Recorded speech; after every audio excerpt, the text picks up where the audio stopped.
Good morning and welcome to Thruxton for the 4th round of the QuickFit British Touring Car Championship and the Support Series in the 2025 season. We're in Andover and this wonderful circuit is the fastest and most dangerous in Britain. The green light's on. Let's cross over then for our first few sessions as the cars head out onto the circuit. Let's cross over now. Difference in speed, so just about hung on to the back of him when we into turn 3, set the move up into turn 4, made him defend, just got the run and managed to deploy just enough. This morning we'll have the first of our 2 free practice sessions for the QuickFit British Touring Car Championship. They'll be on track at 9:35 for a 35-minute free practice encounter, and then we have a few more qualifying sessions as we head towards the lunch break. They are going to be for the Virtue Mini Challenge Trophy class, which join us here at Thruxton this weekend, and also the Porsche Carrera Cup of Great Britain will go qualifying a little bit earlier than normal as well, just around about 11:15. Then we have our second free practice session, which will be once again for the QuickFit British Touring Car Championship. They'll be out at 12 o'clock. Final chance for them to get prepared for the qualifying session this afternoon, and we have our first race before lunch as well, and that will be for the cars you currently see out there on circuit for the Viratools F4 British Championship. So lots to look forward to, and then this afternoon 2 further races for the Virtue Mini Challenge Trophy and also a second race for the Viratools F4 British Championship, and squeezed into the middle of all of that will be the all-important qualifying session for the QuickFit British Touring Car Championship around about 3 o'clock this afternoon. So that's the timetable for today. If you're just arriving at a circuit and you want to grab yourselves a race day program or a weekend program, please do, because as always I have plenty of information for you to digest across the course of the weekend, with a look back at what happened last time out at Snetterton, look at some of the support championships as well we have here this weekend, your all important entry list, and a lot of other features in there as well. Always a great souvenir to take away from the weekend, so grab one of those from the entrance points. There's also of course places around the circuit you can grab yourselves a souvenir program priced at £7 for this weekend, and they'll keep you up to date as long as you have one of those, and we'll do our best to keep you up to date with what happens on the circuit as well.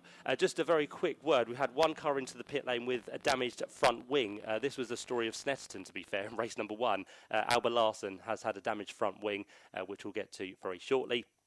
As Alan said as well, we are joined for the first time at a British Touring Car meeting by Ian Waterhouse, and I'm sure he'll be paroling that pit lane as much as he can today, and we'll say a very good morning to him if he's on duty, ready to go. Good morning, Ian. Good morning, Matt. Good morning, Alan, and everybody here at Thruxton as well. Yes, I'm in the pit lane at the minute. It is a hive of activity, as I'm sure you can imagine. Henry Jocelyn just in front of me too, and I'm confident we're going to be okay with the weather, you know. I really do. I've got a rain jacket on at the minute, but I might take it off. Your positivity is infectious, but I think over-enthusiastic. I'm trying to remain positive. It's superb.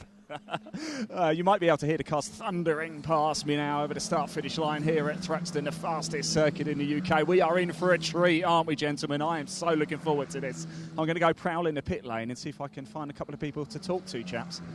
Good stuff, yep. So while the on-track action continues, we'll take you through all the times we have so far. Not really up to temperature just yet, so a few times are appearing on our screens, but we have a majority of the cars just venturing down the pit lane as well. But to give you the scenario, as we head here this weekend to Thruxton, the championship currently has Finn McLaughlin at the top of it. So it's the number 5 machine of Finn, who runs with High-Tech TGR for this season, one of many rookies that joined the championship in 2025. He comes here this weekend on 103 points. He's so far just accumulated 1 win, but for Finn it has been very consistent across the course of the races we've had so far, which have taken place at Donington Park, at Silverstone on the Grand Prix circuit, and also at Snetterton last time out. So that's how the points look for Finn McLaughlin. In terms of second in the championship, Martin Molnar sits there for Virtuosi Racing. He currently has 94 points to his name, so just a 9-point gap between the top 2. And then we see returning for this year Jimmy Pazik, who sits in 3rd place, the man with Rodin Motorsport. He currently has 91 points to his name, but the thing with Jimmy Pazik is he did head to Snetterton as our championship leader, but I think it's fair to say Jimmy had a weekend to forget. He only had 1 point scoring race out of the 3, and that was outside the top 5 as well for Jimmy. So lots to look forward to here, as we said, but can Jimmy work his way back to the head of the order? We'll find out after this all-important qualifying session, because as we mentioned, all 3 grids will be set at the end of this one.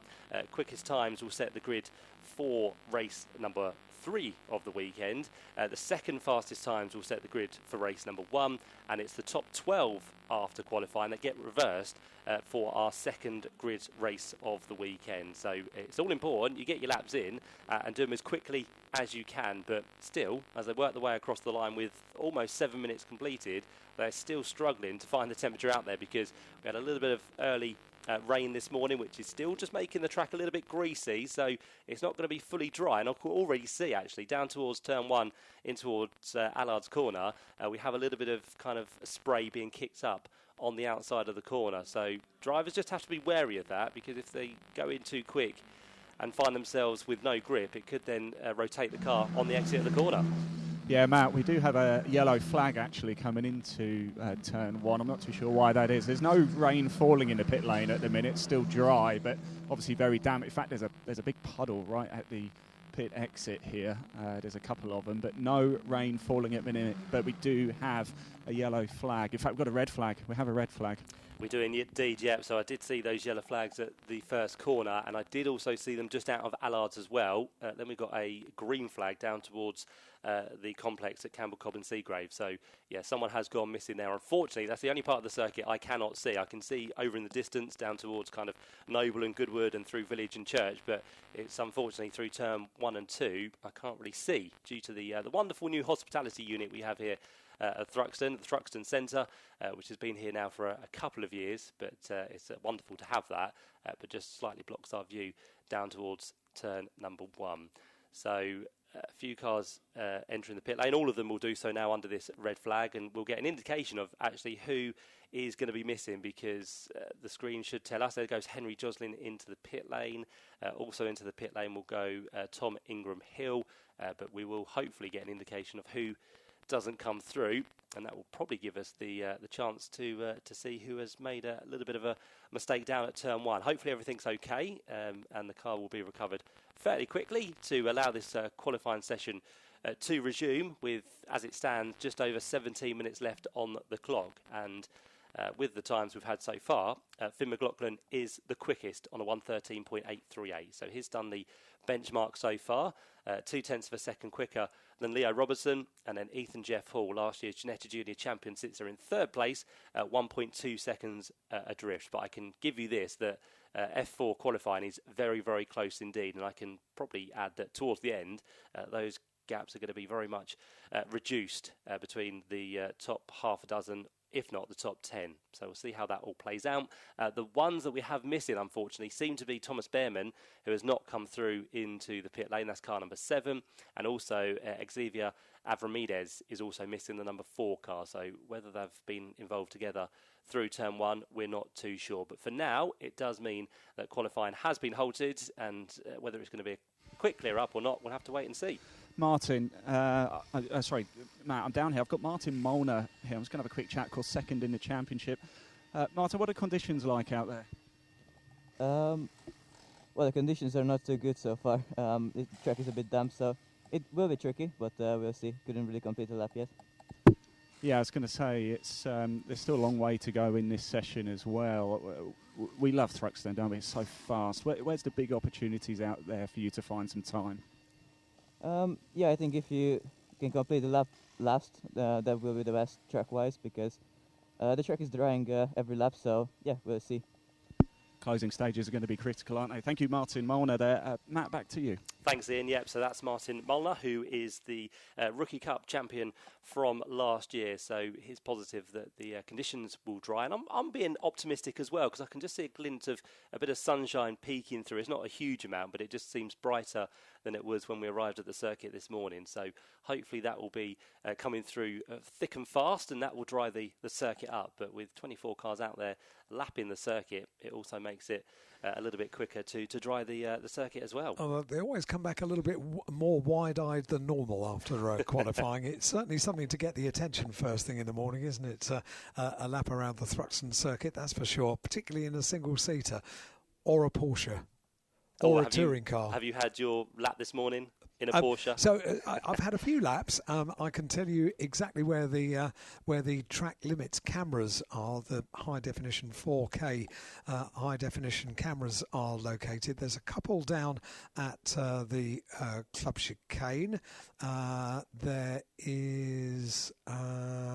There's one just before, so there's one at Church, and there is one at Noble looking back to the complex, because you may have noticed, Matt, we don't have a tyre stack in place down at Club Chicane with you by the commentary box, and the idea is that the track limits are going to be monitored by these high definition cameras that can zoom in, they can pan from left to right. They are remote controlled cameras, but proper broadcast cameras, so they can be properly monitoring track limits from race control, so hopefully eliminating the need for us to have tyre stacks.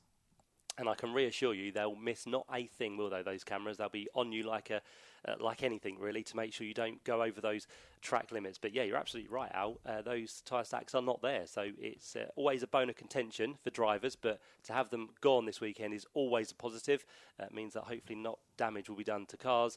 But yeah, they are gone, which means drivers do have to adhere to those track limits. And of course, if they don't, yes, there will be trouble. Well, there'll be tyre stacks, that's for sure, because it's not beyond the realms of possibility that if they don't observe the track limits, then the tyre stacks will be reintroduced. I'm not sure that anyone particularly wants that to happen as far as the drivers are concerned, because policing it themselves, if you like, is a much better way of doing it. But we shall wait and see. We'll wait and see what happens once the touring cars come out in due course. Is it perhaps opportunity, while we've got this brief break, to let people know that they can get in touch with us here on the Toka Live studio? Please do. And it's really simple to do, everybody. If you'd just like to say hello to somebody, all you need to do is to WhatsApp us. So you need WhatsApp on your phone, and then all you need to do is add the number as a contact. Toka Live 07482 877 877 07482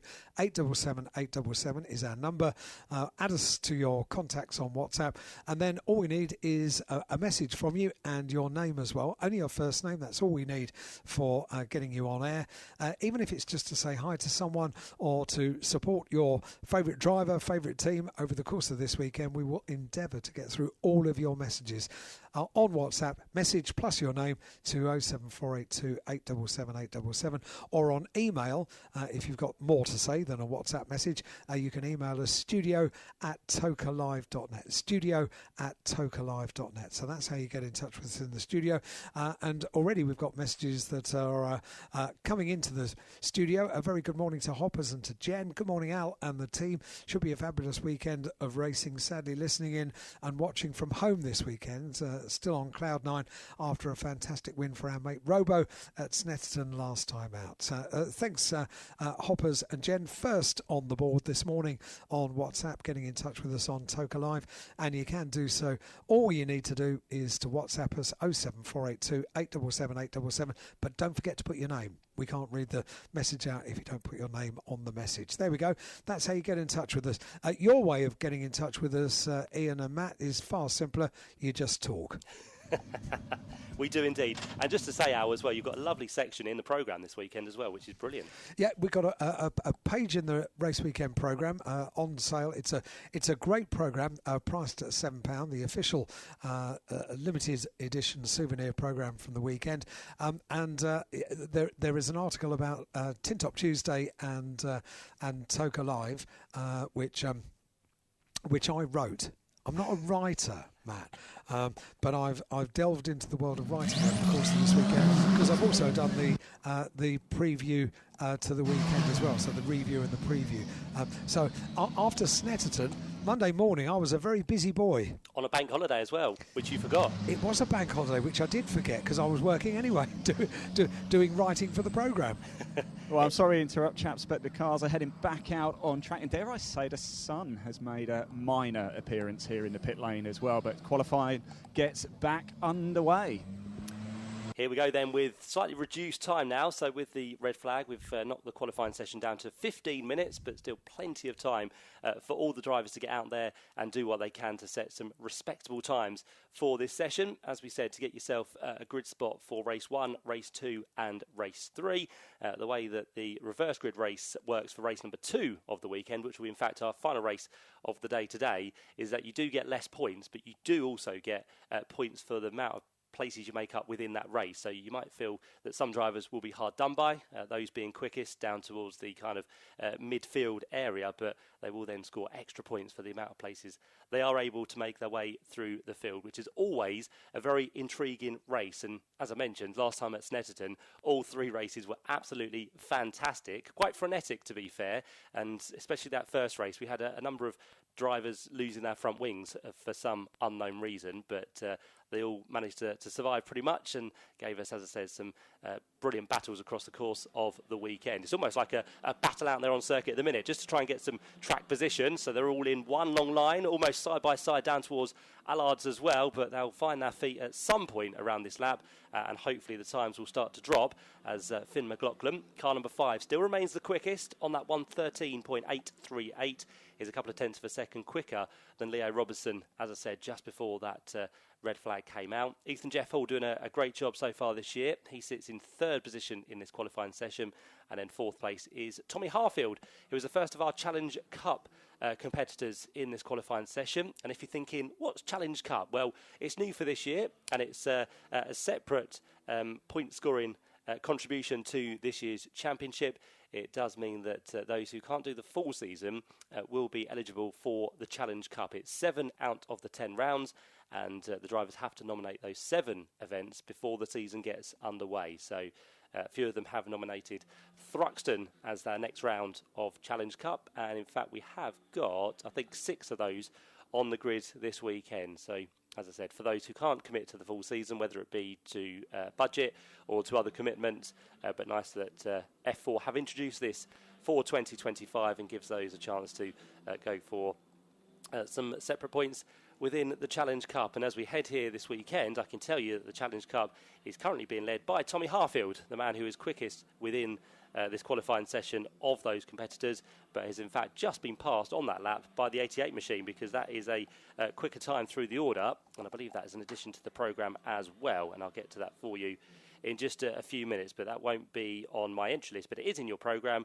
and it's Salim Hanna who comes here with Virtuosi this weekend. So Salim Hanna could definitely be one to watch out for, and has currently gone 3rd quickest overall as well. So Hanna in the Challenge Cup as a rookie, and 3rd overall in the times as it stands. So brilliant first couple of laps for the number 88 machine.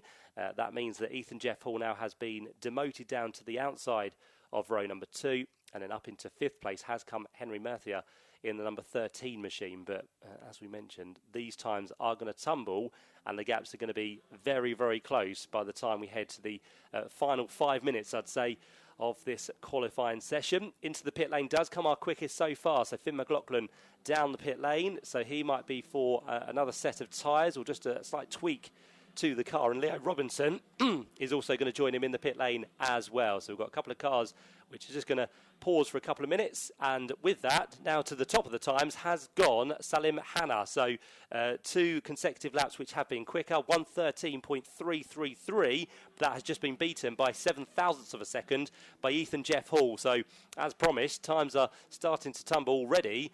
We're not even into the final 10 minutes of this session. So a cracking time there from both Salim Hanna and also Ethan Jeff Hall. And whilst they go quicker, it does mean that those two in the pit lane are very quickly going to tumble down the order. Now Jimmy Bezique, returning to the championship this year, goes quickest, 1:12.705. So first driver into the 112s so far in this qualifying session.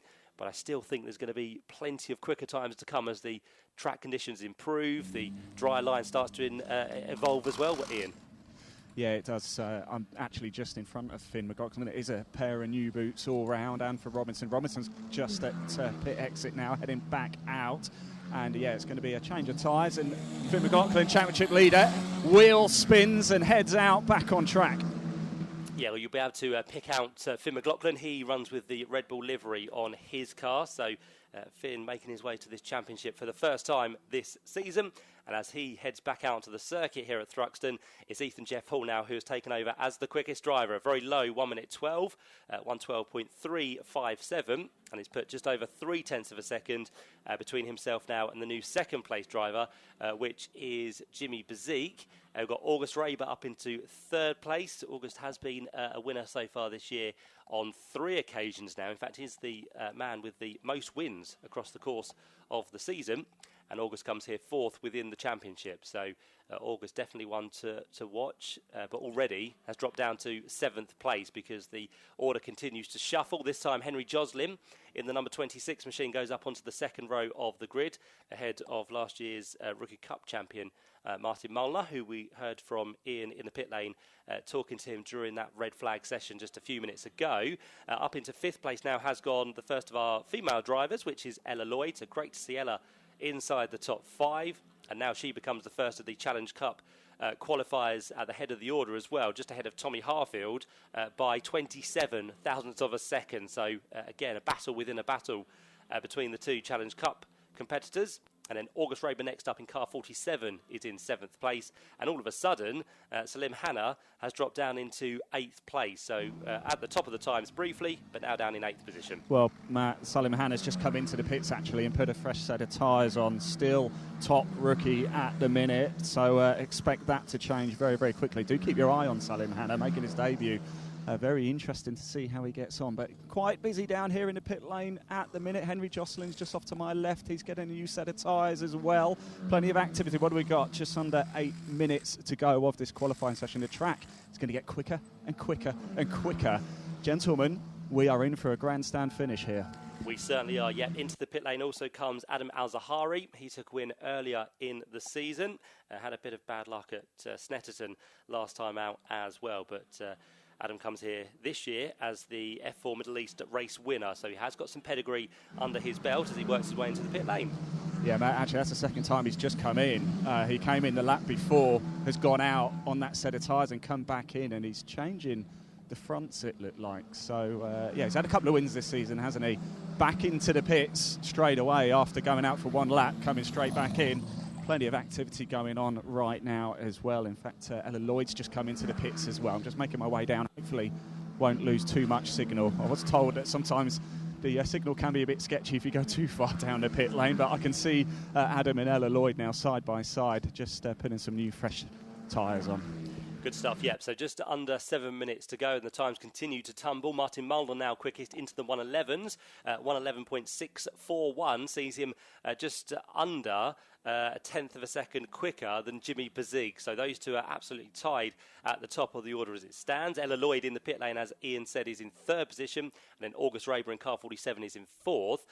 Just speaking about Adam Al-Zahari, he is having a bit of a torrid session at the minute. He's down in last position.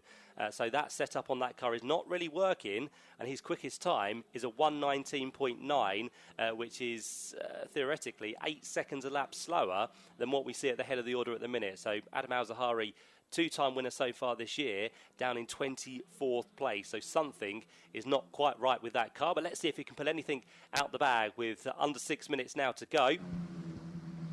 Yeah, Ella Lloyd just making her way back out of the pit lane. Now, she's going well, isn't she? Currently fourth overall, 1:11.890. But it's Martin Molnar now at the top, Matt, 1:11.101. It is getting quicker and quicker. It certainly is, and we have some quick times coming through. In fact, Martin's about to improve this time as well. Best of anyone through Sector 1, best of anyone through Sector 2, and as he works his way towards the line in the 24 machine, can he get the third and final sector cemented as well? He should be through any second, and we'll see if Martin Molnar can go any quicker than a 1:11.641 than he has previously done. We still wait for him to appear, and it's a fairly long final sector actually, about 28 seconds for Martin to negotiate. And is this him coming through the chicane? No, that's the 42 machine, so that's going to be Rowan Campbell-Pillin.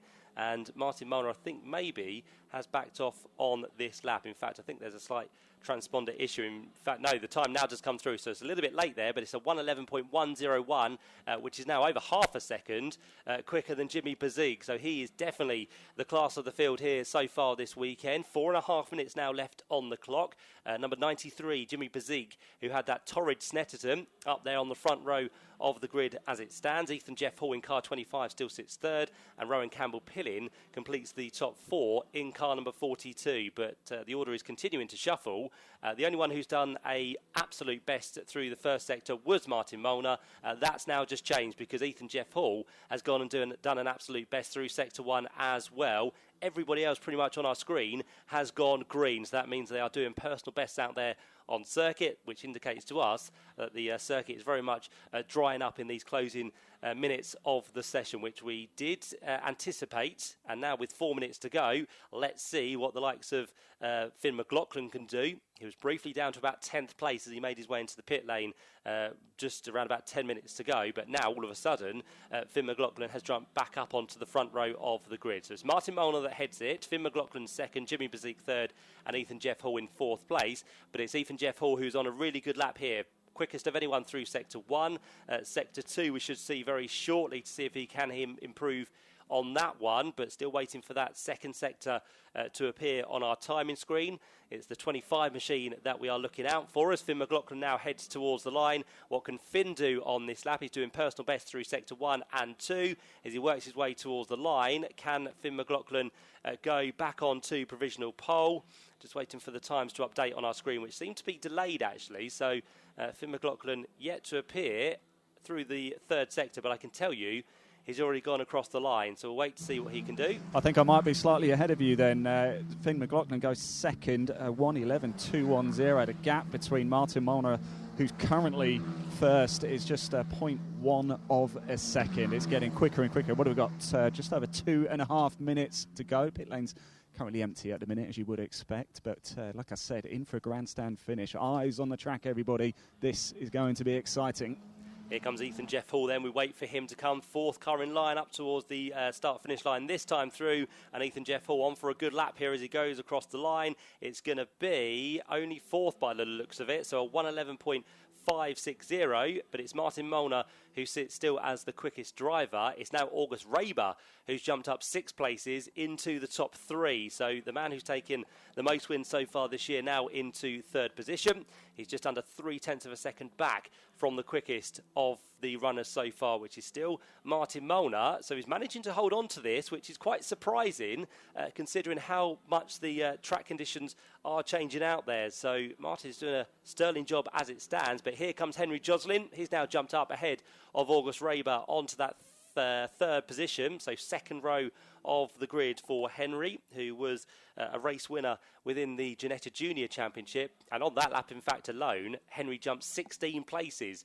So that was a massive leap for him to go to a 1:11.259. So that's a cracking lap for the 26 machine, with now just under 90 seconds to go. We've got this train of cars heading our way through once again. It's led by Rowan Campbell-Pillin in the number 42 machine, and at the back of it is Ethan Jeff Hall. So those two go through.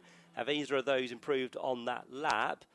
Time-wise for Rowan Campbell-Pillin, no. He stays down in 12th position. And for Ethan Jeff Hall, he did improve in time, but he stays there in 5th place. So at the minute, it will be the third row of the grid. But now Salim Hanna goes back up into the top 3. So the rookie who joins us for the first time does a 1:11.226 and now finds himself just over a tenth of a second back from Martin Molnar, who still remains as our quickest driver. Ella Lloyd now up to the line in car 20. She has dropped down into 14th position. As she goes across the line, she does improve her time, but again stays outside the top 10. And unlucky for her, she is also outside the top 12, so she would not get the reverse grid pole position at the minute. But Henry Joslin now does go to the top. He does the first time in the 110s within this session. So all of a sudden, after bigging up Martin Molnar, who's been there for most of this session, it's now Henry Joslin, who moved up 16 places into third, and now he moves up a further 2 places to go on to provisional pole on a 110.851. So it's a quarter of a second now between him and Martin Molnar. We've got Finn McLaughlin and Salim Hanna still third and fourth, and Ethan Jeff Hall and August Raber sit in 5th and 6th position. And the qualifying session now comes to a close. So the checker flag is out. Finn McLaughlin will be one of those to take the checker flag first. And on his final lap, it doesn't look like Finn is going to do any improvement, unfortunately. So still a good qualifying for him. He'll be starting up in 3rd position and also the first of the rookies as well, just ahead of Salim Hanna, as we mentioned. But still a few cars to take the checker flag on their final flying laps of the session. Martin Molnar didn't complete the session on the track. He was into the pit lane, so had no response whatsoever to Henry Joslin, as he will make his way to the checker flag already. And it looks like it's going to be a first pole position in the Vera Tools F4 British Championship, certified by FIA for Henry Joslin. Just waiting for the final cars to come through. There goes Thomas Behrman up towards the line, and also the 33 machine will be through very shortly indeed. So that's going to be that car through of Cole Hewitson. Then we wait for number 22, which is going to be Joel Bergstrom, and that's going to be followed by the final 4 or 5 cars by the looks of it, who now take the checker flag, including Rowan Campbell-Pillin and also August Raber in the number 47 machine. So cars slowing down. Let's run you through the top 10, in fact the top 12 at the end of that session, because that's quite important for race number 2. So it's going to be the quickest time there for number 26, Henry Joslin, who takes his first pole within the F4 British Championship. He does a 110.805. Salim Hanna completed the session also in the 110s, 110.985, which meant there was 0.180 of a second between the top 2. Third place then sees number 24, Martin Molnar, who held on to the top spot for at least 75% of that session, but his time was a 111.101. Fourth place then for number 5 is going to be Finn McLaughlin on the grid for race number 3. Bear in mind, these times will set the grid for race number 3. It's second best for race number 1. Finn's time was a 111.210. Fifth place on the grid, number 25, is going to be Ethan Jeff Hall. He did a 111.277. And then Ella Lloyd, second of the Challenge Cup competitors in car number 20. She did a 111.356. Seventh place, number 47, is August Raber. His time was a 111.392. Next up, Adam Al-Zahari did improve from the back of the grid, managed to get inside the top 10. So I'm sure he'll be absolutely delighted with that on a 111.440. And then Jimmy Bazik, a little bit a better qualifying than Snetterton. He finds himself on a 111.510.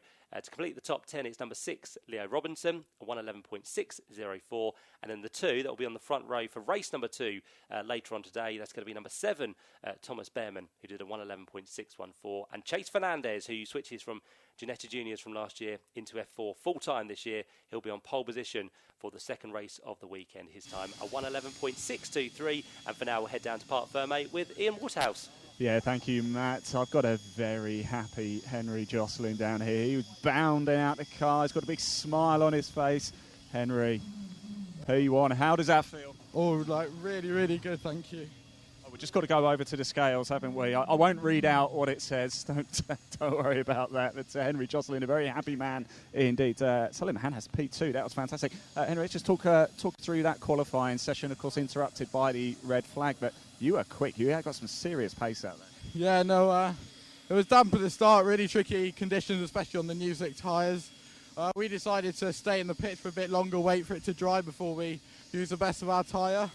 And it seemed to work there, and yeah, really, really happy with pole. What does it mean to you to get your first pole position? It was my second, actually. Oh, second? Yeah, I did it at Donny. But no, hopefully this time I can actually get away in the races and end up with 2 wins.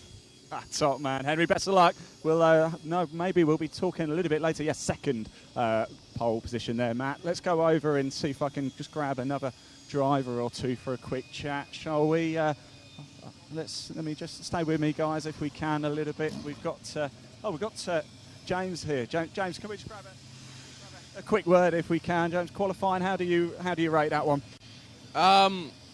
Yeah, very tricky conditions. Obviously, it was very greasy when we first went out.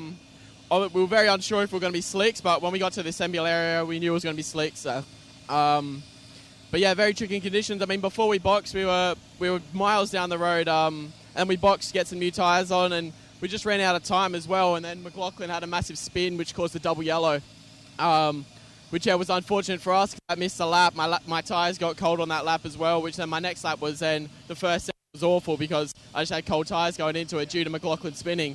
Yeah, I mean, I don't know whereabouts we are, but it's just going to be full focus for the racing now and see what we can maximise again. So it's just a bit disappointing because there was a lot more pace in the car.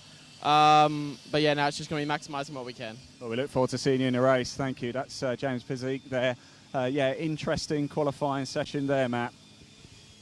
Certainly was, yep. So Jimmy Physique will be 9th on the grid for the final race of the weekend. And apologies, I was at Donington, completely slipped my mind that Henry had a pole position there. It was a long time ago. It was a long time ago. Time travels fast for me, Alan. It does. And in fairness, the start of the season this year with a race meeting every other week, it's been fairly frantic for the teams and for the drivers as well. It's been a very, very busy first half of the year.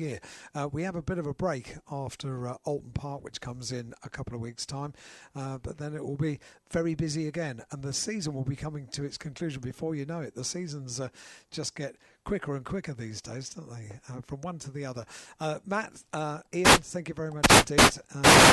It sounds like Ian's gone a little bit out of radio mic frequency reach there, so apologies for that if it made a loud noise over the speakers or on the online stream. We are around the world at tokerlive.net, here at Thruxton on 93.7 FM and on the speakers around the circuit as well, because of course we welcome into operation this weekend a new vantage point on the outside of the circuit just towards the completion of a lap. A few years ago we had the opportunity of seeing them at Noble after the complex, and now we can watch cars right the way around the circuit. Now, the next cars that are coming out on track are the touring cars for their first free practice session of the day.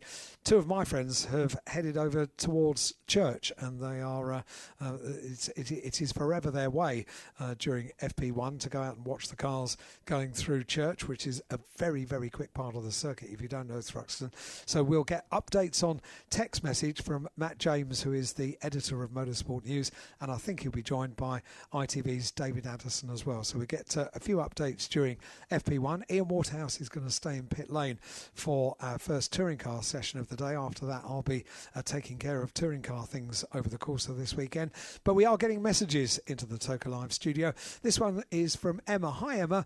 A Thruxton first-timer. Well, welcome. With her two sons, Harry and Max. Looking forward to some exciting racing. For that, you can be absolutely sure. It's interesting. We've just seen it in British F4. We get different names coming to the top of qualifying at Thruxton because it is a unique circuit. It is the fastest circuit on the calendar, and for that reason we get some new names coming up to the front of the grid, which is always exciting to watch. We always have, as we say, slightly wider eyes when they get back to the pit lane, because this is a circuit that certainly grabs the attention. And if we do get a little bit of rain over the course of this afternoon, early part of this afternoon is when we are told that it's possibly going to be a little bit wet, then that's when you really get the attention in whatever vehicle you are in.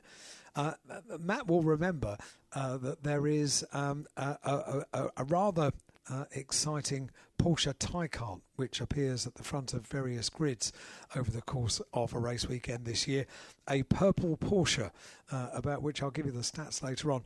And there is every possibility, Matt, that at some stage this weekend, I think it's going to be today, I might get my lap. Oh, lucky you. I know. You're a lucky boy, Al. I got a phone call yesterday. I shall record it so we can play it back and giggle at just how few words I managed to get out, how many screams I managed to get out. But 0 to 63 in 2.3 of a second is something to savour. Around Thruxton, even more so. And if it's wet, well, I might just stay here. It's very possible. Just to remind you, everyone, before the touring cars go out, how to get in touch with us on Toke Live on Radio Thruxton.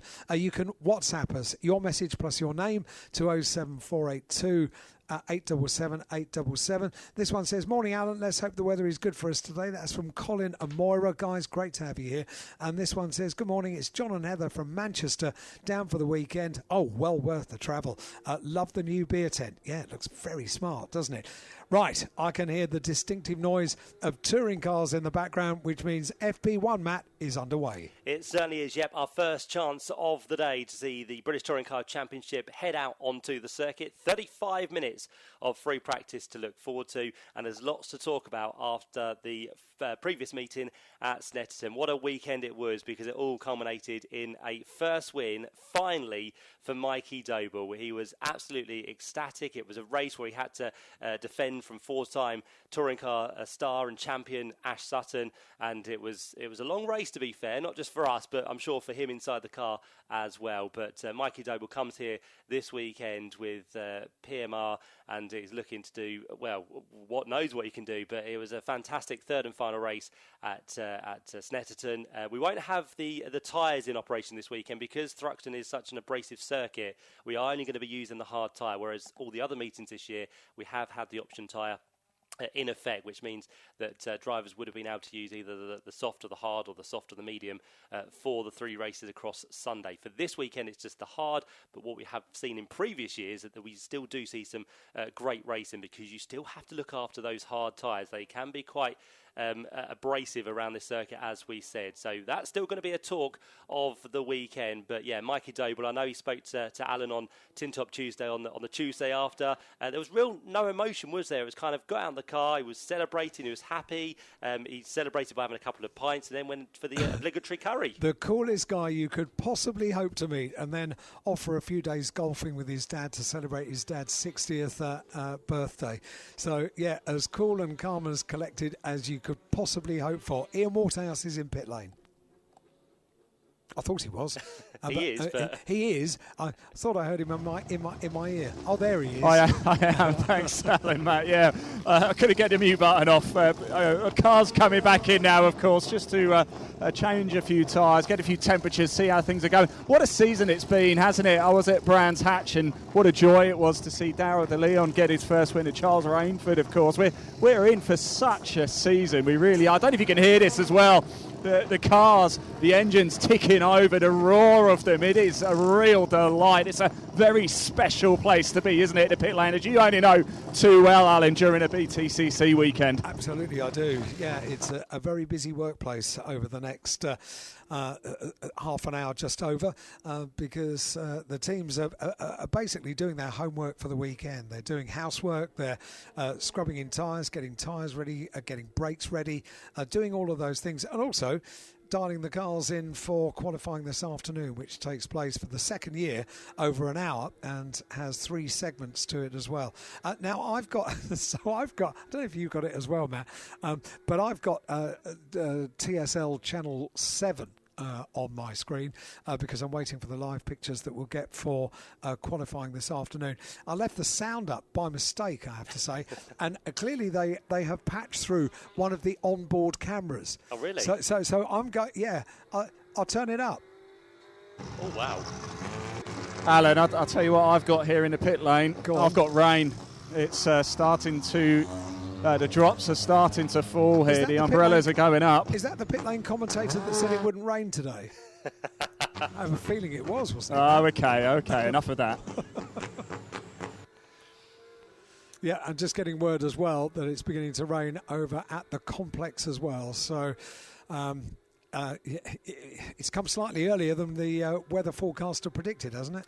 Yeah, it might just be a drizzle, though. Let's just imagine it's going to be a little drizzle. I love the positivity of the team. Yeah, it's fine. I'm looking Quite out. right too. I'm looking out the back of the commentary box. That's where the weather is coming from, over the hills, far away.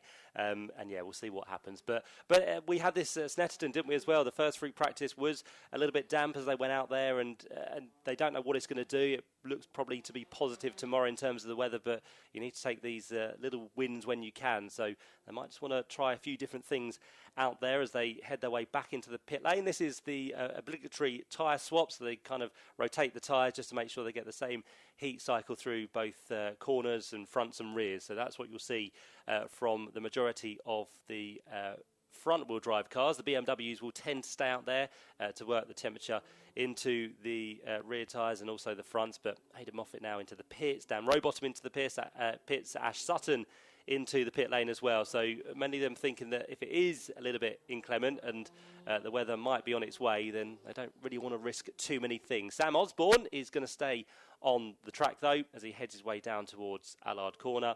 And we haven't really got any quick times through as of yet, Ian. No, pit lane's pretty full actually at the minute. Gordon Shedding's just come in as well. I've got Hill in front of me. In fact, I'm stood right in front of Team Napa. Got Camish, Sutton and Rowbottom. A change of tyres going on. In fact, Hill's been pushed out. He's going to head back out on track now. Charles Rainford into the pits as well. So is Mikey Doble. Smiley's come in as well. So as you can imagine, it's very, very active down here right now. I'm going to take a little walk in a moment and see if there's anybody milling around we might be able to grab a word with.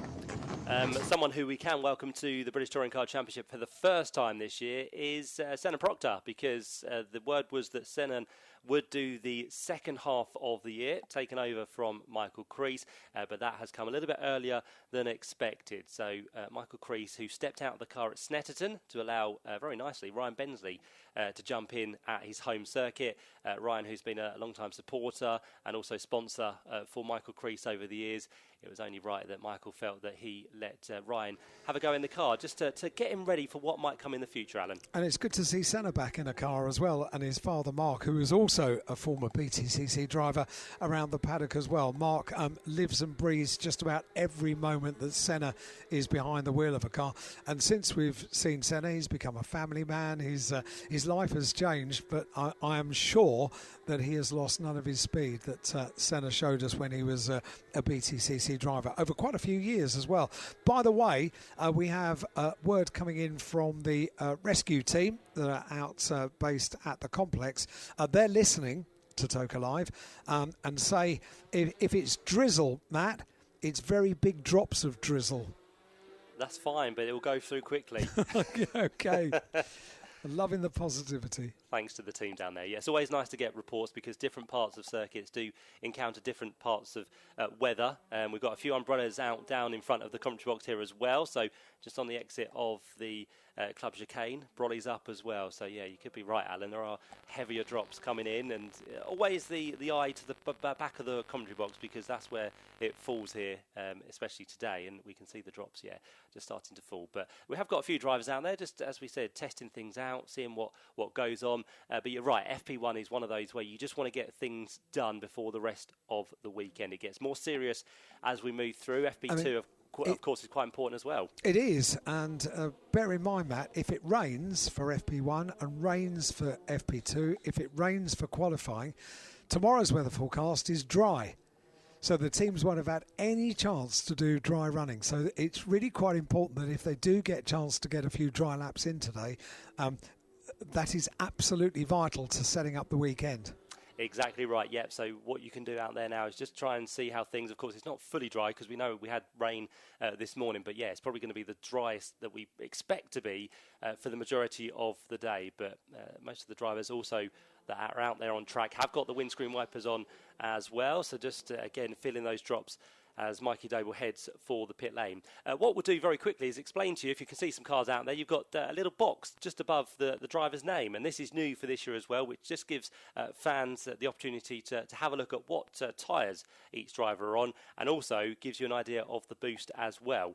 For today, it's quite simple in terms of boost, because for the free practice session, you'll just see kind of a white light, and when you see that white light fully solid on the side of the car, that means that drivers are using that boost boost deployment. Of course, as we head through the race tomorrow, you'll see different colours depending on if they've got any left for the lap, and also if they've got any left for the entire race as well. So the white solid light in the car will be when they're on the deployment of the boost. Sorry, it's the green flashing light that you'll see they'll have on the side of the car, which means they are using the boost. The white one is when the 15 seconds has been depleted for that lap. So green flashing is on the boost, white solid is when that lap has expired the boost on the side of the car. You'll also have the rectangle with an outline to it, and that will denote what tyre the drivers are on. And as we said, for this weekend, it should be the red outline, because that is the hard tyre. The hard tyre is the only one that's in effect this weekend at Thruxton, unless it gets very wet later on.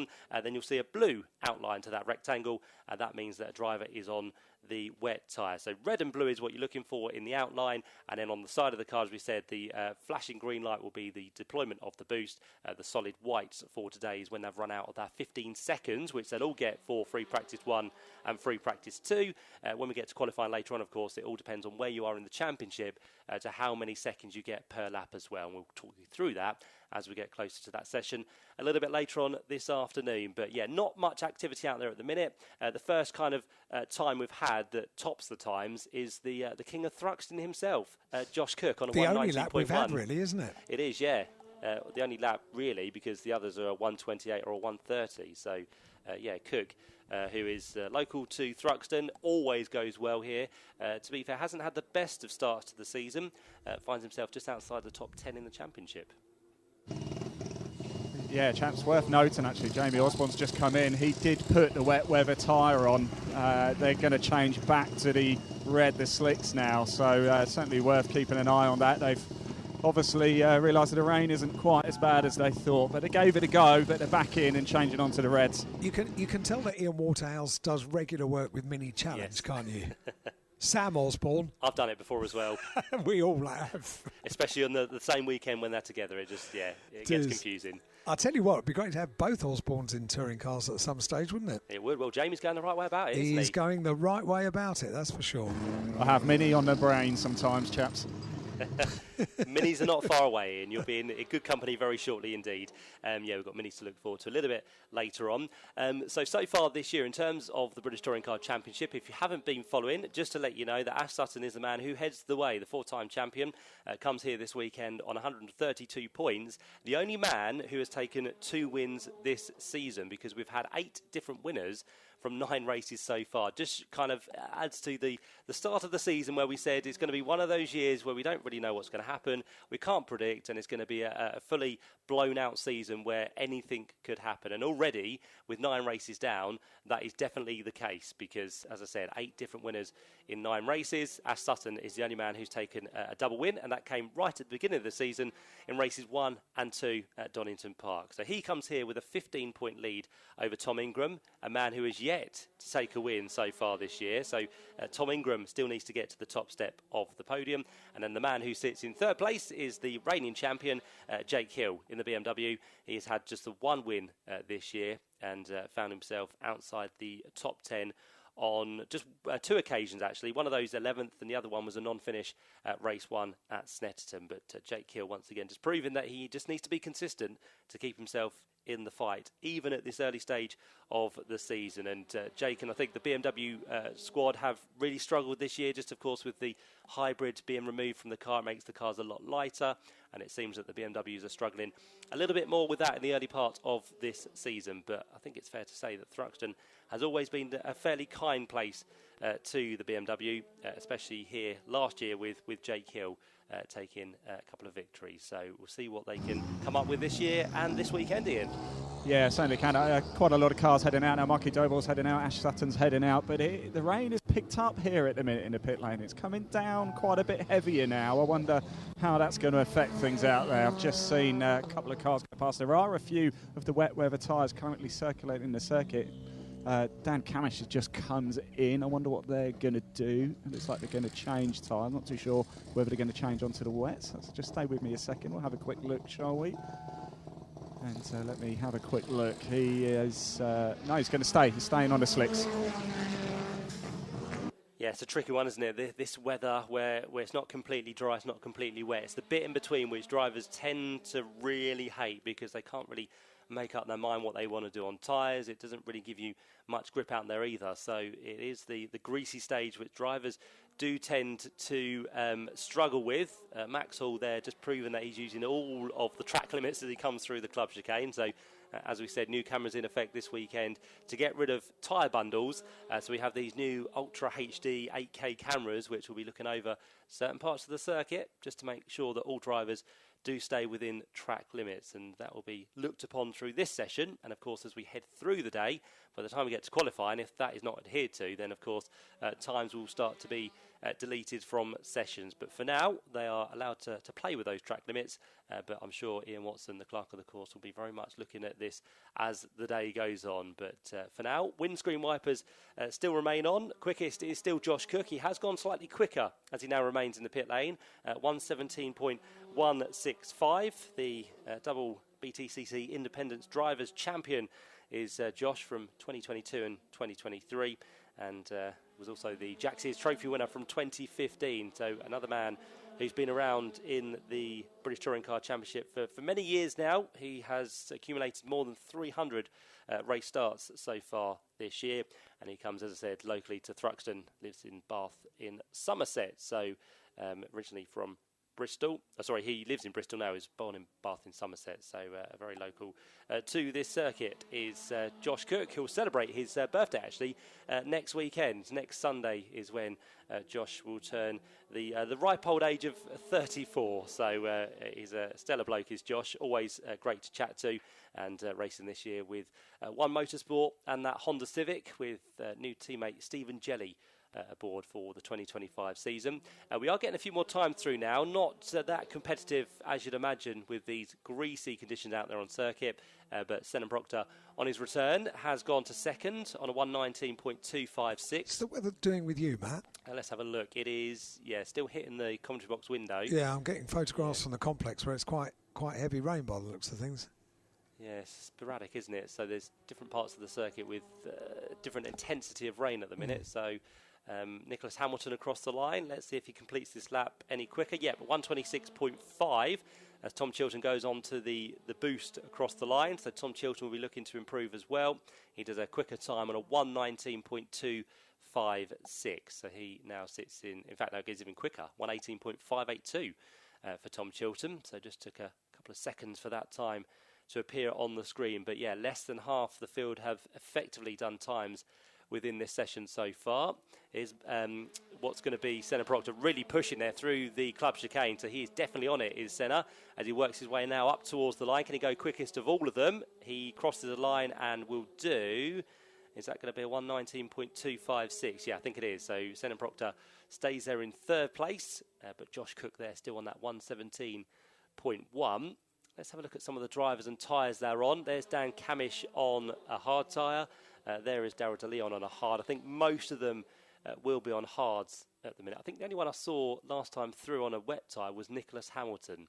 So he's trying something a little bit different to everybody else as he works his way back towards the club chicane. Yeah, Matt, I don't think it's deemed really wet enough for the wet tyre. Nick Halstead came into the pits. They did put the wet tyre on, but they've since changed back to the hard. I know he's about to head out on track now. Moffat's heading out. Sutton's heading out. Stephen Jelly's heading out.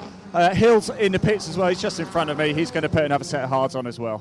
I think Nick Hamilton is on a wet. Yeah, that's the only one, isn't it? Yeah, I just saw him come through. So that's the only blue rectangle we see on the car. And Nick's last time was a better one. So he's finding some pace out there, but not to the extent of those who are doing 1:18s or 1:19s at the minute. Here comes again Senna Proctor. Really is pushing through that final club chicane, so he's on it there. He's very confident on his return to the championship here this weekend, and Senna that time through should be a quicker lap, but still recorded as a 1:19.2 for him at the minute.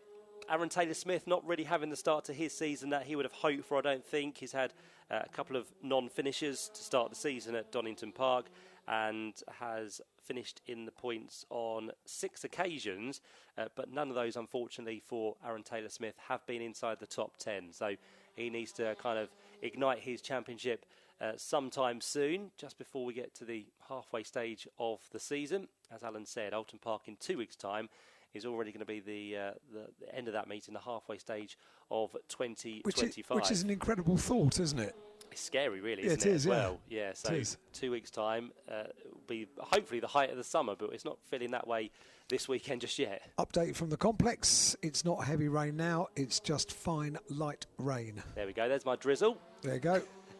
Shedden just staying out of the way as well. He will now head for the pit lane. Yeah, if that's the case, Alan, the weather has moved because it suddenly got heavy again in the pit lane. Matt, you can actually see out the commentary box, can't you?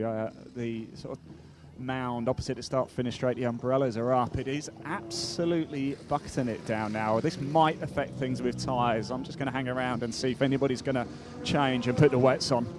Yeah, the good thing actually about the commentary box, I can look out the back and we've got some puddles, and it just kind of tells me how much rain is falling by the amount of drops that are landing in those puddles. And it is quite heavy, as Ian said at the minute. So what we've had down there at the complex has now been traded onto the start-finish line. So as we said, different parts of the circuit are getting hit by different precipitation levels at the minute. And what was it we were saying about not getting the chance to get any dry running today and it potentially being a dry day tomorrow? Exactly.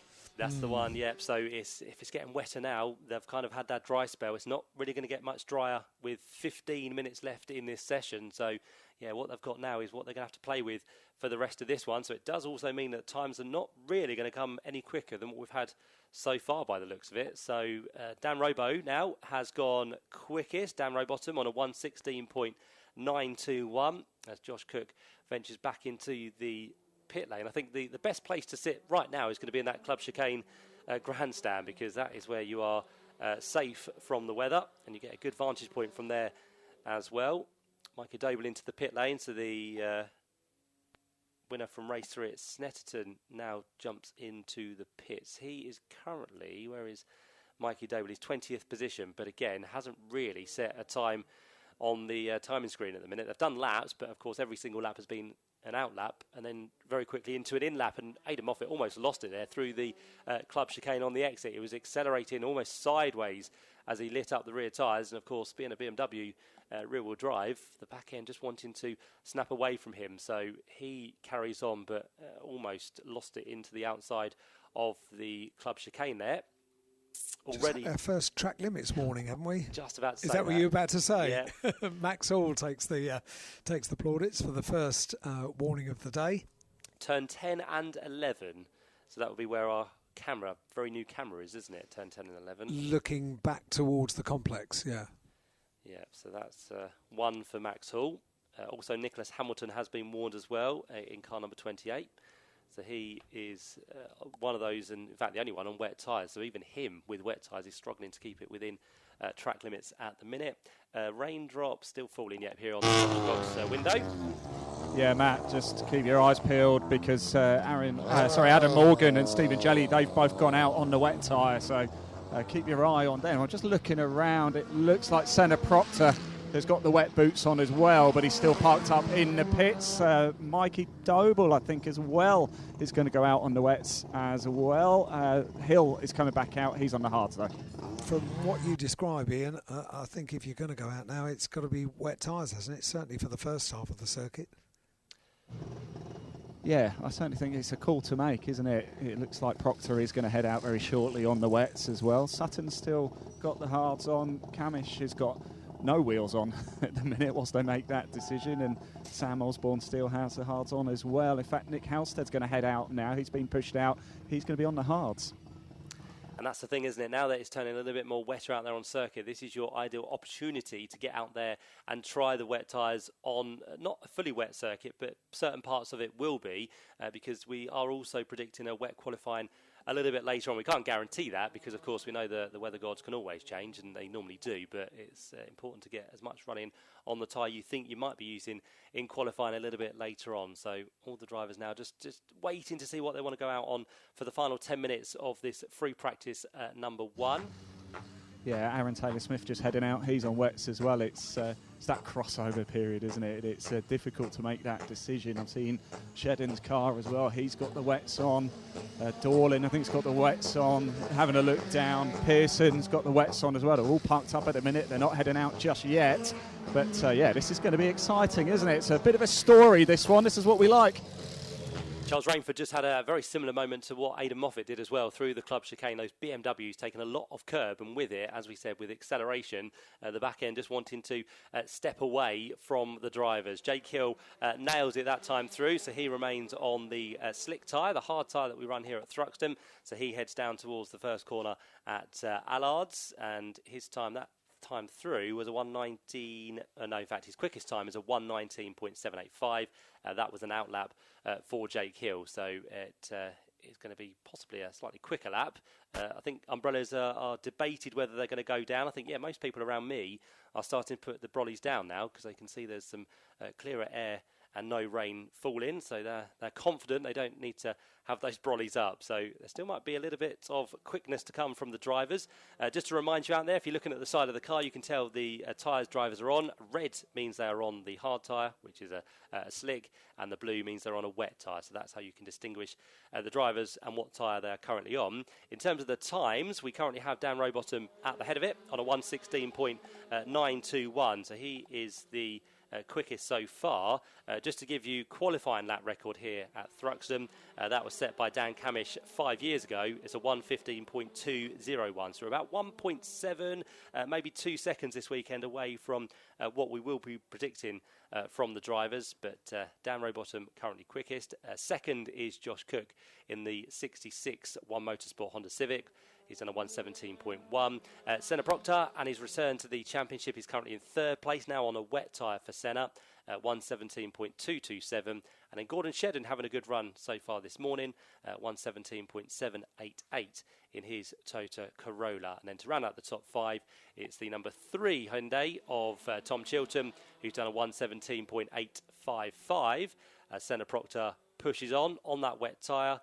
That time round was an outlap, so we'll see what he can do next time through. But I think the majority of cars, apart from probably 6, are out there on circuit now. So in the closing stages of this free practice number 1 for the Quick Fit British Touring Car Championship, just the final chance for the drivers to test the waters as such, to see how it all sits before they head into free practice 2 a little bit later on. As we always say, we don't really read too much into the times of free practice. This is just the obligatory kind of run through for teams, drivers, setups and everything else. So it's all important to set it up for later on. Track limits warning for the champion. So Jake Hill, number 1, gets a track limits warning as well. That's as far as I... Oh, no. I was just... that was for 10 and 11 as well, which is not the complex, is it? It's after the complex. Yeah, just trying to work out where that is. 2, 3, 4, 5, 6, 7, 8, 9. Is it down towards the club chicane, maybe? It must be the end of the lap. Yeah. Yeah. So through the club chicane where those tyre bundles are. Which is where we normally have the tyre bundles. Yeah. So as we said, drivers will test those limits for now, and of course, if they find they are getting track limit warnings, they'll then adhere to them, hopefully, and not do it anymore across the course of the weekend. Senna Proctor has given up on his wet tyres, so he's now into the pit lane, currently third, as we said. We've just had actually a very good second sector for Charles Rainford, so the BMW has nailed the middle sector, has done the best of anyone so far, and Charles Rainford just heading into the club chicane by the looks of it. So 99 through very nicely through the right, left and right up towards the line on the boost. And Charles Rainford, what is he going to do in terms of a lap time?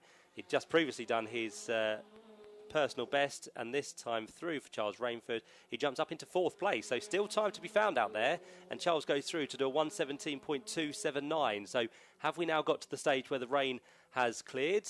Track temperature is rising. More cars out there are just allowing for quicker running as well, which will be good. Matt, Alan, I've got Tim Harvey is here with me. Tim, fond memories of Thruxton for you? Yeah, you know, this is a classic BTCC track, isn't it? It's often said it's the fastest track. It's the one we come to once a year. A couple of times we came twice, and I love it here. Just the challenge for the driver is something else that you don't get anywhere else, and you know, it's great to be here. And of course, it's great, the conditions we've got at the minute, sort of that crossover period, isn't it, at the minute? A chance to really test the tracks. We think it might be wet for qualifying later.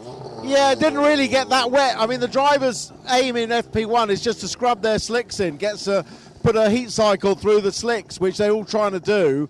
Then the rain got a bit too much, so they threw the wets on. So they put the wets on, it dried out again. So they're back to scrubbing dries in. So, yeah, it's a bit of a sort of homework session, FP1. They're just getting their jobs done, but it's not. I think the forecast for this afternoon is proper wet, so we'll see something different then. Tim, thank you so much. Enjoy the weekend, won't you? Yes, forecast for later, proper wet, chaps. There we go. He's on the same wavelength as us, really, isn't he, in terms of what is coming this afternoon. But as we said, we don't really know until it gets here and what sort of time it might be arriving. Someone who's not worried about that whatsoever is Charles Rainford. He's just gone through and done another quick lap in this session. He goes to the top of the times now on a 1:16.4. So the BMWs who have really struggled so far this year, to be fair, apart from, of course, the round at Brands Hatch, where all three of them took victories in terms of Jake Hill, Daryl De Leon and Charles Rainford, they are now seeming to have a little bit more pace under their belt, which is brilliant to see. I'm sure Dick Bennett's and WSL will be happy to see that so far this morning. But as we said, they are in kind of difficult conditions, and we're not too sure what everybody else is doing around them as well. But for now, Charles Rainford will be happy, I'm sure, to be at the top of the times. Just under half a second separates him from Dan Rowbottom in the first of our Napa Racing Ford Focuses. Got one of those now into the pit lane, which is Dan Camish, as Charles Rainford goes through for another lap. This one I don't think will be any quicker as he backs off through the third and final sector. So Rainford quickest, Rowbottom second. Four-time champion Ash Sutton is now third place. Fourth place for number 66 is Josh Cook. And then behind that, Senna Proctor, who's been going well so far in this FP1 session, is now fifth place in car number 18. So we have got some good times in. The only ones that haven't really set a time, which is quite surprising, Tom Ingram in car number 80. So he's once again back into the pit lane. And Dexter Patterson has also not really set a lap time, down in 25th position. So both of them just going through the cycle of different things on those cars at the minute. But we'll see if Ingram and Patterson can do anything before the end of the session, as Ingram now pulls back into his bay in the pit lane, and he's got 3.5 minutes to get himself sorted, get back out there and try and set a lap before we see the checker flag at the end of this session. Good lap there as well from Ash Sutton, just goes second quickest, so he was on a good lap, which was personal best through Sector 1 and Sector 3, absolute best through Sector 2, gives him now 1:16.459, which is 21 thousandths of a second behind Charles Rainford, who is still quickest at the minute. But Ash Sutton is also on a quick lap this time through, because he's gone and done the absolute best in Sector 1. And let's see what he can do through Sector 2, which is the shortest of the three sectors we have. Around about 20 seconds there or thereabouts is what Ash Sutton will be looking for. He's done a 20.7, which is about 0.3 off what he had previously done. So I don't think he's going to be improving this time round. Rejuvenated Adam Morgan now into the pit lane as well. Great to see Adam going well this year with the new team in that Hyundai. So Adam Morgan, who sits 6th within the championship so far this year, has been on the podium on 2 occasions. One of those was at Brands Hatch, and one of those last time out at Snetterton as well. But Adam Morgan just in a aura of kind of just being a little bit more happy, a little happy bit more place. Very much, isn't he? Yeah, it really is. It's noticeable just to watch him going around. He's a very amusing character. He's got a great sense of humour, and that humour has come back to him. He's just had a couple of years of being rather serious, and I wonder if that's because they were the first years that he had away from being in his own family-run team, if you like, from Sicily Motorsports. So went into WSR, which is a serious top-line team, most successful team in the BTCC, and Adam therefore had sort of zipped on the serious phase for a couple of years. Alan, Matt, I'm here with Jade Edwards. Sorry, Jade, I had to stop Alan from talking there. As you know, it's sometimes a difficult thing to do. Always. You're in Josh Cook's camp today. He's just gone out on the wets, hasn't he? Yeah, it's a bit hit and miss this session. He normally or historically FP1's used for housekeeping. You scrubbing tyres, you do sort of baseline setup stuff. But because of the weather, people are trying to get a lap in to try and get the balance of their car early on. So hit and miss. Josh is going out on wets. We know the circuit's not wet. He's actually just doing a bit of a check on something else. So, yeah, don't read too much into what tyres people are using in this session. Everyone's sort of doing their own thing at the moment. Are we going to see you on the box tomorrow? Pardon? We're going to see you on the box tomorrow? Well, unless the plan's drastically changed, then hopefully, yeah, because that's predominantly why I'm here. Saturdays is always about One Motorsport and Josh, and then Sundays is ITV and telly stuff. So it's nice to still have a reason to be in the paddock, but yeah, missing it massively, especially around here. It's my favourite circuit. I was watching some of the clips from a few years ago, and it's always frantic around here. I absolutely love it. So if ever I'm going to miss touring cars, it's when I'm at this meeting. Joe, thanks for talking to us. We'd love to see you back in the car as well. Alan, Matt, over to you for the closing stages. I think the track conditions we have now are probably the best we've had so far, because everyone is really pushing, especially towards the end of the lap through the club chicane. Someone who was pushing, but not on that lap, was Charles Rainford, because unfortunately he's the first one by the looks of it to suffer with a left rear puncture. So he is into the pit lane, the man who is second quickest so far, because Sutton has now gone to the top of the times on a 1:15.677, and with the 35-minute free practice one now at the end, because the checker flag is out. As I said, times very quickly starting to appear quicker and quicker through, with people jumping up the order. One of those being Jake Hill. He goes third quickest, just behind Aidan Moffat. So the BMW's really having a good run here in FP1. The only one who finds himself outside the top 10 is going to be that of Daryl DeLeon, who is 11th place and has just taken the checker flag, actually. So he will possibly drop down as others improve. Tom Ingram back into the pit lane and didn't set a time at all within that session. So I don't think it's anything to worry about. We always say don't really read into this, but hopefully things are okay for Tom Ingram, who once again heads to his box in the pit lane. But 24th, he will end FP1. Dan Lloyd with Restart Racing, 2 independent wins at Snetterton last time out. He crosses the line, does Dan Lloyd, and he, within that session, finds himself just outside the top 10 as well. He goes 11th on his final lap, and in fact he just improves up to 4th place as the time comes through. So Dan Lloyd a 1:16.426 in his Hyundai, and I think those are the last of the runners to cross the line, because we've got 4 or 5 in the pit lane. Everyone now has taken the checker flag, and we can run you through the order at the end of FP1 for the Quick Fit British Touring Car Championship. It's Ash Sutton who does the quickest time on a 1:15.677. Most of these coming right towards the closing stages as the track conditions improved. We had a few spots of rain through that session, which just made the track a little bit damp, but all drivers surviving, which is good to see. So Sutton quickest, second then goes to number 16, which is Aidan Moffat. First of the BMWs, 1:16.213, so a hefty chunk between the top two of just over half a second. Third place then for number 1 is Jake Hill. Positive run for him in FP1, 1:16.369. And Dan Lloyd on his final lap in the Restart Racing Hyundai does a 1:16.426. 10 thousandths of a second behind that was Adam Morgan, another Hyundai, with the 33 machine doing a 1:16.436. And 2 thousandths of a second behind that was Charles Rainford, the man who ended that session with the left rear puncher. Car number 99 in 6th position on a 1:16.438. 8 thousandths then behind that we saw Dan Camish, winner from Snetterton in the number 27 machine. Dan did a 1:16.446, and then in 8th place we had number 52, which was Gordon Shedden, 1:16.528. 9th place went the way of Daniel Rowbottom, which was a 1:16.557, and then just a 10th of a second behind that to complete the top 10 on his return to the British Touring Car Championship this weekend. Number 18, Senna Proctor. News from the pit lane now with Ian Waterhouse. Yeah, sorry to interrupt you there, Matt. I'm actually here with Tom Ingram. Tom, no time set, everything okay? Yeah, fine, just going through our little process of bedding tyres and all that sort of fun stuff. With the weather that did a little bit of stuff in the middle, we didn't really know what to do, so the circuit didn't feel like it was sort of primed to do anything valuable and waste a set of tyres at it, so we just sort of drove around and did our little bit of housekeeping stuff and made sure all of our cards are in order. How are we feeling this weekend? Confident? Yeah, good. It's obviously always a bit of an unknown when you come into Thruxton, that goes without saying, but it's a circuit that was very good to us last year with getting a pole, and a circuit that I particularly enjoy. So, who knows what it'll come down to race day. Top man, thanks for talking to us.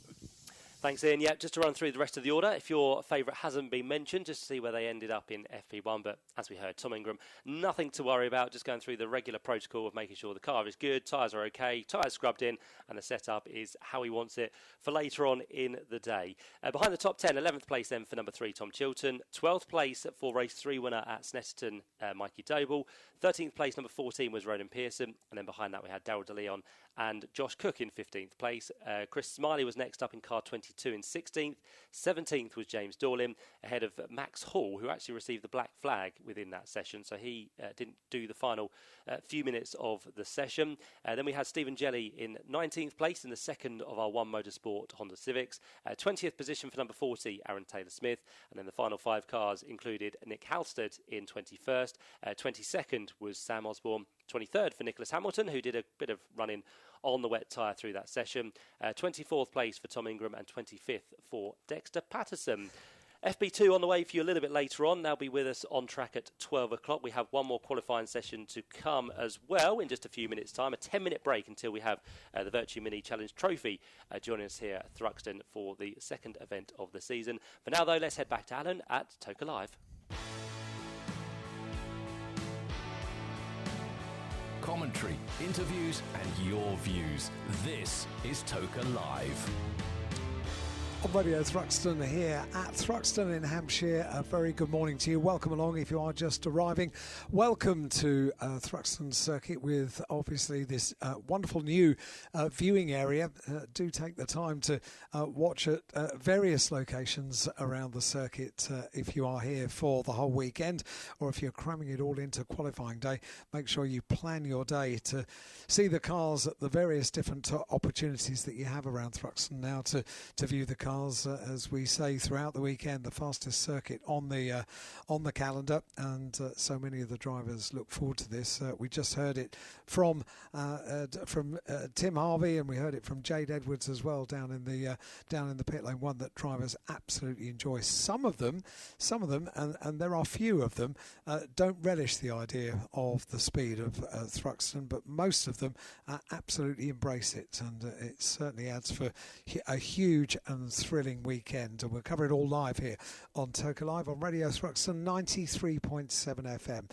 If you want to get in touch with us, as Lee has done, he says, "Hi Al, just a quick word regarding Ian Waterhouse. It's lovely to hear him as part of the Toka team this weekend. I've known him since he was doing grassroots, juniors and club racing commentaries with one man and a mic. It's good to see that hard work gets rewarded," and a thumbs up emoji as well. Thanks, Lee. Yep, Ian has been on our radar for a little while for Toka Live, and the opportunity came up this year to have Ian down in the pit lane on I think 3 occasions over the course of the 2025 season, so it's a very warm welcome to Ian. If you want to get in touch with us here, all you need to do is have the WhatsApp app on your phone. Download the WhatsApp if you haven't already got it, and then you send us a message plus your name. We do need your name to read your messages out, just your first name, that's all we need. So message plus your first name to 07482 877 877. I'll say it again in case you didn't get a chance to fastest thumbs first, 07482 877 877, or you can email studio@tokalive.net. That's really for if you've got slightly more to say. I can hear noises off, which suggests to me that Ian Waterhouse is down in the pit lane, hopefully with a touring car driver. Actually, I'm in the assembly area for the Virtue Mini Challenge Trophy, and I've got to apologise to everybody. I've just taken my rain jacket off and it's decided to rain, so it is quite possibly my fault. I think that's going to be the story all day, Ian. Yeah, I think so. Anyway, I thought I'd come down into the assembly area and just grab a word of a couple of drivers if we can. I've got Joshua Wilby down here. He's 2 wins for him this season, championship leader. I'm just going to open the door and have a quick word with him. Joshua, tricky conditions it seems like for this qualifying session. Yeah, it's not going to be the easiest, I'll tell you that. But no, we had good pace yesterday, so we should be all right. Season's going well. Yeah, it's going better than I could hope for. I mean, we're the greatest of round 1, but round 2 were perfect. 3 podiums in 3 races, so I can't complain really. You never know, we might be chatting a little bit later as well. Alan, if you're happy to stay with me a little bit, I'll just take a quick walk around. I've got Alex Keynes next to me as well. Saw him this morning, gave him the thumbs up. He looked ready and motivated. Alex Thruxton, what do you think of it? Well, it's the the weather's not making it easy at the moment. We're just waiting to go out, but I think we've still got a little while until we are released, so it could do anything at the moment. It's just trying to predict what's going to happen. I've just taken my rain jacket off, so quite possibly this is my fault, so I can only apologise about that. How's the season going for you? It's going really well at the moment. Two strong rounds so far, and first win of the season last time out at Brands, so we're hoping to continue here at my home circuit. The racing in these minis is fantastic. It's close, it's fraught, it's frantic, isn't it? So you guys have really got to stay on it. One mistake and you can drop right back, can't you? Yeah, I mean, the racing around here is as close as it gets, really. Not sure whether the weather's going to have an effect on that, but I'm sure it'll be just as close as it always is. Top man Alex, thanks for talking to us. Best of luck as well. Let's go move on, shall we, a little bit. I've got Ashley Gregory over here. A little story, actually, about Ashley and I. We took part in a challenge last year up at Croft where Ashley was driving the Virtue safety car and I did a running race against a short sprint, and I think I won that, didn't I, Ashley, on foot? I beat you over about 20 metres. I don't think so. It's not how I remember it. That's how I remember it. Okay, round 2 later in the year. Thruxton, what do you make of it? It's fast. It's very technical, down to the toe, but I think it'll be good. And practice yesterday, how did it go? So FP1 was just a shakedown for the car. The team had rebuilt the car after a shunt in Brands Hatch. FP2 was P6 overall, and FP3 we caught traffic pretty much every lap. Finished up P12 overall, but I think it was only half seconds fine, so we're feeling good. Feeling good indeed. Ashley, thank you for talking to us, Ashley Gregory there. And I've just heard a whistle go. I don't think we're too far away from heading out for this qualifying session, Alan. Thanks very much indeed to Ian Waterhouse, setting us up very nicely indeed from our next on-track activity. Gets underway in about 4 minutes' time, the Virtue Mini Challenge Trophy qualifying. It's going to be over half an hour, and just to give you an idea what else is happening this morning, we've then got qualifying for the Porsche Carrera Cup GB, 11:15 until 11:45, half an hour of qualifying for them. And then the second free practice session for touring cars comes up at midday. 12 o'clock until 12:35 with our first race of the day for the Vera Tools F4 British Championship certified by FIA coming up at 5 to 1 ahead of our lunch break between 1:20 and 2:20, where we'll have Ian Waterhouse walking around the paddock as far as the radio mic will stretch, and also walking around the pit lane as well, and we'll have interviews taking place over here in the Toka Live studio here on Radio Thruxton 93.7 FM. A reminder how to get in touch with us is on WhatsApp, a message plus your first name to 07482 877 877. If you want to say hi to someone that you're with, if you want to add support to your driver or your team over the course of this weekend, or if you just want to say hello, all of that you can do on WhatsApp, message plus your name to 07482 877 877. That's how you get in touch with us. In the meantime, we've got down in the assembly area and pit lane Ian Waterhouse, and up in the main commentary box is Matt Suckling. Thank you, Alan. Yep, so very shortly, as you said, we'll be looking forward to some minis joining us onto the circuit. Everything looking good at the minute. We've got some brollies up, but whether that's just to stop rain or shield them from wind, I'm not too sure. But I think we're looking at the back of the commentary box. Puddles look okay. They're not really dropping with too many spots on them. So I think the mini drivers should be okay for the time being.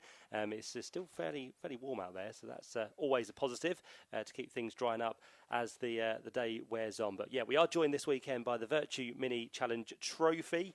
We normally have the JCWs, but for this weekend, the Coopers are with us once again. This is our second visit to the Toka meeting this season. They were all also with us at Brands Hatch on the Indy circuit last time out, so it gives us lots to look forward to with these cars and drivers who will be heading out there in their 130 brake horsepower, 1.6 litre, normally aspirated engines. The Cooper class is commonly known as the first rung on the mini ladder, and then you can work your way through up to the other ranks and maybe one day be one of those touring car stars, which has happened very much in the past as well. A very low level entry into this championship as well. You can convert a donor car into a race car for as little as £14,000. And as I said, it can kind of then aspire you to be a touring car driver or maybe a GT driver in years to come. But most of them on the grid are looking to make their first foray into racing. 2 rounds completed so far this year. 3 races kicked off the season at Snetterton. 3 races last time out, as I said, at Brands Hatch. It means that Joshua Wilby is the man who comes here this weekend as our championship leader with Team Avago.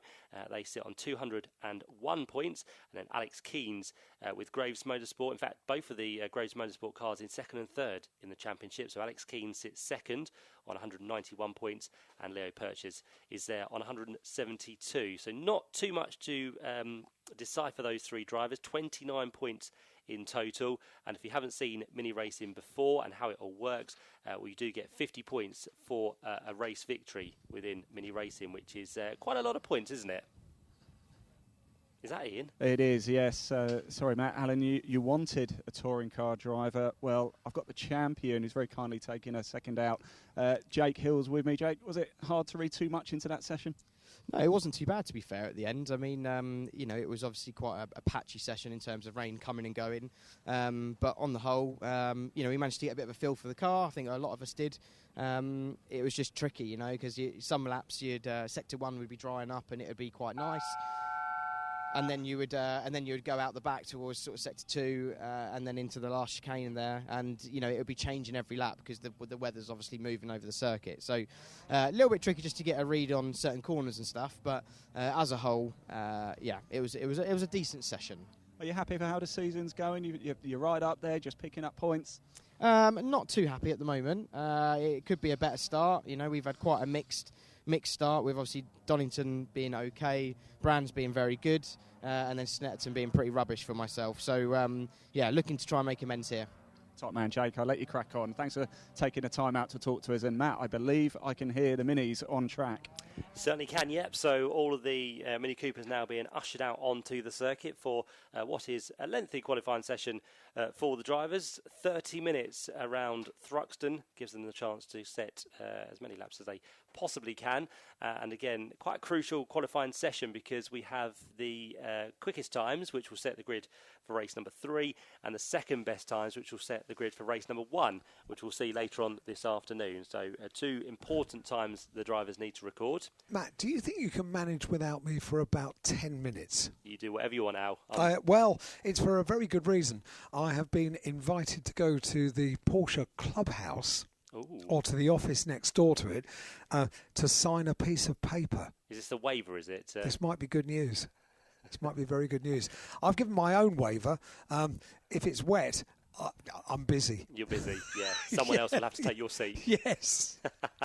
You're absolutely fine now. Yep, no problem at all. So Alan's going to have the drive of his life later on today when he gets the chance, hopefully, if it doesn't rain too much for him, to get out in that Porsche, which is absolutely fabulous. If you want to see it in its full glory, you can see it over there at the Porsche Clubhouse throughout the course of the weekend.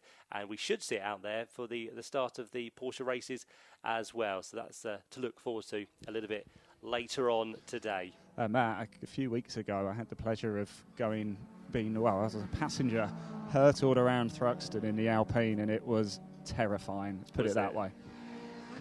You are very lucky boys, you two. You get the drives out there that everyone would be savouring. But yeah, if you do get the chance, you can do, of course, Thruxton track days here or Thruxton drives. If you want to get out there in one of the Thruxton cars, you're more than welcome. There's places around the circuit this weekend. You can endeavour to find out that information if you'd like to have a go at one of the experience days here that Thruxton do offer. Always worth doing, especially at the fastest circuit within the UK. So mini qualifying underway. As we said, 2 times you need from this session. Second best is for race number 1, and the quickest time from the drivers will be saved until the final race of the weekend.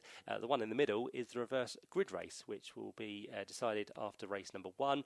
A number between 6 and 10 will be pulled out, and that will decide how many drivers and cars get reversed for the second race of the weekend, which is always an intriguing battle, and that'll be up tomorrow just before the lunch break. So a little bit of a while for the drivers to wait for that, but they do have a race to look forward to later on this afternoon. So as we said, Josh will be the man who leads the championship coming here this weekend. Let's see if he can get the quickest time out of this qualifying session. The lap record for these cars is a 1:30.603, that being set by Alex Solly last year. Alex Solly now has jumped up into the JCWs, so not racing here this year. It's the turn of the Coopers to race around Thruxton once again this season. So we'll wait to see what the first times are going to be, but already a few cars heading for the pit lane, one of those being Josh Wilby, the other one being as well Gabe Fairbrother in the number 11 machine. So both of them have decided just to pop in. Maybe a few changes need to be made to those cars before they carry on, just to make sure the setup of the car is absolutely to the correct specification. Just possibly trying to find a little bit of clear track as well. But first time's coming through, and the first one we have at the top is going to be the 185 machine of Jensen Mason. So for the Vera Alliance Academy racing team, Mason goes quickest on a 1:33.3. But as we said, we look to go a little bit quicker than those times we are seeing early on in this session. 51 is second, which is CJ Morgan. He heads through for another lap as well. And third quickest for now is going to be Henry Foote in the 138 machine, who races with the Race Car Consultants team. So they are your top three drivers for now, but we've only had potentially, half the field now set effectively a competitive time. Still a few to get round and complete a lap as they've headed back into the pits. We've got one lap which has already been disallowed, so thick and fast these track limit warnings already coming in. That one goes to Gabe Fairbrother, so he loses already his quickest time, which will drop him now down the order. And he's recorded with no times on the board as it stands. So Gabe now down to 17th place, as he was inside the top 10. We did speak about track limits. The Mini drivers have been warned about track limits through the club chicane. Matt Salisbury tells me that you need to stay off the orange on the apex corners there. So I think all the drivers just about adhering to that at the minute, which is good. They are flinging it through there, which is nice to see, up on two wheels as they go through the left and right. A bit of a Larry moment there for the 185 machine, Jensen Mason, but that was mainly because he was trying to head for the pit lane there. So Jensen heads down the pit lane. But yeah, the two orange markings you can see if you are at the club chicane, they need to avoid both of those to avoid track limits. That's what they've been told by race control. Into the pit lane also comes now the 8 machine of Murray Richardson. So he is into the pits. He's not eligible for points this weekend. So Murray is taking part, but races in the rookie class, but not eligible for the points this weekend. Yeah, Matt, I'm down here now, actually. I'm just right at the end of the pit lane. I can see Gabe Fairbrother's car. Got Kieran Roberts, a note on him as well. It's his debut this weekend. It's the nephew of the former champion Matt Hammond. Also finished 5th in the Junior Saloon Car Championship. So certainly worth keeping an eye on. He's got Simon Sweetland alongside him, our current championship leader, Josh Wilby, Louis Fleet in the pits. As you said, Murray Richardson, Jensen Mason and Ashley Gregory all currently in the pits at the minute. Thanks, Ian. Yep, so almost 7 minutes of the session completed. Murray Richardson, as we said, not eligible for the points. He's only doing a part season, so he's not doing the full campaign. So that's the reason he's not scoring those points. Also, the other factor about this track limits at the final corner through the club chicane, if you do get pinged for track limits on the lap you're completing, you will also then get pinged for the lap you're about to start as well, because it might give you an advantage as you come through there at a little bit more of a speed than you normally would. So you then effectively lose those 2 laps. So that's another thing drivers will have to be aware of. But still, the majority of them deciding to come into the pit lane just to sort a few things out. But as that all happens, it now sees the quickest car being Luca Mariononi Osborne, who goes to the top briefly, but then Alex Keynes goes through to do a quick lap on a 1:31.4. So good lap there for him, which just about puts him ahead of the 69 machine of Monroe Renard in the Graves Motorsport machine. So those two at the minute separated by less than 0.2 of a second. Marinoni Osborne now down to 3rd. 4th place you'll see number 46, which is Paul Manning. Paul runs with the Manpower Motorsport team. He sits just ahead of the 38 car, which is Olivia Algieri. That is row 3, and then to complete row number 3 will be the car of number 88, which is going to be Alfie Garford. So Alfie Garford, one of the multiple rookies we have in the field this year. Of course, if you're a rookie, it means your first time into the championship this season within the Virtue Mini Challenge Trophy class. We also have the graduate class, which is for those who step up from the rookie class last year into the graduates, so a second season for the graduates. We have got rid of the Directors' Cup for this season, a bit like that in the JCWs, so no Directors' Cup for a slightly mature driver. So we just have the rookies, the graduates, and those who are not classified are those who just run within the normal Cooper class for this season. So Mini's back round, this gaggle of cars which seem to be keeping themselves together. You've got the whole circuit at Thruxton to use, and all of them seem to be on the one straight as they head down towards the first corner at Allard. And I think there's been about 4 cars just been released from the pit lane, and with that they're going to join in exactly the same place as everybody else. So we're going to have about 15 to 20 cars heading down towards the complex on this lap, all of them trying to pick their place in the traffic and try and make sure they're not going to be held up by anybody around them. It might just be a wise thing for some of those drivers just to back off and find that clear air, because otherwise, if a car in front of you makes a mistake, you're then going to suffer from that as well. Yeah, a few more cars heading out as well. Harry Smith, of course, last year's Junior Saloon Car Champion. CJ Morgan's heading out, as well as is Cameron Wood. Paul Manning is about to head out on track 2. It'd be interesting to see how Reese Hurd gets on in his session as well. Yesterday, he topped 2 of the 3 practice sessions. He's been going well. Was a rookie Cup winner, apologies, in 2023. Also had most wins in 2024, so expecting him to be quick this weekend. Certainly are, yep. I think those drivers who've just left the pit lane have done it right, because they found themselves with the clear track. We can see as we look up towards kind of Village and Church, there's about, 10 cars altogether. There's 3 of them trying to stay out the way to keep out the way of the quicker cars. But this is the other thing they'll tend to do here at Thruxton. You get a lovely tow from Church all the way through Brooklands, all the way up Woodham Hill. So if you can use that to your advantage and not get delayed, that could gain you a few tenths of a second per lap. So that's what these 5 cars are now doing. They work their way through in towards the final chicane. As long as they adhere to track limits, they should be okay. But it's Alex Keynes who heads them across the line. And can he remain the quickest, or can he go even quicker than a 31.4? That time through a 33.6. So he lost a couple of seconds on that lap alone.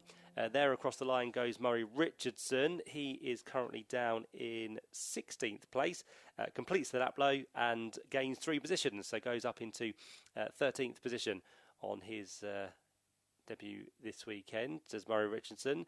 So he will be pushing on hard to see what he can do over the next of the laps, but still Alex Keynes the quickest at the minute with 2 tenths of a second in hand.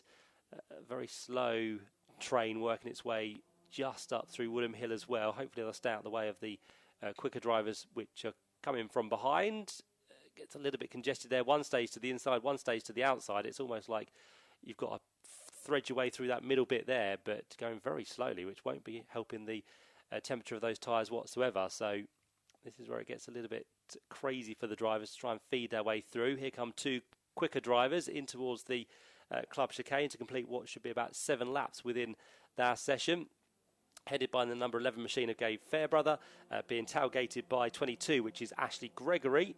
Ashley goes across the line behind, and Fairbrother improves up into 3rd place. So this time, hopefully, Gabe's time will stay within the order. Ashley Gregory goes through and gains 9 positions, so that little bit of a tow through Woodham Hill did, in fact, help. So Ashley Gregory inside the top 10, Gabe Fairbrother inside the top 4. And anybody else on this lap looking to improve? Yeah, quite a few actually. 88 Alfie Garford goes up into the top 5. A good lap there as well from the 96 machine of Ronnie Smith. Goes onto the front row of the grid. Misses out on the quickest time by just under a tenth and a half of a second there. So Ronnie Smith now second to Alex Keynes. 3rd place is 69, which is Monroe Renard. And then behind that we have what's going to be a change at the top, because quickest now has gone Olivia Algieri. So Algieri goes quickest on a 131.477 and has done that by just 7 thousandths of a second. So very, very close indeed between the top 2. CJ Morgan now up across the line, and CJ only with a couple of laps completed so far, but CJ stays down there in 16th position, but now will hopefully go on to a quicker lap. Oh, and the quickest time has just been disallowed actually, so Olivia Algieri's time has been removed, no surprise, due to track limits. So back down to 9th place, which means Alex Keynes goes back on to pole position on that 131.484, still by a tenth and a half of a second over Ronnie Smith, who's in the graduate class, so a second season for Ronnie. Ashley Gregory goes quicker that time, 1:31.335. So Ashley now the quickest of the drivers ahead of Alex Keynes. The gap that we had between second and third is now pretty much the gap we have between first and second. Again, a 1/10.5 of a second between the two on the front row of the grid. Here comes our train of cars of 2, 4, 6, 8, 9. Almost 12 to be fair, but 9 in the first bunch and then 3 following through. They all head down towards the first corner at Allard once more, as we've had another time disallowed there, unfortunately, for the 40 machine of James Sherrington. So the man who runs with Westbourne Motorsport has now dropped down to last place and has no time whatsoever currently recorded. So James Sherrington needs to get 2 good laps in, as we said. 1 to set the grid for race number 3, and the second of the times needs to be set for race number 1. Yeah, Matt, I'm down in the pit lane and I'm here. You mentioned him a little bit earlier, actually. I'm here with Alex Solly. Of course, he was racing in the Virtue Mini Challenge Trophy last season, and you actually hold the lap record for the trophy class here at Thruxton, don't you? Oh, I believe so, yeah. We've had pretty good success around here in the past few years. Bit of a veteran, isn't it? I don't know what clicks with it, but it seems to work. Hopefully scrub that off on the boys. Well, I can tell you last year in qualifying he did a 1:30.603 in the race. It was actually Sam Gornall who set the fastest lap. He did a 1:37.72. We're not going to get anywhere near that in this qualifying session, but you're here, of course, supporting Napa. Yeah, so running the Weir Alliance Academy today. The boys done really well all season, so hopefully we can give some of my good fortune round here to them this weekend. We'll see you in a couple of weeks at Alton, I believe. We will do indeed. Top man. Matt, back to you. Thanks, Ian. Yep, nice to hear from Alex. As we said, saw him at Snetterton last time out, and we'll see him next time at Alton Park in just 2 weeks' time in the Mini Challenge. On this lap, Olivier Algieri is going quicker once again. Best of anyone through Sector 1, personal best in Sector 2. Currently, he's just slipped outside the top 10 because, as Algieri goes through, does go quicker, 1:31.131. We're hoping this time that does stand. We'll wait to see if any notes come up about track limits, but Olivia Algieri quickest now than anybody else. Gabe Fairbrother jumped up into second place, and all of a sudden Ashley Gregory, who was on the provisional pole, is now down to the second row of the grid. So Ashley, with just one podium so far this year, sits 6th within the championship, looking for a solid result if she can keep herself inside the top few places. Of course, that will then hopefully give her a good reverse grid race for race number 2. And then if she gets a good second best time, that will give her a good start for race number 1 as well. So Ashley currently in 3rd place. Alex Keynes now down to 4th. So another one who was on provisional pole just a few minutes ago is starting to slip. We've got 13.5 minutes of this session still to go. So plenty of time for drivers to record some quicker laps if they wish to do so. On this lap, we've only got a few green sectors coming through. One of those from Alex Keynes in the number 62 machine. So Alex will be looking to improve this time, but again, working his way through a lot of traffic as he works his way through the final corner. He's at the head of it, just ahead of Leo Purchase as they work their way across the line. But has Alex had a good end to the lap? That will be the question. Alex goes through 1:31.554, so slightly slower on that lap. The one that did improve and really did need to improve was James Sherrington, because, of course, James lost a lap and dropped down to 23rd place, but now gets himself into the top 10. And the championship leader, Joshua Wilby, has just done a better lap as well to go 3rd quickest. So all of a sudden, our championship leader, his 2nd year within the Cooper class, has worked his way up into 3rd on a 1:31.323. Which means the top 4 within this qualifying session are covered by just over 0.2 of a second. We've got a little bit of a push to the line there because a helping hand is being had by Charlie Barr, being pushed by Harry Smith there. Did either of those improve? Harry Smith, who was doing the pushing and also got a bit of a toe, did make up 3 positions. So Harry Smith goes into 14th position within this qualifying session, and further down is that car of Charlie Barr. So he is in 20th place as he goes on to another lap. Olivia Algieri now into the pit lane. So quickest time recorded into the pit lane just for a bit of a breather, I reckon. Yeah, I was just about to say, actually, Olivia Algieri has come into the pits, as has Luca Marioni Osborne and CJ Morgan. Of course, Algieri, a driver certainly worth keeping your eye on. Has had a win this season, going well in the rookie class too, so certainly worth keeping an eye on him. Just looking to see how Reese Hurd is getting on, and I'll pop down to Westbourne actually, see if I can find out, because he's quite a bit down the order at the minute. Oh no, just shot up. He's just come out the line and jumped up to her 5th place. Certainly has, yep. So Reese Hurd goes 5th quickest and takes with him James Sherrington into 6th place. So both of those now do find themselves on row 3 of the grid. As Ian mentioned, Olivia Algieri doing well in the rookie class, and also with that win overall so far this year. But unfortunately, the season did get off to the best of starts at Snetterton. 2 non-finishes in race 1 and race 2, and also a non-point score in race 2 at Brands Hatch last time out. So although the positions have been there overall in terms of the top 3, just haven't managed to string the rest of the races together. So already 14th in the overall championship, 75 points adrift of Josh Wilby at the top of the championship coming here this weekend. But we have only had 6 races, and we've still got plenty more to come this year. 3 this weekend at Thruxton, 3 next time out at Croft, and then the season comes to a close with 9 races, 3 of those at Donington Park on the Grand Prix circuit, back with the British Touring Car Championship in August. Silverstone National next up, and Brands Hatch India will be the final round with trucks in November. So that's how the season will culminate for the Mini Challenge Trophy. But Olivia Algieri definitely at the minute having things his own way as he sits there with a 131.131, still with over a 1/10 of a second in hand from Gabe Fairbrother in the number 11 machine. And then we've got no one wants to go first by the looks of it in the train of what's going to be about 8 cars now. And in fact, Josh Wilby thinks, I'm not going to give anyone a toe, I'm going to dive for the pit lane. So championship leader goes in. Alex Keynes will now have to lead once again. He's been at the head of this for quite a long time, but of course, if you're at the head of that train, it does mean you'll be given a tow away to all those cars behind. So Alex Keynes needs to back off. But of course, as soon as he backs off, everybody else behind backs off as well. So there's no real advantage gained there. I'm back with you again. Oh, hello, Al. And I bring news. So I've passed all the tests. I filled in all the forms.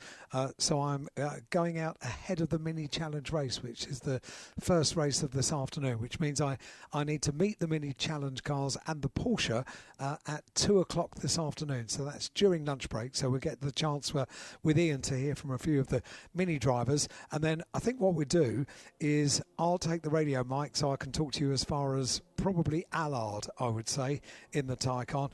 I say talk to you. It'll probably just be a squeal, and then I could probably talk to you again by the time we get to the club chicane. So that's going to be 2 o'clock. There is nothing like an on-air production meeting, is there? And I think they've timed that just right, because you've just had your lunch, you're going to go out in a quick car, and what's going to happen? Well, one can only imagine. I've just done a first as well. I have never been breathalyzed before. Oh, really? But I had to be breathalyzed, yeah. I haven't drunk since I was 18. So my 18th birthday was the last time I had an alcoholic drink. You can surmise from that it was quite a party. And I haven't drunk since then. So I'm very pleased to say I'm a 0% blow on the breathalyzer. Very good news. It put you off for life then, did it? Yes. Yes, it did. Alan, I don't want to be the next person in that car after you. I wanted to pop a bit further down the pit lane, but I don't think it's quite going to reach. CJ Morgan's been in the pits for a while. The bonnet is up. I did have a quick word of him. Looks like the car's overheating. So the number 51, CJ Morgan, still in the pits at the minute, trying to get that car cooled down. Yeah, we can see the bonnet off or up on that car. So, yeah, a bit of cool air, and team doing a bit of fettling under it just to make sure it can be resolved before this session comes to a close, which is now only 8 minutes away. So it might seem like a long 30-minute qualifying session. There's a bit of a mistake through the club chicane for Ashley Gregory. That was a much needed shortcut there for Ashley. So it comes through. That time will definitely be disallowed. Didn't hit any of the orange markers, but definitely across the grass was Ashley. 4th place currently within the order, and only needs to find a 1/4 of a second. So hopefully it won't be too bad for Ashley as she gets herself back up to speed on this lap, but I think this will be another lap which is disallowed due to that shortcut across the grass. Things have changed towards the top now because Gabe Fairbrother has gone quickest, 1:31.091, which means that Olivia Algieri is down to second place, but on a good lap here, best of anyone through Sector 1, slightly off in Sector 2, but let's see what the 38 machine can do as it heads its way back towards the end of the lap. Some more diving for the pit lane. That one is going to be Ronnie Smith. So Ronnie, who finds himself now dropping down to 8th position. Ronnie, who was up there in the top 5 places in the midway stage of this qualifying session, has now fallen further afield. But with a visit to the pit lane, that's not going to do Ronnie any favours whatsoever as well. So down to 8th position. But still clings on inside the top 10, which is always good. Another one destined for the pit lane is going to be the 610 machine of Louis Fleet. So Team Avigo will be welcoming that car and driver very shortly indeed. And in terms of the lap for Olivia Algieri, it was not a better lap by about 0.3 of a second. So Olivia lost a little bit through Sector 2 and Sector 3, but as I said, the first sector was the best of anyone so far we've seen within this session. So we are getting closer to the 130s, but not yet into them. Alex Solly's qualifying record still stands. We're just under half a second away from that, so Gabe Fairbrother, Olivia Algieri and possibly Harry Smith might want to push in the closing stages where the track conditions should be at their best, because we've had the few sprinkles of rain early on this morning, but I think all in all now, most of the track will be in a perfect condition for the drivers to utilise their tyres and their speed. Harry Smith just did a good lap there, actually, up to 3rd place from outside the top 10 back onto the 2nd row of the grid. So the rookie driver doing a tremendous job with the Chandler Motorsport team. Harry so far this year has had 1 win, 1 second place and 1 third place within the rookie class. So doing well is Harry in rookies. In terms of the overall order, he's had 1 second place to his name, but he does sit just outside the top 10 within the overall championship. But I'm sure Harry, although he'd like a good overall result, will be more looking towards the Rookie Cup for this year, fighting currently James Sherrington and Alfie Garford, who sit ahead of him in those standings by just 20 points. So again, very, very closely matched are all those drivers in the Rookie Cup after the first 6 races we've had so far this season. Just to reiterate as well, plenty of points on offer through the mini races. 50 points you do get for each win over a course of 50 points you do get for each win over a course of a weekend, and you also get an additional 6 points for qualifying on pole position in this qualifying session, and an extra 3 points are awarded to the fastest driver within each race as well. So that's why there are plenty of points on offer. So it doesn't really matter if you're 75, 80 points adrift. If you have a good race and one of your rivals has a poor race, it really does close things up, which is a good thing within the Virtue Mini Challenge Trophy. Another change for this year as well, that we only drop your worst score, where it used to be 2 races which were dropped. This year it's just the 1, so you have to be on the ball at most of the meetings this year, so only 1 of those bad results can be dropped from your season tally.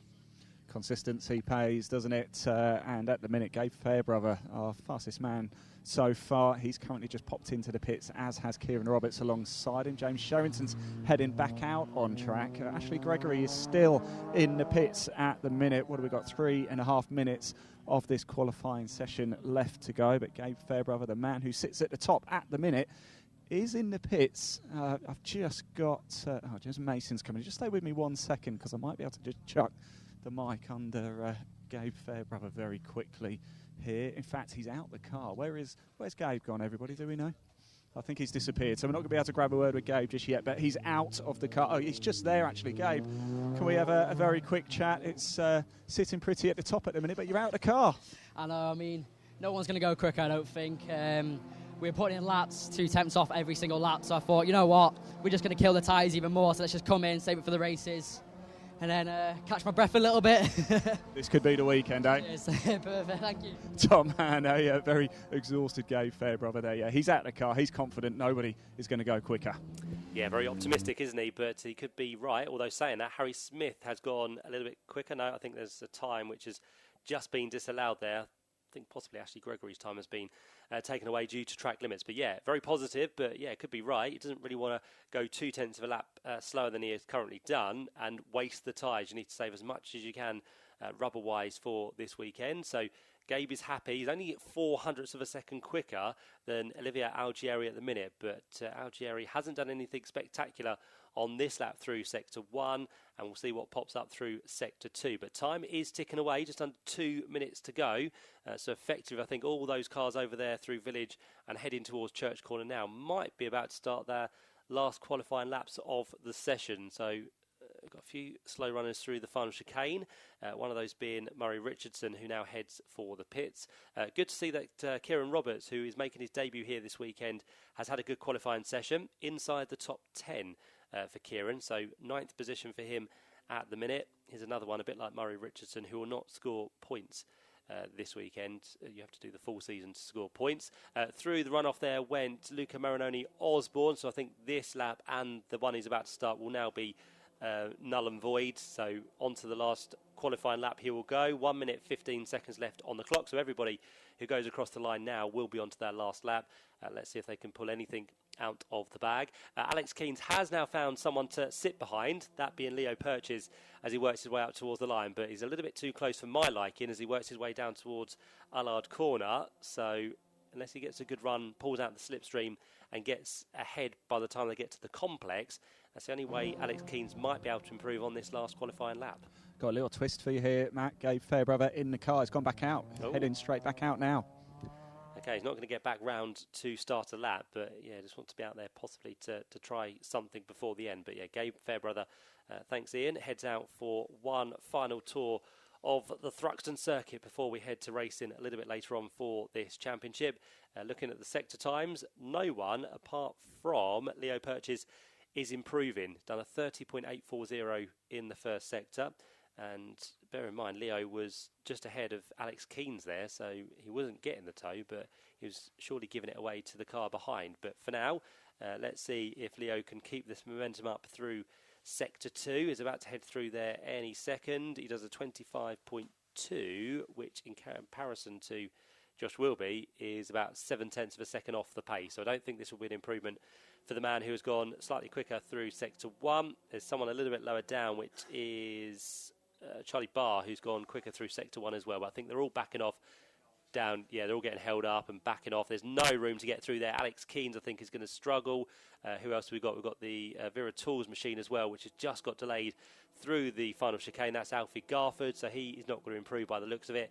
All of them will receive the checker flag. Into the pit lane comes Paul Manning, and are we right that no one improved on that final lap? I think that is going to be the case. The checker flag goes out to all of them, and yeah, no one goes quicker in those final few minutes of qualifying for the Virtue Mini Challenge Trophy. So the quickest times we have on our screen will give us the grid for race 3 of the weekend. We'll try and have a look at second best times as well after we've run through the top 10. Gabe Fairbrother did go back out, but as we said, would not make it to the line to start another lap. So just a formation for him to get the checker flag in that 30-minute qualifying session. And Gabe Fairbrother does go through and picks up pole position by 0.04 of a second in the end. His quickest time was a 1:31.091.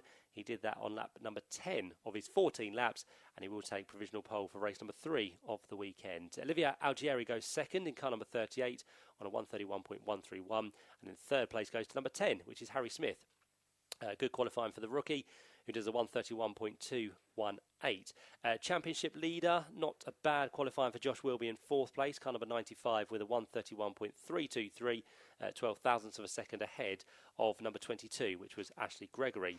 1:31.335 for her. Next up in sixth place, number 59 is Reese Hurd, 1:31.342, again just 7 thousandths of a second separating those two cars. And then James Sheraton comes through as the third of our rookies in car number 40, 1:31.412. Alex Keynes is next up in 8th place. Car 62 did a 1:31.484. 9th place for number 78 was that of Kieran Roberts. Kieran did a 1:31.493. And to round out your top 10, it was Ronnie Smith on a 1:31.629. In terms of second best times, let's very quickly have a look and see if we can give you those as well, because that's quite important for grids race number 1. And let's see if we can find it on our respective timing screen, so that is not what we want. Let's have a little flick through. You have to go quite a way through TSL to find second best, and are they second best there? Yes, they are. So second best, which means on pole for race number 1 will be Gabe Fairbrother. Olivia Algieri will be second, Reese Hurd third, and Alex Keynes fourth. Ashley Gregory will be fifth, and James Sheraton sixth. Harry Smith, who starts race 3 from third on the grid, is going to be seventh for race number 1. Just behind him will be Ronnie Smith.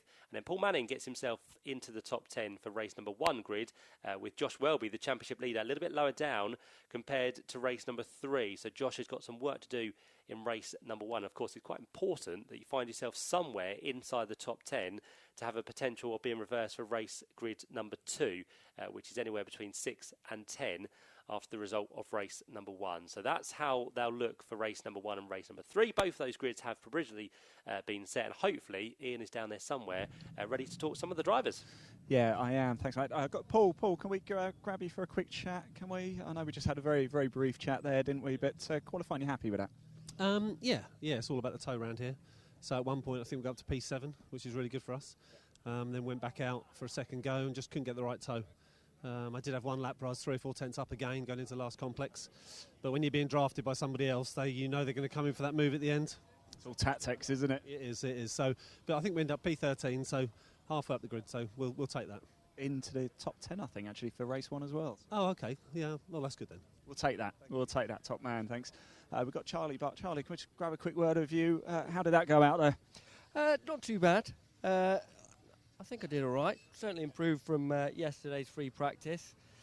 It seemed a little bit towards the end, a bit like the F3 cars at Monza. No one wanted to be at the front of the tow, but someone had to be, so luckily it wasn't me. So yeah, not sure what time I got yet and where we are, but yeah, seemed an all right session for me. Top man, do you want a bit of rain later? Hopefully it rains from where I'm standing, because brings everyone closer together and yeah, makes things more interesting for the fans. Charlie, thanks for talking to us. Appreciate it.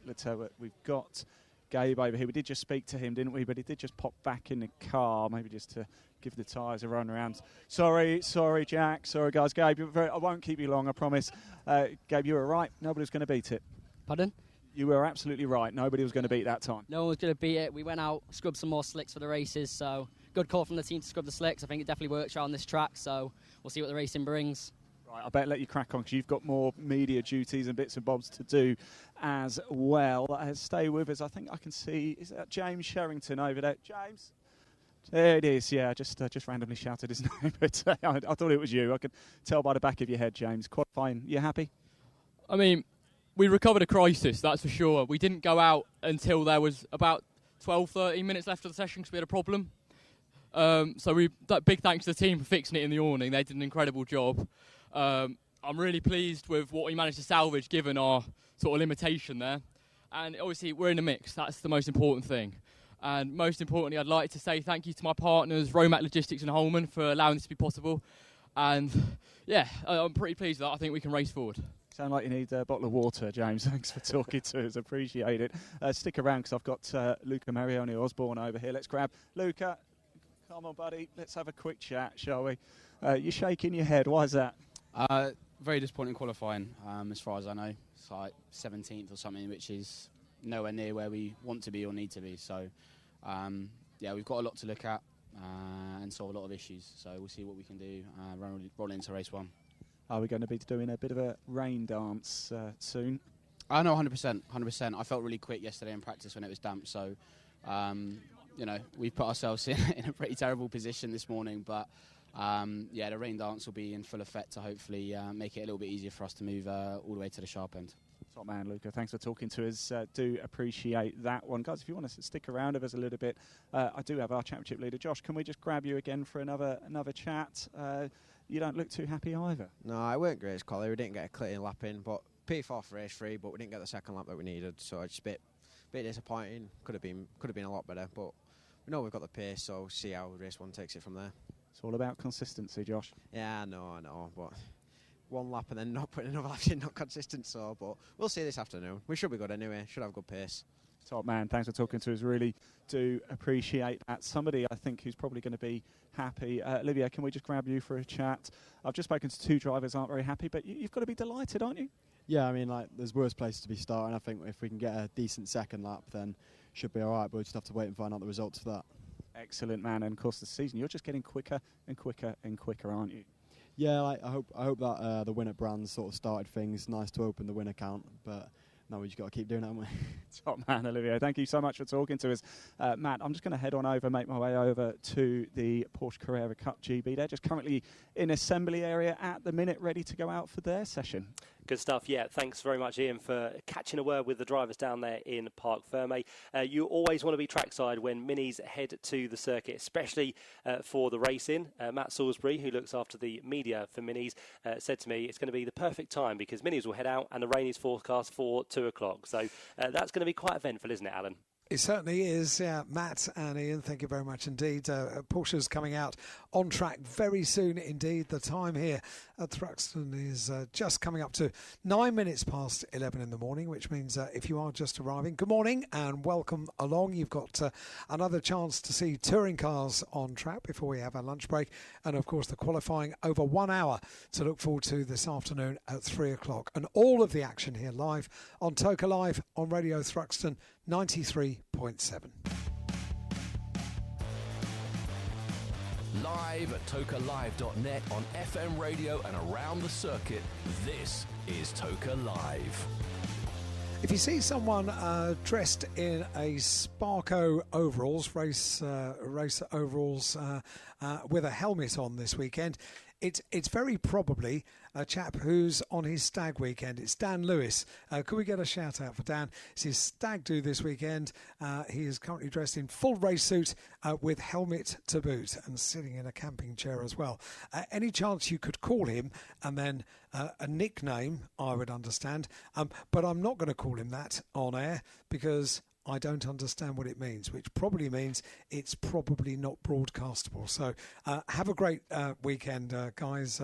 Dan Lewis and his friends here at Thruxton celebrating the advent of an imminent wedding. This one says, it's from Alan and Morticia. Hello all, listening to you on the radio in our camper van in the camping area. Looking forward to Tom Ingram winning tomorrow. All races, obviously. Having a great time. Alan and Morticia, it has been done that a driver has won all 3 races. It has been done here at Thruxton as well, many years ago, by Dan Eves. The only other driver to complete that was Jason Plato, but it wasn't here at Thruxton. But you never know. You never know. Yeah, chaps, Porsches are heading out now. I just popped over, actually, see if I grab a word with 1 or 2 drivers, but they're already heading out. I did say hello to Sid Smith, and, of course, he's now racing. In fact, he's going very well. He's 3rd in the professional category in the Porsche Carrera Cup GB, and I know him from his Fiesta Juniors days, and he said it's a little bit different to a Fiesta. Just a bit, and particularly around the circuit here at Thruxton, the high-speed sweeps of Thruxton, where we've only got 2 real wiggly bits on the circuit, if you like, down at the club chicane at the end of the circuit and just after the start of the circuit at the complex. Other than that, it is wide, it is sweeping, and it is a real test of drive up and machine, and in particular these Porsches, which are incredible cars. Just a couple more messages before we get back to Matt in the commentary box. This one is from Jane. Please say happy birthday to my hubby Grant. We've been following the BTCC for years. We've been to many circuits, but this is our first ever visit to Thruxton, enjoying the camping. Jane, great to have you here. Jane and Grant, you are more than welcome. If it's your first visit to Thruxton, I guarantee it will not be your last. And this one comes from Dad Des, says good luck to from the Wheatleys, listening down to all of the Mini Cooper drivers, especially to Gabe and to the other Accelerate boys. Dominic has had the long drive from Hartlepool coaching and on the data for the team. And that's from Dad Des. Sounds like a proud dad as well. Rightly so. And this one, finally, it's from Tigger Truck Lisa. Says, morning, Alan and the team. Just trying to get back to base from doing a pallet delivery and then a drive down to Thruxton for the weekend. Big shout out to 3 Amigos Autosport, Jeff Army and the Orange Army. Toka Live sounding great on the truck radio in the meantime. Lisa, thank you very much indeed. And this one was a missed voice call. Yeah. Oh, right. It's from those that are on the stag weekend. I think we can expect trouble from them over the course of the weekend, Matt. Keep you on your toes, though, won't it, Al? It will keep me on my toes for sure. Maybe play that one after 9 o'clock. I won't be playing it at all. Do you know when you said that, I thought, the traffic cone's back from Snetterton. Yes, it is a choice of stag weekends to come along to a BTCC race weekend. And what should we say? The WhatsApp messages can get interesting. They certainly can, yeah. Yes. Keep them coming, though. We'd love to hear from all of you, wherever you may be, either here at Thruxton, around the world, around the UK. Just send us a message. We'd love to hear from you this weekend, and we'll get through as many of those as we can across the course of today and also tomorrow as well. Send them through to Alan. Put your name in there. Start your message with that and followed by your name, and send it to 07482 877 877 via WhatsApp. And they'll go straight through to the Toka Live studio where Alan is keeping an eye on everything so far today. Right then, Porsche Carrera Cup qualifying is underway. This is going to be another interesting one. 30 minutes to look forward to. And with Porsches, we normally see that they do the first half with some tyres. They come in, do a stop, spend the time there for about 5-10 minutes and head out for that second part of qualifying where they try and improve their times on the first part. So let's see how this all plays out, and let's see who can take the top spot at the end of these 30 minutes. Now this qualifying session is only going to be the determination of the first race of the weekend, because we have a reverse grid for race number 2. So quickest times will just set the first race we have for tomorrow morning here at Thruxton. I think there's already some cars in the pit lane. Yeah, I was just going to say a number of cars already in. Sid Smith is in the pits currently on the jacks, as is William Jenkins at the minute. So quite quiet at the minute. It feels like a bit of calm before the storm, Matt. Normally is, yet with the Porsches, so we'll see what they all get up with and come through with at the end of this session. Coming into this weekend, it's very closely fought at the top of the standings, because Andrew Rackstraw, who's taken 2 wins so far this year, both of those were race 2 victories, one at Donington and one at Snetterton last time out. So he has accumulated 36 points, has a nice 10-point buffer over James Wallace, who took his first ever Porsche Carrera Cup win last time out at Snetterton. It was quite apt, actually, because we had our 400th race in race number 1 at Snetterton, and James Wallace, as our junior driver, entering now his second year with Porsches, he wore the 400 on the car, and very apt, he took that race win with that car in the 400th race. So James Wallace, well done to him, and with that, he's going to keep that good luck going this weekend with the same number. Yeah, Matt, sorry, I'm in the pit lane now. I've mentioned him a few times, Sid Smith. Well, I've got him now. We can actually hear from him. Sid, you're looking very serious and ready for this. Yeah, round here in these cars, it's honestly amazing. It's amazing, but it's so sketchy. And with these tyres, you only get a couple laps to do it. So it's a case of waiting for the exact moment to strike and going out there and giving it everything. So is that what we're doing at the minute? What's that? Were you just waiting at the minute, waiting for the right time? Yeah, just waiting for the right time at the moment. We'll see what happens. It's going to be close no matter what, but hopefully we get it right and we'll just, get it done. You mentioned a little bit earlier, of course, formerly from the Fiesta Juniors. Bit of a step up, huh? Yeah, I've been lucky enough to come through the ranks quite quickly, and well, my first time here was last year, so hopefully this year we can make a better statement and well, go for pole.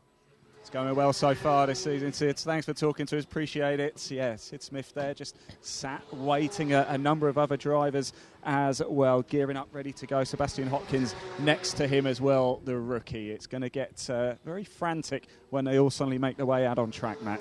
Yep, Sid Smith, good Essex boy is Sid, so nice to have him here this weekend, trying to come off the back of 3 podiums within the pro category so far this season. Just going to correct myself, although Andrew Rackstraw has had 2 wins in class, he's only had 1 overall win, because we had 2 new winners at Snetterton, the other one being Max Coates with the Duckham's UASA Racing by Graves Motorsport, Max being the first Pro-Am category driver to win a race overall since Abby Eaton did that back last year at Silverstone. So well done to Max, well done to James. It was a weekend of new winners in the Porsche Carrera Cup of Great Britain. And with that result for Max, it did put him at the top of the Pro-Am category coming here this weekend. He's got 31 points, just 1 point ahead, though, of Ollie White and also Josh Stanton, who are both on 30 points. So they're joint second in the Pro-Am category. Just to go back to the pros, it's Andrew Rackstraw, who is on 36, James Wallace on 26 with that first win at Snetterton, and Sid Smith, who we just heard from in the pit lane, sits there on 22 points. So very close between those drivers. There are less points available in Porsche Carrera Cup compared to the minis, which we just saw out for that qualifying session. For the Porsches, you get 12 points for a win in race number 1. You get lesser points in race number 2. The reason for that is because it is a reverse grid race, so less points are awarded for that second race of the weekend, Ian. Yeah, about to get very busy now. Sid Smith is about to head out on track, as is Will Jenkins and Sebastian Hopkins. Also making their way out on track is the number 44, that's Jonathan Beeson. So as a few cars come in, a few head out. They do indeed, yes. So it vacates the circuit and then leaves it for more to head out onto to set some times. And those times are already coming through because Andrew Rackstraw, who heads the Pro Championship, has done a 1:11.878 so far within this session. 2/10 quicker than George Gamble, the number 1 on that car for this season. He is the reigning champion and looking to defend that title this year. If he could do that, he'd only be the 4th man in history to do titles back-to-back year after year. So the others being Damien Faulkner, who did that back in 2005 and 2006.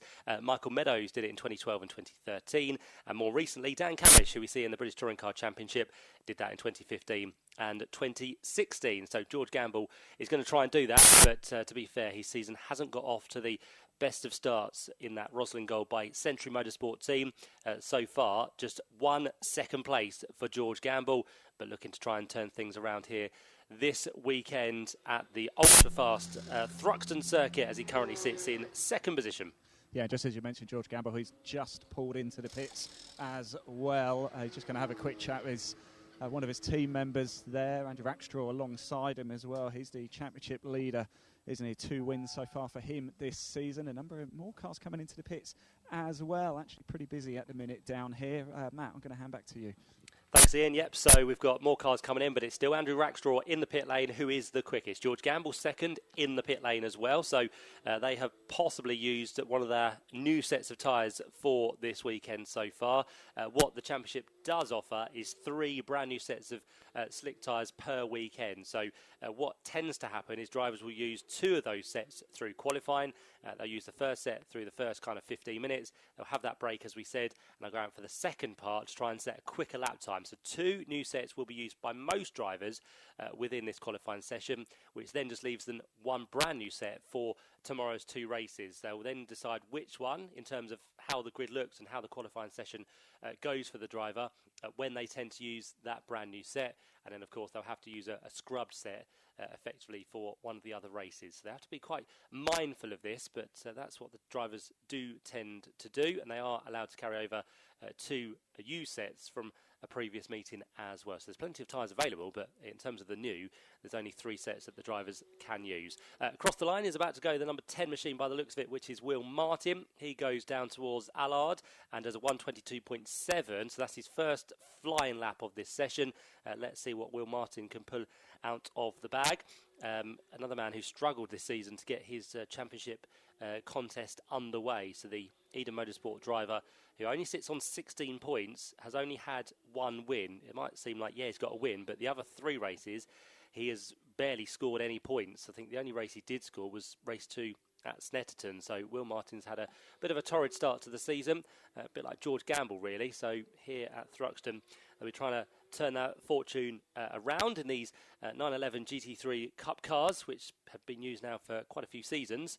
Introduced back in 2022 was this car, and around this circuit, the fastest circuit visited by the Porsche Carrera Cup of Great Britain. We're going to see speeds somewhere in the region of 160 miles per hour this weekend. So as they come up through Woodham Hill, hit the brakes down towards the club chicane, that's where they'll be hitting the top speed of 160 miles per hour. So with that new Woodham Hill vantage point for this weekend, that is an absolutely perfect place to be standing for this qualifying session. And if you're here tomorrow, then definitely get across there for some of the races as well, because you're going to have some fast machinery making your way past you and heading down towards the final sequence of corners, which Sid Smith is now through. The exuberant green and white on his car heads up towards the line, and Sid Smith, what can he do from 9th place? Will he improve on this time? He does. He goes up into... No, he doesn't. He loses a place, because the one that does improve was Will Martin. So Will, who was outside the top 10, now goes into the quickest position so far within this qualifying session, a 1:11.766. puts him a tenth of a second ahead of Andrew Rackstraw as it stands. So it's Martin and Rackstraw who do occupy the front row. Yeah, Matt, I'm in the pits, as you know, and I've got Carl Cavers, who's just sat behind the wheel, looking like he really wants to have a quick chat with me. I'm very well, Carl. More importantly, how are you? How's it going? Good. I mean, we've gone out, got the lap in. You just never know with this weather what's going to happen in the next 20 minutes.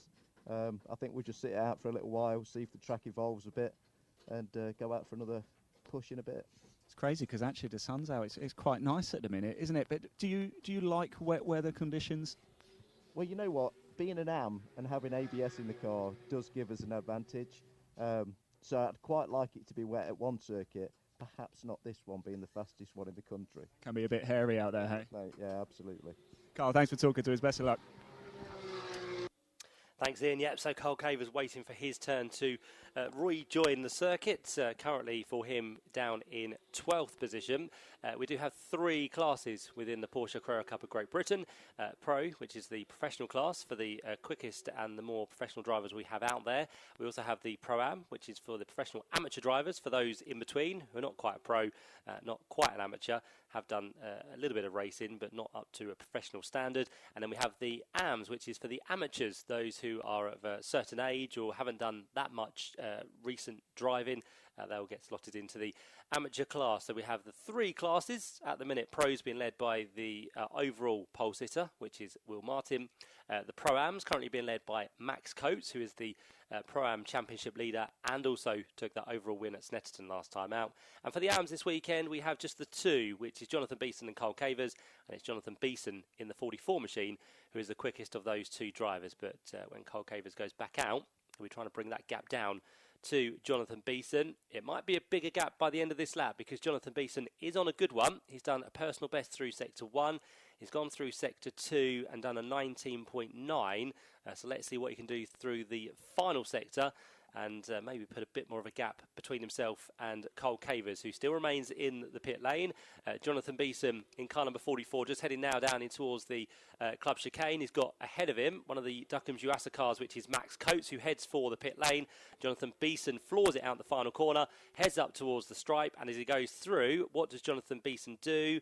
It's going to be a 1:13.286, which was, I think, about 0.006 of a second quicker than what he had previously done. So it is quicker, not by a huge amount, but still he puts a bit more of a gap between himself and Carl Cavers. Behind the 2 AMs at the minute, which is quite surprising, one of those being a pro driver, which is Sid Smith. So Sid's only done a 1:17.211, finds himself almost 5.5 seconds off the quickest time of Will Martin. The other driver we have down there as well is the 59 machine of Josh Stanton, who's on a 1:19.2. So both of those have done about 6 laps, but they are their quickest times. Now, whether they've had times disallowed or whether the pace is not quite there for both of them at the minute, I'm not too sure. But both Sid Smith and Josh Stanton need to find a little bit more pace before they get to the end of this session, which is just over 14 minutes away. Now, this is the point where we said that most of the drivers will tend to head for the pit lane, which will mean that the circuit will almost feel very quiet, apart from the 94 machine, because on his way and continuing onto another lap is going to go Ollie White. So Ollie White continues out there, but apart from that, I think everybody has now headed for the pit lane, because Jonathan Beeson also heads for the pit lane as well. Yeah, very, very busy actually at the minute down here. It's almost like a car park. Let's pop down to have a quick chat with George Gamble. He's just currently studying the TSL times at the minute, George, and currently 3rd. Yeah, currently P3. The track's surprisingly really fast this morning. I think everyone's probably quite shocked at the times we're doing. I think just because it's a bit cooler, and but to be just on a dry track doing the times we're doing, the pace is really good. So yeah, first set of tyres went really well, P3. So if we could just improve by a couple of tenths, we'd be right up there for pole. So. You don't want to give too much away, of course. 13 minutes to go, though. We've got a rough thinking of when we're going to go back. I think it'll just be a game of cat and mouse. I think the whole grid will probably flood out at the same time. So it's just about trying to get some good track position now. So. Excellent stuff, George. Thank you so much. Stay with me for a second, Matt and Alan, if you can, because we do have our championship leader, Andrew Rackstraw, here as well. Thank you very much. I appreciate that. And also studying the TSL times as well, Andrew. Oh, sorry, I didn't catch any of that. I was just saying you're very similar to George. You've got very professional. You've got the TSL time, just studying it. Are you happy with how things are going so far? I think we're in a really comfortable spot. We still have more time to find, and I know where that is. So I'm feeling confident going into the second run. It's always better setting a good banker on your first run, so the next run's not that stressful and you can just push the limit as much as possible. That's what I'll try to do, and then try to put it on pole. Now, you just said there you know where the time is. Whereabouts is it? It's all in turn one. Just when I went out for that lap, I didn't expect the tyres to be in so quickly, so I didn't maximize, and I know that's where the time is, so I'm very happy. Excellent. Andrew, thanks so much for talking to us. Appreciate it. There you go, Matt, Alan. It's all in turn one. There we go, yeah. So Ian down there in that expensive car park, as it is, with the Porsches down in the pit lane, but all waiting for that time to head back out onto the circuit with just under 12 minutes to go. The order stands with Will Martin as the quickest driver, so he provisionally sits on pole position.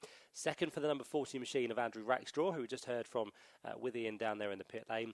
Third place, number 1, last year's champion George Gamble, sits just 3/10 off the quickest time as it stands. And then behind that, fourth place is going to be that of Sebastian Hopkins, who is the Sprint Challenge champion from last year. So he moves from Sprint Challenge to the Porsche Carrera Cup of Great Britain for 2025. Then behind them, we have our first of our Pro-Am drivers, which is on provisional pole at the minute for Max Coates, car number 71. And then the Snetterton winner, James Wallace, with this 400, the lucky 400, as he calls it, for this weekend. He's going to try and keep it for the rest of the year, as I believe. So James Wallace there in 6th place. Will Jenkins then comes next. He is the second driver within Pro-Am. And then to complete the top 10, we have what's going to be Ollie White, Ollie Jackson, both of those in Pro-Am. And Angus Whiteside is there in 10th position. Whilst we've been sitting with the cars in the pit lane, we've had the track limit warning and time disallowed for Ollie White. So although he's not going round, the race officials have had a look at that and have decided that the lap 9 that he did has now been wiped clean. So he'll still sit there in 9th position. It's not often you get every single car in pit lane at the same time, is it? No, it makes it quite hard, doesn't it? Because there's nothing really to talk about on the track. Yeah. Well, that's about to change, actually, chaps, because Carl Cavers is heading out. I'm actually down here with Josh Stanton as well, currently down in 14th. I wonder if we can just, hopefully, I'm quite a way down the pit lane, so I wonder if we can just grab Josh. Josh, is everything okay with the car? Yeah, lap taken away for track limits. Not sure on the call, but we'll make up for it in the next one. Sounds like you're about to head out. Looks like we're going to get very, very active on track very shortly, chaps. So, yes, sit back, relax, everybody here at Thruxton. Get your eyes on the circuit because it's about to get very, very busy. Yep, and as we expect, most of the drivers now will go for a brand new set of slicks if they want to try and improve on what they had previously done, and those that need to improve. Definitely Josh Stanton down there in last position. We'd normally see him up the order a little bit higher, and definitely Sid Smith as well. So watch out for the 99 machine of Sid's with Team Parker Racing for this 2025 campaign. Comes into this weekend third within the championship. He's 14 points adrift of Andrew Rackstraw, so even at this early stage of the season, he'll want to make sure he finishes ahead of many of those who find themselves up the order in the championship standing. So Sid needs to get a good lap in here. If he doesn't, he'll be quite a way back on the grid. Yeah, they're all coming out now for you, Matt. Plenty of action about to head out on track. Jonathan Beeson just making his way out as well, and I can see Andrew Rackstraw and George Gamble, they're making their way out on track as well.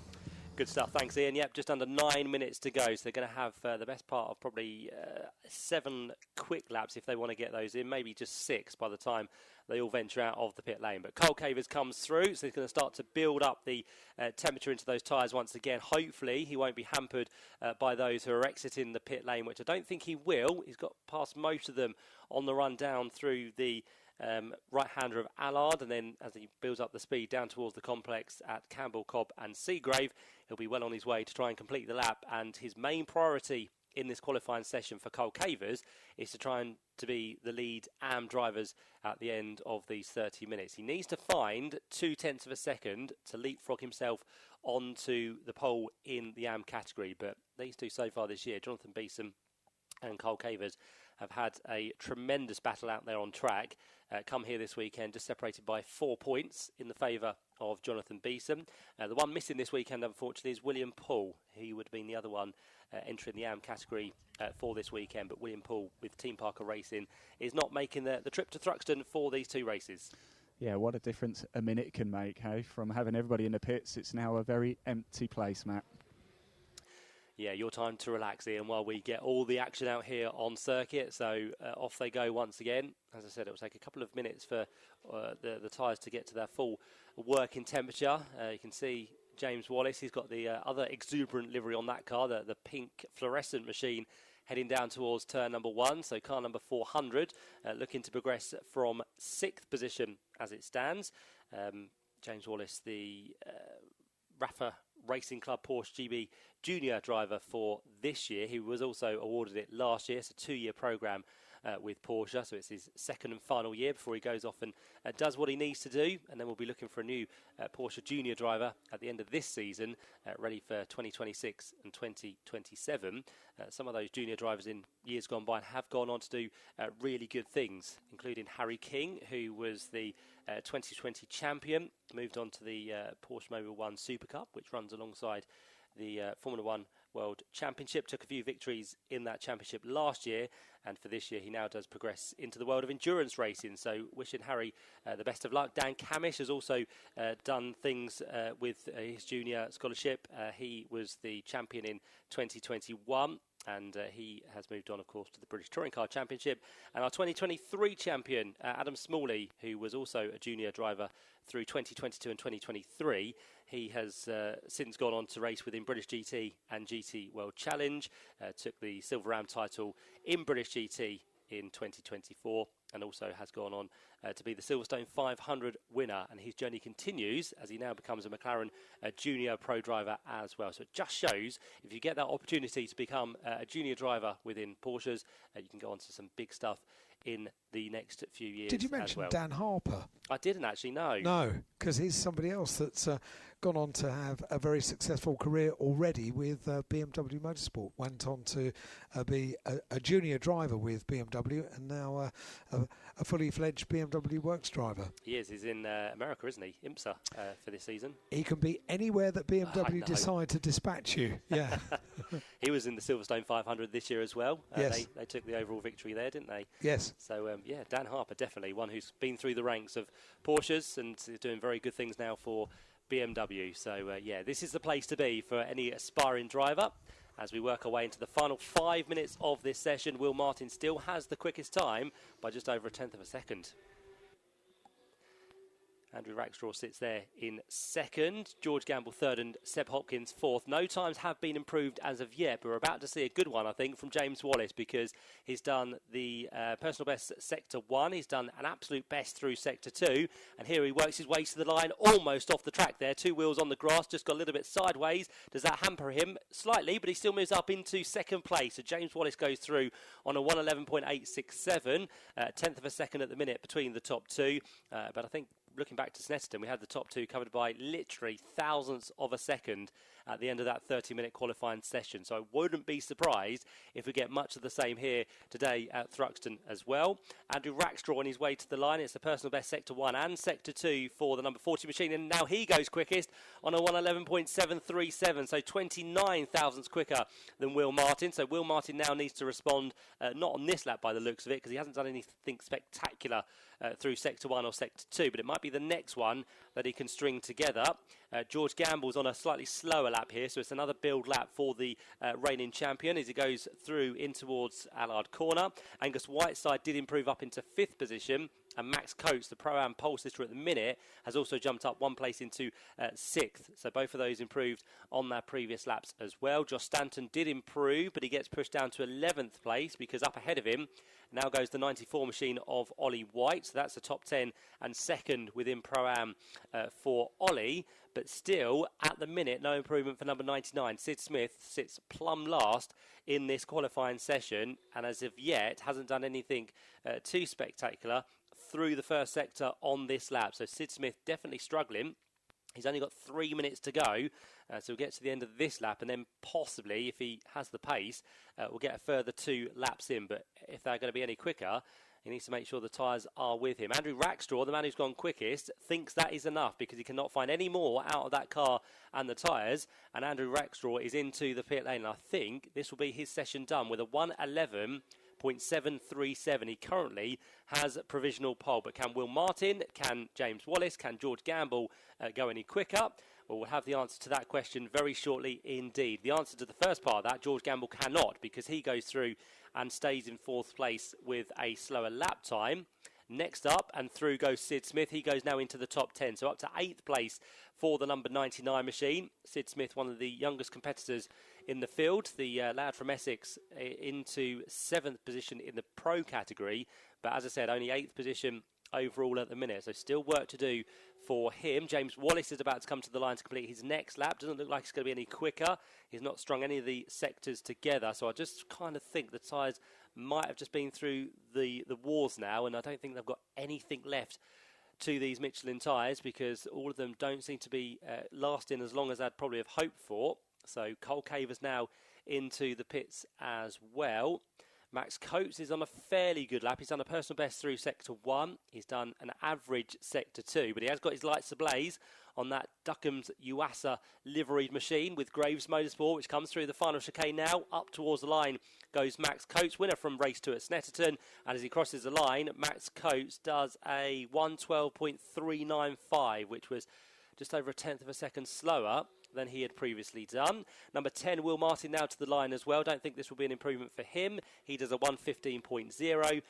Sid Smith is then next through. Is he on a good lap here? Doesn't look like it. And he crosses the line and does a 1:17.6, which is 5 seconds slower than he had previously gone. So Sid Smith, that might be as good as he can go. He's got 50 seconds left on the clock. So if he saved his tyres, he might just be able to squeeze one more good lap out of this session. But if he hasn't got the tyres, then, as I said, it'll be at best 8th place on the grid as the rest head for the pit lane. Ollie White and Ollie Jackson are in. James Wallace is into the pit lane as well. Jonathan Beeson is onto another lap, but he has secured himself pole position, and it will be pole position for Jonathan Beeson because Cole Cavers in car number 22 is in the pit lane as well. Sid Smith, what is he doing at the minute? I can see him over there towards the far end of the circuit, just coming through Goodwood and heading down towards Village through the first sector, 25.9, which is 1.5 seconds off the best anyone has done through Sector 1. So I think this is now done and dusted for Sid Smith, and all these cars that we can see coming back down towards the club chicane will be done for the session. And those tyres, as I said, didn't quite last right to the end. I think they just went a little bit too early for some of them, but they got the best they could out of it. And the man who's done the job and got himself pole position for the first race of the weekend here at Thruxton will be Andrew Rackstraw. Sid Smith does complete the lap. I don't think it'll be any quicker. Wait for him to come through, and his time was a 1:18.2. So again, 6 seconds off his previous best. So a real struggle there for Sid Smith. He's the only man to take the checker flag on the circuit. Everybody else into the pit lane. And as I said, Andrew Rackstraw will take provisional pole for the first of our Porsche Carrera Cup Great Britain races of the weekend. Round 5 and 6 to look forward to tomorrow. He gets it by 29 thousandths of a second over Will Martin. The top 2 pros on the grid are Rackstraw and Martin. Third place goes the way of our one-time winner in Porsches. That's going to be James Wallace, a 1:11.867. And then behind that, last year's champion, number 1, George Gamble, completes row number 2 on a 1:12.065. Then behind them, to complete row number 3, we have Angus Whiteside and Max Coates. Whiteside did a 1:12.183. And Max Coates, who grabs Pro-Am pole, does a 1:12.222. Seb Hopkins comes next. First of our rookies in 7th position, a 1:12.299. He was 27 thousandths of a second ahead of Sid Smith, who's got work to do from 8th on the grid. Next up in 9th place is our Pro-Am second place competitor, which is going to be Ollie White. His time a 1:12.407, just ahead of Ollie Jackson, who did a 1:12.554. And then the final 4 runners are going to be Will Jenkins in 11th place, 12th place for Josh Stanton, 13th place and pole position in the class for Jonathan Beeson. That being the AMS on a 1:13.286. And Cole Cavers will round out the grid in 14th place, but second of our AM drivers in car number 22. So we flew, didn't we, through that qualifying session for the Porsche Carrera Cup of Great Britain, and we'll have more qualifying to come in a short while. It's probably because, Matt, it's like 2 qualifying sessions in one, isn't it? Because you get that halfway lull when, well, this time we had every single car down in pit lane, and then you start Q2, if you like, in the second half of the half an hour. But that's why it feels like it does absolutely whiz by. And for the second round in a row, we've had qualifying for Porsches before 12 o'clock. Yes, we have. Yeah. Poor old Porsche drivers having to get up early on a Saturday. All those cars have to drive as well. I know. I think just as the rain clouds start to come in as well a little bit. Guys, I'm down here and we're here with Max Coates, of course, on pole in the Pro-Am category. And Max, things going well for you? Yeah, we're riding the high of a win last time out overall at Snetterton. So this track's been a little bit of getting used to in this. It's not the lightest car in the world, and it's got a lot of power, is the politically correct way of saying it. A little scary then, is that what we're saying? Yeah, I thought I was seeing God's eyes in that session at one point. I hit the curb at Noble, and apparently you don't do that. So I was 180 degrees opposite lock, exit a Noble. So to give you an idea for those watching at the sidelines, we're 5th gear, which is 150 mile an hour.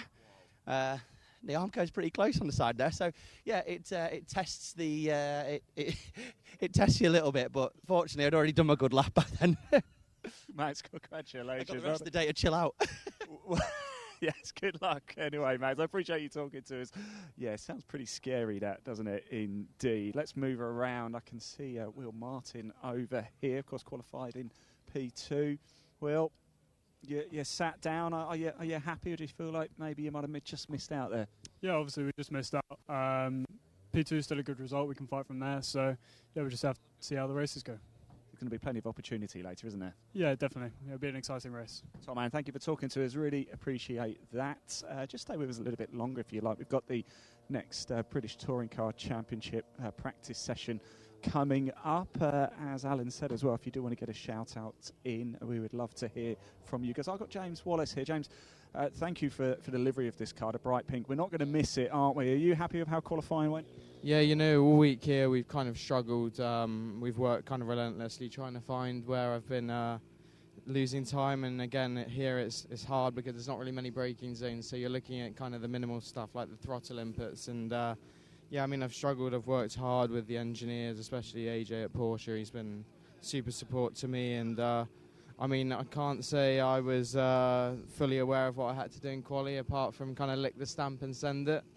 It was always going to be a difficult one, but yeah, to end up P3, I mean, is super happy, and a clean, no track limits. So it goes to show how tight it is, actually, because 0.13 of a second, that's it, and that puts you from pole down to 3rd place. It's close, isn't it? Yeah, you know, I mean, this championship's hard. I mean, I missed out on pole at Snetterton by 4 thousandths, so I mean, it was even tighter then. So, but to finish a 10th off, I mean, in practice, I think we were more like half a second. So, yeah, super happy with the job. Guys have worked so hard. They've replaced the engine Thursday night as well, and full credit to the team. And yeah, grateful to be on the P3 opportunity. Andrew Rackstall said to me a bit earlier, it's all about turn 1. Do you agree? I think, yeah, I mean, in a sense, because it's so hard to overtake here with the 2 braking zones, and I mean, arguably they're not really braking zones because they're all on angles as well. So, yeah, I think whoever gets that lead, it's going to be hard to pass, and the wash here is pretty big, so you're reliant on more mistakes here. James, great to see you again as well, by the way. Right, Matt, Allen, I'm going to make my way down to the pit lane. I've got a couple of cars just heading up into the assembly area, a couple of the touring cars, Stephen Jelly, I can see Josh Cook as well. So not too long to go before we get underway for the second practice session of the day for the British Touring Car Championship. Yeah, Ian, we've got a little while before the touring cars are scheduled to go out. We started that qualifying session for Porsches a little bit early to get a bit of time in hand. I fancy the touring cars are going to go out spot on 12 o'clock, so might be an opportunity to get a word with a couple of the BTCC drivers down in pit lane as they get themselves ready for FP2, which might be a much more meaningful session if the rain stays away, with the first session a little bit interrupted by changing weather conditions over the course of the 35 minutes. Messages still coming in. A reminder how to get in touch with us here on Toga Live on Radio Thruxton 93.7. All you have to do is to use WhatsApp, and we need your message and your first name to 07482 877 877 07482 877 877, or if you feel a bit more wordy, send us an email, studio@tokalive.net. This is a follow-up from Colin and Moira that wished us a good day earlier on today. Moira says Colin is taking a walk along the new Woodham Hill viewing area. I think he might be visiting the craft beer tent for a crafty one before heading back to me at the club chicane. Moira follows this up with, I've just checked with my binoculars, and he has. Right, so that's good news. WhatsApp, your message plus your first name to 07482 877 877. You see, it's an essential bit of kit, isn't it? Bringing the binoculars along for a BTCC race weekend. Not only can you keep in touch with everything that's happening on track as they come up Woodham Hill, you can also keep on track with everything that's happening with your hubby as well. Moira, thank you. Gave us a giggle. 07482 877 877. Message plus your first name to 07482 877 877 on WhatsApp. That's how you get in touch with us. Right, Matt, how are you doing up in the commentary box? You can see down into pit lane, see how many cars are nudging their cars out onto the apron in front of the garages. And it's worth bearing in mind as well that here at Thruxton, the garages are fairly snug, so the teams actually work on the cars in awnings at the back of the garages, so the garages really only act as a source of watching the races for the teams over the course of the race. Not a lot else takes place as far as work on the cars. Yeah, they're there for show, effectively, aren't they? Yeah, show garages. It's a kind of an archway into pit lane for the cars to be wheeled through, and somewhere for the teams and their guests to watch the live television pictures and TSL timing over the course of qualifying and the race. Certainly is. Yet we have about 8 cars which have just been pushed through at the minute, so all of them standing by ready to get their second free practice of the day underway, which will begin at 12 o'clock, as we said. So, have you had a tweak to your equipment over there? No. Okay, you are about to. Okay. So stand by. Gavin will be joining you at some stage. Perfect. Thank you.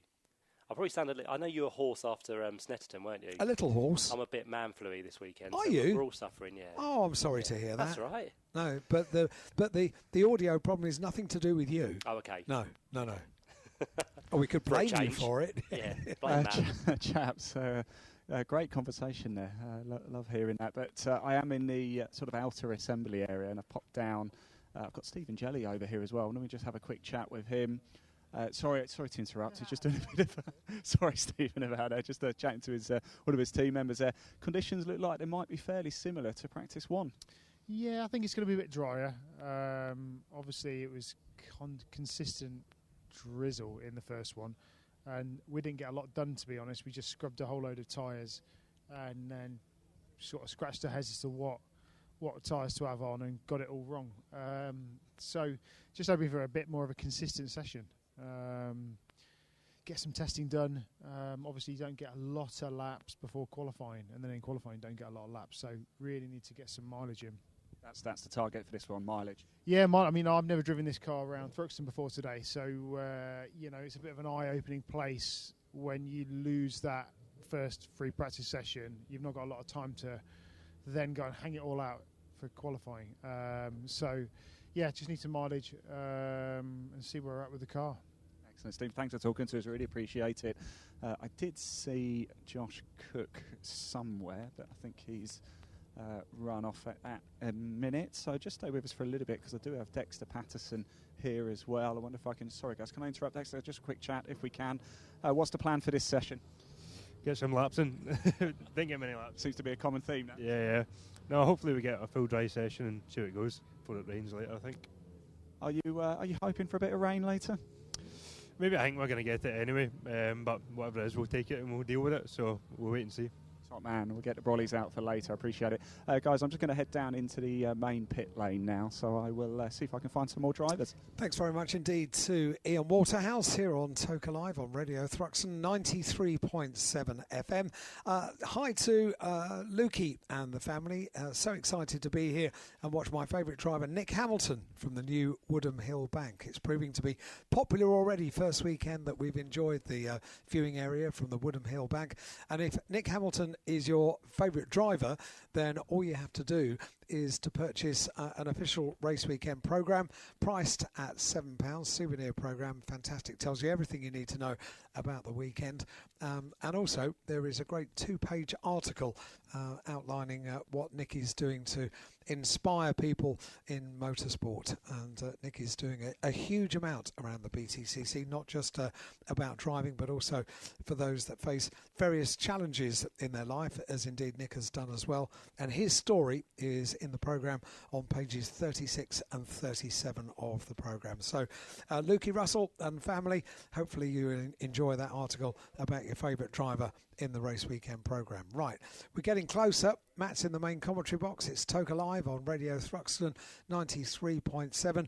We edge ever closer to what is hopefully for the teams going to be a more meaningful session. But will it be? Well, that's the question, isn't it, Al? Because what happens later on? If it's going to rain, is it going to be that meaningful? But, where do we go today? But we're looking forward to this, as always. Matt, sorry to interrupt. I'm here with Dan Rowbottom. And, Dan, we're looking for a bit more data from this session. Yeah, I mean, the first one was a write-off, really. But we got all our housekeeping done. We got all the tyres scrubbed. So that was good. But in terms of trying to figure out what the car was feeling like we're doing, it was difficult because every lap the circuit changed. And you know, it's always a challenge to come to Thruxton anyway. You have to put your testicles in a jar before you leave home. And then to do it with slicks when it's raining is also quite challenging. So you don't want rain then? Oh, I don't mind rain, but when we've got the appropriate tyre on for rain, not when we've got a slick tyre on. But no, it was really good fun. I love this place. So it's just your heart is in your mouth the whole time. Top man, I'll let you get in the car. Thanks for talking to us. Matt, back to you.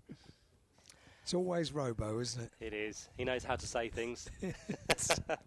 He's another one, though, isn't he, who's been rejuvenated this year. He's had a great start to the year. And totally. Yeah, finds himself inside the top 4 in the championship. So, Robo with a win so far this year. Since early childhood, Robo knew that he needed to undergo a fairly major surgery, heart surgery, and the time was scheduled for over the winter break.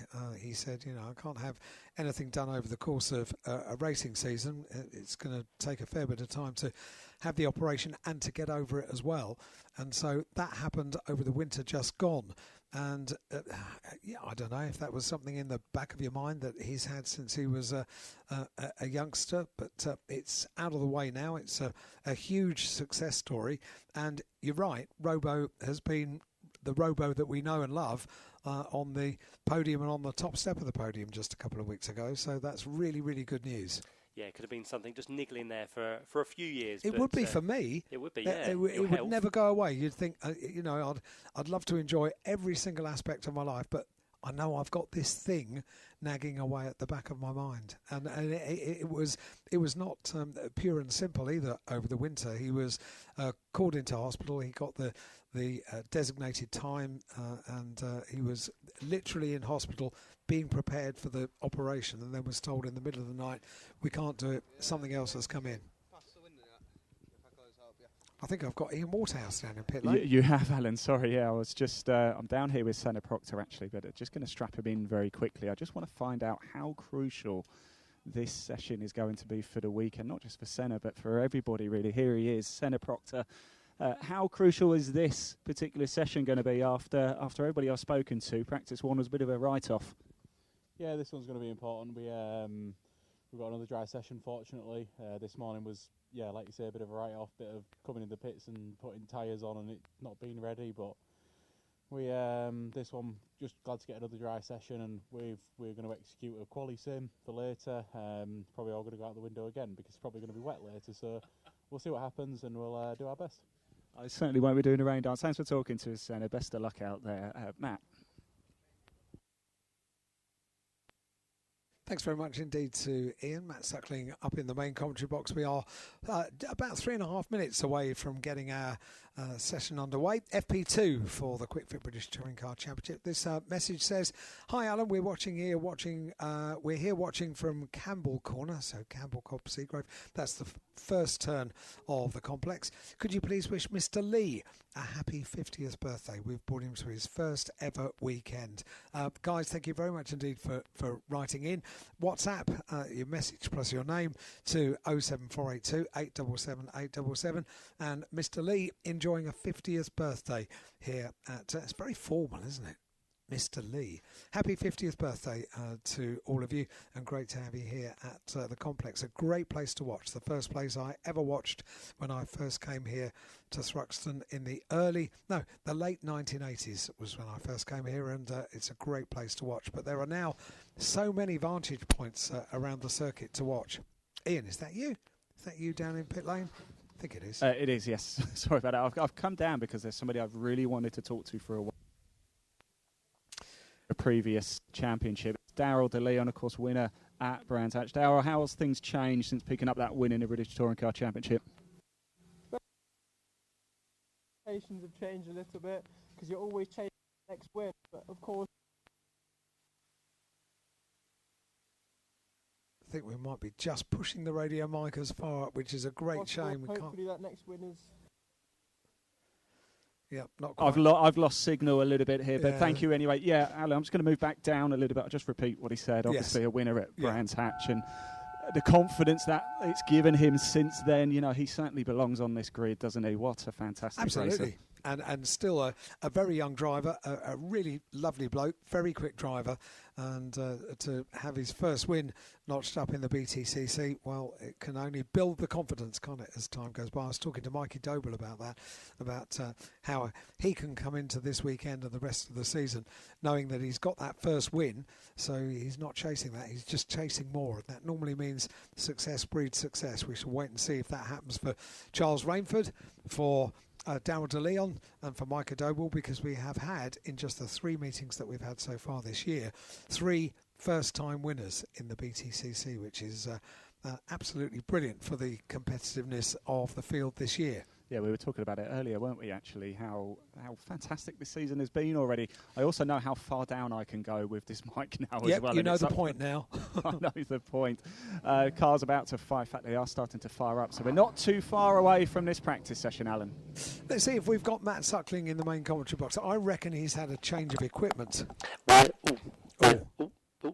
We're working on it. Gavin's with me, so we're just going to adjust some levels while I talk for you and see if we can get this right. Very good. Yeah, we're going to get there, aren't we? The technical term is you've been clipping a little bit over the course of today, so we're trying to get rid of that for you, and it's nothing to do with a haircut. I've been called worse, to be fair. Yes, I'm sure you have.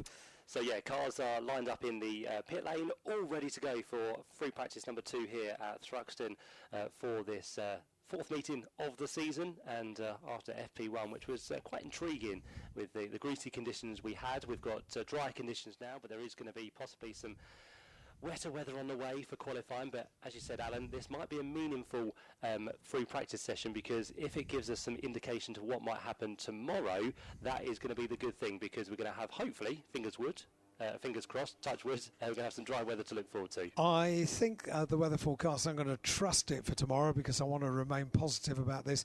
The weather forecast is for a dry day tomorrow, so it's parasols rather than umbrellas for tomorrow, I think the order of the day, because when it's lovely weather down here at Thruxton, it's properly beautiful. So tomorrow we look forward to a dry day. Today, I think changeable as the day goes on. Certainly is, yep. So cars now head off onto the track for the second free practice session we have here at Thruxton today. BMWs went very well in FP1, but can they live up to the same sort of thing here in FP2? This session is quite important in terms of qualifying, because it will give us 2 groups to sort out in terms of Group 1 and Group 2 for the first part of qualifying we have coming your way later on this afternoon. So they will be split odds and evens after FP2. all depending on where they finish this second session. We don't know what the weather's going to do, but just to reiterate again, on the side of the car you can see a rectangle. With that rectangle you'll have a colour round the outside of it, and that will tell you what tyre the cars and drivers are on. If it's red, that means the drivers are on a hard tyre. If they're on blue in terms of the rectangle, that means they're on a wet tyre. So they are the two tyres that will be in operation this weekend. Across the other rounds we've had so far this season, we have had the option tyre in play as well, but due to the nature of Thruxton and the fastness of the circuit, we are only using the hard tyre from Goodyear for this weekend. So that is the only one we need to worry about for the races, hopefully. But as I said, come qualifying, we might see that blue rectangle around the edge of the square on the side of the car. The other thing you'll be able to see as well is a flashing light. If that light does go green, that means the drivers are on the boost for this lap. If it goes white, that means they have run out of that boost for that lap. For this session, once again, they get the full 15 seconds. All drivers get that. But of course, as we head into qualifying a little bit later on, it will be those in the higher championship positions who will be deciding where they go and how many laps and how many seconds they use for the qualifying session first off. And of course, by the time we get to the race tomorrow, it will be dependent on how many laps they get that boost for as well. So they are the colours you need to look for as the drivers work their way then across the line, with the majority heading for the pit lane, but a few staying out there just to do the tyre swap, which they do in the pit lane. They go from front left to the front right and vice versa, just to swap the corners to make sure there's enough heat in terms of the rotation and that every tyre is running at the same level of temperature by the time they get round for the next of their laps once they head back out into the session. Nicholas Hamilton was one of those who tested the wet tyre quite a bit in FP1, and he did find some pace towards the end of that session, but it was again predominantly the slick tyre that everybody was on towards the end as the rain dispersed and we got some quick lap times out towards the end.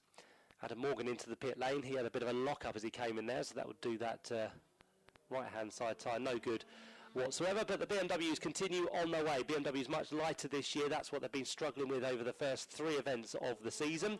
But a circuit which they've always gone well at is here at Thruxton, and maybe this is the turnaround they need this weekend as Jake Hill, Charles Rainford and by the looks of it Aidan Moffat head on to another lap as they work their way through Allard Corner, turning their way now on towards the complex for the first time of asking.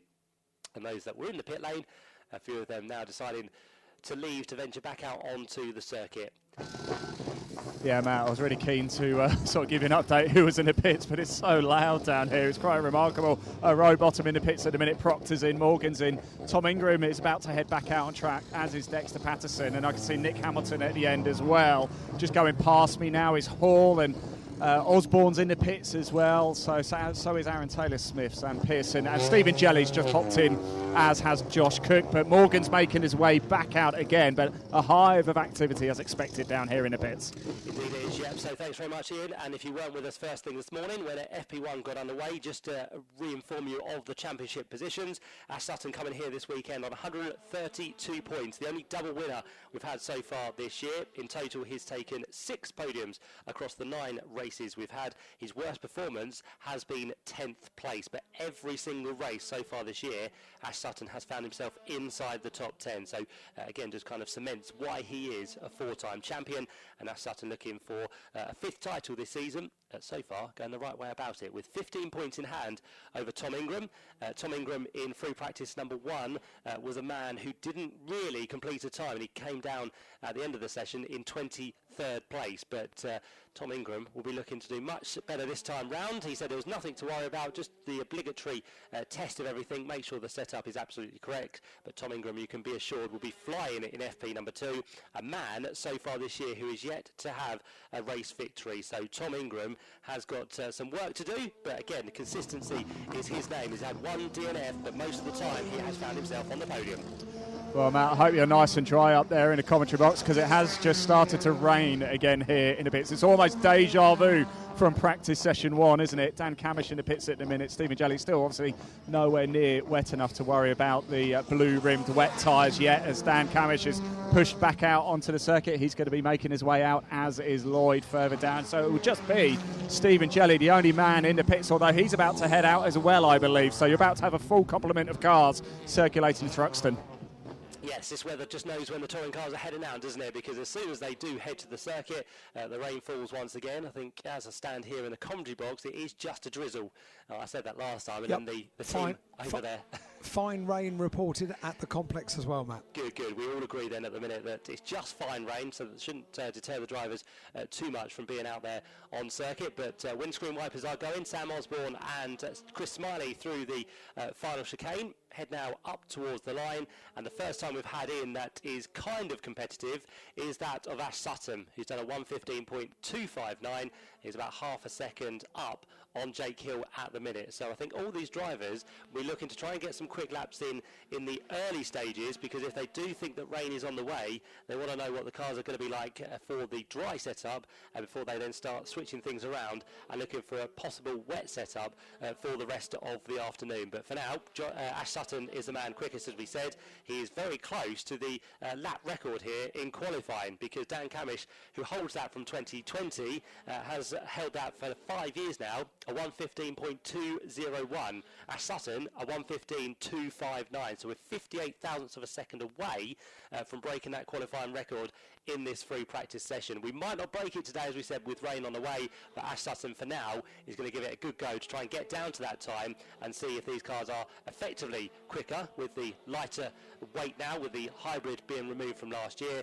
I think every circuit we've gone to this season, times have definitely been improved across the course of the weekend. So Ash Sutton holds it for now. Tom Ingram is definitely back on the money in FP2. He's gone second quickest on a 1:15.395, and last year's champion so far, Jake Hill, sits there in third place. So it's going to be Ford ahead of Hyundai, and the BMW sits there in third position in the hands of Jake Hill. So that's how the order looks currently in the order we have of FP2. This being a 35-minute session once again, and already we're down to just under 27 minutes for the drivers to complete their laps, as Ian has more news from the pits. Yeah, my goodness, it goes quick, doesn't it? Mikey Doble's just come in, but he's heading straight back out. So at the minute, all we've got is Charles Rainford. He's up on the jacks at the minute. And Dexter Patterson, he's about to resume action on track 2. So actually quite quiet at the minute. Like I said, the rain is coming down, but it is very, very fine at the minute. So not a concern for anybody, I don't think, just yet. Yeah, that'll do us for now, won't it? Just fine rain is what we can deal with. So drivers continue to push on around the circuit. Jake Hill is into the pits this time, and Tom Chilton, another man who's had a blinding start to the season, comes into this weekend 7th within the championship with his team, with the Hyundai that he races once again for this season. Tom Chilton was the victor in race number 3 at the opening weekend of the year at Donington Park. So Tom Chilton with that first place also carried that up with a podium at Snetterton last time out in race number 2. So some solid performances for Tom Chilton. His worst result has been a 22nd place, but barring that, he has almost found himself in the points in all of the other races so far this season. So Tom Chilton, another man who's riding that crest of a wave as he works his way, as I said, into the pit lane. Once again, though, we've got a few track limit warnings coming through. So Max Hall, who was black flagged at the end of FP1, has already received one of those track limit warnings, and the other one now being shown to the 28 machine, which is Nicholas Hamilton. So Nick Hamilton has to be careful at turn 10, which is down here at the club chicane. So that's his first black and white flag of the session. A few more of those could then, again, be a little bit unfaithful for Nick Hamilton. But of course, as we move through the day, those track limit warnings become even more important, because through qualifying, if you do that, your lap times will be disallowed, which means then you have to work even harder through what are 10-minute sessions to make sure you get some lap times in. So you can ill afford to have those lap times being disallowed by the race officials, but the reason they are being disallowed is because you, as a driver, are making sure that that car does not stay within track limits. So it's all on the onus of the driver, as Sam Osborne, Stephen Jelly, Aidan Moffat head their way across the line. Any of those on this occasion looking to improve? Let's have a look down the order. Looks like they all pretty much stay as they were. But up towards the head of the order, we do now have a quickest lap within FP2, and one that has broken the qualifying record from Dan Camish. So in a free practice session, we have gone quicker than previously done, a 1:15.071 for Tom Ingram. That kind of confirms that Tom Ingram and his car and the team are absolutely fine with what's going on so far today. Nothing to worry about whatsoever. And Tom Ingram now almost 0.2 of a second ahead of Ash Sutton in that number 80 machine. Yeah, Matt, Tom Ingram's just come into the pits, but like he said after the session, didn't he? There was no point in really taking any unnecessary risks in the changeable conditions from practice one. And it seems like, no issue at all. Tom Chilton's still in the pits as well, but the bonnet's going back down. It's like he's going to be heading out very shortly. Former champion Ash Sutton in the pits as well, and current champion Jake Hill in the pits, as is Smiley and Doran as well. So a little bit of action going on down here. Looks like Josh Cook is just making his way in as well. Thanks, Ian. Yep, so Josh Cook in. He is currently 8th place within this FP2 session. Senna Proctor, on his return to the British Touring Car Championship, went really well in FP1. So far, he finds himself again inside the top 10. So this is a really good return for Senna Proctor, who's been away from the championship for a couple of seasons. But as we spoke earlier, he's been given this opportunity a little bit earlier than expected. It was always agreed that Michael Crease would do the first half of the season and then Senna Proctor would be in for the second half. But after Michael Crease vacated the car at Snetterton for Ryan Bensley, it was then decided that Senna Proctor will then do the rest of the season. But Michael Crease will remain as part of the team. He'll be there as a bit of an advisory, bit of a helping hand, bit of a man who knows pretty much quite a bit about racing, doesn't Michael Crease? So he'll be there on hand to help the team wherever he can. So it'll be a valued role within the Accelerate team for the foreseeable season. And Senna Proctor, as we said, the man who is in 6th position as it stands, just behind Darryl de Leon. So he was the BMW that didn't really do anything spectacular in FP1, but the number 2 machine now, Darryl, is the second of our BMWs, just behind Jake Hill, who still sits there in 3rd place on that 115.842. And by the looks of it, at the back of the commentary box window, the rain now has disappeared just briefly. So I don't think no drizzle out there at the minute. Good news. That's always a positive, isn't it? So no drizzle for the drivers to contend with, which might just mean that some of the times continue to improve. And as we said, Tom Ingram, who's on that 115.071, the quickest we've ever gone around the Thruxton circuit in this specification. And Tom Ingram, who comes into this weekend after racking up 100 podiums in his BTCC career. So Tom Ingram, another man who's accelerated his way to the top of the British Touring Car Championship. Champion, of course, from 2023.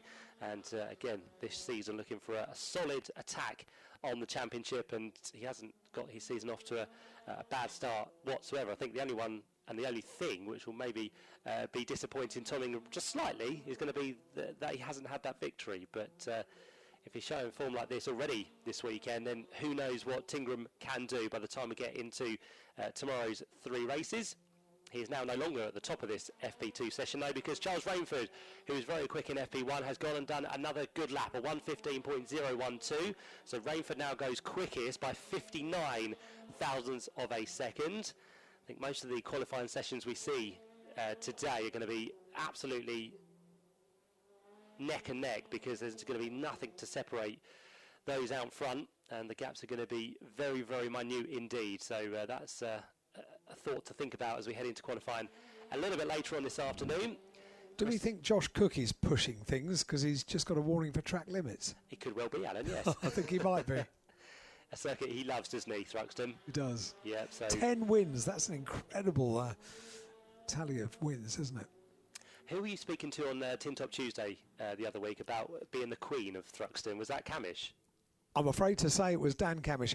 I have a feeling that he said it before he thought about what he was saying. But he said, if Josh Cook is the king of Thruxton, then maybe I'm the queen. Because he goes pretty well here as well. You'd have probably gone Prince, wouldn't you, rather than Queen? But I think I would have said Prince. Yes. Yeah. Okay. Dan Camish then, he's currently in 7th place, 115.735 for one of the Napa Racing Ford Focus drivers. As another one of those heads across the line now. That's been Dan Rowbottom. Dan is just about inside the top 10 as it stands, so he is another man who is pushing on, but that last lap wasn't any quicker, down in the 116s in fact for Robo. And then Chris Smiley getting a warning for track limits as well. He certainly is, yep. So he is pushing the limits of the track so far. Ian? Yeah, chaps, Darryl De Leon just came into the pits actually, and I think he got a little bit confused, missed his pit box and had to go all the way through, so he's gone back out again without making his stop. So I imagine he'll be making a swift entry back into the pits. Okay, we'll keep an eye on that one then for that driver, as we have quite a few outlaps now being started by some of the drivers.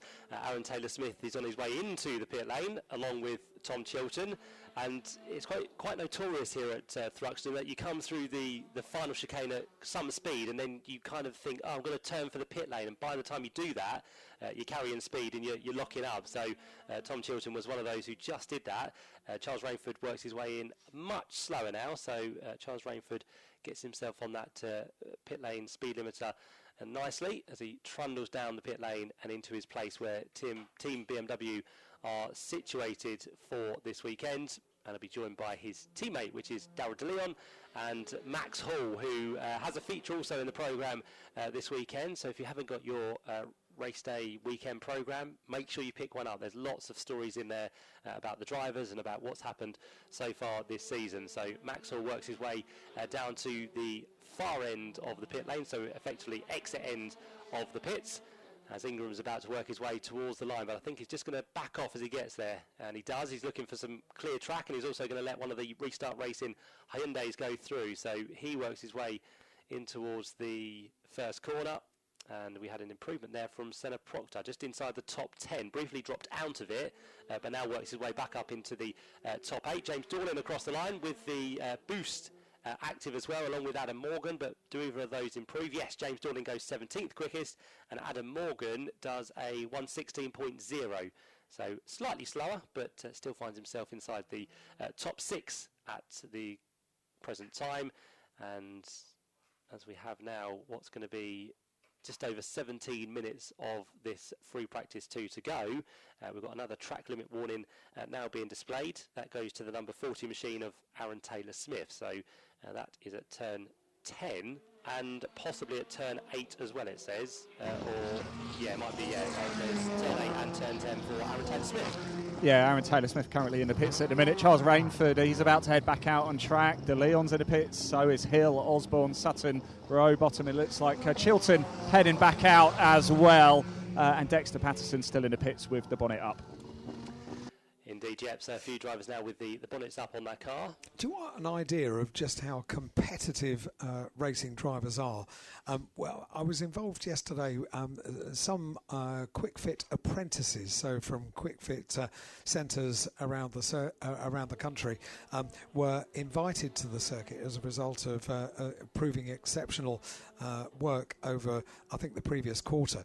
And their prize was to come down and get introduced over the course of yesterday to various aspects of the BTCC, including getting a full show around Jake Hill's car, and Alex from the team was very informative and answered questions and all that kind of thing.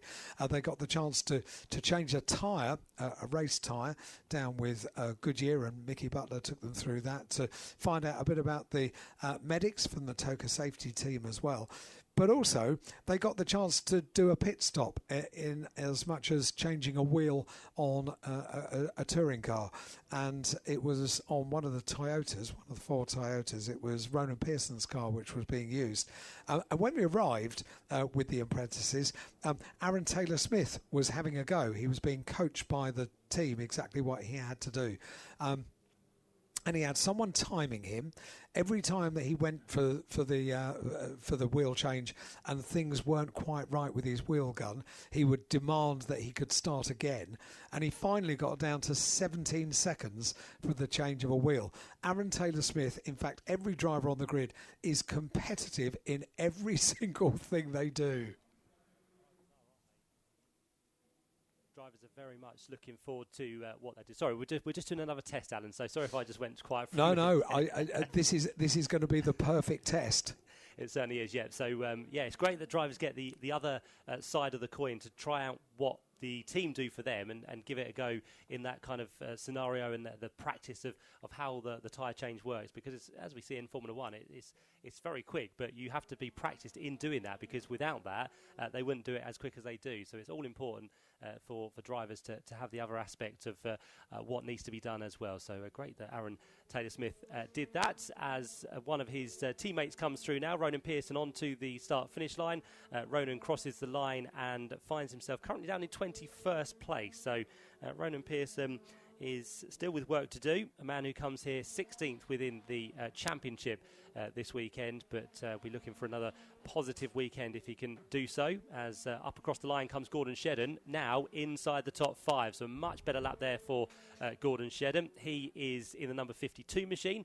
He as well in the Toyota team, Toyota Corolla, which they run for this season. Of course, Flash returning to the championship after a few years away, but great to have the former champion back with us as well in that number 52 machine. And if this is something to go by, then definitely he will be a man to watch this weekend. But for now, just getting himself sorted and making sure the car is absolutely right for when we get into qualifying a little bit later on. Just a reminder that we have odds and evens, so if you are on the odds, that will be one group. If you're in the even place numbers after FP2, that is when you find yourself in the other group of the first part of qualifying later on this afternoon. So that's how it will all shape itself out. So in this respect, for FP2, it is quite important just to see who maybe you might be up against and what your times come through as well. Charles Rainford, though, is still quickest within this session, just under 13 minutes to go. His time remains as a 1:15.012, 59 thousandths of a second quicker than Tom Ingram as it stands. Both of those are back out onto the circuit. Ash Sutton then finds himself in third place in the 116 machine. He's on a 1:15.259, and on that lap, Tom Chilton has just gained 8 positions, goes up now inside the top 10, quite firmly actually, up into 6th position. So Tom Chilton having a much better time on that lap. And Tom Ingram has gone back to the top of the times. First man this weekend into the 114s, a 1:14.959. He now finds himself 53 thousandths of a second quicker than Charles Rainford. So both the BMWs and the Hyundais battling for top spot in FP2 as it stands, but it's Tom Ingram who has the advantage once again, and as I said, the first man so far this weekend into the 114s just shows that track conditions almost perfect out there at the minute around this circuit with FP2 well over halfway through now, so we are coming down to the closing stages of this one. Two Napa Racing Ford Focuses come across the line or come through the final chicane together, but it's Sutton that goes for the pit lane, and staying out there to do another lap was Dan Camish, who now goes third quickest, so he jumps up 6 places, so he has had a good lap there to complete lap number 13 for him, 1:15.022. He's now 10 thousandths back from Charles Rainford, so the top 3 covered by less than 3/4 of a tenth of a second. Once again puts testament to how close the British Touring Car Championship is for 2025 and how close things potentially could be for qualifying a little bit later on. If it rains, it might be a slightly different story, but definitely through the dry running we've had so far today, it's one to watch out for, because all these times are very, very similar. And in fact, the whole field, all the way down to Nicholas Hamilton in 24th place, separated by less than 3 seconds. So again, very close in terms of the times we have for the drivers within the British Touring Car Championship.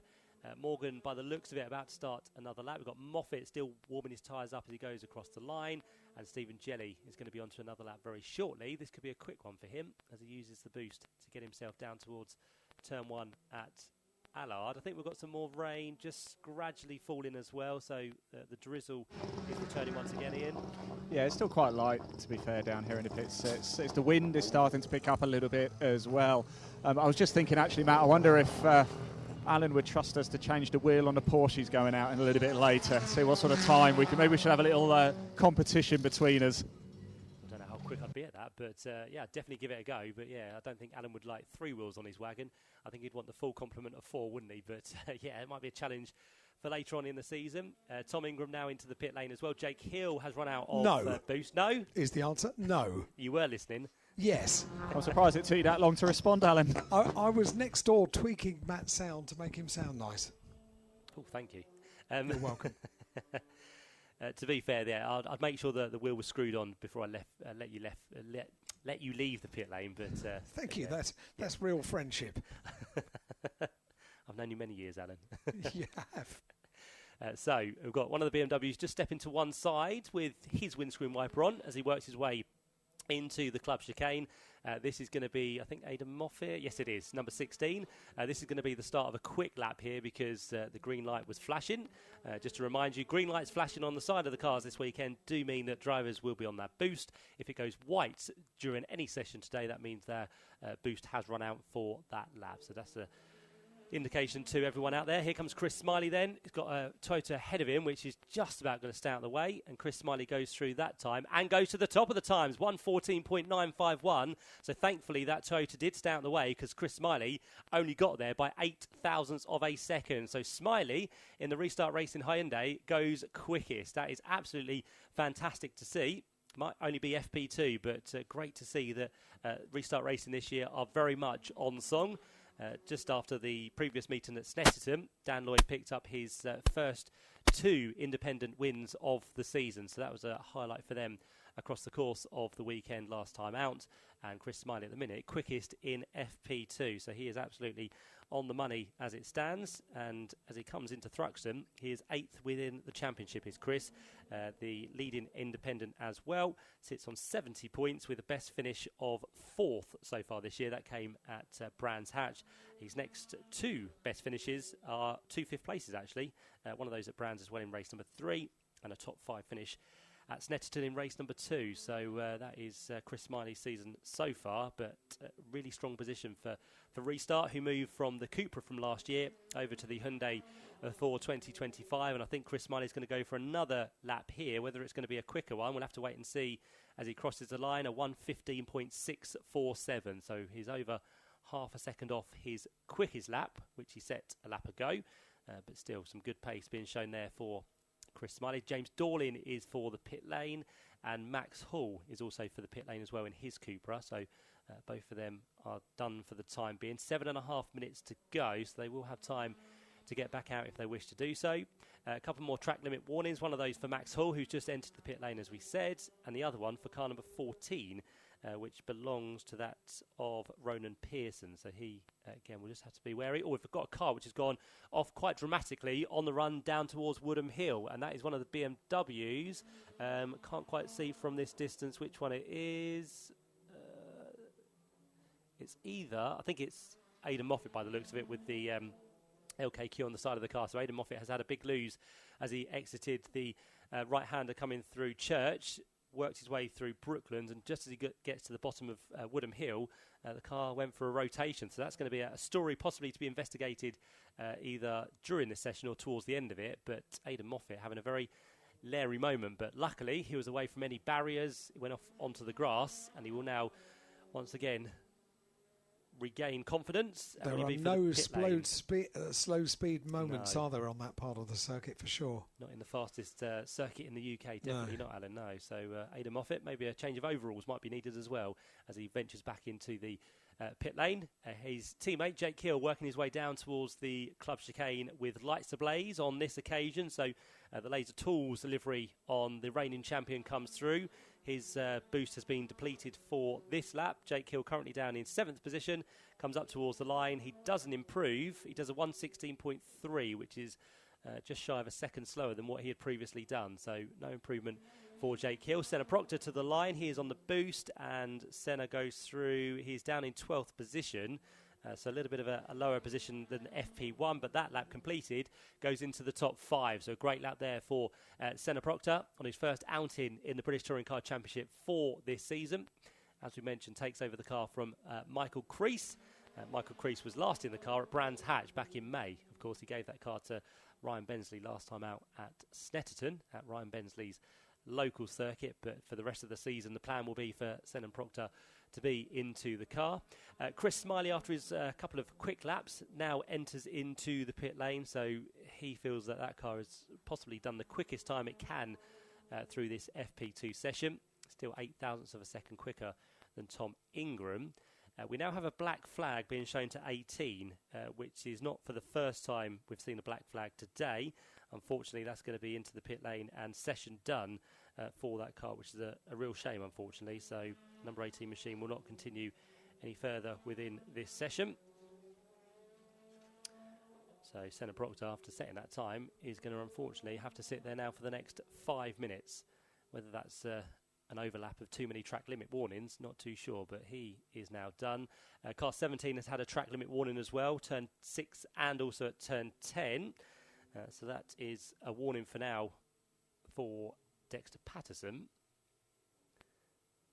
As race 3 winner from Snetterton, Mikey Doble makes his way into the pit lane as well. What's Mikey doing so far today? Mikey is currently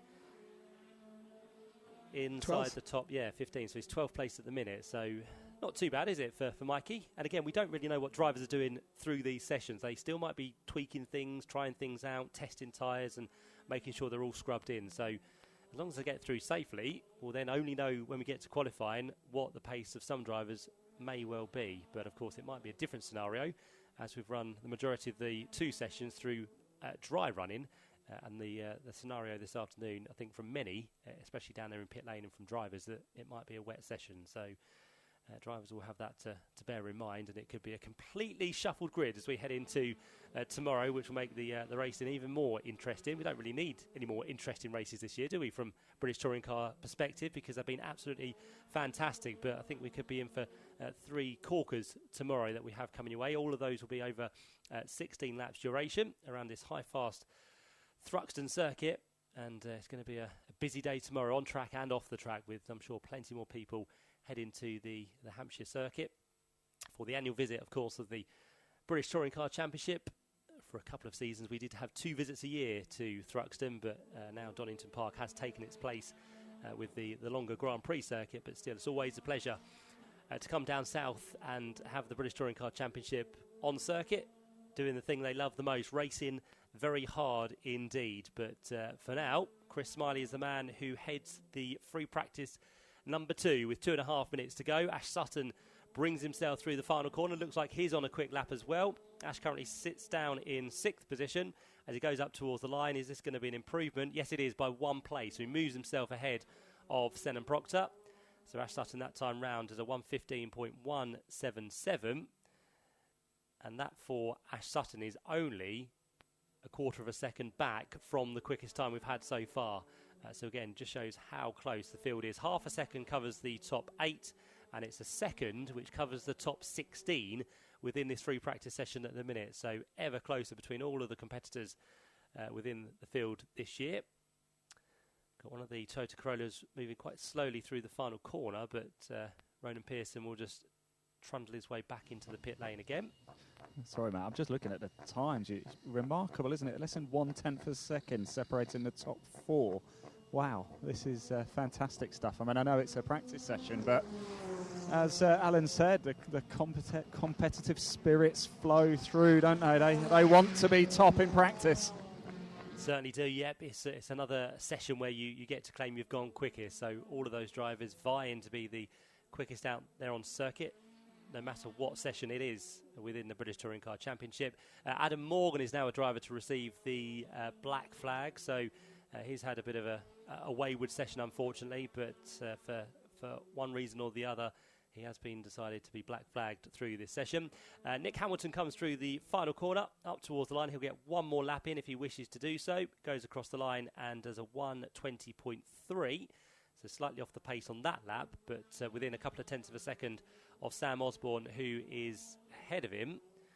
I don't think there's anyone really out of position in this session that would expect to be higher up. I think the only one possibly is going to be Josh Cook, who's down there in 16th place. But again, we're not too sure what drivers are doing and what teams are practicing before the qualifying session later this afternoon. But a man who always goes well here at Thruxton is Josh Cook. So he'll be hoping that things go his way this weekend, try and get some sort of championship on track as we head towards the halfway stage of the season next time out at Oulton Park. But coming into this weekend, Josh Cook has muttered up a best result of a 3rd place, a podium, and that only came last time out in race 3 at Snetterton. Prior to that, he'd only been a best finish of 6th place, so not the start to the season that Josh Cook, I'm sure, would have wanted.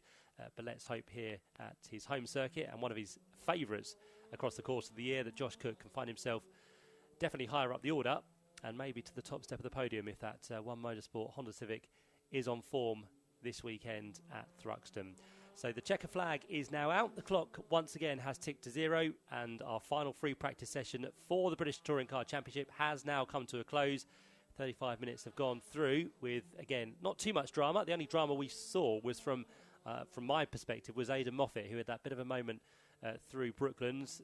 Very high speeds rotation for him, but as I said, didn't collect anything, but did manage to get back on his way. So whether that was a driver error or a car error, we'll have to wait and see. But Aidan Moffat, I think, the only one who had a bit of a moment during the session.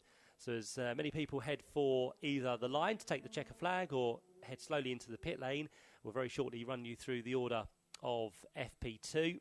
Windscreen wiper is still going on Tom Chilton's car, so whether he's kept that on just for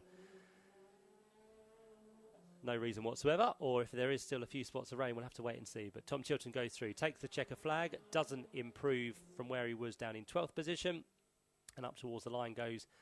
Is that going to be Chris Smiley or Dan Lloyd? I think it's Dan Lloyd, so he takes the checker flag to end FP2, and I think everybody else has slowed down the pace now, so Dexter Patterson will lead the field back into the pit lane, and this is a chance we're going to get for all the drivers to practice their starts as well, because we'll have all the drivers work their way up towards the line. Not too sure if Ian's somewhere by the pit wall. We always like so to we can hear. Yeah, we want to hear Alan, that engine note. Yeah, I am. You can probably hear them coming past me now as we speak. Charles Rainford just going back out. De Leon is just about to come past. In fact, the next car you hear will be Daryl De Leon. Here he goes.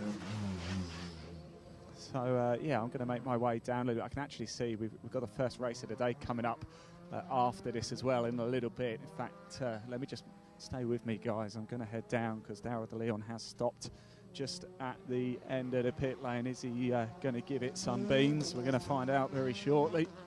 Or is there an issue with the car? The team are running down to him. Stay with me. In fact, they're pushing him back. So Daryl De Leon's car's been pushed back.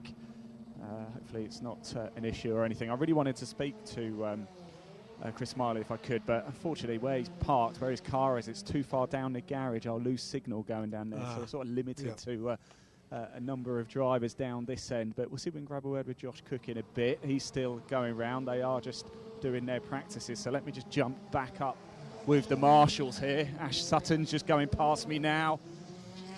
There goes Gordon Shedden as well. It sounds fantastic. Have a listen to this.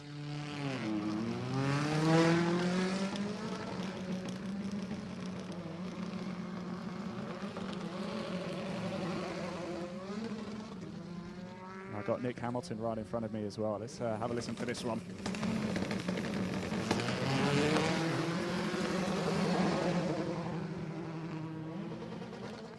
Fantastic stuff indeed, and a great practice session as well, just as the sun decides to come out as well, gentlemen. It's the threat of rain. I told you, it's not really come, has it? Is it all gone now, Ian? Yeah, it's dry. Dry as a bone down here. Lovely. What about the rest of the day? We nearly had a collision the between... The positive voice goes quiet. We nearly had a collision between two teammates, actually. Moffat was trying to get to the pit lane and Rainford was on his inside, and I don't think Moffat quite saw Rainford. I think they were both coming for the pit lane anyway, but that was a very close call between the two of them as they entered into the pit lane.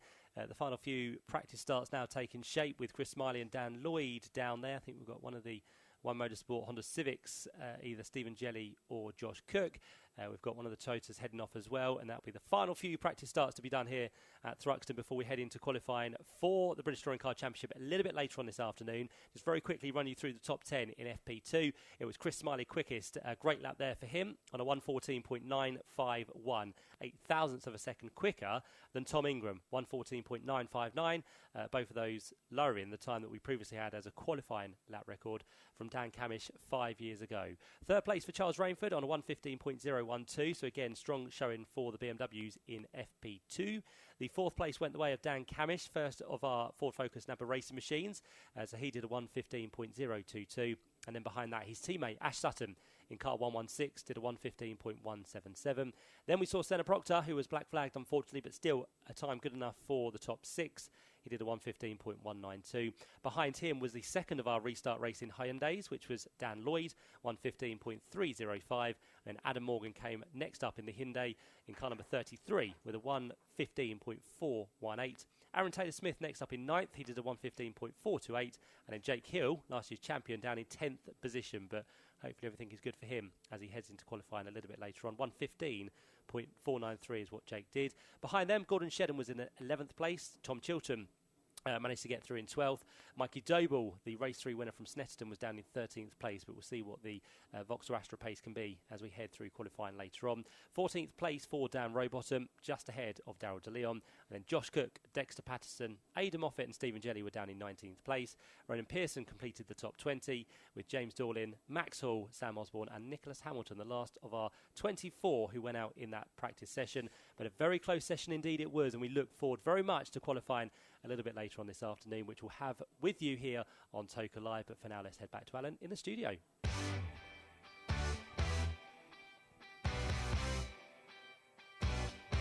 Get in touch with us at Toka Live. We're on WhatsApp and email. Add the number 07482 877 877 to your WhatsApp contacts or email us at studio@tokalive.net to get in touch. Say hi to someone, wish someone a happy birthday, or wish a driver good luck. Anything you like, get in touch now with Toka Live. And we got a message from Nikki. Hi, Nikki. Here with my husband Damien, son Liam and grandson Harry, cheering on our favourite touring car drivers. We cannot choose one. As what a great bunch of guys making memories for our boys, being so friendly and approachable. A massive good luck to Max Coates for the weekend. That's our all-time favourite. That comes from Nikki Thomas. Nikki, great to have you here and the family as well. Great to have 3 generations all enjoying the touring cars this weekend at Thruxton. And if you do want a shout out on the radio, all you have to do is to use WhatsApp. A message plus your first name. That's all we need. We don't need your surname, just your first name on WhatsApp to 07482. Add us as a contact, 07482 877 877. That's how you get hold of us on WhatsApp, 07482 877 877. Message plus your first name. Or if you've got more to say, you can email us studio@tokalive.net. So it's very easy to get in touch and to get you on air with Toka Live. We will catch all the action here on Toka Live as well. Everything that happens on track we'll bring you with Matt and with Ian as well. And we are, as we've just heard from Matt, getting into racing already ahead of the lunch break. And the scheduled start time just about 12 minutes away for our first race of the weekend. The first of 3 races for the Vera Tools F4 British Championship, certified by FIA. A 20-minute race around the Thruxton circuit. And we'll have all the action for you live on Toka Live on Radio Thruxton 93.7 FM. So, just to recap, we'll have our first race of the weekend for F4. Then we go into a lunch break between around about 1:20 and about 2:20 as well.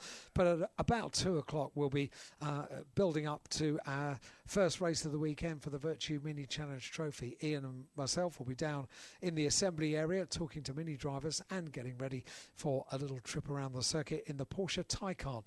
Tell you more about that during lunch break. Hopefully, we've got one of our Toka safety team joining us for a chat. Martin will be joining us over the course of lunch break here in the studio. Ian will be wandering around with a radio microphone, so we'll keep you company all day today. Your audio companion for Toka meetings is Toka Live on Radio Thruxton 93.7 FM. And just a reminder how to get in touch with us. It's on WhatsApp, message plus your name to 07482 877 877.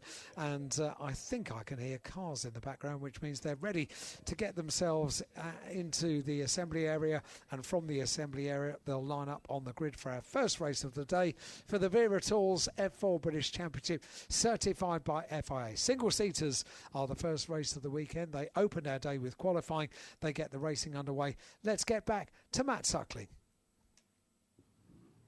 Thank you very much, Alan. Yep, we are ready and standing by for what's going to be our first race of the weekend here at Thruxton. Looking forward to it. Is that noise from the pit lane? It's me, actually, chaps. Yeah, I thought I'm going to make my way down to the assembly area. The F4 cars are there, but I thought I'm still in the pit lane because I thought we might be able to grab a quick word with Josh Cook if we can. Can we just grab Josh 1 minute? We'll grab a word of him very, very shortly. He's just going through a bit of a chat with his team there. But yeah, the British F4 cars, they are in assembly area. They are about to head out very, very shortly. This promises to be an absolute crack, doesn't it?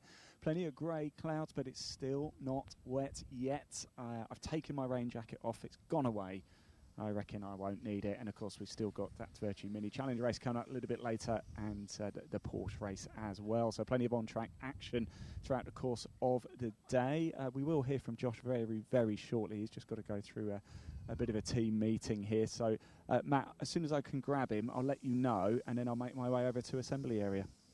Perfect. Thanks so much, Ian. Yep, so we are looking forward to our first race of the weekend. We've had that qualifying session first thing this morning, which is the Viratools F4 British Championship certified by FIA. You've got 3 races to look forward to across the course of the weekend. 2 of them will come today. So a very busy Saturday before a little bit of a relaxed Sunday for the F4 stars to look forward to tomorrow. But looking forward to this very much indeed, because the first of our races is based on second best times from qualifying, and the second race of the weekend, which we'll see later on today, will be the reversal of the top 12 quickest times from qualifying. So that's our reverse grid race, which will end the day here at Thruxton a little bit later on this afternoon. But yeah, Viratools F4 British Championship certified by FIA.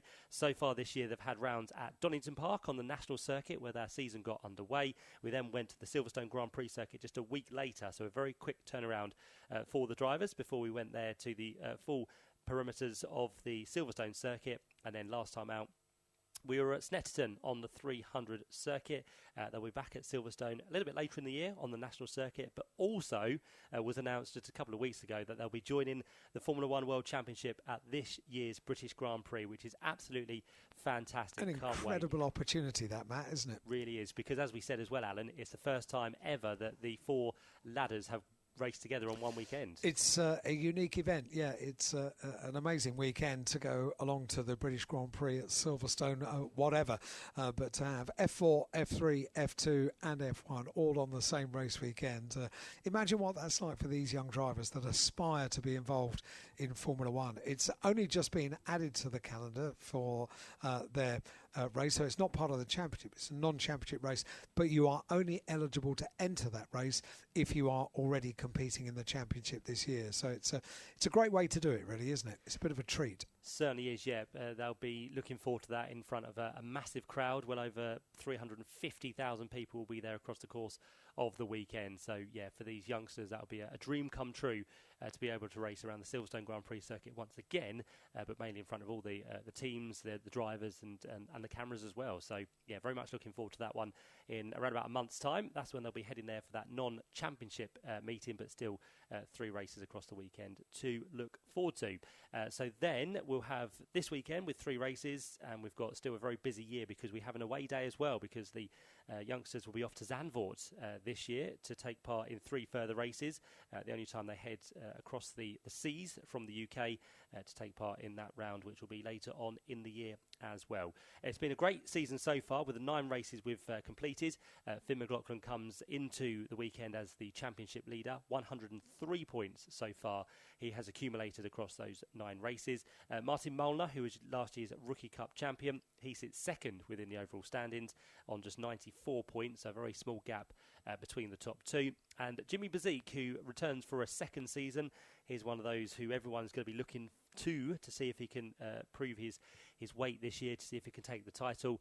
Got off to a fine start, but things went a little bit wayward at Snetterton last time out. So Jimmy Bezique is on the back foot, effectively, trying to play catch-up once again, but wasn't too impressed with his qualifying, unfortunately, was Jimmy in the Rodin Motorsport team for this season. He sits on 91 points, so just 12 separate the top 3.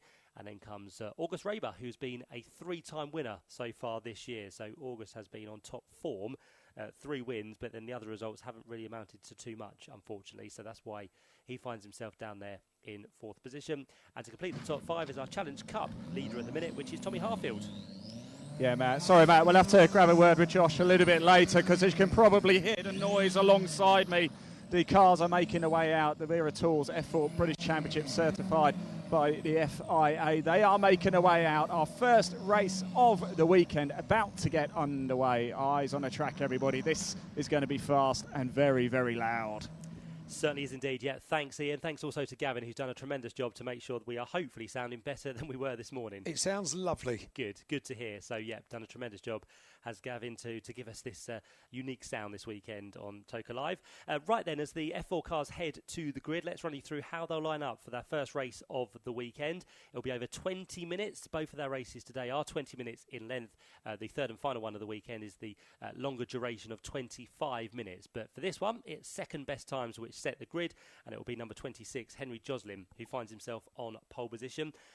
His second pole, as he corrected us earlier on this morning. So second pole this year for Henry Joslin.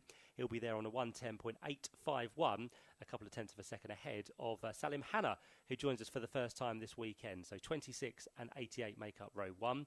The second row of the grid will then see number 24, which is Martin Molnar.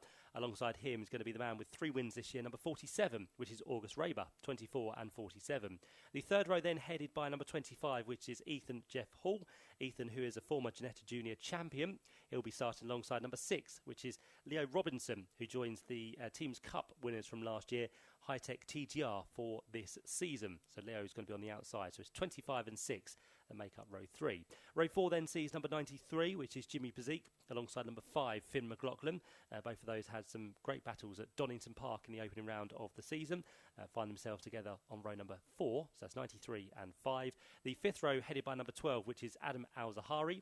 Adam, so far this year, has been a race winner on 2 occasions, but he'll be starting from just inside the top 10 with number 23, Theo Palmer, alongside 12 and 23 make up the fifth row.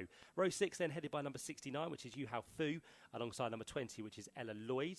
She is taking part in the the Challenge Cup for this season, and she's in fact the leader of the Challenge Cup for this race. So 69 and 20 make up the 6th row of the grid. Row number 7 then headed by number 42, which is going to be Rowan Campbell-Pillim, joined by number 21, which is Tommy Harfield. Tommy is the leader within the Challenge Cup coming here this weekend. 42 and 21. The 8th row then headed by number 7, which is Thomas Behrman, a name you might recognise. Indeed, younger brother of Ollie. So Thomas racing this year within F4. He'll be joined by number 22, Joel Bergstrom, so 7 and 22. The 9th row headed by number 46, which is Ari Bansal, alongside number 33, which is Carl Hewitson, 46 and 33. Row 10 will then be headed by number 13, which is Henry Mercier, and number 8 alongside, which is Tom Ingram Hill, 13 and 8. The 11th row will then see number 14, which is Alba Larson. Had the first lap of her qualifying session with a broken front wing, but that was repaired for Alba to get back out there, alongside number 27, which is going to be Charlie Edge, 14 and 27. And the final place on the grid will be number 4, Xavier Avramides. Xavier was the driver who brought out the red flag in qualifying, so only a couple of laps completed for Xavier. So for all of the races this weekend, will be off the back of the grid. But that's how they'll line up then for this first encounter of the weekend. Yeah, Matt, I'm actually on the grid at the minute. I'm just pottering around. So I've got Henry Joslin, the man on pole position, alongside. I just wonder if I can just very quickly. Henry, feeling confident?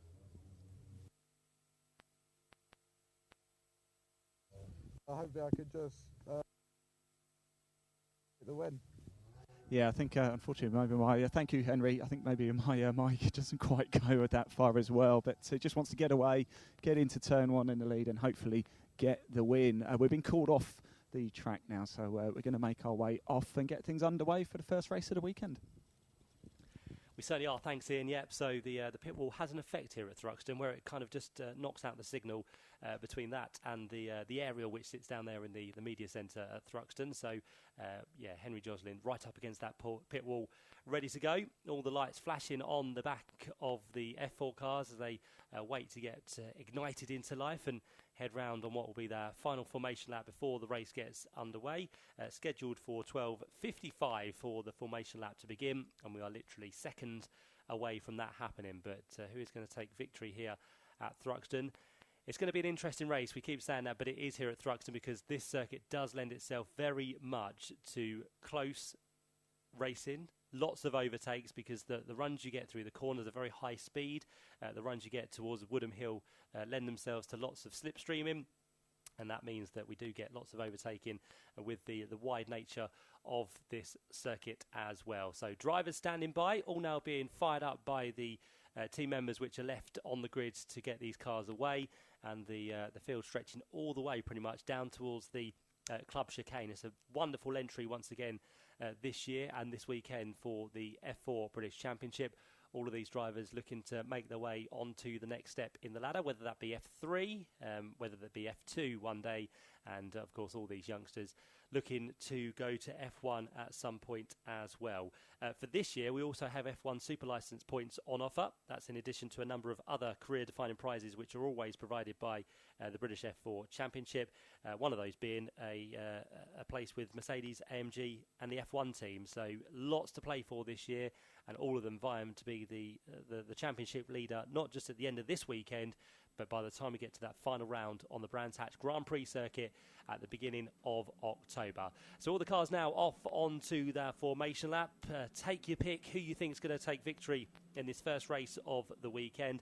Lots of drivers have come through this route on their way to F1. The likes of Lando Norris, who is now, of course, with McLaren, Oscar Piastri, who is his teammate in F1 at McLaren, and Jack Doohan in recent years has also worked his way through this ladder up into F1, which was a short career, unfortunately, for Jack, but hopefully he'll be back at some stage. But those are the drivers that have made their way through and on to higher things within the world of single-seaters.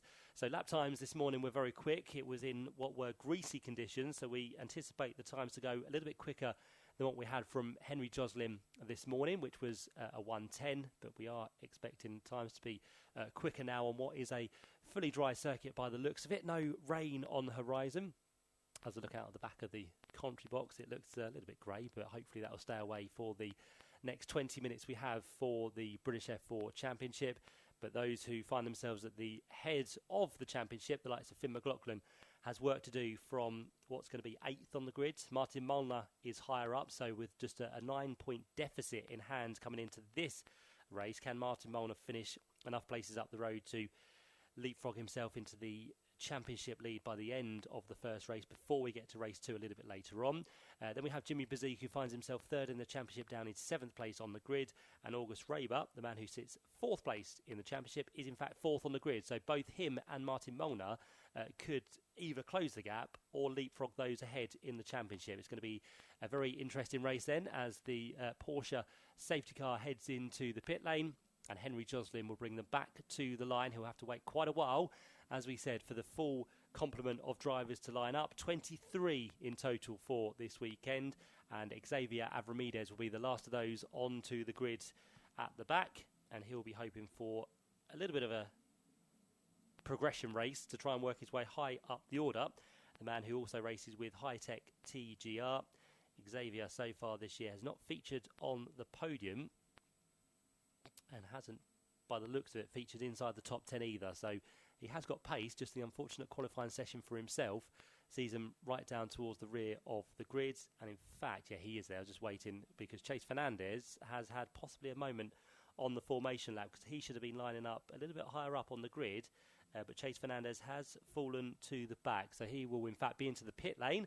So Chase Fernandez, who comes into the pit lane, leaves us with the 23 on the grid. Chase from the pit lane. Let's see how this one unfolds. Green flag waves for the first time from the back of the grid, and our first race of the weekend for the Vera Tools British F4 Championship gets underway now as the lights go out. It's a fairly good start from lower down. Henry Joslin and also Martin Molnar don't make the best of starts as they work their way down towards the first corner for the first time. We've had a staller on the grid as well. That's Tommy Harfield, our Challenge Cup championship leader, has now finally got away, but he is very slow down towards the first corner, finds a gear and gets himself into the race, but very much delayed according to the rest of the field. So not good news for him. He'd already been pipped to pole position by Ella Lloyd within that class, but for now the field worked their way out of the complex for the first time. They'll come into my shot over there towards the far end of the circuit very shortly, and we'll see who is going to be leading, but it's a very distant look that I get over towards Goodwood.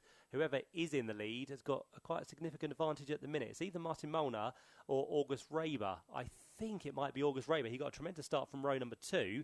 The other one who got a good start as well from row number 3 was Leo Robinson. So I'd predict possibly he's going to be up there in the number 6 machine either I think he might be in second place by the looks of it. Yeah, Leo Robinson in that silver machine is going to be in second, and for the lead of the race, it's going to be Martin Molnar, isn't it? Yeah, number 24. So he comes through as your leader by a significant margin at the end of this first lap. Leo Robinson, after that cracking start from 6th on the grid, he found the gap and gets himself up into second position. So they are your top two. August Raber, as I said, also made a good start and finds himself in third place, but unfortunately for the number 8 machine, that of Tom Ingram Hill, former Ginetta Junior racer, has had some drama at the final chicane. He comes through, and I think that car is sitting lower than it should be, so possibly some suspension damage on the left or right front. So Tom Ingram Hill is going to be out of this race, but luckily there is a gate there where the marshals can push the car through, so I think they'll get that to a place of safety by the time the leaders get back round next time. So great work as ever by the Orange Army, but out front, as we said, it's a good lead here from Martin Mulder. The end of the first lap, 1.3 seconds clear of Leo Robinson, but don't expect that gap to stay the same, because we know that Leo Robinson can pick up the toe very nicely indeed. He'll try and get himself a bit of a toe as they come through Brooklands, head down through Woodham Hill for the first time of Ask Him, but I think the gap is too greater at the minute for Leo Robinson to do anything to catch the race leader. So it's going to be as it was between the top three. Our pole sitter Henry Joslin finds himself in 4th place. A lot of curb being taken there by our 5th place driver, which in fact is number 5. Finn McLaughlin's made good progress, hasn't he, from where he started on the grid. So 3 places gain for Finn McLaughlin at the end of the second lap. And then behind him we'll have Simil Hanna in what's going to be 6th place. Adam Al-Zahari in 7th in the number 12 machine. Jeff Ethan Hall comes through in 8th position. And then Ella Lloyd and what's going to be Yu Hao Fu complete the top 10 at the end of lap number 2. Who lost places on that first lap? Well, Jimmy Bazika's gone missing on that first lap as well. So our championship leader prior to the previous meeting at Snetterton, Jimmy Bazik, has disappeared on that first lap as well. So there might be some yellow flags which you are seeing and I am not seeing, but Jimmy Bazika, I can tell you, has not come through. So the bad run of form for the man who returns to the championship is not going his way whatsoever. So Jimmy will be with 0 points at the end of this race, and Tom Ingram Hill's car has been cleared as well down here on the exit of the club chicane, which is good news. So no yellow flags into the club chicane for what's going to be the 3rd time of asking, but it is still going to be Martin Molnar, last year's Rookie Cup champion, which leads the way. An extended margin last time round, and there's another issue there. August Raber has, firstly, I think, lost a tyre on the right rear, and is now being collected, unfortunately, by Ella Lloyd in the McLaren liveried F4 machine. So unavoidable action there for Ella. She had nowhere to go. August Raber was spinning in the middle of the chicane. I think, as I said, there was possibly a tyre which had come off the rim, and with that had no control. So August Raber goes off the circuit, and Ella Lloyd unfortunately has collected him in the process of the chicane. So those two cars are not going to be moving anywhere anytime soon. So I fear for this race we are going to have a potential safety car. Yep, it's deployed. It is, yep. So thanks, Alan, for that one. So safety car has been deployed onto the circuit, and no surprise whatsoever, because both of them are not bang smack in the middle of the chicane, but they're on the exit of it on the outside line, and they do need to be moved. In fact, there's a 3rd car which has been involved as well, which is right up against the Armco barrier, which I didn't see, and that is going to be, I think, Adam Al-Zahari. So another man who's taken a couple of wins this year is off into the barriers as well, but how he got involved, I'm not too sure. Whether it was before August Raber rotated or after, we'll have to wait and find out, but he is very much tucked up against the tyres and the Armco barrier. So 3 cars effectively to be recovered. Adam Al-Zahari, car 12, August Raber, car number 47, and car number 20, Ella Lloyd, has to be recovered as well. All 3 drivers are out of the car, which is always good to see, so no harm for any of them as they work their way to a place of safety. And the pack make their way through, and I think we've got some news from the pit lane with Ian. Possibly at some stage. Well, we were hopeful. We were hoping, yeah. I think he's in the wrong place there. I think that may have been a battery going down, actually. Oh, okay. Okay, possible battery change. Maybe return to base, yeah. We've got one into the pit lane as well now, number 25. So that's going to be Ethan Jeff Hall, isn't it? So Ethan with some dramas as well, possibly caught up in that 3-way fight that we had with these 3 cars off down at the club chicane. So is that possibly a nose change? Let's have a look through the binoculars. Yes, a front wing is standing by. So a front wing change is expected for Ethan Jeff Hall. And where he and August Raber were running, they were nose to tail, weren't they? I think possibly there could have been a story there for front wing contact to rear tyre, which would have then enabled that right rear tyre to go down. So we'll have to find out again the story of that one, but definitely the tyre was off the rim of August Raber. He had no control of the car, went for a full rotation, came back across the track, and with that, Ella Lloyd went into the side of him, and Adam Al-Zahari, somewhere in the mix, was also involved in this one as well. So for the first time today, our team of telehandlers, pickup trucks, and all the rest of it are going to be put into action. So Pat Blankney, as always, is in one of them. I can see him in the telehandler, which is going to try and lift up Adam Al-Zahari's car from the outside of the circuit. And then we have the flatbed and also the pickup truck, which will try and remove the cars of both August Raber and Ella Lloyd. So effectively, with these three cars we have, which are not quite blocking the chicane, but all involved, there are there's 5 wins between 3 of those drivers. And a red flag. And a red flag. I think the other reason for that, Alan, is because there is rain drops falling again.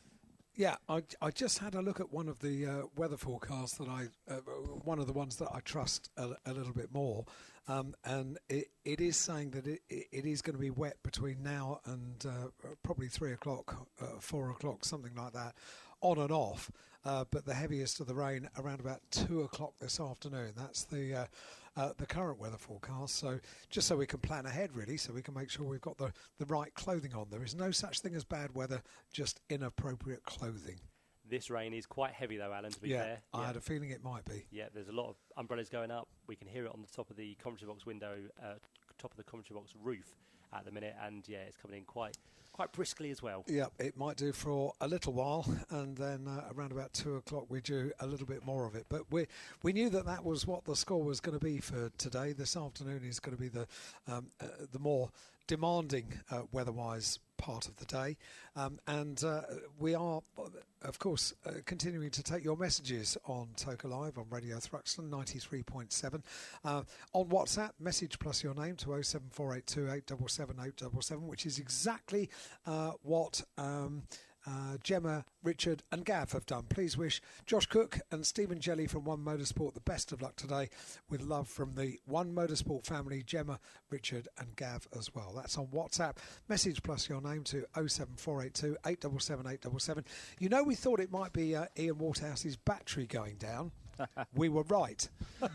Yes, you were. And I've changed the battery now. Are you fully recharged? I'm fully recharged. Good news. So, and I'm down in the pit lane, actually. I've got Ethan Jeff Hall is here as well. Most of the cars, I believe they've stopped on the start-finish line, haven't they? As we've already learned, I can't make it onto the track, so I lose signal. But we should be okay to grab a quick word with Ethan Jeff Hall. And they've got an umbrella here as well. So I wonder if we can just jump in. He's just, again, having a quick chat with some of his team. Do you mind if I very rudely jump in for a second? Ethan, a chaotic start to that race. Yeah, it wasn't a very good start for me. I think we had a bit of a bad start, and then a couple cars into one at the last chicane. Unfortunately, we couldn't avoid the contact, so sustained a little bit of damage, but obviously it's gone red flag now, so we'll see what happens after then. It's raining quite heavy now, isn't it? This could throw a spanner in the works. Well, yeah, it did have a downpour, but it's only lightly spitting now, so anything can happen. Obviously, the track's going to be a bit slippy after that downpour, but I don't think it's wet enough to go wet for the minute, but yeah, we'll see. Excellent, Ethan. Thanks for talking to us. Really appreciate it. They've got the brolly over the car. I might actually, chaps, hang around here for a little bit and make use of the umbrella. Not a bad shout, actually. Can't argue with that, can we, Matt? No, we can't. Not at all. Yeah, get under any shelter you can across this weekend, because once you get wet, you're wet for the rest of the day, really, aren't you? Mm. Yes, you are. Wise words from the commentary box in his dry splendour. Yeah, exactly. For both of us who are in dry conditions. Yes, we are. I'm going out for qualifying this afternoon, don't worry. Oh, that'll be when it's absolutely belting it down. Hammering it down, yes. That's what I'm planning for. Yeah. We mentioned the rain. I think it has now just slightly stopped, but it's going to be one of those, isn't it? Start-stop throughout the course of the next few hours. So tyre choice is going to be the next thing for the drivers to think about, because all of those out there on the circuit in F4 are on slick tyres. So if it does continue to be a little bit damp and precipitation continues to fall, some drivers might want to be on the wet tyre. So that's a food for thought for some of them down there on the grid at the minute. the clear-up continues. Adam Al-Zahari's car has been recovered very nicely. I think the other two, which are fairly interlocked, are just struggling to be lifted up, but we're going to try and get August Roper's machine moved and Ella Lloyd's car picked up as well. A little bit of fluid has been dropped from those two cars at the same time as well, so that's just got to be treated by the team down here. So yeah, with the safety car out as it would of course very much eaten into the first race of our F4 British Championship today, so the officials doing the right thing to red flag it and give them enough time to have a race, because as we said, it's going to be an intriguing one with lots going on. And it was that initial start where Henry Joslin lost the lead on that front row, and Martin Molnar made the most of getting away, not as good as those behind, but he was far enough ahead to keep the lead on the run down towards Allard. And there was that terrific start from further back. Both Leo Robinson on row 3 made a blinder, and at the time August Raber wasn't doing too bad inside the top 4 as well. Good start from Finn McLaughlin. He was down on 8th place of the grid. He was up to 4th place by the time we got to the red flag.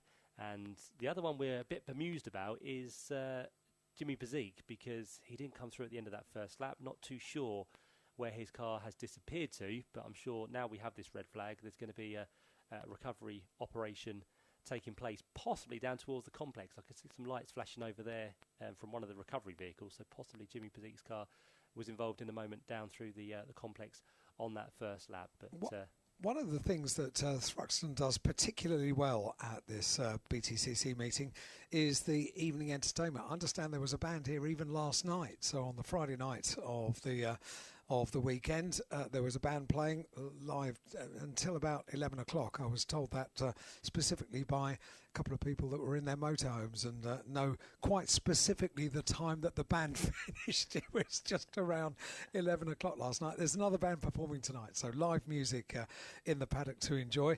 Just one of the things to enjoy over the course of this weekend. And I understand from some of the people that have been down to the new spectator area at just overlooking Woodham Hill into the braking at Club Chicane, that it's a fantastic addition, as I think we all predicted it would be. It's great to open up the circuit in different spectator places. For many years, it was only really down at Club Chicane, the first turn at Allard, and then down at the complex that you could watch. But now gradually we've got the rest of the circuit opened up, and it's a thrilling circuit to spectate. So brilliant that we've got that opportunity to see the cars at speed and into a braking area here at Thruxton.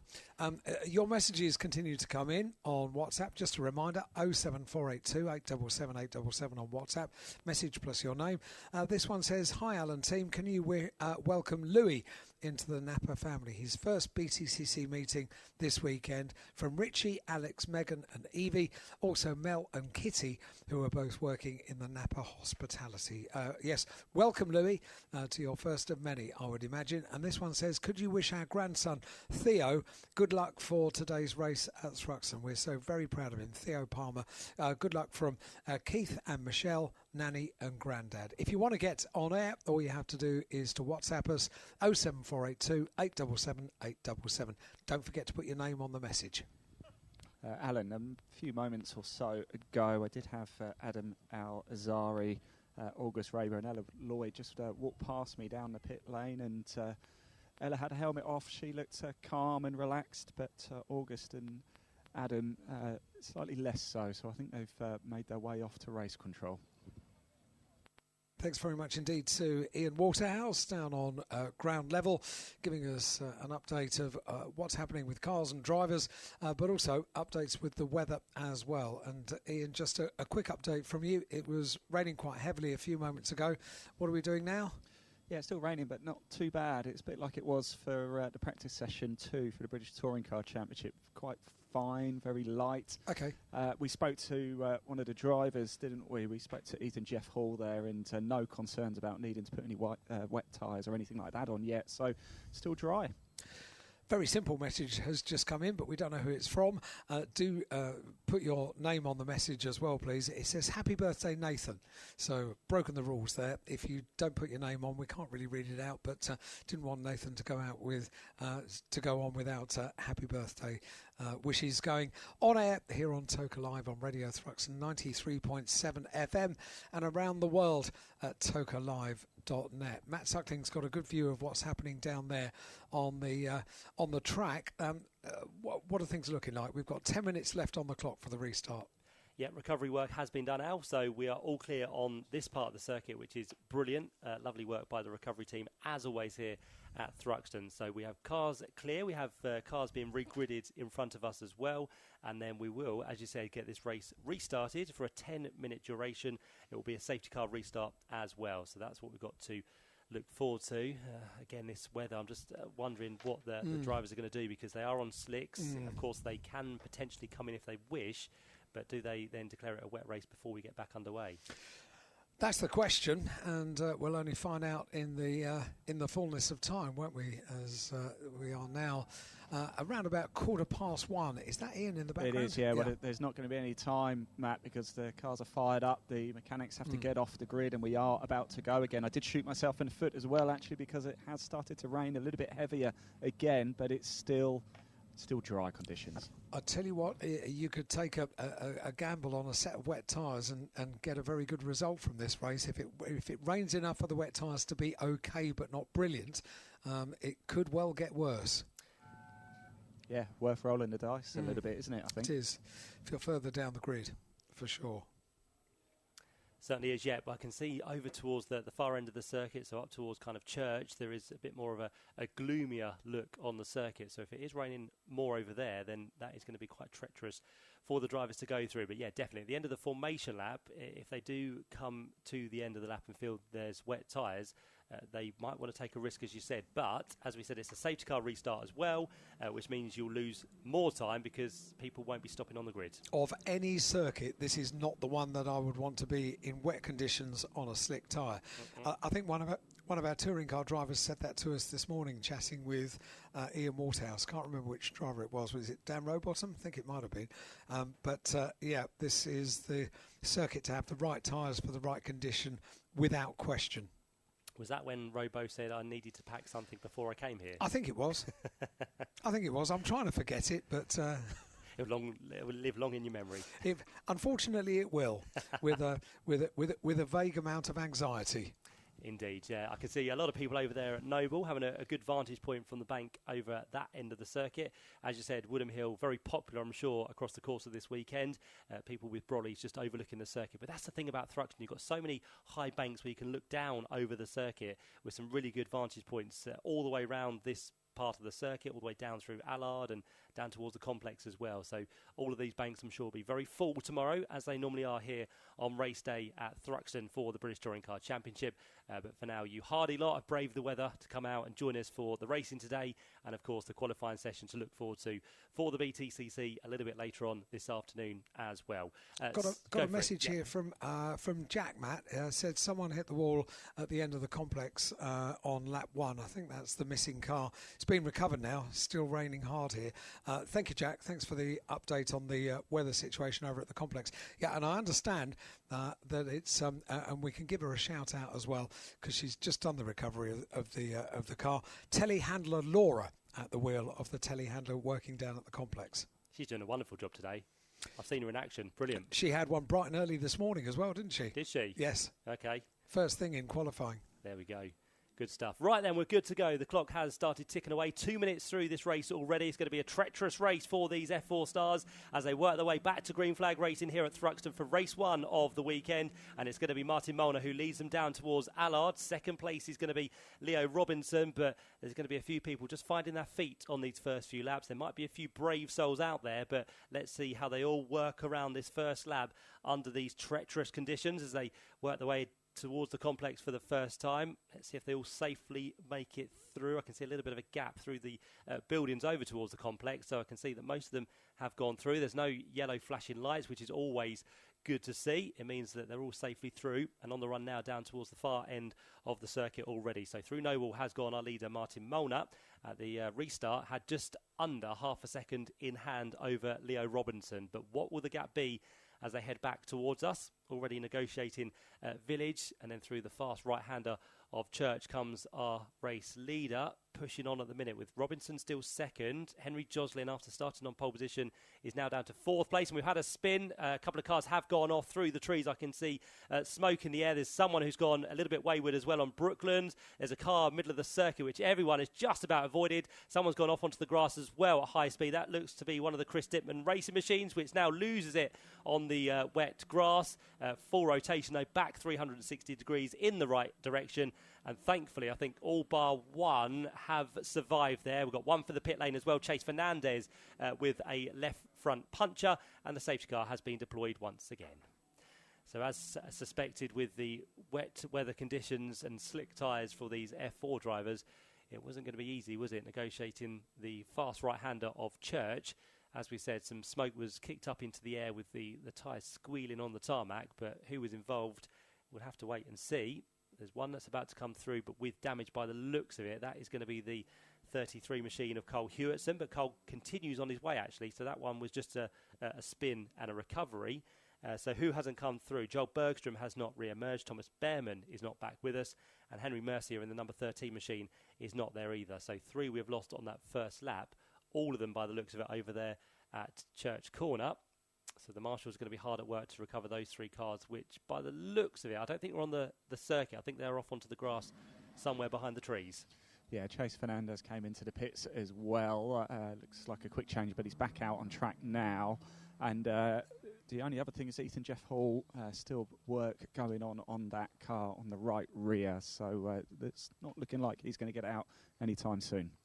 Thanks, Ian. Yeah, so Ethan Jeff Hall was one of those who was involved in the prior incident which brought out the red flag, so he's trying to get back into this race.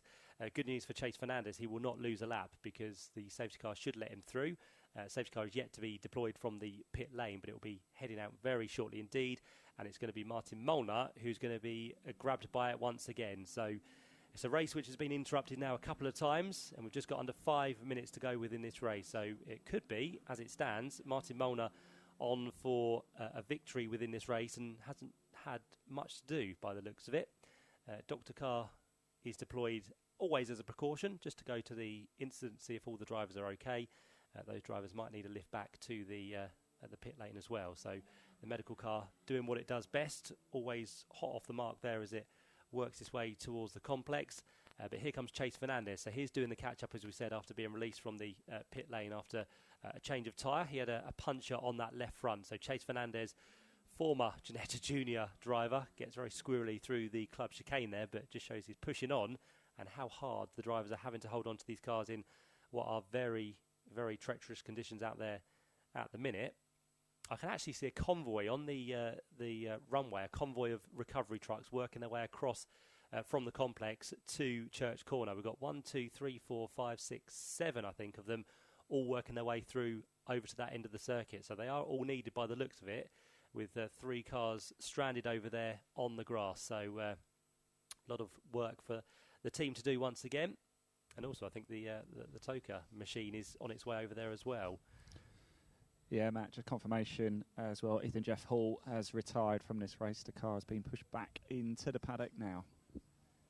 Thanks, Ian. Yep, so another retiree from this race, unfortunately. So it does look like most of the finishers within this race will be awarded points. We only have 15 left within this race, and I think it's probably a weekend where all the F4 teams didn't really want 2 races on one day on a Saturday, because we've got 1, 2, 3, 4, 5, 6, 9 cars which potentially need to have some repair work done, and they need to get that done by around about 4 o'clock this afternoon. You make a really good point, because they've only got 1 race tomorrow, haven't they? Yeah, a very busy Saturday, yeah, with qualifying in 2 races. But yeah, a day where they didn't want all this to happen has now happened. Yeah, really valid point. The team's going to be working extremely hard this afternoon in probably not favourable conditions. If it's wet, it's not particularly nice working in the awnings when it's pouring down with rain, if that is the possibility for this afternoon. So, yep, they're being tested today, aren't they? Certainly are, yep. It looks like the recovery team have made it to Church. I think the entrance to Church, where one of the cars has gone off, and possibly the exit of Church on the run through towards Brooklands, where another car has possibly pulled up as well. So that's where the recovery needs to be done. I have a fear that this race will end under safety car with just over 2 minutes to go. Yep. So it was a race which was looking temperamental with the weather and with the tyres that the drivers were on as well. So, yeah, safety car leads them over there towards the far end of the circuit, over towards Goodwood and back towards Village. But as it runs, it is Martin Molnar that sits as our leader. Looks like he will be picking up the points for a victory. Not really had a chance to have a proper race, have they? No, but to be fair, he did get the good start, didn't he? He did, got a super start. It's all about the start. If you can get your start and get yourself out front, that is sometimes where races can be won and lost. So Martin Molnar has definitely done that. Sits second within the championship, as we said as well, and yet to have a win so far this year. Isn't it great to look down the timing screen, Matt, and see the various flags of the nations? It's a proper international championship, the British F4 Championship, pretty much like the Formula 3 Championship used to be like in the 1980s. Young drivers would come from all parts of the world, all corners of the world, including the likes of Ayrton Senna, Mika Hakkinen, all coming to compete in British F3 because it was seen to be the very best of the best of the staircase to Formula 1. And we have an early checker flag as well, Alan, because no surprise, we weren't going to get the race back underway. So early checker flag for the first of our Viratuals F4 British Championship races certified by FIA here at Thruxton today, which is a real shame because we were building up to some great racing. As we said, Thruxton lends itself to really good racing, especially for single-seaters, but the drivers weren't really allowed to unleash their full potential through that one. So Martin Molnar will take the victory, not probably the way he would have wanted to do it, but he does win the race ahead of Leo Robinson and Finn McLaughlin, who gets himself to the podium, which is very good for the championship leader. Now means he's had 6 podiums in 10 races for the Irishman. Fourth place goes the way of Henry Joslin in the number 26 machine.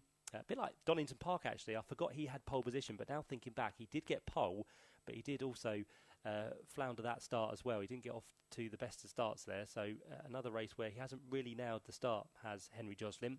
So he comes through just off the podium in 4th place.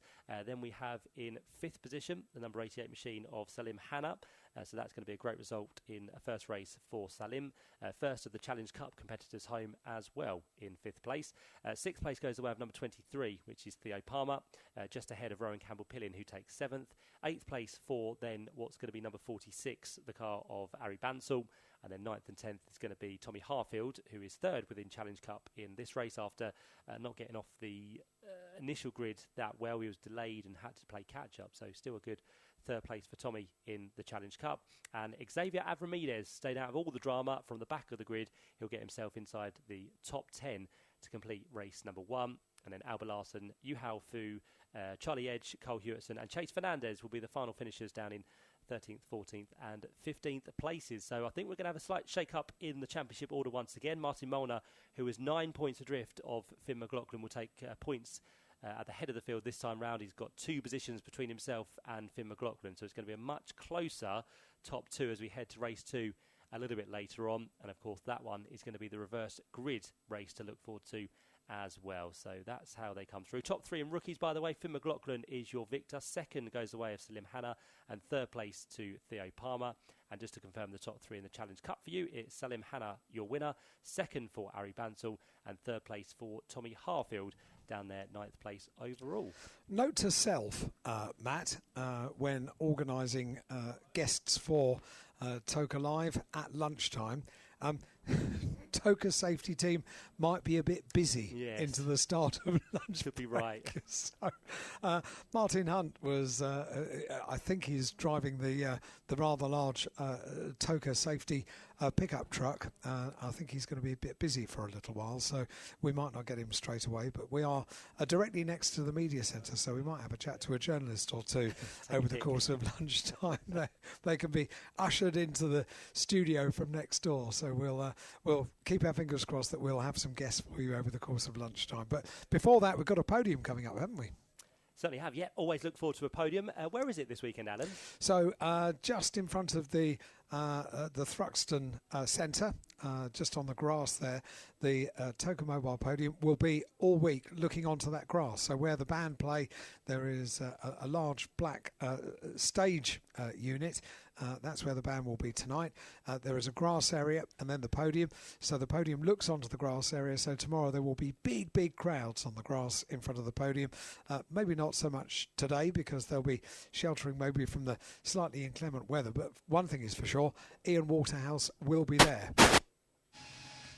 Yes, Alan, and I'm actually here right now with Leo Robinson. Very quick, Leo, if we can, just got to jump on the scales, actually get the formalities out the way. Of course, P2 for Leo Robinson in, what was an interrupted race, wasn't it? Leo, congratulations, P2. How do you call that one?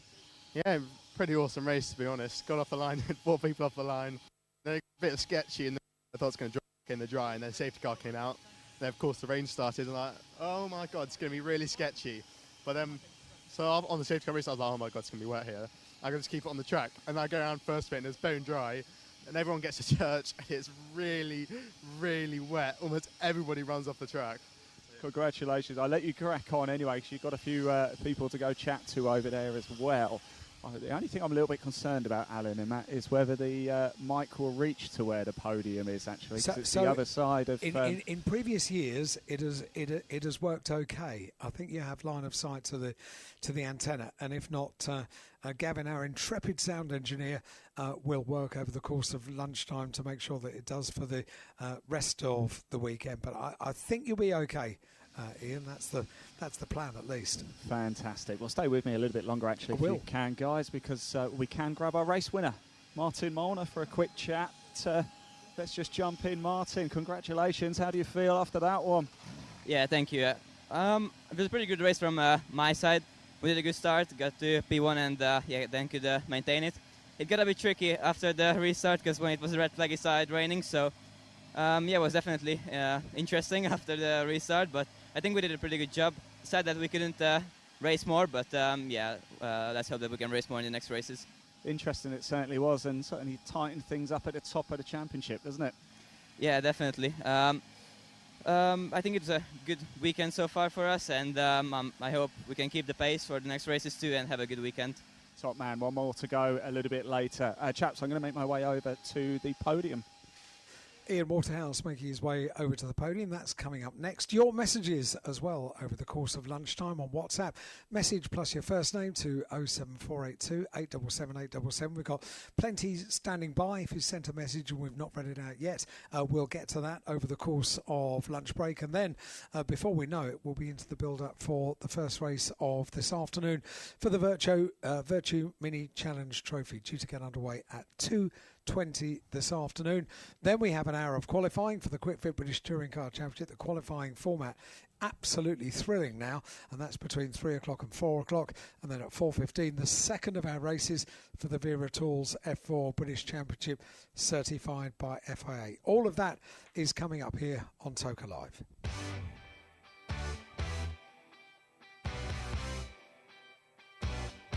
Get in touch with us at Toka Live. We're on WhatsApp and email. Add the number 07482 877 877 to your WhatsApp contacts, or email us at studio@tokalive.net to get in touch. Say hi to someone, wish someone a happy birthday, or wish a driver good luck.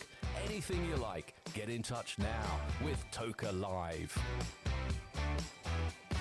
Just after 1:30 here on Toka Live on Radio Thruxton 93.7 FM, on the speakers around the circuit and of course around the world at tokalive.net. We will be getting to your messages in a few minutes. We'll have some guests here in the studio over the course of lunchtime. Fingers crossed they'll be joining us here in the studio over the course of lunchtime. But before that, we have a podium. How close to a podium are we? And let's just get an idea of this. Making his way down there or out of radio mic signal, I think, is the answer. Ian, are you there? Alan, can you hear me? Yes, beautifully. Well, this has worked fantastic. There you go. I'm down here now, actually, so I think we might just be about ready to get going for the podium for round 10 of the Vera Tools F4 British Championship, certified by the FIA. We're going to start with the Rookie Cup. I'm delighted to announce who's going to be handing out the trophies is... from the BARC, it's Ben Taylor. There he is, look, arms aloft. we have a round of applause, please? Right, we are going to start with the rookie competition. So please put your hands together. In third place, it's Theo Palmer.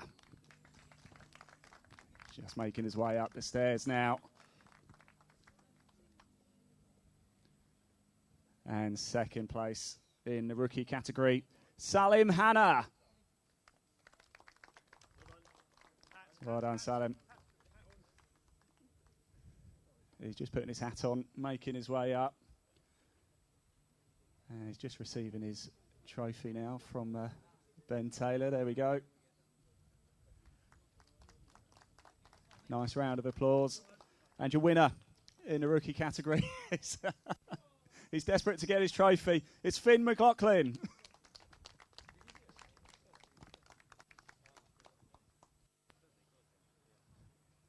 Good stuff. They just go through the formalities of the photographs. Everybody smiles ablaze. The trophy's holding on. Another race coming up a little bit later, of course, as well for British F4. Thank you, guys. Well done. Now we move into the overall race top 3. And he's coming straight back because in third place it was Finn McLaughlin.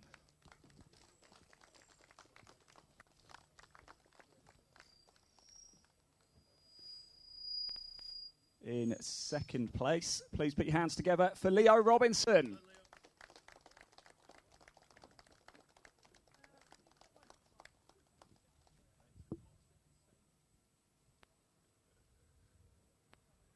Good stuff. And finally, your race winner for round 10 of the Veritools F4 British Championship, certified by the FIA, is Martin Molnar.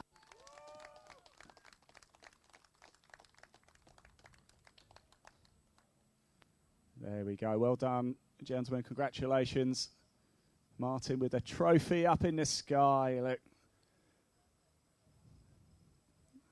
Just having photos taken, all on the #1 spot at the minute. Big thank you to Ben as well. But Ben, if you just stay there as well for us. Yep, don't. Chaps, you can come down. We've just got to do, we've got one more trophy to hand out, and it is the team trophy. So if we do have a representative from Virtuosi Racing. And Martin's joining him as well. Fantastic stuff. So a reminder, another race coming up later this afternoon. Congratulations, guys. I've got to be careful where I move here. Seems if I move the other side of that wire, I'll get a bit of feedback. Thank you to Ben Taylor as well. That is the podium complete here for round 10 of the Veritools F4 British Championship, certified by the FIA. Still plenty coming up today as well, haven't we, Alan? I'm going to take a little walk about and see who I can catch up in the pit lane. Thanks very much indeed to Ian Waterhouse.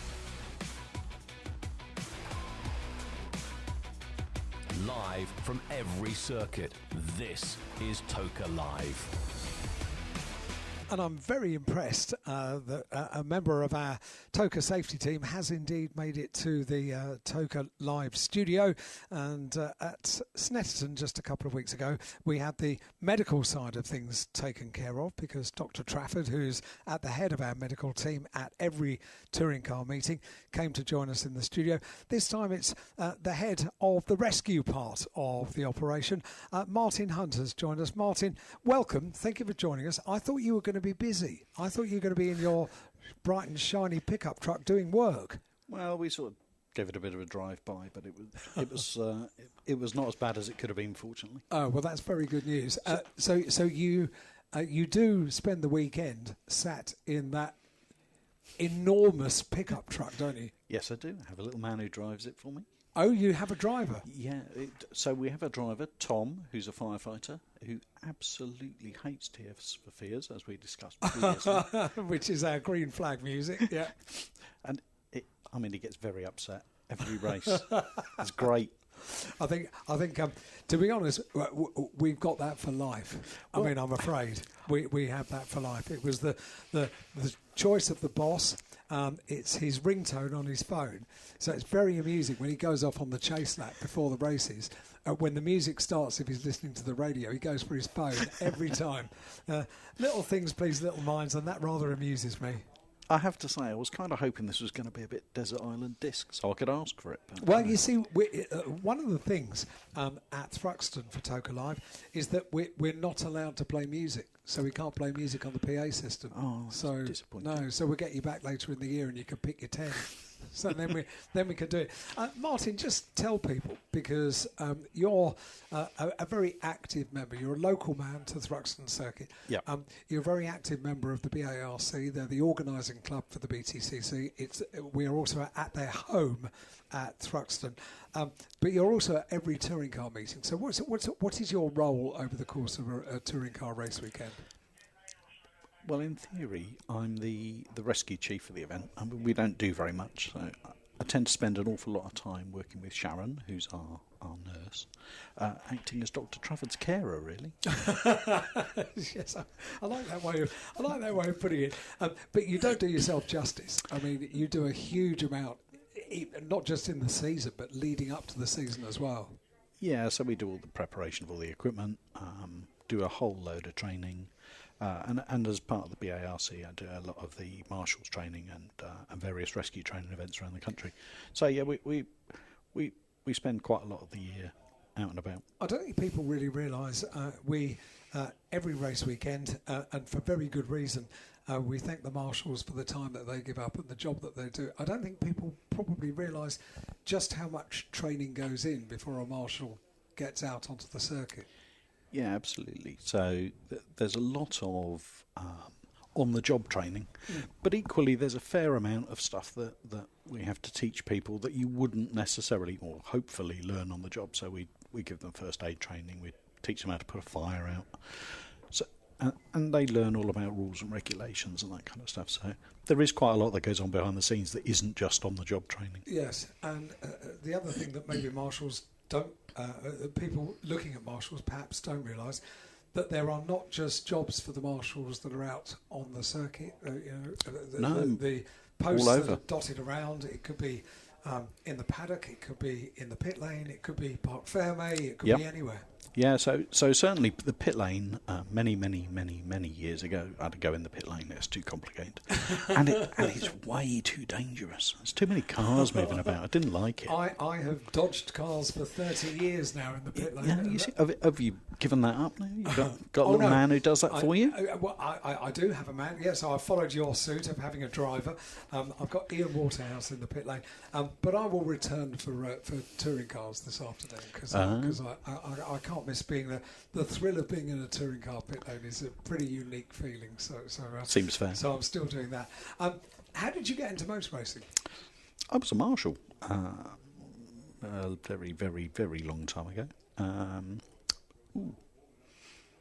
Late 80s, I guess. Was it? Yeah, probably 89, something like that. And then, what made you move to the rescue side of things? I got bored with getting wet when it rained. I know that feeling. Yep. Yeah. So I thought, it's quite attractive. I can sit in a van and not get wet when it rains. And then what you find is when you sit in a van, you can't wear a raincoat because it's really, really hot and sweaty. Nice. Yeah. And then if you have to get out and it's raining, you haven't got time to put a raincoat on. Yeah, yes, so true. You only hedge your bets as to when you get wet and how wet you get. Yeah. It's not quite the luxury it seems. And the problem is when it does go wrong, it's kind of no one else is coming. You're it. Yeah. And we've had a few of those. Martin, for you, I mean, it's a perfect weekend if you're not called into operation at all, really, isn't it? Absolutely. Yeah. So we got a whole travelling medical and rescue team. Yeah. So the safety team, we all troll about. None of us want to do anything. We turn up basically for the crack. Yeah. We go out for dinner. You've got your friends. Yeah. Absolutely. It's just a weekend away with your mates. Yes. If we do nothing, that's great. But if you're pulled in to deal with something, you've got all the kit, you've got all the knowledge, you've got a specialist team. How many members how many members of the team are in your pickup? There's 4 of us, three rescue people and a paramedic. And the kit on board your specialist machine, which has been going a few years for Toka Rounds now. Been going since 2018. Is it really that long? Yeah. Wow. So we carry a range of equipment that wouldn't necessarily be available on a sort of normal rescue unit. Yes. The objective is not to replace the rescue units that cover every other event in motorsport. The idea is just to bring some additional kit that might not be carried by those vehicles. Which has been sort of detailed. Who asked for, we need one of these and we need one? Is that you? We learn that from experience. What we really need on this job is such and such. Yeah, so if we have anything to do, we have a big debrief and go through and go, actually, what would have been good was if we had one of those. Yes. Yeah. So then I end up going and getting one of those, and your whatever it is. And your involvement, so that's your involvement with the rescue team on the TOCA safety team. What about with the BARC, the organising club? Yeah, so I'm the medical rescue coordinator for the BARC. So I do much the same thing for the BARC as a whole. So, I mean, certainly this weekend we've got a whole bunch of guys and girls from BARC headquarters rescue. Yes. At Alton Park in a couple of weeks, we'll have Bark Northwest Rescue. Yeah, because you've got centres right the way around the country. So we've got rescue units dotted around the country, and again we just work with them. And what I'm doing now is encroaching on your lunch hour, aren't I? Yeah, I've got a packed lunch. Oh, have you? I've got a packed lunch, so I'm all right. Sensible man. Well, I say that. I'm hoping that they've put a lunch in the truck for me to pick up afterwards. That would be otherwise, very nice. Otherwise, your popularity's gone down. Yes. Because I don't look like I skip lunch too often. I'm not going to keep you for very much longer. But you are local, aren't you? I am, yeah. How long have you been coming to Thruxton? Late 80s. Late 80s. Yeah. So when you came into motorsport, it was straight in as a marshal, pretty much. Yep. Was it? So not a spectator on the bank? No. No, wow. No. What made you interested? What made you think I'd like to get involved in this? Mate, it's the late 80s. Do I look like I can remember what happened in the late 80s? It's a very good answer, Martin. I haven't got a very clue. good answer indeed. You do super work. Thank you so much. Thank you. You've been deployed a couple of times already today. Hopefully this afternoon you won't be. Nothing too much, but yeah. Hopefully we'll have a peaceful rest of the weekend. If you get deployed this afternoon, I hate to tell you, you might get a bit damp. Yeah. Really? Yeah. I thought it was going to be thundery, certainly. They did say thundery, but we can't believe these weather forecasts. Hopefully not. No. Martin, thank you so much. No worries. Really appreciate it. Martin Thanks, Hunt here on TOCA Live on Radio Thruxton 93.7 FM. All the news, all the stars, all BTCC. Thank you, this is TOCA Live. On 93.7 FM here on Thruxton, it's TOCA Live on Radio Thruxton, and you can get in touch with us and get a shout out on air 07482 877 877, a message plus your first name on WhatsApp. And loads of people have been writing in. This says, please say hi to Dan and Rachel. We're enjoying the weather from our tent. Best place to do it. And it's our first time here at Thruxton. Dan, thank you very much indeed for writing in. Have a great weekend, guys. Hi, guys. Back here again at Thruxton supporting Tingram and the team. Me and my husband run a volunteer community transport scheme. I've just seen one of our lovely drivers. Please say a massive thank you to Hazel. That comes from June and from Martin. Thank you, guys. Thanks for writing in. This one says, just want to say hello to all the medics, officials and marshals, especially those from Castle Combe, to have a great and safe weekend. And that's Chris from the Med Centre at Castle Combe. Chris, great to have you here. Thank you very much indeed. And a shout out to my fiancée Katie on her 29th birthday today. We're celebrating by watching the racing all weekend.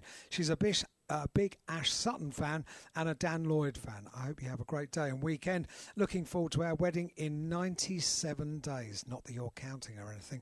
Comes love from Scott. Thank you very much indeed, guys.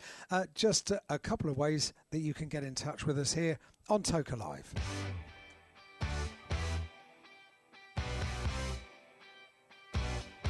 Get in touch with us at TOCA Live. We're on WhatsApp and email. Add the number 07482 877 877 to your WhatsApp contacts or email us at studio@tocalive.net to get in touch. Say hi to someone, wish someone a happy birthday, or wish a driver good luck.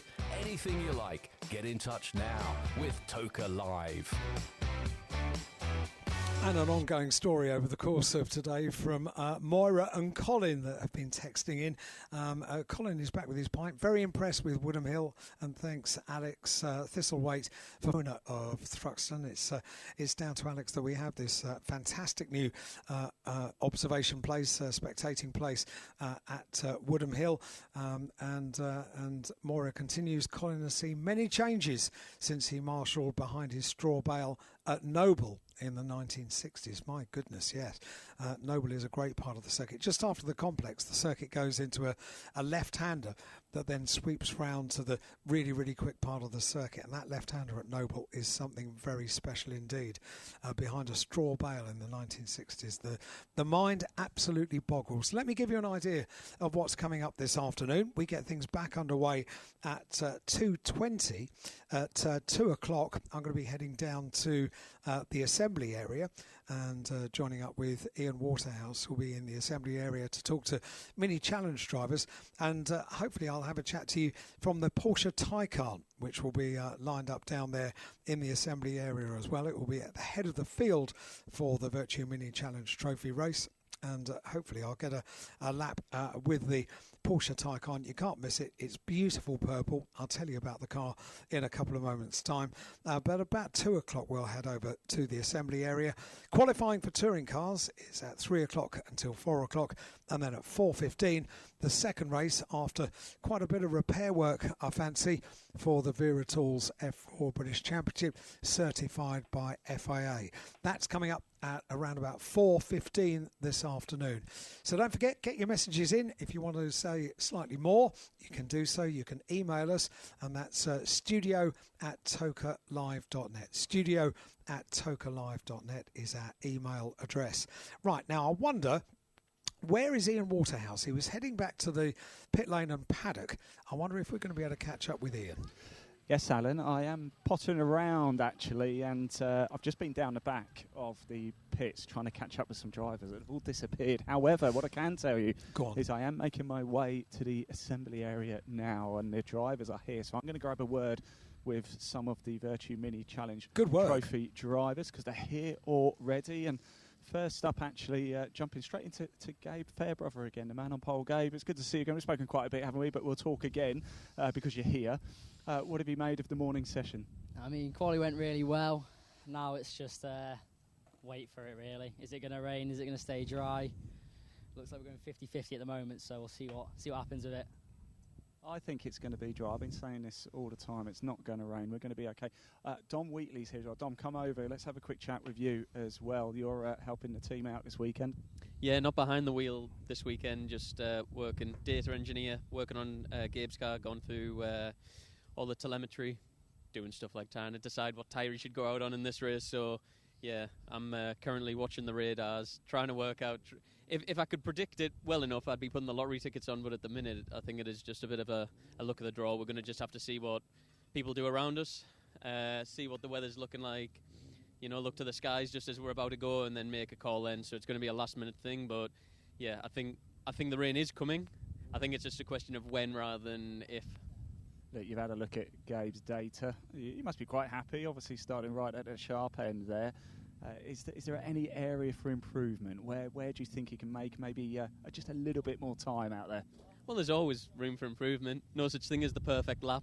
But yeah, it was good enough for pole, and that's the main thing. So yeah, there's only 2 corners around here you brake for in these minis. You're flat out for nearly 60 seconds from the exit of the first apex of the complex all the way through to the last chicane. So yeah. Really, there's only 2 corners. You can really make big gains. There's a little bit there, but yeah, I think he'll be hard to beat if he can avoid getting mugged by the toe. And when are we going to see you back out? Well, I've got a wedding in April next year, so once... About 5 years then. Yeah, once that's paid for. Might try and get out for the odd round this year, but definitely looking for a return for next season. We've even picked a date to coincide with before the season starts next year for that exact reason. The honeymoon might have to wait, but race season will happen. You could have the honeymoon at the racetrack, Tom. Yeah, exactly. That's what I'm told. Congratulations, and thank you for talking to us as well. Somebody I've been really keen to that'll talk go down to. well, won't it? It will, won't it? Yes.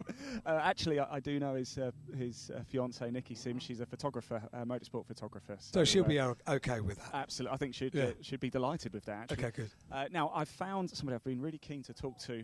You can't get away from me, Reese. Come on over.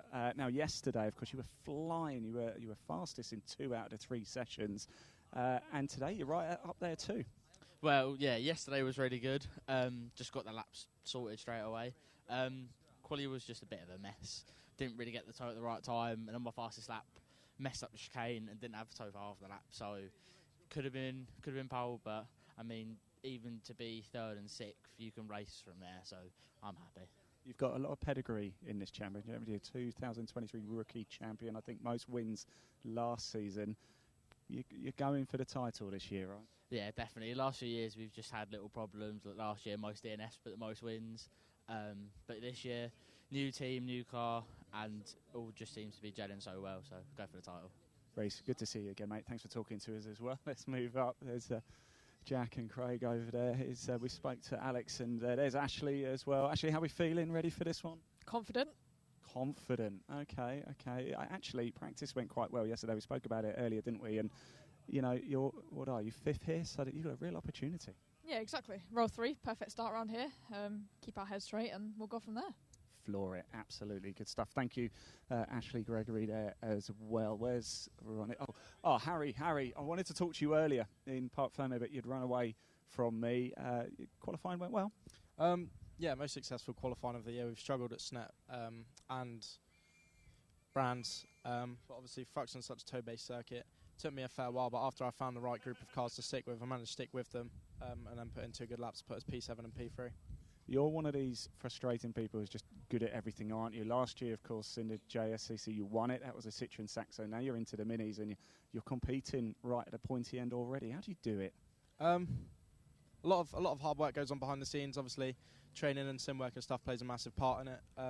As always, it wouldn't be if it wasn't for my sponsors: Sun Waste Management, Grand Plant, Summit Motors, AVK, and Big Wipes and Focus Residential. So massive thank you to all of them. But no, yeah, a lot of hard work's gone into it, and I think the results are finally showing. How important is the sim side of things as well? Is it just for learning circuits, sort of setup of cars? Yeah, I think definitely. Obviously, if you haven't been to a circuit, just to get your eye on, I think it's mega. The setup side of it, obviously, if you're on a super realistic sim and you can try the different setups, you don't need to waste that time at the circuit trying it because you already know what you need to do. Harry, best of luck. It's good to see you again as well, mate. Keep going on. There's Paul Manning just off to the right. We spoke to him a little bit earlier as well, didn't we? Let's have a chat. I haven't spoken to Kieran yet this week. And Kieran, can we just have a quick chat? Welcome, by the way, to the Virtue Mini Challenge. What have you made of things so far? Yeah, really good. I can't thank Accelerate and my uncle Matt Hammond enough for the opportunity to get us out in the car this weekend. Phenomenal. Always looked at doing the minis since I was very young, actually, because my uncle Matt, he did it. So he's a former champion as well, I believe. Yeah, he is. Yeah, he's won the championship a couple times in the minis, actually. So hopefully I can follow in his footsteps and see what happens. But yeah, just here to enjoy it this weekend. So we'll see what happens. I don't know, you've done a pretty good job so far, and it might get a bit of rain. That could spice things up. I love the rain, so it's not going to faze me. So we'll just keep our head cool, see what happens. But I'm looking for a good race, so we'll see what happens. Kieran, thank you for talking to us. Appreciate it. Let's move on a little bit, shall we? I've got a sneaky feeling Alan Hyde might be joining me very soon. I've just had the phone call from Olivia at Porsche just to say, where are you? So I think I need to leave it with you for a couple of moments, Ian, and come join you in the assembly. Yes, come on over. You're more than welcome. I'm just going to grab a word with somebody a little bit different, actually. We talk to drivers all the time. We talk to the teams, which is great. I'm going to go chat to Kieran Summons, who is the assessor in his safety car. Sits alongside the driver, Scott Stringfellow. Kieran, we're just coming to have a quick chat. 2 of you in the safety car. Hopefully we won't need you, of course, but what is your role? So I'm the observer in the car, so tell Scott basically when to go and what to do, and I run all the lights and the comms to race control. Scott pushes the pedals and takes us fairly fast around the track. Scott, pushes the pedals, you push all the buttons. That's very right. Yes, true. That's very true. Well, I hope you've got a quiet afternoon, Kieran. It's good to see you again. Anyway, Kieran Salmon-Scott, Stringfellow at your safety car team for this race. They're just putting themselves now into the Virtue Mini Challenge safety car. It's the very same car that I did my race against at Croft. I was on foot. And I beat it over 20 metres from a standing start, which I will keep talking about. Right, I've got Leo Purchases over here as well. Leo's season's been going very well indeed. Leo, it's good to see you again. A bit of work to do from here, though. Yeah, a bit of work, but it's Thruxton. You can go from literally 10th to 1st in a lap, so not too worried about where I am. Just got to work on it, build on what we've done and talk through afterwards. So yeah, pretty excited. You've got Lydia in your camp as well. Look, I'm just going to grab a quick word. Lydia, can you come over and have a quick chat with us as well? You're not driving this weekend. No, I'm not, but I've got 3 very talented drivers that I'm looking after. They've had a bit of a struggle in qualifying, but it's a typical Thruxton qualifying session. Very difficult, but they've got a lot of pace behind them. They're 3 very talented drivers. I mean, we're 2nd and 3rd in the championship. Munro's, it's his first year in the championship, and he's doing really well as well. So I'm really excited to see how they get on this weekend. And when are you racing next? I'm at Alton Park in a couple of weeks, so yeah, learning from these guys about bump drafting. Well, we'll see you there as well. Thank you so much. Charlie Barr here. We spoke to him a little bit earlier. We've got Murray Richardson down here, Henry Foote. We spoke to Louis Fleet. Let's go say hello to Cameron Wood, shall we? He's in the number 43 machine.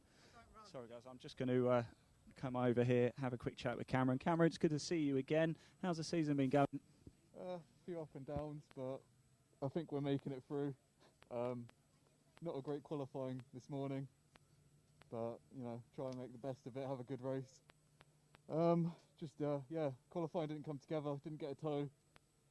Any lap I did, there was just a lot of traffic, so unfortunate, but we can see what we can do with that and hopefully go up a few places. So you're confident there's a lot more speed in you and the car? Hopefully, yeah, especially if it rains. Why are these minis so good to go racing in?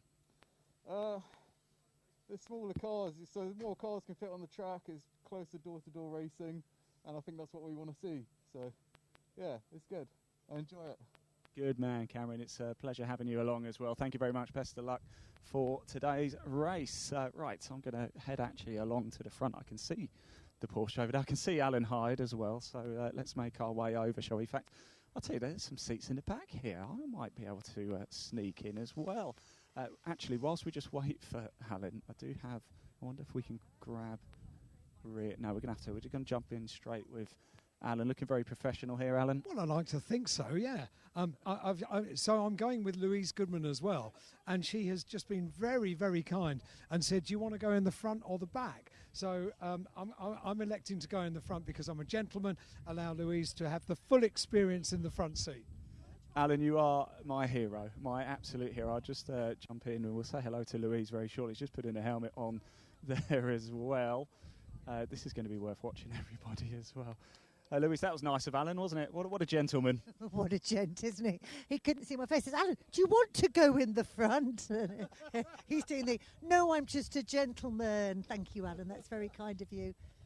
Louise, have you watched much of the action today so far at Thruxton? I watched the free practice sessions for the toy cars because obviously they're the things I've got to be talking about later on this afternoon. So no, I've been listening to you guys in the background though. So thank you very much for keeping me informed. I can hear a few sort of incidents and things were occurring in the F4. So no, once I've done this, I'll be all eyes down and focused and get ready for qualifying this afternoon. So hope everyone's having a good day and I hope they stay dry as well. It's I'm glad it's not raining now. I might not be sitting here if it was.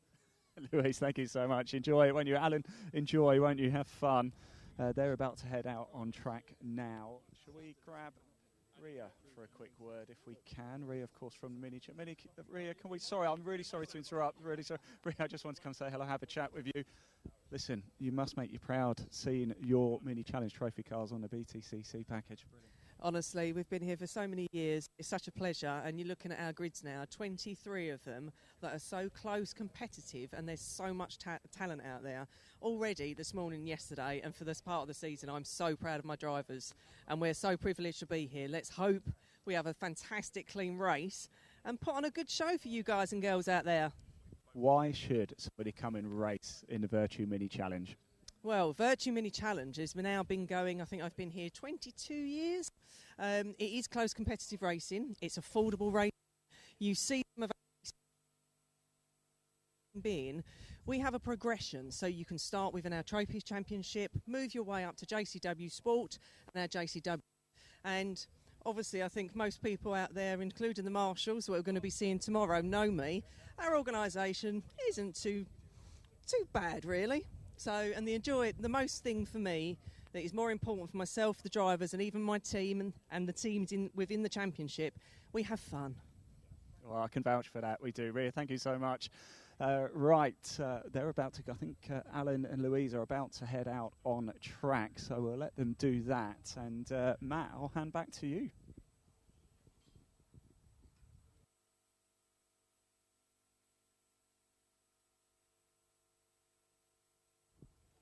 I don't think I will, because he's not in the comms box. So I will carry on and see who else we can go have a quick chat to, shall we? In fact, we spoke to James Sherrington a little bit earlier. Let's just jump in with him. In fact, as I speak, a few raindrops are just starting to come down. James, do you like the rain? Because it might be a wet one, this.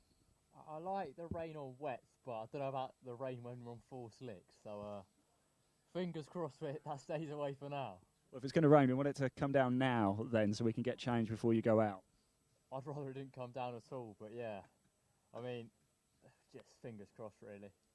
Fingers crossed, indeed. James, best of luck. Thank you for talking to us.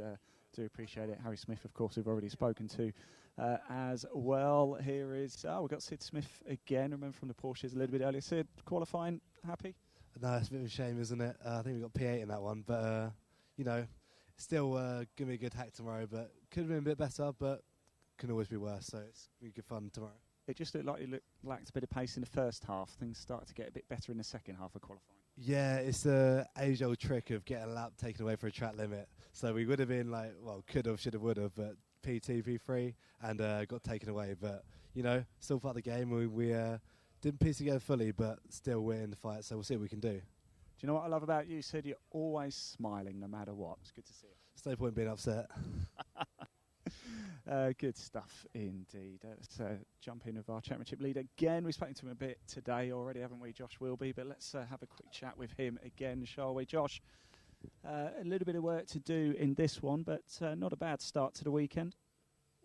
No, not a bad start, but not the best, but we can only move forward. So can't really complain. We know we've got good pace anyway, so we could definitely move up. You're not too concerned about this weather, are we? No, you can't really be too concerned. You just got to drive, haven't you? You just got to drive. You do, yes. That's kind of the point. Well done, mate. Thanks for talking to us. And let's get going, shall we? Move a little bit further down. The grey clouds are coming in, everybody. Make sure you got your brollies up, get in your tents, because it could have a bit of a downpour very shortly. We've got the first race of the weekend coming up shortly for the Virtue Mini Challenge Trophy. We also have our second race of the day for the British F4. That's coming up later. And before that, of course, we do as well have our qualifying session for the British Touring Car Championship. So plenty of action still to come up today for you. Stick around with us. Don't go anywhere. Let's grab a quick word with Olivier Algieri again. We did speak to him after qualifying. Of course, he was very, very pleased. A race winner last time out as well, and absolutely flying at the minute. Olivier, what do you make of Thruxton, of the tracks that you've driven at so far? Where does it rank for you?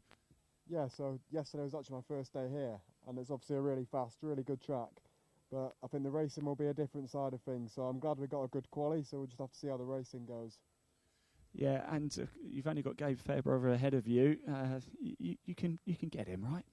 Yeah, obviously we've done a lot of racing with Gabe, and then the last round at Brands Hatch was to have a good race, so hopefully we can repeat that and put on a good show. Olivia, thanks for talking to us, buddy. Best of luck for it, and yeah, I think we're just waiting to get Alan and Co out on track very, very shortly indeed. I'm just going to go have a quick word and see where we are.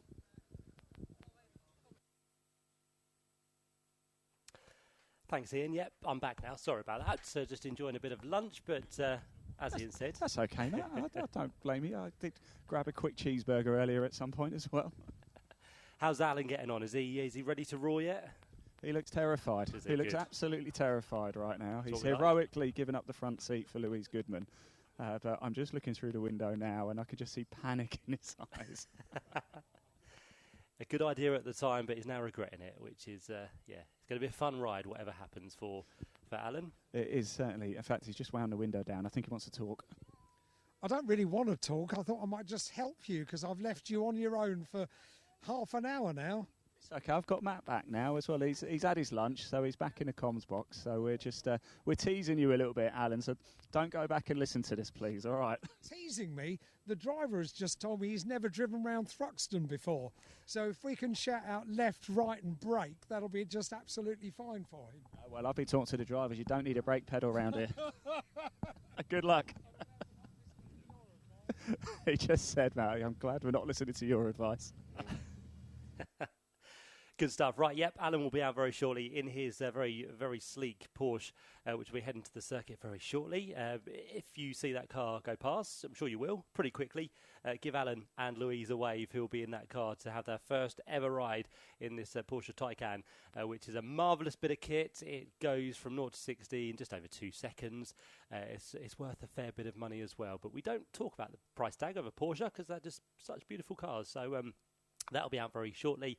If you want to see it up close and personal this weekend, just head to the Porsche Clubhouse, which is in the paddock here at Thruxton. That'll be outside for you to admire throughout the course of this weekend. But it's a wonderful bit of kit. It's been with us for every Porsche race so far this year, and it will do the sighting lap with the drivers when the Porsche race gets underway a little bit later on this weekend. That'll be tomorrow for the 2 Porsche Carrera Cup races, which we very much look forward to come this weekend though, and more importantly this afternoon we have 2 races to look forward to. Very shortly it'll be the turn of the Virtue Mini Challenge Trophy.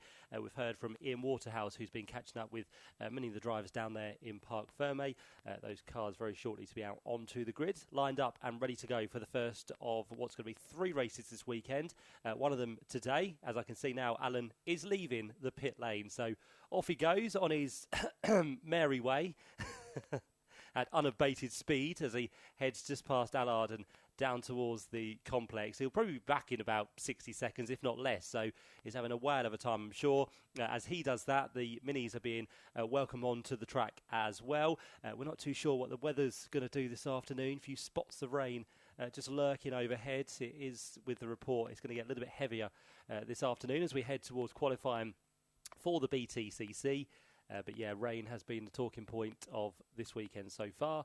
But whatever happens, the racing is going to be top-notch as ever. Where is the Porsche? Let's have a look. I can see him over there. He's towards Goodwood. He's working his way through that right-hander. They survived the first half of the lap, which is good. So he's doing well. I can probably hear the screams from here, actually. That's so loud from Alan in that car that he's having such a whale of a time. So through Goodwood they've gone in towards Village Church, which is an absolutely fantastic corner. I'm sure that'll be taken flat out by the driver. And yeah, it could have gone a bit quicker, I reckon, there. But still on it as they come through Church Corner, down towards Brooklands. And as I said, less than 60 seconds, pretty much this car is going to be back with us. So final complex to be taken in towards the club chicane. Let's see how the driver takes this one. Is it going to be with a bit of curb, or are they going to stay off the curbs as they work their way down? Continue waving everybody as he comes into our site. Windscreen wipers on, so it is a bit damp out there. Lovely bit of curve there to end the lap, and up towards the line he comes. So brilliant job indeed, and then just more relaxed speed as they work their way to the grid. The Minis are also coming through quite quickly actually on this lap to the grid, and they'll be working their way into their respective places after qualifying this morning, the 30-minute qualifying session which sets the grid for race 1 and 3 of the weekend. Quickest times are saved until the end of the weekend, race number 3, and the second best times will give us the grid for this race which we're about to see. And of course after this we'll then do a reversal of somewhere between 6 and 10. Those drivers will get reversed, and that will give us the grid for race number 2 a little bit later on this weekend, which will come tomorrow. Is he there?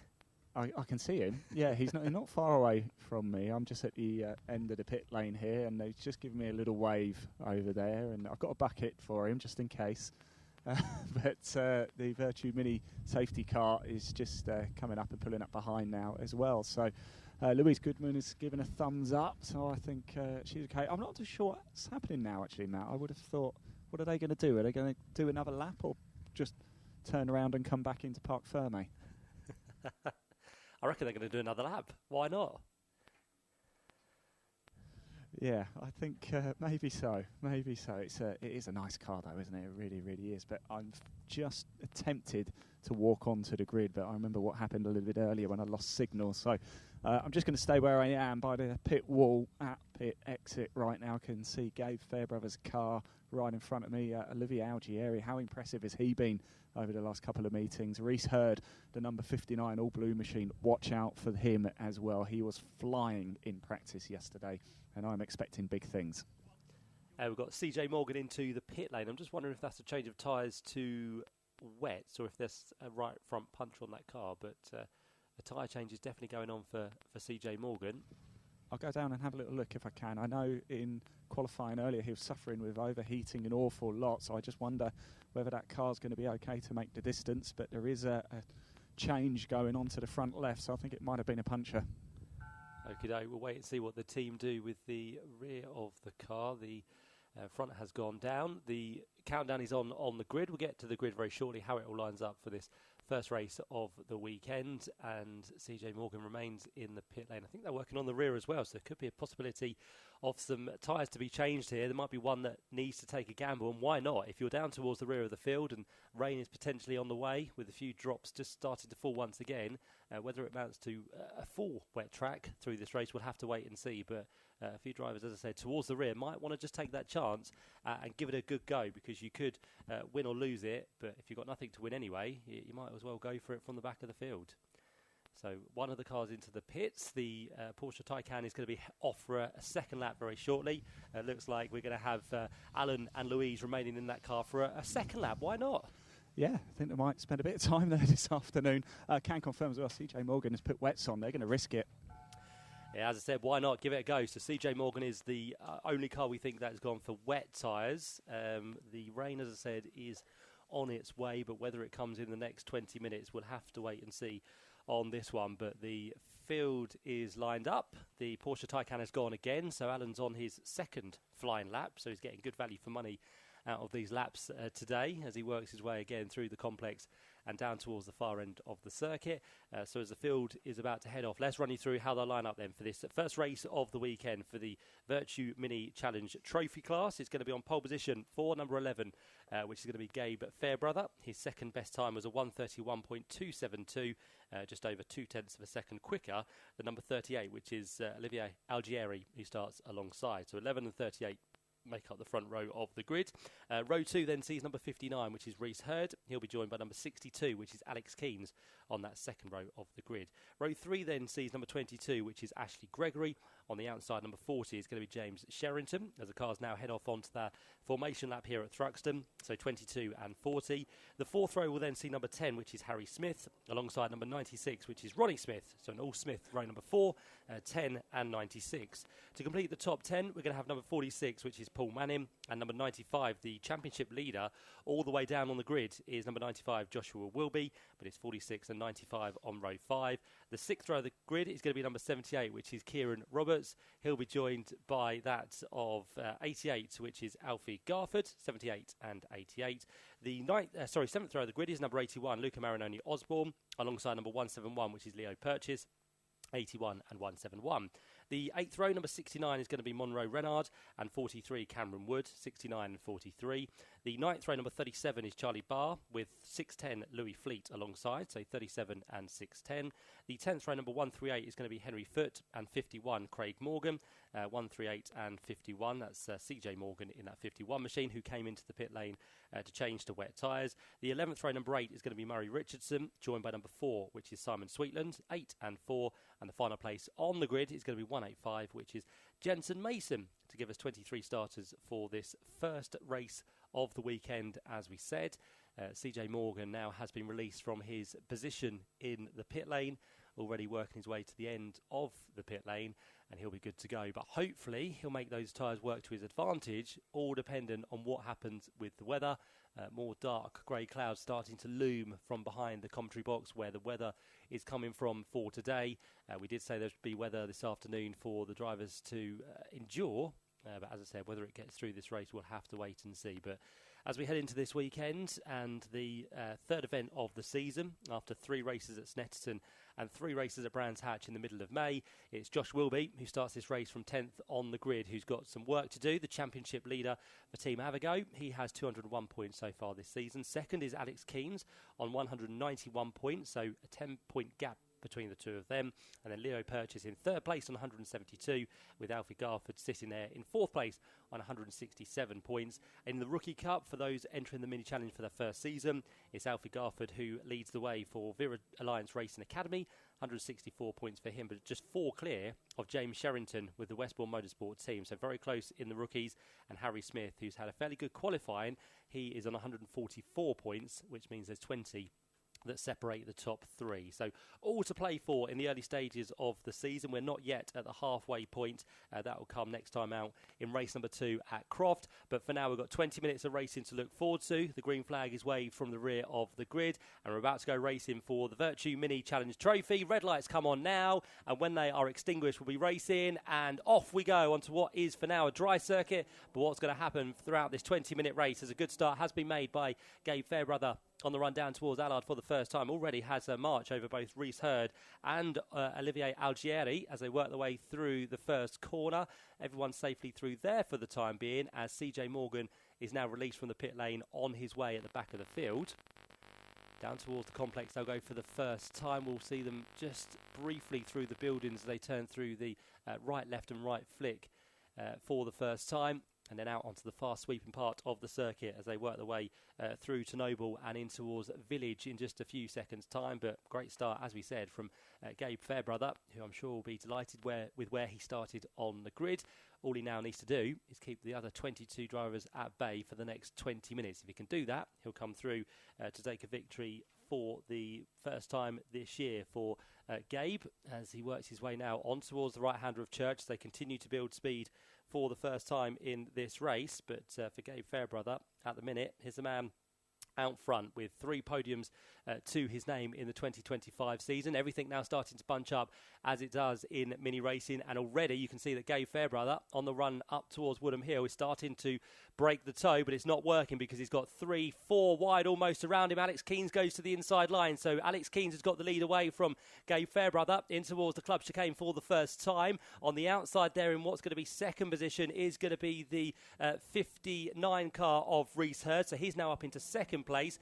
Third place after starting on pole and leading for 3/4 of that first lap. As out wide goes the 138 machine of Henry Foote. He just about corrects it and saves it on the run towards the start-finish line to complete lap number 1. But that was a bit of a leery moment there for Henry Foote. Could have gone wayward there, but he managed to keep it in a straight line as he works his way through Allard, down towards what's going to be Campbell Cobb and Seagrave for the second time of asking. But it's the new leader, Alex Keynes, that leads the way. Reese Hurd there in second. Third place for our pole sitter, number 11, which is Gabe Fairbrother. And then behind that, you're going to see Harry Smith just ahead of the 22 machine of Ashley Gregory. And outside the top 5, you've got Ronnie Smith, who's made a good position and places up from 8th on the grid to 6th position now. And the one that's dropped, actually, on that first lap is Olivia Algieri, who's gone from 2nd place down to 7th. So lots of places lost on the first lap, but as quick as you can lose them, you can very quickly gain them back again on the next lap. So don't be too put off by that one from Algieri. Still work to do, but he's in a good position with this lead fight as it works its way to Church for the second time of asking. The train of 6 or 7 cars that lead the way work the way through Brooklands for the second time, and don't be surprised if the one towards the back picks up the most places as it gets bigger and bigger toe from all the cars ahead. But for this occasion, it looks like Reese Hurd is going to be down towards the final chicane with the lead of the race. Again, we're going to go 3 wide, which isn't really going to work, and there might be a bit of a squeeze on there, so drivers have to go for evasive action. That's going to be Ronnie Smith across the inside curb, and it was Harry Smith on the outside who was the one getting squeezed on the left-hand side. So Harry loses places. I think Ronnie gained a few there, but that was off-track limits, which is not good for him. So that might be looked into, but for now that might be a track limit warning for the car that moves his way up into 5th place. So Reese Hurd this time comes through and now moves his way into the lead of the race. Gabe Fairbrother sits there in 2nd position. Alex Keynes just about hanging on to 3rd place in car number 62. And then Ashley Gregory was the other one who made a place on that lap as well. The biggest loser, effectively, in terms of places, was that of Harry Smith, unfortunately. He drops down to the lower rungs now of the top 10, so just about cleaning himself on in 9th position. And Luca Marinoni Osborne is also making up places, so a great start to the race for Luca. Qualified 13th for this first race and already inside the top 10, so progress plenty to be made as we're already into the first 4 minutes of this contest with 16 minutes to go. Out front we've got 3 for the lead as they turn their way in towards Church for a third time of asking. It's Gabe Fairbrother who's lost another place now, so Gabe's down to 3rd, which would indicate to us that Alex Keynes has possibly got himself into the lead by the looks of it, with the green and yellow machine out front. So I think Alex Keynes is going to lead this time down towards the club chicane. 2nd place is Reese Hurd, and we've got a safety car which is going to be deployed as well because someone has gone a missing on this lap. We think, Reese Hurd is not there, so the car that I thought was him is actually Gregory, so she's up into 2nd place. We've got someone letting someone back through in towards the club chicane as I've seen the yellow flag a little bit late. That's going to be the 138 machine of Henry Foote. It was Simon Sweetland who let the place back through. And now this might just help CJ Morgan because he's just been off the back of the pack for a little while. Still no real drops of rain. It is starting to rain now, but not enough for those wet tyres to work on the number 51 machine. So through he goes on to another lap. But the question now we're all asking ourselves is, where has Reese Hurd disappeared to? I think he might be over. Okay, not through Sector 1, says Matt. There's a vehicle with some flashing lights over at Campbell Cobb and Seagrave. Normally the indication is where the recovery vehicle might be heading, but again, as we can't really see too much over there towards the complex, it might be down there where Reese Hurd has disappeared. But what a shame for Reese. He was running up there in the top couple of positions, but already his race has come to an end. Yeah, real shame that, actually. I've been talking about Reese a lot. It was very quick yesterday and was quick this morning as well. But the rain is starting to come down now. Keep an eye on CJ Morgan because this safety car's played into his hands. If the rain does come down now, remember, he's the only one on wet. He is indeed, yep, and the darker skies are starting to come in here. So, as I said, this could be something that benefits him. We've got new race distance as well with the safety car. The raindrops, as I said, are falling on the back of the commentary box window. But, of course, for now, these light drops will be psychological rain for the drivers. They'll see it, of course, on their windscreen. The speed they're going, it will look a lot heavier than it actually is. But, of course, the more it starts to fall, the wetter the track starts to become as well. So all of those drivers will bear that in mind. They'll do a bit of weaving behind the safety car just to try and keep as much temperature in those tyres as possible. And the thing for CJ Morgan now in the car at the back of the train is just to try and make sure those tyres aren't worn away too much. He'll want them to be as good as possible if the rain does start to fall on the circuit. And he could be the big winner out of this race, unless it's stopped, which will really hurt CJ Morgan. But otherwise, all the other drivers will have to venture into the pit lane to do a tyre change. And I can see quite a few tyres already laid up by teams down there in the pit lane. So they are waiting possibly for the rain to come. But whether it does, as I said, in droves, we'll have to wait and see. But teams definitely standing by to welcome drivers if the weather does turn a little bit more inclement. The other thing now to bear in mind, as I said, a new race distance, because within this first race, if we do get a safety car, an extra 5 minutes are added to the race. So what was a 20-minute race is now effectively a 25-minute race. 5 minutes have been added. We've still got 17 and a half minutes left on the clock. So effectively, we've only done 2.5 minutes of this one. So that's good news for the drivers who want to make up some time. CJ Morgan wants rain as he thinks there is an engine. Oh, okay, so yeah, that makes sense, doesn't it? So if he's down on power for CJ Morgan, then his engine isn't working to the best of its ability. So the rain would help him because, of course, you don't use as much power in the rain. So thanks, Matt, for that information. So that was a problem after qualifying for the number 51 machine. Only the one car out at the minute, which is Reese Hurd, with the recovery taking place somewhere over there towards the complex. So whether that was with contact or a mechanical issue for Reese Hurd, we're not too sure. But his car is out of the race. The man who has had one win so far this year and sits 5th within the championship. And as we said, within mini racing, you score 50 points for a race win. So all of these points throughout the season are very, very crucial indeed. The only benefit that Reese Hurd could possibly have is that you do drop one score from the year's total. Matt, just give you an update in the pits as well. A number of teams are laying out the wet weather tyres as if they're going to call their drivers in very soon. So this could get quite interesting down here in the pit lane. It could do, yep. So all teams on standby, ready to greet drivers. If they are going to do it, it might be the best decision now to do it under safety car, because you won't lose as much time as if they were racing. But again, the track isn't wet enough yet for drivers to take that risk. Again, if you're lower down, you might want to jump for it, but no one as of yet has veered right into the pit lane on the exit of the club chicane. So everyone carries on across the line, but no one as of yet has veered right into the pit lane on the exit of the club chicane. So everyone carries on across the line, including CJ Morgan, who's now with the back of the pack. So that's a bit of a relief for him.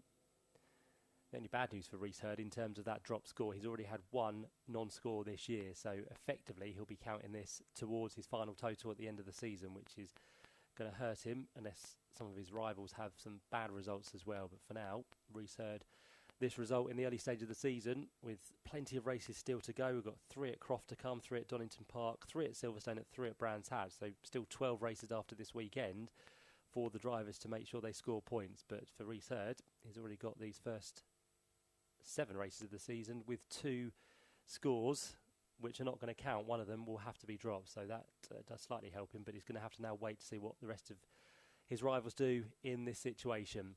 So under safety car, Alex Keens is your race leader, car number 62, with Ashley Gregory making the move up into second place, car number 22.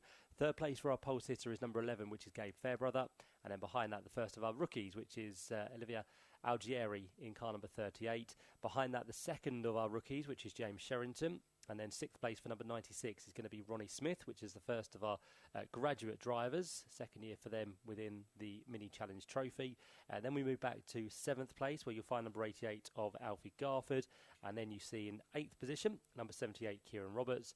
9th place for number 10 is Harry Smith. And 10th place for our championship leader, which is number 95, Joshua Wilby. So where he started, Joshua has not made any progress in this race. So that's not good news for him. Came into this race with 10 points advantage over Alex Keens. Where they sit, it'll be 50 points for our race winner, Alex Keens. And in terms of the man who sits down there in 10th position, Joshua Wilby in this race would only be picking up 25 points, so half the points that Alex Keens is currently getting. So Alex at this stage would take over the championship lead. And Joshua Wilby, unless he makes any progress, will be dropping behind by 15 points at this stage. There's also the extra 3 points, of course, for a fastest lap this year. Was 6 points prior, but 3 points this year for the fastest lap within the race. That currently sits with Reese Hurd on a 132.233. So he has that extra few points in this race at the minute. Time continues to tick away under this safety car. 13 minutes and 15 seconds left on the clock. I think we're nearing the end of this safety car period, because I think the recovery vehicle we had down there at Campbell and Seagrave has now disappeared, so it should allow the safety car lights to be extinguished very shortly, and then once it does, it will be up to our race leader Alex Keens to control the pace and lead the pack back to green flag conditions. Okay, so the flatbed didn't have Reese Hurd's car with it, so whether it's been pushed to a point where it's safe enough and they didn't want to delay this race any further with a lift, we'll have to wait and see. But the first indication will be with the safety car, which is picking up the pace here. So let's have a look as it comes through Church. There they go. Yep, lights are now off. So they are happy with where the car of Reese Hurd is. Safety car lights have been extinguished. That car can now accelerate with Scott Stringfellow behind the wheel. He'll enter back into pit lane. And as we said, Alex Keens will then try and jump where he feels fit. He might go early. He might go at the last minute. But here at Thruxton, wherever you go, you're still going to be tailgated right down towards the line. So let's see what he does as he continues to weave. All the cars behind will continue to weave to an extent, but of course they won't want to be caught out by Alex Keens with the throttle and heading away from the pack. So they all now start to get back into one line, although Gabe Fairbrother is still weaving from side to side in towards the club chicane. Alex Keens is yet to go. He's now entered and he's gone. So he's floored the throttle. He's got a nice run through there. He's taken a wide line in towards the first part of the club chicane, and that hopefully will give him a good exit on towards the start-finish line. A few drivers now starting to struggle because it's getting quite greasy down towards the final corner. So a few drivers just across the apex of the corner, and into the pit lane now does come the number 69 machine. So Monroe Renard, just as the safety car comes in, now decides to come for the pit lane, which might be a little bit too late, unfortunately. But that's one place game for CJ Morgan. He works his way down in towards the first corner at Allard, over towards the Campbell Common Seagrave, where the green flags and lights are flashing once again for the race leader Alex Keynes. Got to be very, very sensitive to the track conditions. One small mistake and you won't just lose one position, you'll lose places to all of those behind you, and you'll very, very much struggle to get those places back. So Alex Keynes has kind of got a push, but not too hard, so he makes a mistake. But on his way at the minute down through Goodwood he goes. Everything looks to be going okay for the race leader. Maybe just stretching the lead as well over Ashley Gregory in second position. So a little bit more confident at the minute for our race leader, Alex Keynes. Yeah, you're absolutely spot on as well, Matt. Is the wets going on Monroe Renard's cart here? I'm down in the pit lane, and I think that he might not be the only one coming in soon. This could work out reasonably well for CJ Morgan, who is, of course, the only one circulating the circuit right now with those wet tyres. Yeah, rain is starting to stream down the commentary box window now, so rather than just hit it, it's starting to run down it, which means the rain will be getting heavier as Ashley Gregory's gone for the race lead. So a little bit of a moment, I reckon, for Alex Keynes through Church Corner. Ashley Gregory's taken the position with both hands. She's over the track limits there, possibly in towards the final corner. There's a couple more behind who are very much over the track limits. They include Ronnie Smith and also Alfie Garford, but again, that'll be a warning for the time being, but it just shows how much the drivers are struggling down towards the braking zone, and more importantly, just to flick through the right, left and right sequence of the final chicane. I'll tell you what though, Monroe Renard, he's coming out of the pits right into that pack of cars. That has not worked out particularly well. CJ Morgan goes through, the man who is on the wet tyre. Now, he's doing a 140.5 on the last lap. The leaders are still in the 134, so we're not quite at the tipping point where the wet tyres are better than the slicks. But, of course, if the rain continues, that track will get wetter and wetter, and there'll be a tipping point where that CJ Morgan does become the quicker driver. But is it going to be enough to catch back up? Is he going to be 5 to 6 seconds a lap quicker than those who are on slick tyres? And, of course, if the slick drivers can hold on to their cars throughout this race, then they might just do that for the next 9 minutes or so. If they can just teet around and not lose too much time, they might still be in a winning position. But it all kind of come true towards the end as the top three are together once again. Ashley Gregory with Alex Keynes and Gabe Fairbrother taking it very tentatively through there. We've got the pack behind fourth place, and that's very congested at the minute. I think one of them was slightly sideways, but they've all managed to survive by the looks of it. But as they come up towards Woodham Hill for what's going to be the 9th time of asking, it's going to be Alex Keynes back in the lead of the race. Gabe Fairbrother in car number 11 goes back into second place, and up into third position is going to be that of Ashley Gregory. It gets tight for fourth place as well, but hopefully they'll all shuffle through into one sort of line. Although saying that, across the inside curb there goes Olivia Algieri. So the 38 machine again takes a shortcut through the final few corners, and with that these next three cars first off are losing now places and time to those up the road. So Keynes, Fairbrother and Gregory are escaping. The gap now between them and the chasing pack is just shy of 3 seconds. So whatever they seem to be doing, whether tyres are not working or they're just fighting too much, they are allowing the top three to break away in this race. So Keynes, Fairbrother and Gregory are the ones that are fighting for the victory at the minute. As into the pit lane now comes the number 8 machine. So Murray Richardson, who's not scoring points anyway, is into the pits possibly to put on a change of tyres or maybe a retirement from the race with the amount of time we have left in this. But Murray Richardson, the next one to vacate the track and head down the pit lane for, as we suggested, a possible change of the tyres. Yeah, Matt, I'm not so sure it is going to be a change of tyres, actually. No, there's not a lot of action happening around the car. Just wonder if there might be a bit of damage on the other side. But it's not up on the jack. Now they're putting it up onto the jacks. In fact, no, they've taken it off. So it's not a change of tyres. I think they were just checking for damage. Rain is heavy, though, isn't it, out there now, I think? Yes. Yes. Alan, yes. you outside? I just popped outside. Okay. It was a bad decision. Straight back inside. Right, Alex Keynes is your leader this time, so he's managed to keep hold of it on this occasion as they all bump across the curb in towards the club chicane. Everyone taking as much as they possibly can. I'd probably advise they stay off the curbs this time of the race because they're getting slipperier and slipperier, but all seem to be charging through with not too much pace lost at the minute. We're now down to the 137s compared to our best laps, which were in the 132. So we're gradually heading towards the CJ Morgan kind of times, but still not down to the 140s where you'd expect drivers to come in. So Keynes pushes on. Ashley Gregory was across the line in second place, and Gabe Fairbrother across the line in third position, just 3/10 back from the car ahead. So again, they continue to be the top three. But all of a sudden, they are now starting to be caught by the next pack of cars because Alfie Garford has got himself to the head of it, and he now feels a little bit more confident to take the pace to our trio and try to get himself onto the podium within this one, because the Rookie Cup Championship leader, just by 4 points over James Sherrington, is possibly looking for an overall podium within this race. So Alfie Garford continues to push on in that Vera Alliance Racing Academy car, the man who's had one podium so far this season. That was a second place earlier in the year at Brands Hatch. But can Alfie Garford possibly get himself to the overall top spot in this race? He's given it a good go as they work their way through Church. We've got 5 minutes and 45 seconds left on the clock, and it is now a four-way scrap for the lead of the race. Gabe Fairbrother trying to make a move to the inside down towards the club chicane. They're going to be drag racing each other here, so Alex Keynes is going to lose out. Number 11 machine works his way through, and Gabe Fairbrother takes over the charge of this race once again. They'll neatly make it through with the fourth place car of Alfie Garford very much keeping off the curbs there, which might just be aiding his progress to close down the gap to our top three. So a lovely line there for Alfie in that number 88 machine. Last time through, he was over a second quicker than the car ahead of him, which was Ashley Gregory. So Alfie Garford absolutely on a charge at the minute, leads the rookie class as well in fourth place overall. And behind you have Ronnie Smith, who is there as our graduate class leader in car number 96. So a cracking fight, which is starting to emerge now once again for the race lead with just under 5 minutes to go.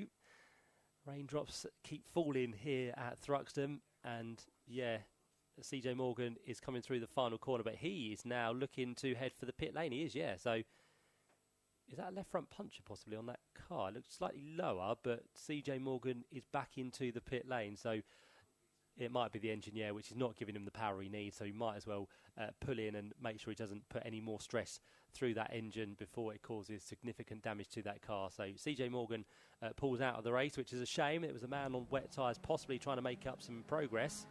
It's a real shame that, isn't it, Matt? Because, as you said, yeah, he started the race on those wet tyres, took the gamble because it was right at the back anyway, was suffering overheating in qualifying, so down on power, and now looks like out of the race. Thanks, Ian. Yep, so James Sherrington's just had a little bit of a moment on this lap. He was running in 8th position, just made his way past Kieran Roberts on that previous lap as well. So some work to do for James Sherrington to get back up the order. Scrap for 5th place now as the order starts to change. Oh, and Ashley Gregory has a bit of a moment, just manages to catch it on the exit of the club chicane. The one who's dropped down is going to be, is that Ronnie Smith? No, I think it's, is it, no, Gabe's still there up front. Yeah, Ronnie Smith is the one who is dropping down, so loses a place to Olivia Algieri, but just manages to keep himself ahead of Harry Smith. So, as we said, minis would provide plenty of entertainment, and that's exactly what's happening so far, because no one really has stayed in the same places in the race for the majority of one lap. So it changes once again towards the head of the order. Gabe Fairbrother ahead of Alex Keynes by just under half a second between those two. Alfie Garford on that lap then made his way through on Ashley Gregory, so Alfie for now holds the final step on the podium, with Ashley having that bit of a moment through the club chicane on that previous lap. But if she can stay there or thereabouts, you might just be able to pick up the toe on the run down through Brooklands and Woodham Hill for what's going to be the 13th time of asking. As we said, this is an extended race of 5 minutes now, so we would have been at the end of it, but we still have 2 minutes and 45 seconds left on the clock. I've got a couple of track limit warnings now being shown as well to Olivier Algieri and also the 185 machine of Jensen Mason. So I think they'll escape towards the end of the race, but that is just a warning for the time being. We look over towards what's going to be Brooklands, and I think we have 4. Is that 3 for the lead? I think it's 3 because Ashley Gregory's just dropped off the back there. So it's definitely Alfie Garford who's got himself now into the mix. So Alfie is going to try for second place, which he does, all the way out the outside of Gabe Fairbrother, who was leading last time through. But now all of a sudden, Gabe is down to the final step on the podium. Alex Keynes in the 62 machine has worked his way to the head of the order once again. And Alfie Garford on that occasion, his lap time was a 1:36.9, which was the quickest lap of the top three. And Algieri, by the looks of it, has had some dramas. And is this going to be another car destined for the pit lane? Yes, it is, unfortunately. So the 38 machine of Algieri was slow down towards the club chicane, and with that has pulled into the pits, which again is a real shame for a car which needs a good result this weekend. Olivier Algieri comes here to Thruxton, 14th in the championship, and has had one win and one third place. But apart from that, there's been no real point scoring races for Olivier Algieri this year. So steps out the car, shuts the door, doesn't slam it, which is good, but Olivier will be a little bit frustrated with this result. Another DNF and 0 points to the name of that driver, which is a real shame when needs to be making up points as the season unfolds, especially when the likes of Alex Keynes and Gabe Fairbrother all find themselves at the head of the order. So that's how it currently stands.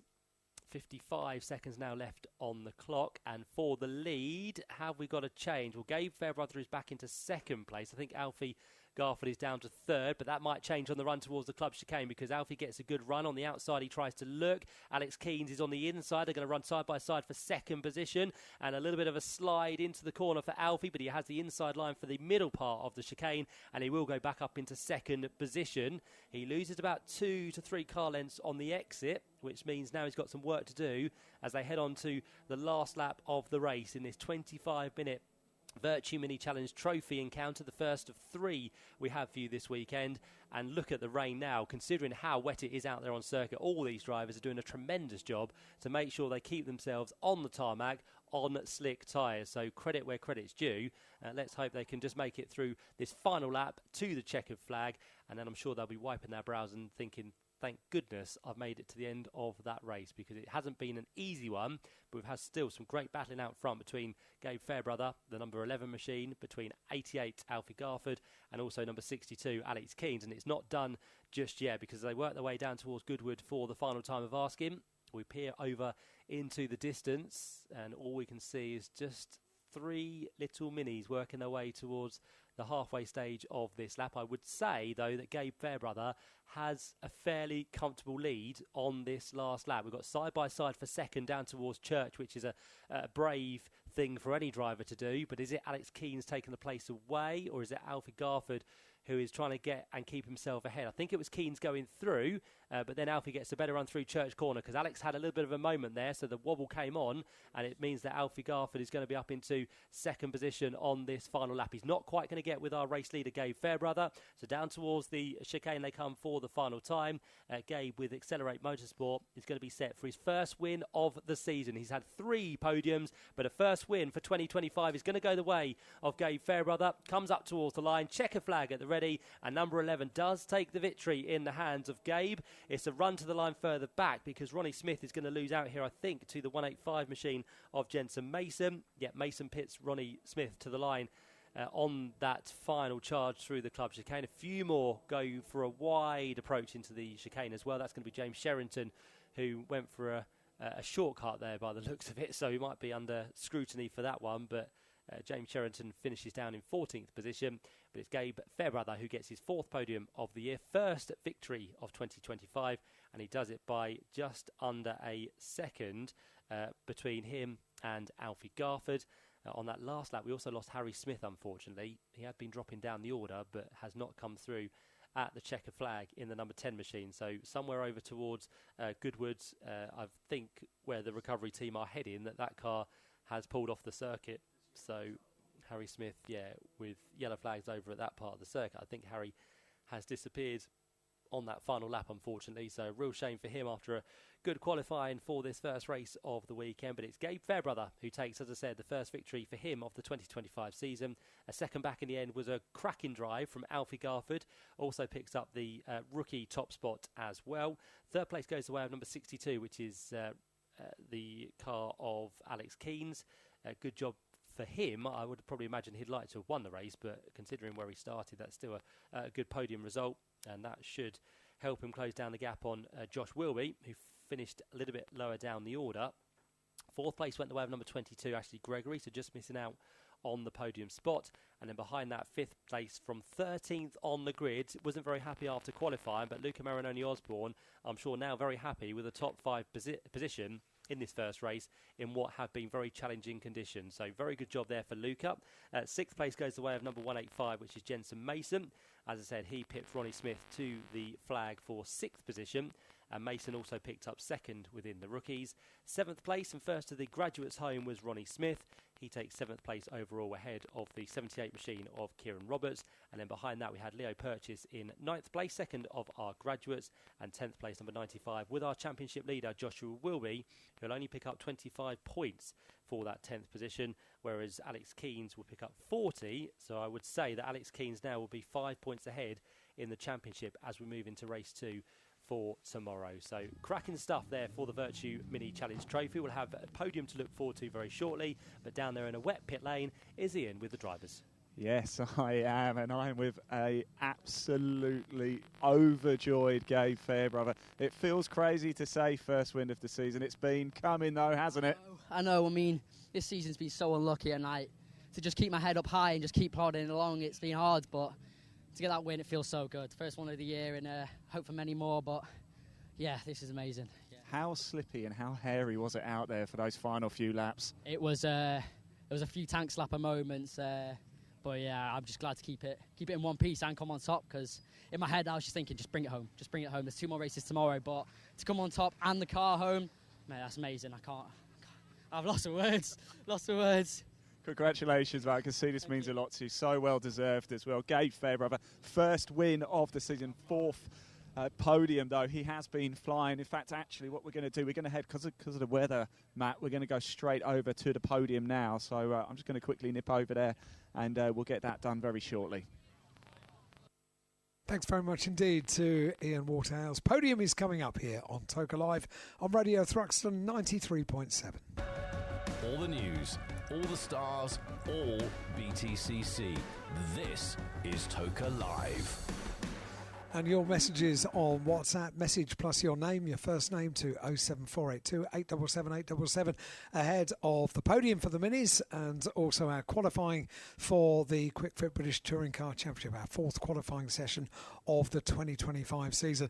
This one says, could we have a shout out please? It's Mark and Otis, first time at the races, please. Please can we have a shout out? Yes, absolutely, and welcome along. Great to have you here at Thruxton. Sorry about the weather this afternoon. It was always going to be a little bit challenging over the course of today, and in just a few moments we're going to turn our attention to qualifying for the Quick Fit British Touring Car Championship, and Matt Suckling up in the commentary box. It's almost like Alan Gow, the championship director, plans it in advance. The rain comes down heavier about 20 minutes before the qualifying session gets underway. Indeed, Alan, yeah, it's one of those where, yeah, we've waited all day for it, and Matt Salisbury thought it might come for the mini race. They just about escaped it. Just avoided. The final few laps, but yeah, it's now going to be in, I think, for the next 50 minutes at least, isn't it? And it's not just going to be a drizzle this time, it's going to be a lot of rain. Proper rain is what was predicted in the weather forecast, and proper rain it is. It is, yeah. We've got our Hardy cameramen outside as well. They're ready standing by for qualifying, which of course is streamed on ITVX and across YouTube for that session. We've got the Hardy fans out there as well with their brollies in the grandstands, waiting with anticipation for this qualifying session. What it does mean, Alan, is if this qualifying session is going to be in the wet, which I'm sure it is, it's going to give us a bit of a jumble grid possibly for tomorrow. The weather forecast for tomorrow is that we're going to be dry all day at Thruxton. Do you remember last year, the beautiful weather that we had? We're seeing live pictures now from ITV because qualifying is streamed live on YouTube. And now around the world for race day, it is on YouTube as well, so people can join us from wherever they are in the globe. We see cars being pushed into their places down in pit lane on the television pictures, and it's a very, very wet pit lane indeed. We're having a look at the championship points as well. Ash Sutton leading the championship by 132 points from Tom Ingram on 117, with Jake Hill in third and Dan Rowbottom in fourth. Dan Camish, Adam Morgan, Tom Chilton and Chris Smiley complete the top 8 in the championship. That is all to look forward to. The umbrellas are up, and I wonder, has Ian Waterhouse got a brolly? No. I don't actually, Alan. I'm just waiting for a few of the final drivers. I'm actually taking shelter inside the ice cream van. I've got my head inside the ice cream van. Are you actually? I have my head in it because it is very, very wet. It is wet. Yeah. I don't know why we're doing my hair this morning. You need to get a kindly person with an umbrella to look after you for the presentation. We are just 8 minutes away from getting qualifying underway. It might be, if we don't have our mini podium in the next 5 minutes or thereabouts, Ian, that you'll be doing the podium down there locally on the PA system, and we'll take your microphone away and head down to pit lane. Yeah, actually, the drivers are just coming up now, Alan, so you may as well Perfect. stay with me because they are all making their way over now. We've got three. We've got the graduate, the rookie, and, of course, then the top 3 overall. So we're just doing the winner for the graduate, winner for the rookie, and then the overall top 3. And I think we have everybody now down here. So the podium for the Virtue Mini Challenge Trophy, round 7 here at Thruxton. We're going to start off with your graduate winner. And we're just going to hold on a second, actually, because we're not... we don't know who's going to hand the trophies out. So we're standing by to find out who the trophy presenter is for the Virtue Mini Challenge Trophy race. 1 race today, 2 tomorrow. Ian Waterhouse. Yeah, we've got somebody actually to do it for us, Alan. Jack Oliphant has very kindly stepped in. He's on media duties with Mini, so he's going to do that for us. So we are going to go straight into it. It's absolutely chucking it down. So we're going to start with the graduate. Your race winner, please put your hands together for Ronnie Smith in the graduate category. Well done, Ronnie. He's making his way up to a very soggy podium right now. Well done, Jack, as well. Thank you for that. He's just going to step up and go through the customary photos. The range of the size of them here, my word, it is absolutely chucking it down now. We can hear it. Yes. You don't even have to paint a picture. I have found Matt Ward, who has very kindly lent me his umbrella. So thank you very much, Matt. Right, so we're going to move into our rookie category winner. Please put your hands together for Alfie Garford. Well done, Alfie. It's the podium for round 7 of the Virtue Mini Challenge Trophy. Your rookie winner, Alfie Garford, there. He's just picking up his trophy. Thank you to Jack Oliphant as well for handing him over. There he is, all smiles despite the rain. And now we're going to go into our overall top 3. In 3rd place for round 7, it was Alex Keynes. It's his 2nd podium of the season. Up he goes. And it's a good turnout actually here, Alan and Matt, despite the rain. Impressive stuff. Yeah, hardy souls we have here. Thank you everybody for coming out. 2nd place overall today, 2nd podium of the season as well. Alfie Garford, he's already up there of course. And an extra pot to go in the cabinet.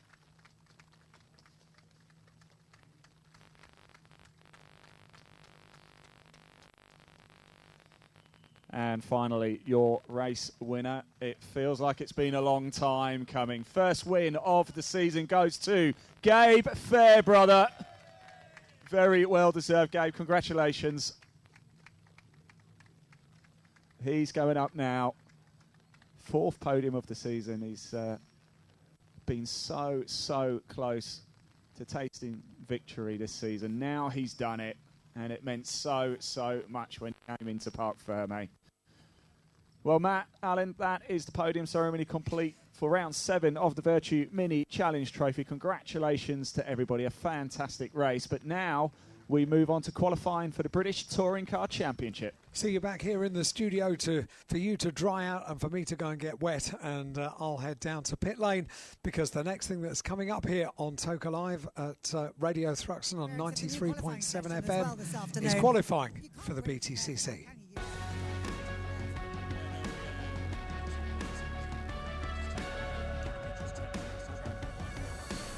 On speakers, on radio, online. This is Toka Live. A very good afternoon to you. It is fast approaching 2:57, 3 minutes away. Yeah, we are 3 minutes away from all of the action here for the Quick Fit British Touring Car Championship and the qualifying session coming through. We'll have all the data. Let's head down quickly to Louise Goodman and Tim Harvey. Your favourite was track limits. We've had a few instances of it already. What are your thoughts looking ahead to qualifying where track limits are concerned? Look, qualifying is when everybody pushes the limit, and because you've got only 1 or 2 laps, A, when the tyres are at best, and B, to deliver when you're within the 10 minutes, it's highly likely that someone's going to get caught out, isn't it? But I'd rather that the drivers were in charge of making that decision than perhaps having tyre stacks and causing damage. So it's up to the drivers, but there will be penalties. And there will be fun. That wasn't 2 words, was it? Enjoy the session. Getting ready then for qualifying for the Quick Fit British Touring Car Championship, and for the first time this year, it is wet.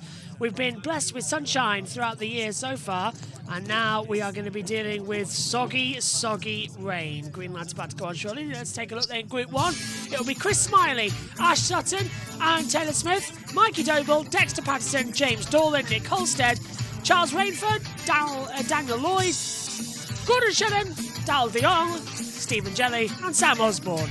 And Sam Osborne. Nick Halstead was racing at Monza last weekend in McLaren Trophy Europe. He was out in FP1, didn't go out in FP2, and has had a trip to hospital. Wasn't really feeling very well after the first session, so we're not anticipating him in qualifying. There's a big question mark over whether he feels well enough to race tomorrow, so hopefully Nick will be back, but there's no guarantee. Right then, we are looking forward to this first part of qualifying, and based on that list of names, wet, yeah. Is this maybe a chance for Gordon Shedden to shine with his vast knowledge, his great experience, and on a separate note in a way, although Toyota Gazoo Racing UK have been talking about the fact the cars are a little bit down on power, maybe.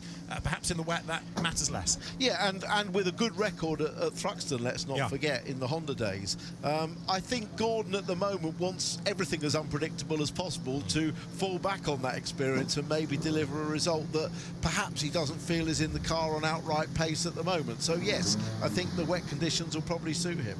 10 minutes then on the clock, first group, and with the rain still falling, the road is going to be very challenging indeed. Just to remind you, this is Thruxton. We're not at Knock Hill, despite what you might think looking at that shot, with the Hardy Souls up on the bank. It'll be perfectly glorious and sunny at Knock Hill, it says on this piece of paper. Right, those that are bracing the elements and braving the conditions are ready to go. So the drivers, the pit lane will open very shortly to get Q1 Group 1 underway. Chris Smiley was the fastest driver in the group earlier on in FP2. Let's see though on a wet road whether he's going to be able to replicate that as we get set for the session. Drivers on. And the green light goes on, and away we go then for the first session of the weekend here for qualifying for the Quick Fit British Touring Car Championship. The drivers will head out onto a very, very wet circuit, and we'll give you all the data and timing information we can have as well. Why Snedston popped up there, I don't know, but out they come then. First of all, on here on the driver trackers, let's hope it's going to be a smooth session. One thing we don't want is any drama or anybody throwing it off the circuit and causing red flags. It could be a long session, this one, but at least we go underway precisely at 3 o'clock as we go underway. There's Gordon Shedden watching on as well, just venturing out. Sutton, Osborne, everyone on wets, obviously. No intermediate, and we've only got the hard compound tyre here as the longevity of the tyres continue, but we're underway. And when the session gets underway, let's head back. On a small circuit in terms of not wanting that competing by another car. Here there's a reason to manage the traffic. You don't want to lose visibility with all the spray from another car. No, that's true. They will get spread out, but the spray is just hanging in the air. It's not really very windy at the moment, so the spray is hanging in the air. I mean, those cameras can barely pick it up. But here's the 4 camera shots from the same car. This is all on board Mikey Doble's car, so you're looking at him, the driver, you're looking at out the front, you're also looking from the cockpit looking forward. Not that you're going to see much from that, but and also out the back. Oh, look, he's catching little slides already. You see that little quick reaction to an oversteer moment there? This is the first time, really, they will discover where there might be some standing water, where the puddles might be gathering. Yeah, I mean, they will all obviously stick to the racing line, which will clear it a little bit. The tyres, the wet tyres, are at their best when they're brand spanking new with really nice sharp grooves cut into them. The leading edge of those grooves is what clears the water. And they get up to temperature very quickly here because you're still leaning on them. So I think the times will come fairly quickly. So Ash Sutton heads the pack across the line. There is Mikey Doble then in the Motor Parts Direct with Power Max Racing Vauxhall Astra, and he's coming back into the pit lane. Yeah, let's see what he decides to do. Meanwhile, looking at Sutton, Shedden's pressing on. The aptly named Charles Rainford is also pursuing him to see what he can do in sectors, but it's only really at the end of this and then the next lap that we start to get a proper idea of the order. Remember, there are 12 cars in this group and only 6 will go through, so as ever, you've got to commit. Yeah, and they are actually changing diagonally tyres on Doble's car, and I did see a couple of the Toyotas were running Toyotas, so some of them are feeling they haven't got enough grip in the rear, even on wets, to generate some temperature, but this man knows how to go quickly in the wet, and he's decided to stay out, hasn't he?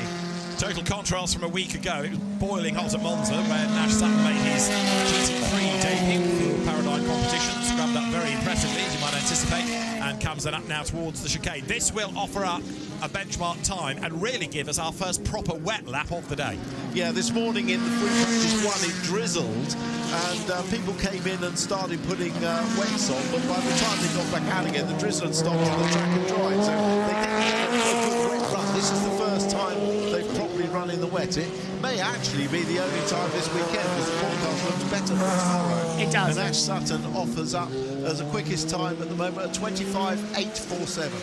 Just goes to show how detrimental this track is actually in wet weather. We're used to seeing, you know, 1 minute 9s around this place. 1 minute 25 is massively off the pace. Sutton, Lloyd, Smiley, Rainford, De Jong and Osborne. That's the 6 so far. Patterson has just jumped up there as well, to kick Osborne out, slotting himself into P6 with Jelly now going P4. So Osborne and Dal De Jong are kicked out so far, but that is unbelievable as things stand. The amount of spray coming off the back of these cars is visible to that you see in a Formula 1 session as well. There's just standing water puddles and there's continuing rainfall as well. It hasn't stopped and it's not going to stop. And well, we've already seen problems, as you've all listened to today, with the Formula 4 race and the Virtue Mini race that we had on just shortly as well before this, with the red flags having to come out a couple of times. Mikey Doble will be approaching the chicane, but he's on an even quicker lap, and he's already a second and a half up the road from anyone else. Look at it. The car looks fastest as it comes into shot. It's like powerboat racing at the minute with all the spray behind. Up the curb goes Sutton on the entrance of the chicane. He's careful of track limits midway through, accelerates up towards the line. So Sutton is fastest on the 125.8. He's about to go better still in the 23s maybe. Yes, a 123.185. Ash Sutton then to the top, stays at the top with a much improved lap. Now let's see what the opposition can do, as across the line behind him goes Charles Rainford. He's in the 25s now. So at the moment, Sutton is over 2 seconds quicker than anybody else. And still pushing, the car moving about. Campbell, that's not like it. The left-hander, he holds the car tight to maximise the exit speed by having the steering as straight as possible, carrying as much momentum as they get to the really fast left-hander of Noble. This is a daunting corner, But on board with Mikey Doble we swap to now, and his visibility is probably a little bit better than what we can see. Yeah, he had done an absolute best in the first sector, but Ash Sutton's then got quicker still.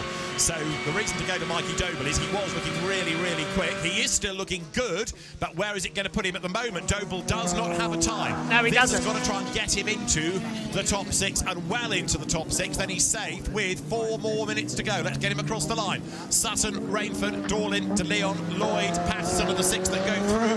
Up from chicane out now comes Doble heading towards the timing line. Anything in the 23s is really good. He comes across the line and he goes fastest. Wow! 123.112, 73 thousandths quicker than Ash Sutton, who then goes faster still in the 21s by 1.2 seconds. Sutton is quicker. Shedden goes second. Gordon Shedden is second, so Doble quickly down to third. Then it's Rainford, Dorlin and De Leon. Well, the times are getting quicker just because the drivers are getting more experienced, they're getting braver and braver. They haven't got to stop anymore. They can just keep going, build up on the goal. Oh, big slide! That'll ruin that lap for Gordon Shedden. Yeah, well done indeed. Fantastic. Shedden has a big lose midway through the complex. He survives it. And yes, the first sector is down as a consequence. Surprise face. Here, Lloyd gets in the top 6 with 5th place. Okay, this is Stephen Jelly, who is the slowest at the moment, and he's struggling a little bit because he was down in the middle sector. That does not look like a quick Honda, does it, right now? It goes across the line. He's up to 10th, but that time is nearly 6 seconds down. Way off the pace, yeah. This is Dexter Patterson, who is 7th. Therefore, he's the first one that misses the cut. Dan Lloyd 6th, as Tim says. So Patterson, De Leon, Taylor Smith, Jelly, Osborne, Smiley are those that miss out. Now, Chris Smiley was quickest in FP2 in the dry, but he's struggling in the wet at the moment, but he's just on an outlap. Yeah, and trying to keep a look at the side of the track here. Dal de Jong still improving up, but it's not getting worse out there. It's just getting more and more slippy. More and more that the drivers are having to really contend with as well. We've got Sutton 121.532, Shedden 122.798. Dal de Jong is in also trying to find some improvements. It's just not working the way you think it would here. As Shedden controls the slide. That Toyota with the front wheel drive, the best of the conditions that you get so far, because it just turns and grunts in the wet weather. You're not worried about the rear sliding out on you. You're wondering about just having grip into the corner and down the club chicane. That's where the worst of the water is standing, and then the start line's just like a lake. We saw this back in 2012, if anybody remembers. The wet weekend we had there. Wow, it was bad. Had to have 3 red flags in that weekend. One of them because 2 tractors got stuck trying to pull out one of the cars. Exit turn 3. Rainford's gone to 4th. Dorlin has taken 5th position. Lloyd 6th. Patterson 7th. Taylor Smith in 8th. But there's a big improvement coming at the moment. 1 minute 19 to go. And Taylor Smith through the club chicane. Right, left, right again.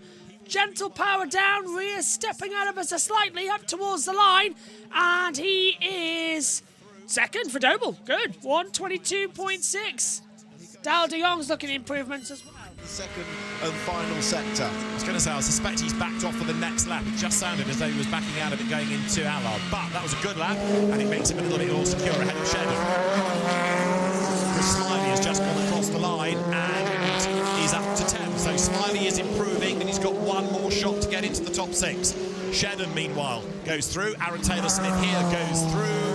And Taylor Smith does not improve, but he's got another lap in which he might be able to roll the dice. Of course, this group, the ones that go through into in the top 6, will have a little bit of time to make chassis changes while the 2nd group is out. So they have a little advantage prior to the 3rd qualifying session. James Dorlin up to 4th. Dexter Patterson into the top 6. So De Leon is out of it, and so is Lloyd.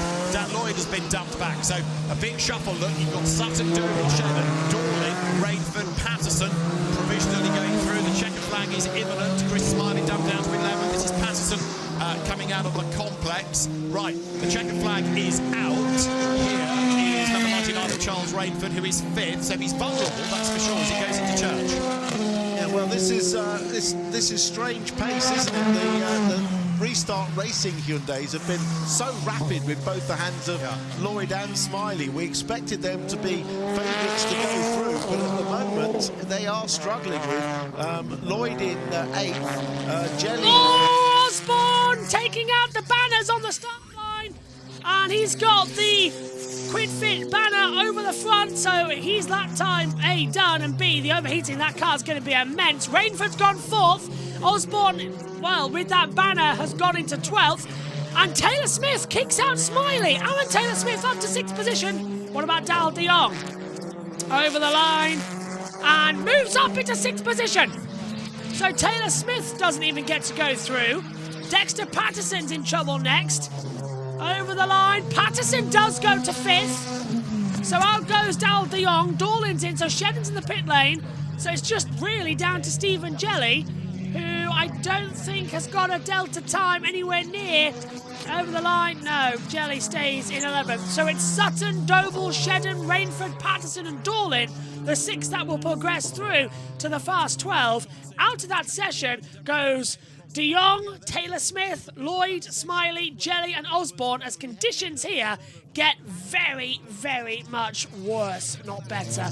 Slightly glad now that we're not trackside for this one, because our equipment would have got drenched. Yeah, perhaps no surprise to see Sutton quickest, but only by 4/10. I say only because in the wet, on Sutton, that's not a huge margin. It could be in the dry, but 4/10 over Mikey Doble, and then second, 1.2 seconds over Shedden. Right, that then is Group 1 done. We have the next 12 cars to come, and they will have been watching those times and looking at where the standing water is very carefully. So this is how we stand at the end of part 1 of Group 1. Ash Sutton it is who goes through. He's fastest by nearly 4/10 from Mikey Doble. Gordon Shedden, as predicted, is in the mix. Charles Rainford, Dexter Patterson and James Dorling are the other drivers that go through. So we lose Darryl De Leon and Aaron Taylor-Smith. We lose Dan Lloyd and Chris Smiley. Big disappointment at Restart Racing for that. Also, we lose Stephen Jelly and Sam Osborne, who we saw going off at the very end. And there's just a little bit of tidying up of the track while those sponsors' hoardings that were knocked down by Sam Osborne are recovered. Right then, Ash Sutton, the fastest. A 1:21.532 is the time. Ash Sutton, 1 minute 21.5, and that nearly 4/10 quicker than anybody else. Now the teams know what they're aiming for. And interestingly, in that group, he was the only one that had any boost restriction. He had 1 second of boost per lap. Everybody else in that group had the full allocation of 15 seconds in that group. So puts that time even more in perspective, even though I know I said it doesn't make as much difference. But it's still making some difference. So fair play to Ash Sutton. That was a great lap. So Ash Sutton then goes through. Let's see the 12 drivers that are going to be in the next group. So you've got Tom Ingram, Dan Camish, who was on pole position last time out, Senna Proctor, and then Adam Morgan. After that, Jake Hill, Tom Chilton, Dan Robolson, Josh Cook, Aidan Moffat, Ronan Pearson, Max Hall, who was really spectacular in free practice, and Nick Hamilton. They are the drivers that are in this second group. The green flag has already been waved, so we are out on track. And therefore we are in business, ready for the second group of cars. Right, so the field on the track. So it's the 30 Hyundais that have gone out first. And let us head to the pit lane in a rather damp Louise with an equally damp Darryl De Leon, I think. Yeah, it's extremely soggy down here, but extremely soggy out there. What were the conditions like? It looked as if it was getting worse as the session went on.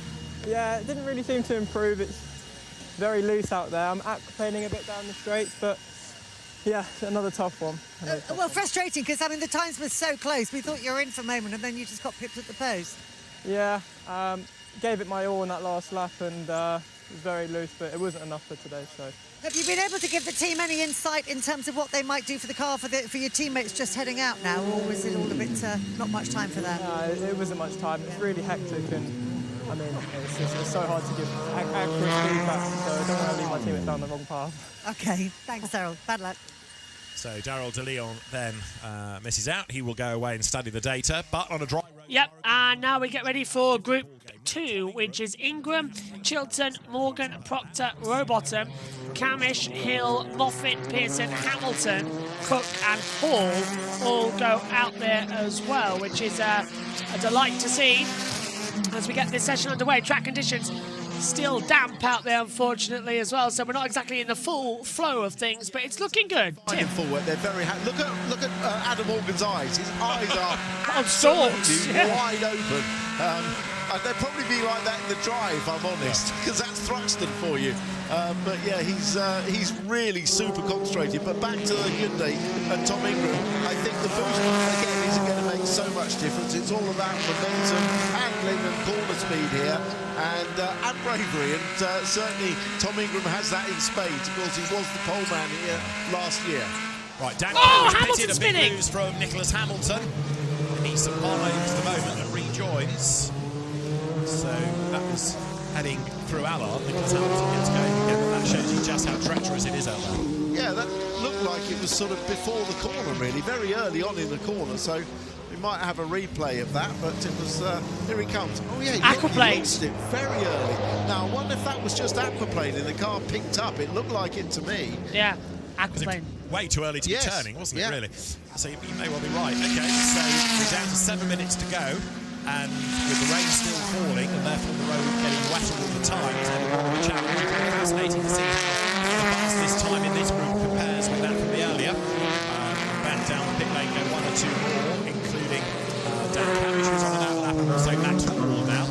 So the Team Vertu Hyundais go through. The other man to watch in all of this, of course, is Josh Cook, who has this reputation as the king of Thruxton, but it's not been an easy day thus far. Again, the rain could be a good leveler. Dan Rowbottom then you're with as he turns his way up from Allard, heading towards the complex, looking for anywhere there might be a bit of traction. Yes, interestingly, Ingram and Chilton and a few of the others definitely stayed out, didn't cross their tyres. I saw Dan Cavish did come in. This is one place just here, that left-hander, where it's quite nice to have a warmer tyre if you can get any heat in it, that would have come off the left front on your outlap. So I can see why teams might want to do that, but I think actually you can easily get enough temperature just by staying out and building up, which is what Ingram is doing. And at the moment, Ingram has set the 2 quickest first and sector lap times. Dan Rowbottom, lap time disallowed for exceeding track limits at turn 10. Josh Cook is the fastest, but Dan Rowbottom then loses a lap time for exceeding track limits. And in the wet, that shows commitment, doesn't it? Yeah, that's actually on the exit of the top chicane, isn't it? So he's going to lose that. But of course, if you lose your lap time through the chicane, you also lose the next lap time as well. So it's a double bubble, and it's 3 minutes off your second. And the reason you lose too is that you can improve on the lap that you're on, but also with the momentum gained, you're therefore going quicker onto the next lap. So that's why it's a double whammy, if you like. It's the deterrent to do it, so you aren't losing the benefit onto the next lap. That lap time cancelled as well for Dan Rowbottom for track limits, but the current running order now puts us as Ingram Cook, Proctor, Chilton, Morgan, and Hill, your top 6, then Moffat, Pearson, Hamilton, Rowbottom, Camish and Hall just dropping out further back. So conditions improving as we've got a little bit of a side-by-side battle between Adam Morgan just slipping through on the inside there of the 18 of Senna Proctor. Senna back with us as we can, and this is Nick Hamilton again coming down into Goodwood as he picked up the car for a second aquaplane moment. It doesn't sound like it unless he's sliding through Church. Yeah, Hamilton's lost it through Church as well coming through. So more snapping for Nick Hamilton. That tells me that the rear of the car is unsteady, not so much the front. Over the line then comes Dan Camish, goes up there. Dan Rowbottom's involved, and Adam Morgan has spun with the cars oncoming towards him. That is down, exit turn 9. So that's on the approach to Church. All the places you don't want to spin, it's down there, because the cars come through flat out. They will whack you. So let's have a look. This is where Hamilton spun a few moments ago. Goes a bit wide on the standing water, gets on the grass and just loops the car around. And it goes towards the right and swings back to the left the next time it hits the water. It's like the rear tyres become rudders. And they just swoop you around as quickly as you can. And unfortunately, the front wheel drive accelerate, just revving the front end of the wheels up to try and spin them up, get some traction. Hall's up there as well. Where is he on the timing screen? 11th fast at the moment. Car 80, track limits turn 11. So that's Ingram who's top of this session so far. Ingram, Cook, Camish, Proctor, Rowbottom, Chilton, your top 6 so far. Uses again the chicane.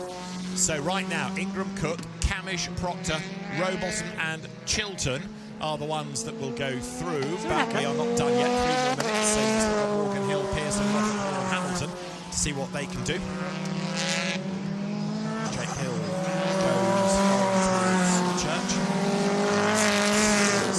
This is what happened a lap ago. This is Hill and Cook down to the chicane. Josh Cook trying to go round the outside, and Jake Hill not giving him a huge amount of real estate. Josh Cook eventually gets by, but compromising the lap of both.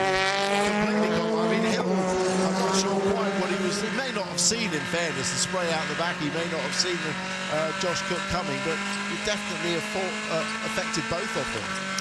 6th at the moment is Tom Chilton. His teammate Adam Morgan is 7th, and you're riding with Adam Morgan, who needs to find .181 of a second to get into that top 6. The clock has got 2 minutes and 10 seconds now on it, so we've got a couple more laps they can ring out of this session. That was Morgan's limited view coming up towards the gate. Oh, big snap! Aquaplaning. As you go on the brakes in the front wheel drive car, obviously the rear goes light because all of the weight of the car goes to the front. And if you've got any sort of rear brakes on at all, and the track is that wet, you can literally pick the rear end up and have it skating on top of the water. It's looking decidedly sketchy now. I wonder if they're red flagging. Because Morgan's into the top 6. So sketchy it may have looked, but he's progressed at least 4 now. This is Hill, he's 8. So he's got to dig deep. Ingram to Cook, 3/10 of a second. There's a lot of standing water. Slower than we had in that earlier group. This is Hill, 8 fastest coming out of the complex. Then now, speed building up towards Noble. Tom Chilton, having been dumped out by his teammate, is now 7th, looking to fight back. This is Ingram, he's still fastest. Really fighting the car through the chicane as he hunts the bridge. Well, he was fighting not to get track limits again. He was staying well on. Oh, Josh Cook hits the wall! Josh Cook in a massive accident, and the red flag is called.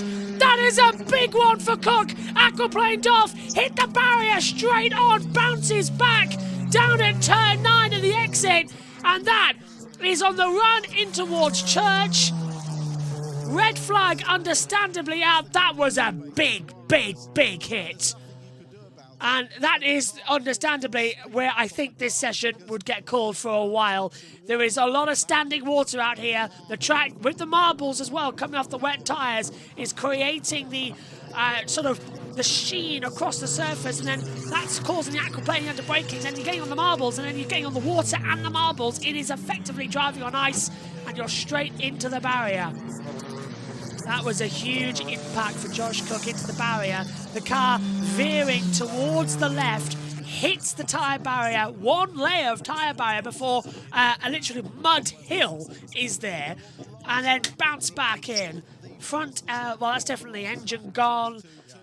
That's a big rebuild for Josh Cook, and I hope he's okay. He was running second fastest, but even with that, he'll lose his time for causing the red flag, but that was a huge one. Let's take a look at it. So this is Tingram, and this is him down at the chicane, down at 3 and 4. He's aquaplaning too. Don't forget that Team Virtue car is front wheel drive as well.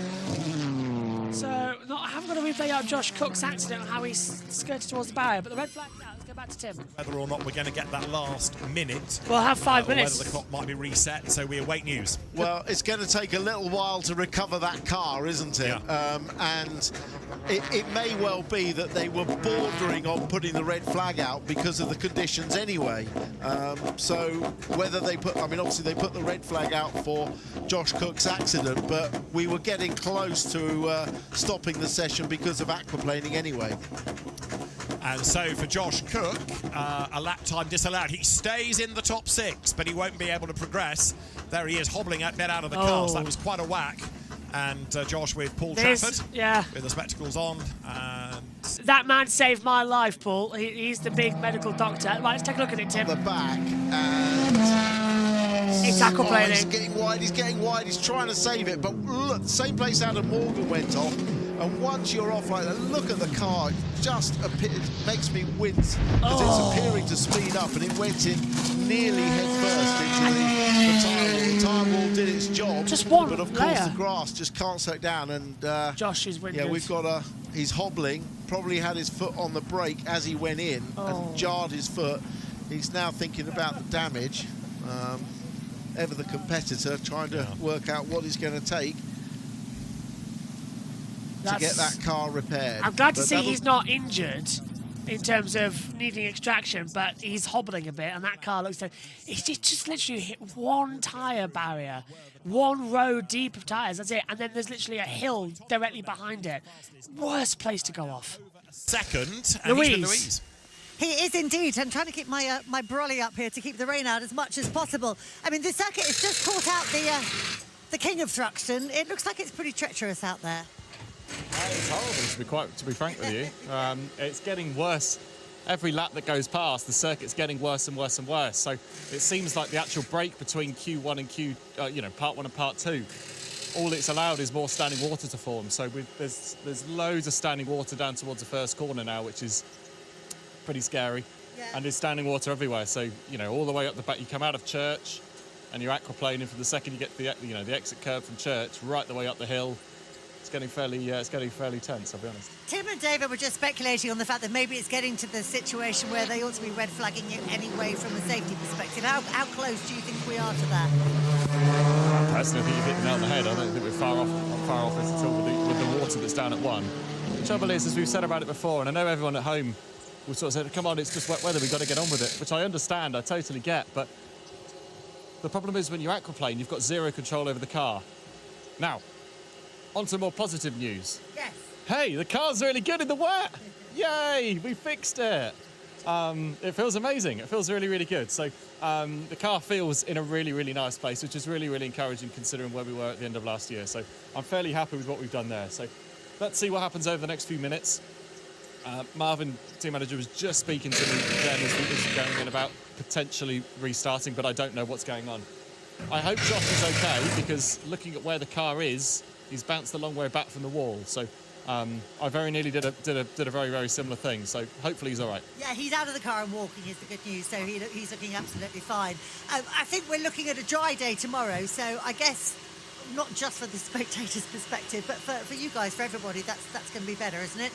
It is. I mean, we sell some marvellous waterproof jackets on the Tingram merch stand. They're fantastic. You should go check them out.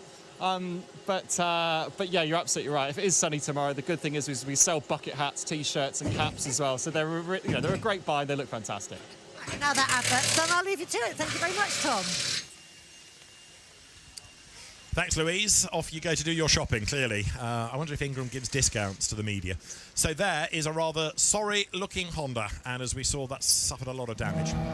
Yeah, this is coming out again of Goodwood and into Village. You can't see the exit of the road here, so you predict where the car's going to end up. But he must have known he was going to run out of room. And, of course, such a hard hit, isn't it, when you see it getting at full speed. There was no way of him saving that. He's aching. Oh, he's aching. He's going to be stiff tomorrow, isn't he, tomorrow morning? Josh Cook does not often make mistakes, so that's slightly come out of the blue, especially given that it's been here at Thruxton. So Josh Cook, yeah, he will be a bit bruised and battered and a bit sore tomorrow, but now the emphasis is on the team to see what can be done overnight to get that car race ready. Won't be going back out, that's for sure. Yeah, I mean, the way the car, we're doing the barrier repairs, but the way the cars are built, everything forward of the sort of bulkhead is a bolt-on part. So there's a front subframe, which is a Toka cage part, which the engine and front suspension all sit in. So as long as the actual sort of tub, the cockpit area of the shell isn't twisted, it will be possible to replace everything on the front of that car. Any more damage than that to the shell, and it requires rejigging and a trip to the coach builders. But hopefully, I mean, there's certainly time to fix it. Not in the best of conditions, I feel, for the One Motorsport guys, but it's doable. It is doable. Hopefully it's doable if the chassis isn't twisted. So the car's going to be lifted, it'll be put on the flatbed, and then the team can do a proper damage assessment. But as you saw, it went in both like front and back on that side and spun around, so there is quite a lot of damage generally to that One Motorsport Honda. The other thing is that Sam Riches, the scrutineer and the technical team, will make sure that the integrity of the shell and the roll cage have not been in any way impaired. You know, because if the shock has gone back through and, say, cracked the roll cage, they wouldn't allow it to race. That integrity line would have been really good a few Hondas back, but it doesn't work with the Civic, does it? No, it's not an integral part of the car. Now, we still have, well, we did have a minute on the clock. Just as I started that sentence, it's reset to 5 minutes. So Ian Watson, the clerk of the course, has given the teams a little bit longer. I mean, there are some that would think, we don't want this time, we're safe, we're in the top 6. There are others, like Chilton, Hill, Moffat, Pearson, Hamilton and Hall, who want the mileage. They want the time to go out again, but while the cars have been sitting in the pit lane, what Tom Ingram was saying about standing water, all those puddles are filled up. Nobody's been out there sweeping the water away. So the conditions will be at their worst when they go back out. Yeah. I suspect there may be a delayed restart. Well, he looks happy enough, doesn't he? Do you want to know what sort of bird that is? That's a damp bird. That's what sort of bird that is. Yes. But look at the forecast. That's not very good anywhere, does it? You know, what I'm saying is that it looks dubious whether they should restart again. But look, Louise is down the pits. Hopefully we can talk to her. She's got an expert weather person with her. I have indeed, and you can see his map. This is Sam from Weather UK, and we're having a look at his live map. Would you tell me what we're seeing here, Sam? Well, I don't think I need to say much. It's rain. It's raining. But yeah, we anticipated this was going to come in just before qualifying to occur. And yeah, so far it's absolutely hammering it down. You know, our forecast was absolutely spot on in terms of when this rain was going to be, and obviously helped Team Accelerate prepare for a wet race. And have we got more coming? Is it going to continue like this? Because obviously the conditions are getting really tricky out there. Yeah, I mean, this is going to be ongoing throughout the whole session now. I'm expecting this to stay in and around for a good couple of hours, so obviously then it's going to impact other races, sport races. But yeah, that's pretty much it. It's going to absolutely hammer it down. But tomorrow is looking rather different, so it's going to be dry. Good news, and as you say, this is key information for the team. At what point were you able to tell them, listen, you know, think about what you're doing here with the cars because it's going to be wet? It's really hard because we look at a load of different models beforehand to kind of essentially paint a picture in terms of what it's going to look like. But it's trying to nip the key timing in terms of when it's going to come in, how long it's going to be here, and then obviously, you know, trying to pass that information on, but absolutely be spot on. You know, because essentially if we mess up, that's the team set up in the car completely done and dusted. So it is really important. There's a lot of pressure on my aspect to make sure that, you know, it is communicated as precise as I can possibly be. But then, you know, track knowledge as well, that's something I don't have. You know, if it was just a case of an isolated shower, you know, how long after, if the weather was going to be okay, dry conditions, how long does it take to dry? So, yeah, it's very, mentally wise, it does knock you out a little bit. But yeah, no, I think we got it spot on. 10 out of 10 from, not that I'm your teacher today, but you've obviously done a brilliant job, and thanks for giving us the insight. No problem at all, thank you very much. Back to you guys. That was Louise with the weather. Thank you so much, Luke. Right, soggy cameraman, soggy marshal, just about everybody soggy. Josh is okay. He's got a sore ankle, we understand, hence a trip to the medical centre. He'll be seen, we understand, by an orthopaedic doctor just to make sure he's okay. There you can really get the first idea of the amount of damage on the car. That information about Josh comes from Paul Trafford and the medical team. So it's genuine info, and we hope that Josh is okay, of course. Yeah, now back to what we were talking about. The conditions are a lot worse. There is going to be aquaplane. We've seen the best of Thruxton aquaplane off, and you know it's a real risk versus reward moment here. I mean, almost if you're Ingram or Camish, you'd probably say, do we sit this out? Yeah. Because the more cars out there, if you go out, you're actually helping clear the water for everyone else. That's true. So why make it easier for them? The others have probably got to go out, but it's really dangerous. I mean, this would be bordering on a red. If this was race day, we'd probably be looking at not starting a race. So we'll see. But it's a brave call for the clerk of the course to let this carry on. Just looking down to the pit lane, it does look as though Napa are ready to send Camish or Rowbottom's cars out. There is Sam Riches, the technical delegate for the championship. Wonderful it's not down guy. to him to say whether or not the session would restart. We're going green. But he can offer an opinion on what the cars might be like in the wet, given the technical spec of them. We have just gone green, so we're back in business, and now we'll see who the takers are. Well, Chilton is going out, Morgan is going out, Proctor is going out, Rowbottom is going out, Camish is going out, Hill is going out. So the majority are going. Well, I mean, you look at Woods if you don't go out, but the other argument is that you can get, if you go out, but you don't have to push. You can just go out and have a look at the conditions, and if you need to go quicker because someone bumps you out, then you're in a position to do it. If you sit in the pits, you can't do it. So be a brave man to sit in the pits, but I suspect that Ingram certainly didn't need to go out himself. He's going out. There he goes, look. Yeah. So Tom Ingram has decided that he might as well go and have a look at the conditions. I think it'll be a big surprise if he does have to push, given that he's over a second faster than anybody else. Exactly. But he's going to go out and just get a feel for it. Because it might, of course, be that the track is worse again going into Q2. So he might as well go and understand what the track is like now, because it's going to be worse than it was 10 minutes ago when the red flag came out. Yeah, but if he's trying to find out where it's worse, he goes off like Josh Cook does. That doesn't achieve any much at all. No, it doesn't. He'd be better off to find out when he needs to do the time in the next session.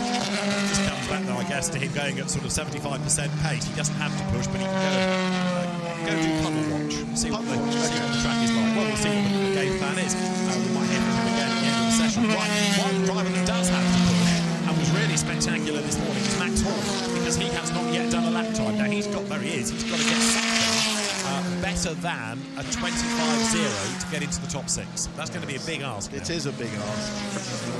And he's coming in. Maybe it's cross time. I don't know. He's got time to do it. But I would have thought that he should have stayed out, really, because he's got so little time left.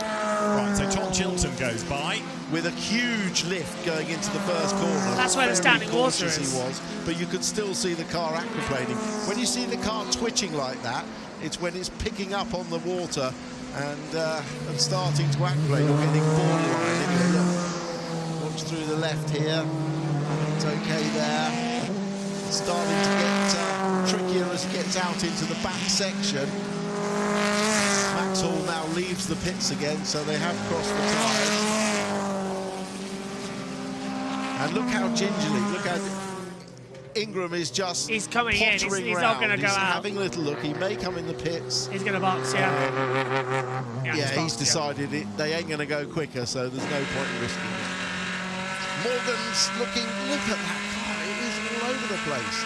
No one's improving. Really dicey round the back. Oh, and off goes Proctor on the grass. So Proctor off and back on again. Makes the run down to the...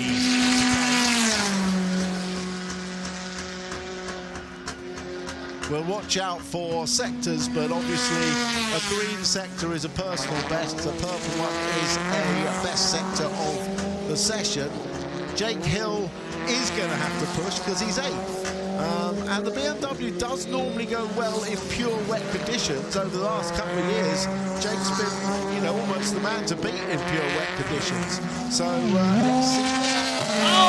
that was the spin for Proctor. Same place, going round Goodwood on Village. Same place we've seen 2 other cars go off.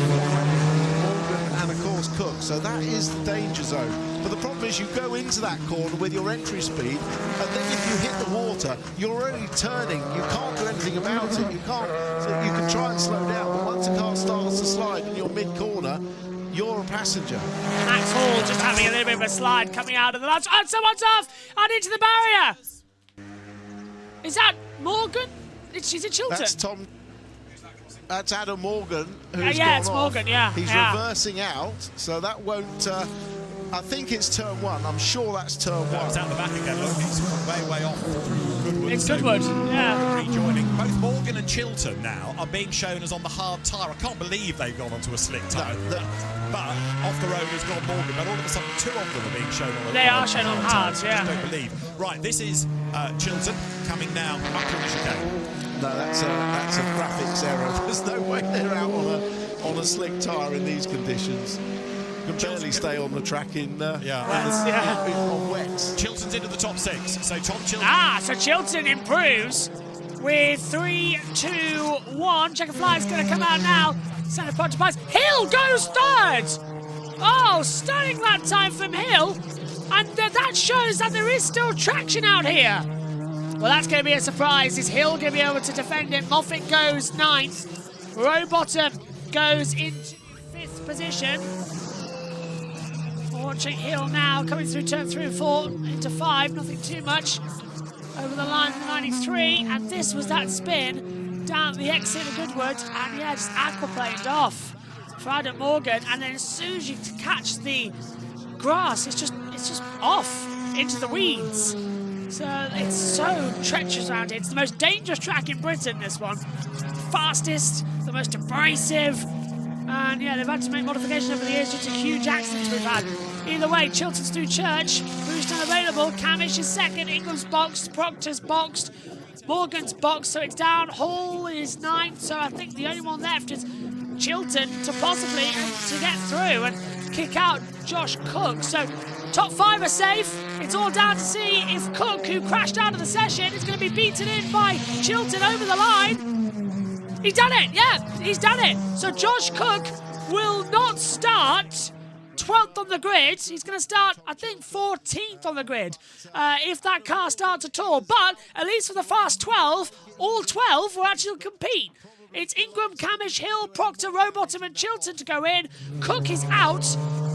And then Morgan, Hall, Moffat, Pearson and Hamilton, your grid further back. Right, next up, Q2, the fast 12. To back off. And fair play to Senna Proctor. First time he's done this qualifying session. First time he's driven that car in anger and in the conditions and on the fastest circuit, and he's got through. He's good. That boy's good. He could be another winner. This is Morgan Smith coming out of the complex, and he hits that puddle on the left. There's a puddle right on the left, so it wasn't out of Goodwood where we saw Josh Cook go off, or where indeed Morgan's gone off before. Yeah. It was between the complex and Noble, just by getting a wheel on the puddle on the exit. And Adam may well have just seen that. The eyes are open wide. Yes, wow, he says that was quite a moment. Down the pit lane there, look, comes Ronan Pearson. He's out. Max Hall behind. Got himself to 9th, in fairness, but not good enough to go through. So that means that Ingram, Camish, Hill, Proctor, Rowbottom and Chilton are the drivers then that will go through from that group. So Tom Ingram it is, who is the fastest in the second group, ahead of Dan Camish, with over a second being the difference. Jake Hill third, ahead of Senna Proctor, Dan Rowbottom 5th and Tom Chilton 6th. Then it is Josh Cook 7th, Adam Morgan 8th, Max Hall 9th, Aidan Moffat 10th. They are all out, so too Ronan Pearson and Nicholas Hamilton. Right, so the drivers making their way back down the pit lane. And Adam Morgan certainly had a lively part of that qualifying session. 2 offs. No wonder his eyes were wide. He's with Louise. Yeah, as the guys were just saying, a fairly lively session, that one. That was pretty horrible. Yeah, didn't enjoy that at all.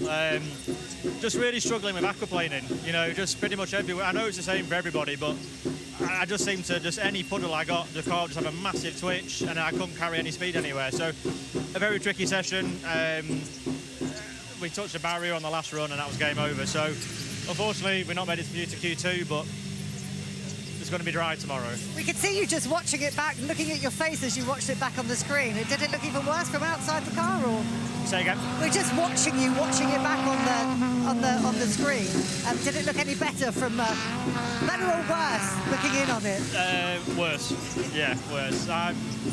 You know, in a way we're out, but you know, there's almost got to be a point soon where Toke needs to have a look and think, because going up Woodham Hill, there's a lot of aquaplaning up there, and it's touch and go at the minute. So fingers crossed for everyone, they're all right. Thanks, Adam. So Q2 is underway. Green lights on at the end of the pit lane. Drivers making their way out on track then.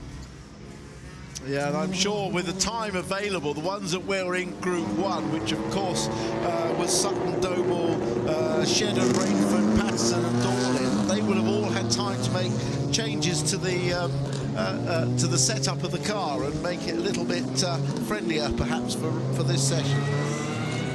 Senna Proctor obviously through to Q2 for the first time because it's his first outing of the season, but Dexter Patterson makes it through for the first time, and so also does Gordon Shedden. So it's going to look like a rather different grid from that we have become used to. Right, the road is as wet as ever. The commentary position is filling up. I was going to say, we've only just made it through. We're standing in an inch of water at the bottom here. But we're not going quick enough to go off. And I've got the wrong shoes on. I definitely haven't. I've got slicks on. Yeah, should have looked ahead. You could have asked the man with his weather forecast. He would have told you which shoes to put on. He actually was very informative. He said, well, I can tell you it's raining. And yes.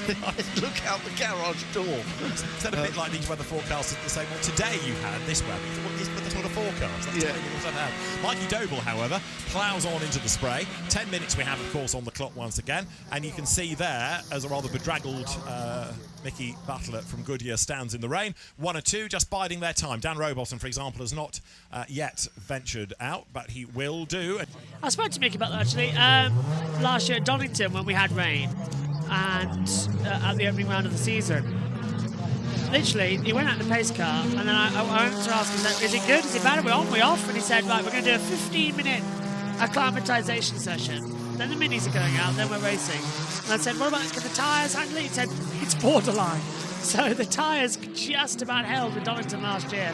If they could survive that, they can survive this, because last year at Donington, that was appalling weather. It was worse last year than now, which is kind of making me glad that I'm sat in the commentary box, not in Andover, like we originally were planning to, but I'm kind of thankful that this is the weather, because we would have got drenched in this. But we are at Alton Park in 2 weeks' time. All booked up and ready to go. Myself, Tom Cams and LA Wilshaw will be joining us trackside for all of the action. First lap time's coming through then.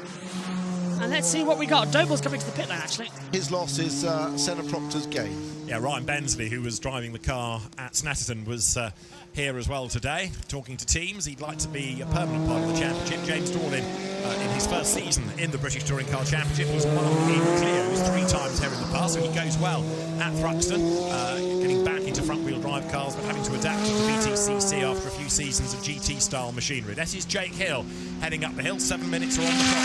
We've got 12 on track, and it's 6 that will go through again. Mikey Doble out to the pits. He did the same as he did in the first group by doing a tyre cross to get a warmer tyre on that right rear for a bit of security. Not that there'll be too much heat in these tyres, but it's something, isn't it? Yeah. There's such a soft compound, the Goodyear wet, that it does generate temperature. It wouldn't on a slick tyre, because it's a much harder compound in the wet. But I did notice through here, through turn 1, Jake Hill had a different line. He had a much wider line going through there. And the skill in finding where the track is less wet and where there's a bit more grip is something that Jake's very good at as an ex-karter. He definitely tries to find some. Look how slippery, look how wet it looks on the inside. There's definitely another line around the outside that we may see Jake Hill exploiting again during this session. Jake Hill had done the absolute best first sector, but Tom Ingram's now taken that from him. As you look at the impressive Charles Rainford, who is currently third fastest, so again looking good in his BMW. He's finding something that Daryl De Leon is not, for example, at the moment, despite the talk pre-season of how good Daryl, what a man to watch he would be. He's been a race winner as well, but struggling a bit in qualifying here as it was at Snetterton. This is Mikey Doble coming up towards the chicane. This is an out lap, so ignore a lap time as yet. Yeah, remember he came out of the pit, so he's just made his way round. Now he'll be starting a flying lap. Not much benefit actually in going over the curves at the chicane now. So not like they would in the wet. They use that first one just to sort of straighten out a bit, but the car doesn't generate enough lateral grip to sort of go over those curves and gain traction. So they're not using them as judiciously as they certainly would in the dry. Oh, mid-corner break there, so I'm sorry I jump out of my skin every time, because I know how scary it is to be in the car at this time. Oh, big snap, Sutton! Big moment, he's just gone fastest, and very nearly came to grief at Allard. That was another big save, and that's another what you might call a star driver getting it wrong. We've seen others have problems. We've seen Cook off the road, but Ash Sutton having this mega slide going through Allard, way out wide, but it stays on the black bit. Well, it looked like he clipped the inside curve, because when he first came the shot, the car was bouncing. I think he clipped the inside curve. But that lap he did, a 21.0, that is the quickest lap we've seen. In session 1, he did a 21.5, so he's gone half a second quicker already. Now, that could be down to some changes they've made to the car, but it's not down to track improvement. Dan Rowbottom, in the meantime, is trying to find some traction going up through Church Corner, and the way that the car is poised, you can see how much effort is having to be put in there. He's in 6th gear, he's going as rapidly as he can, goes to the curb on the inside of Church, that sort of spits the car out to the outside of the road. Doble's gone forward. Viewing area overlooking the run up Woodham Hill. Great place to go and watch. New this year, lots of fans there.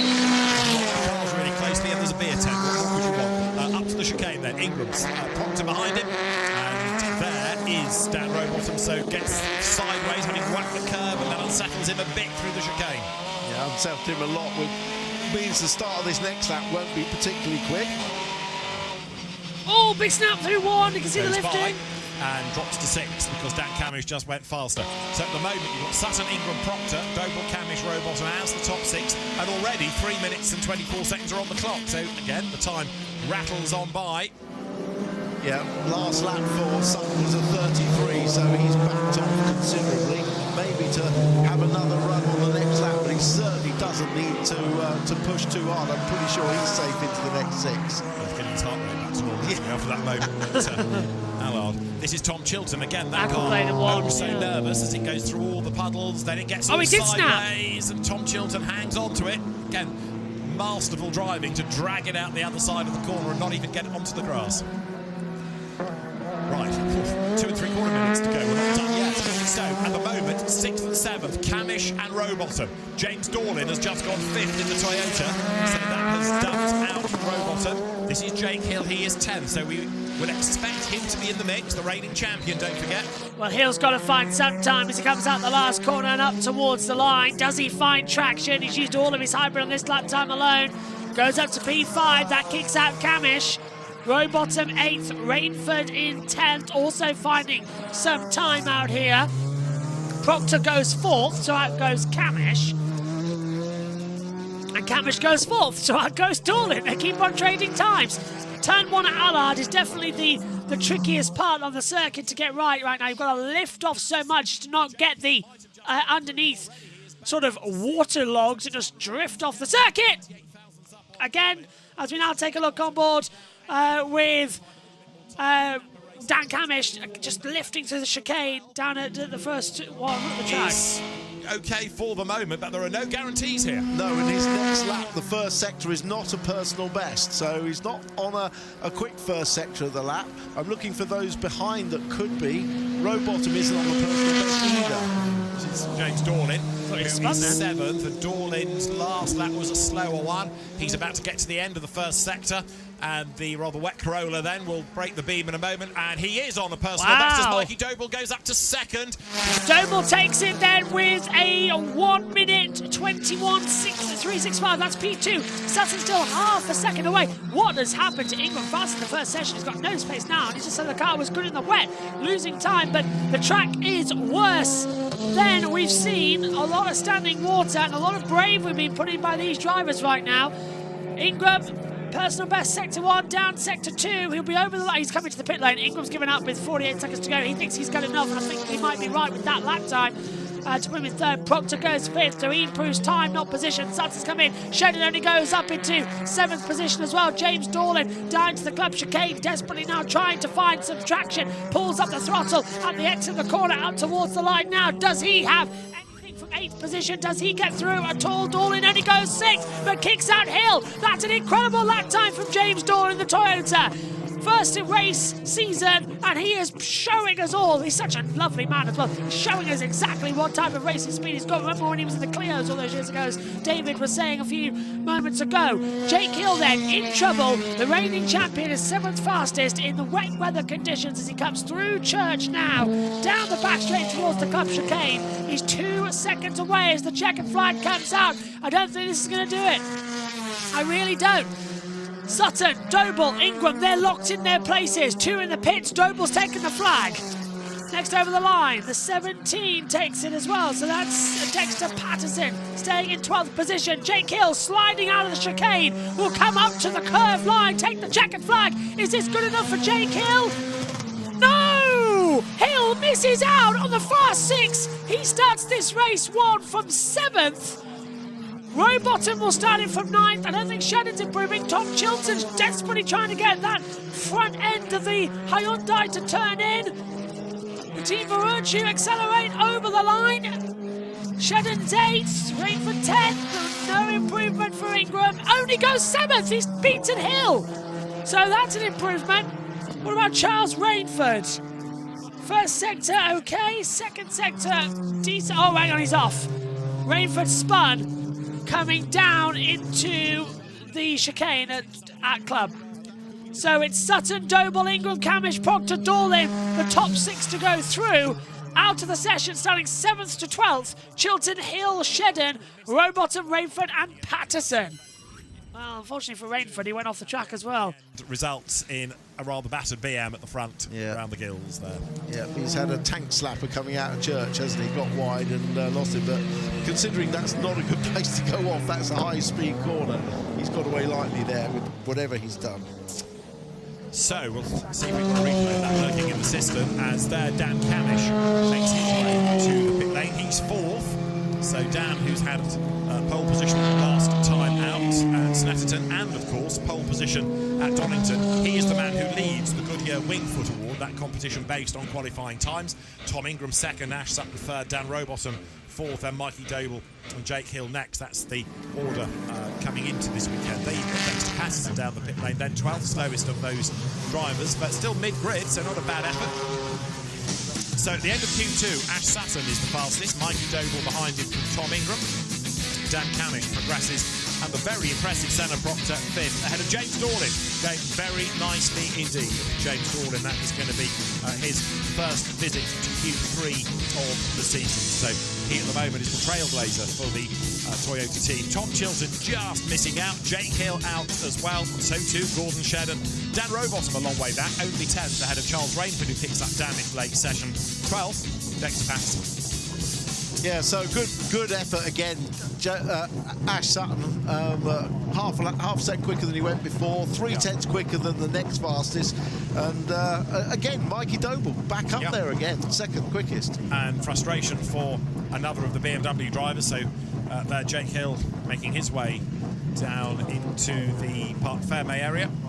And the team's now getting themselves ready for Q3 then, the final 6 that will go through. So Ash Sutton is one of them, Mikey Doble, Tom Ingram, along with Dan Camish, Senna Proctor, and James Dorlin. As I say, James getting through to Q3 for the first time. So a good effort, and on a brave circuit and in these weather conditions, really underlining how brave people need to be. Those are the 6 that will go through. Still the rain falls, so track conditions are still horrible. The mechanics in the pit lane have gone through the being wet stage. They're now just bedraggled. They can't get any wetter, so they're having to brace themselves for the final part of the session. Jake Hill is with Louise, and I fear not a happy man. Oh, he's just jumping out of the car. I mean, Jake, these are normally conditions that both you and the car revel in, but it's just not come together today, has it? It's just gotten to that point, as it did at Silverstone Race 3 last year. It's just too wet for us. You know, I mean, if it wasn't so much aquaplaning, we'd be fine. But the problem is, you know, the rear-wheel drive car, when it aquaplanes, we lose drive, right? And when the front-wheel drive cars go through it, because it's driven from the front axle, they just drive for anything, you know. So it's really struggling, just didn't have the pace. Bad luck.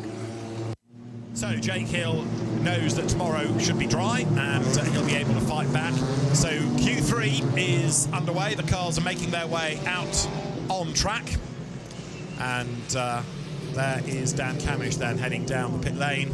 So Senna Proctor, Ash Sutton, Mikey Doble, James Dorlin, Dan Camish already on the road, and they will be joined by Tom Ingram before very much longer. Just a last tweak for Tom Ingram's Hyundai, and then he will be back out. Dan Camish, who of course leads the Goodyear Wingfoot Award for the qualifying pace after 2 poles so far this year. And this is going to be a tough ask against his teammate Ash Sutton, though, in this session, isn't it?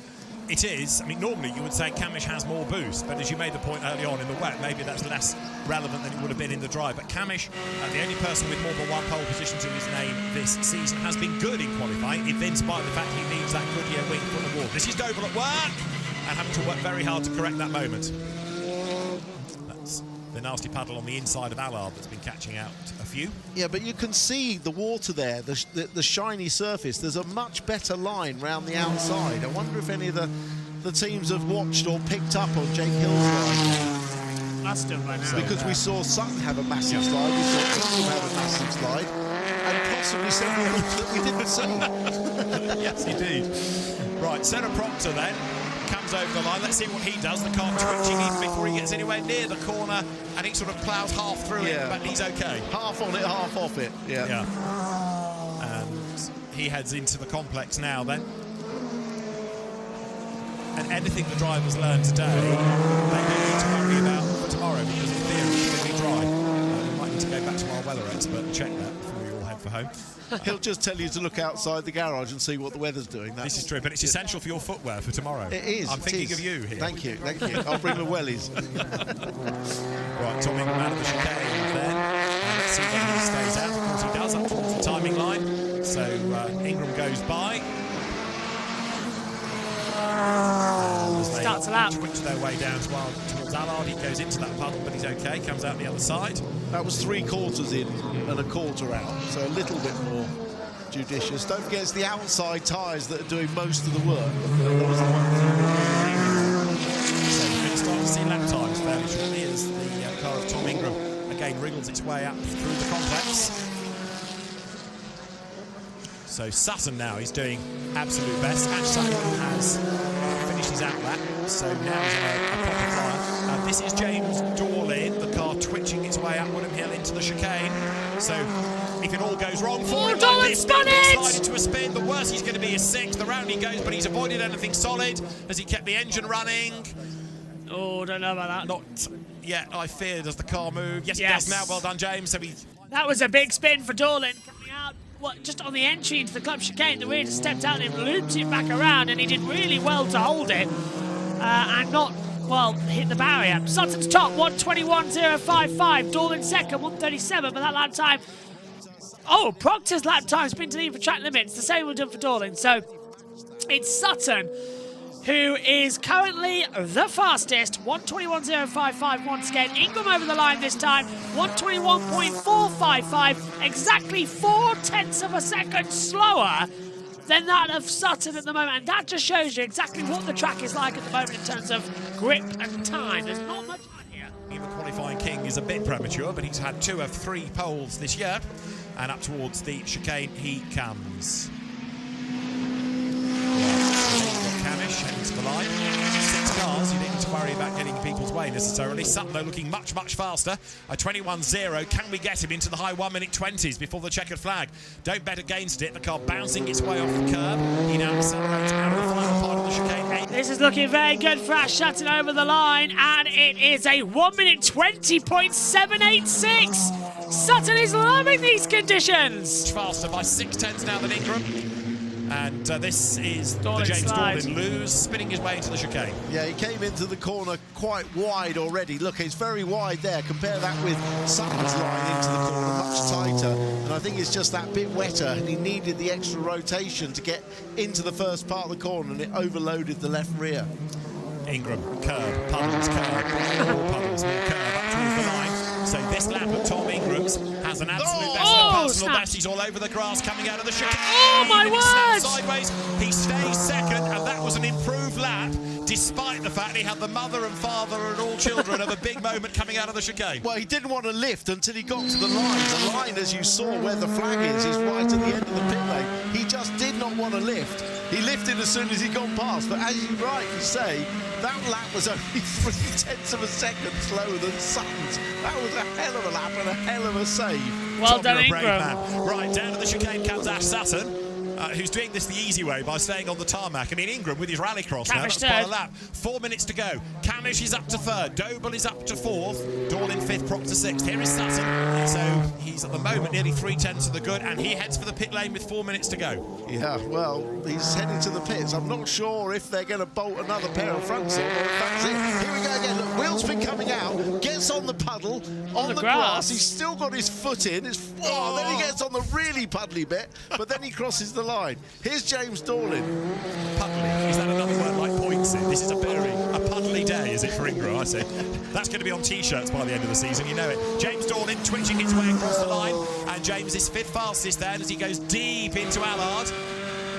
And Mikey Doble has done an absolute best in the middle. We're riding with him as he comes then up Woodham Hill, heading towards the chicane. Now, his first sector was a little bit down. Ash Sutton's going back out again. This is Doble. He's 4th at the moment. Let's see what he can do. Trying to catapult himself up 1 row on the grid. Goes left, goes right, out of the chicane. Heading up towards the timing line now. Doble then has got to find about half a second to get to the very top. He comes across the line and stays 4th. Yeah, Ash Sutton back out. I didn't see what they did in the pits, whether they did put another pair of front tyres on or not, but he's back out. Camish coming through the chicane, concentrating on a good exit and in the middle of the road to avoid the puddles and do what Tom Ingram done. He lost it going in. So he lost all his momentum anyway. Yeah. And that's Hannah Proctor, who is off the road. Oh, it's the red flag. Times anyway, and oh, he stopped. Proctor stopped coming out of, or it's down the back straight coming out of church. Now, this will have to be a red flag to recover it. Day's being delayed enough, but yeah, it's right near a marshal post. It is at the exit. We are in a qualifying session, but come on, rules are rules. In what's the clock of the course should be able to see that it can be done quite simply. There's 2 escape roads I can see from a visibility angle. Red flag's out, yep, session suspended with 1:55 to go on the clock. So it had to be done, unfortunately. Sutton, Ingram, Camish, Doble, Dorlin, Proctor. We'll get another 5 minutes, everybody. That's the thing that's going to frighten me the most. We'll have another 5 minutes. We had in Q3 at Snetterton. More news as it breaks. But at the moment, Sutton is on the provisional pole by 3/10 from Ingram, from teammate Camish. Mikey Doble up there again, less than half a second slower than Sutton. Dorlin 5th and Proctor 6th. In fact, Proctor hadn't set a proper lap time, had he, in that session? No, it was... he's going to lose what he has done by dint of causing the red flag. But he'll still be 6th. Indeed, I was going to say the worst he can be is 6th. So more concerning is why he's off the road. Is it mechanical? Is it a spin? We'll try and unravel that. Into the pit lane comes the man that is fastest thus far, Ash Sutton, and the championship leader, Ash Sutton, faster by 0.294 of a second from Ingram, from Camish, from Doble, Dorlin, and then the troubled Senna Proctor.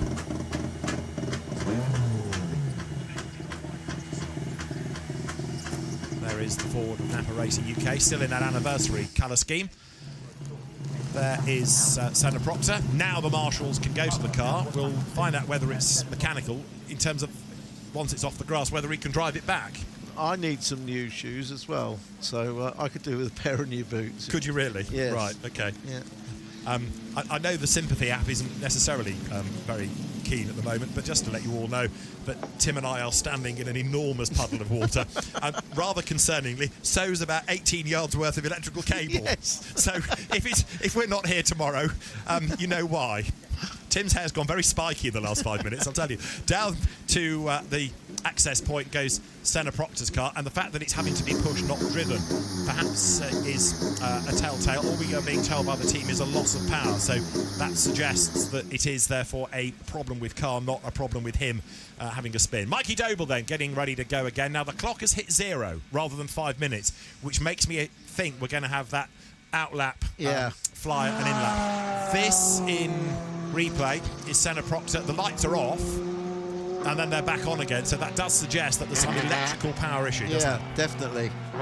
Yeah, something's got water in it and shut down, hasn't it? Yeah. I'm not surprised, the conditions the way they are. Well, Mikey Doble's back on the ground. The team are ready to push it out. Sounds like the engine's fired up already. They're keen to get going again. And it is going to be the same as Snetterton. 1 flying lap only allowed. That's from Craig Smith, the chief timekeeper. Saves me having to ask him. So the drivers will get that 1 flying lap again. So it will be an out, a flyer and an in. Sam Rich is there talking to Danny Buxton at Speedworks. Which really means that Danny wants some umbrella to stand under. I'll start a conversation with him. He's got an umbrella.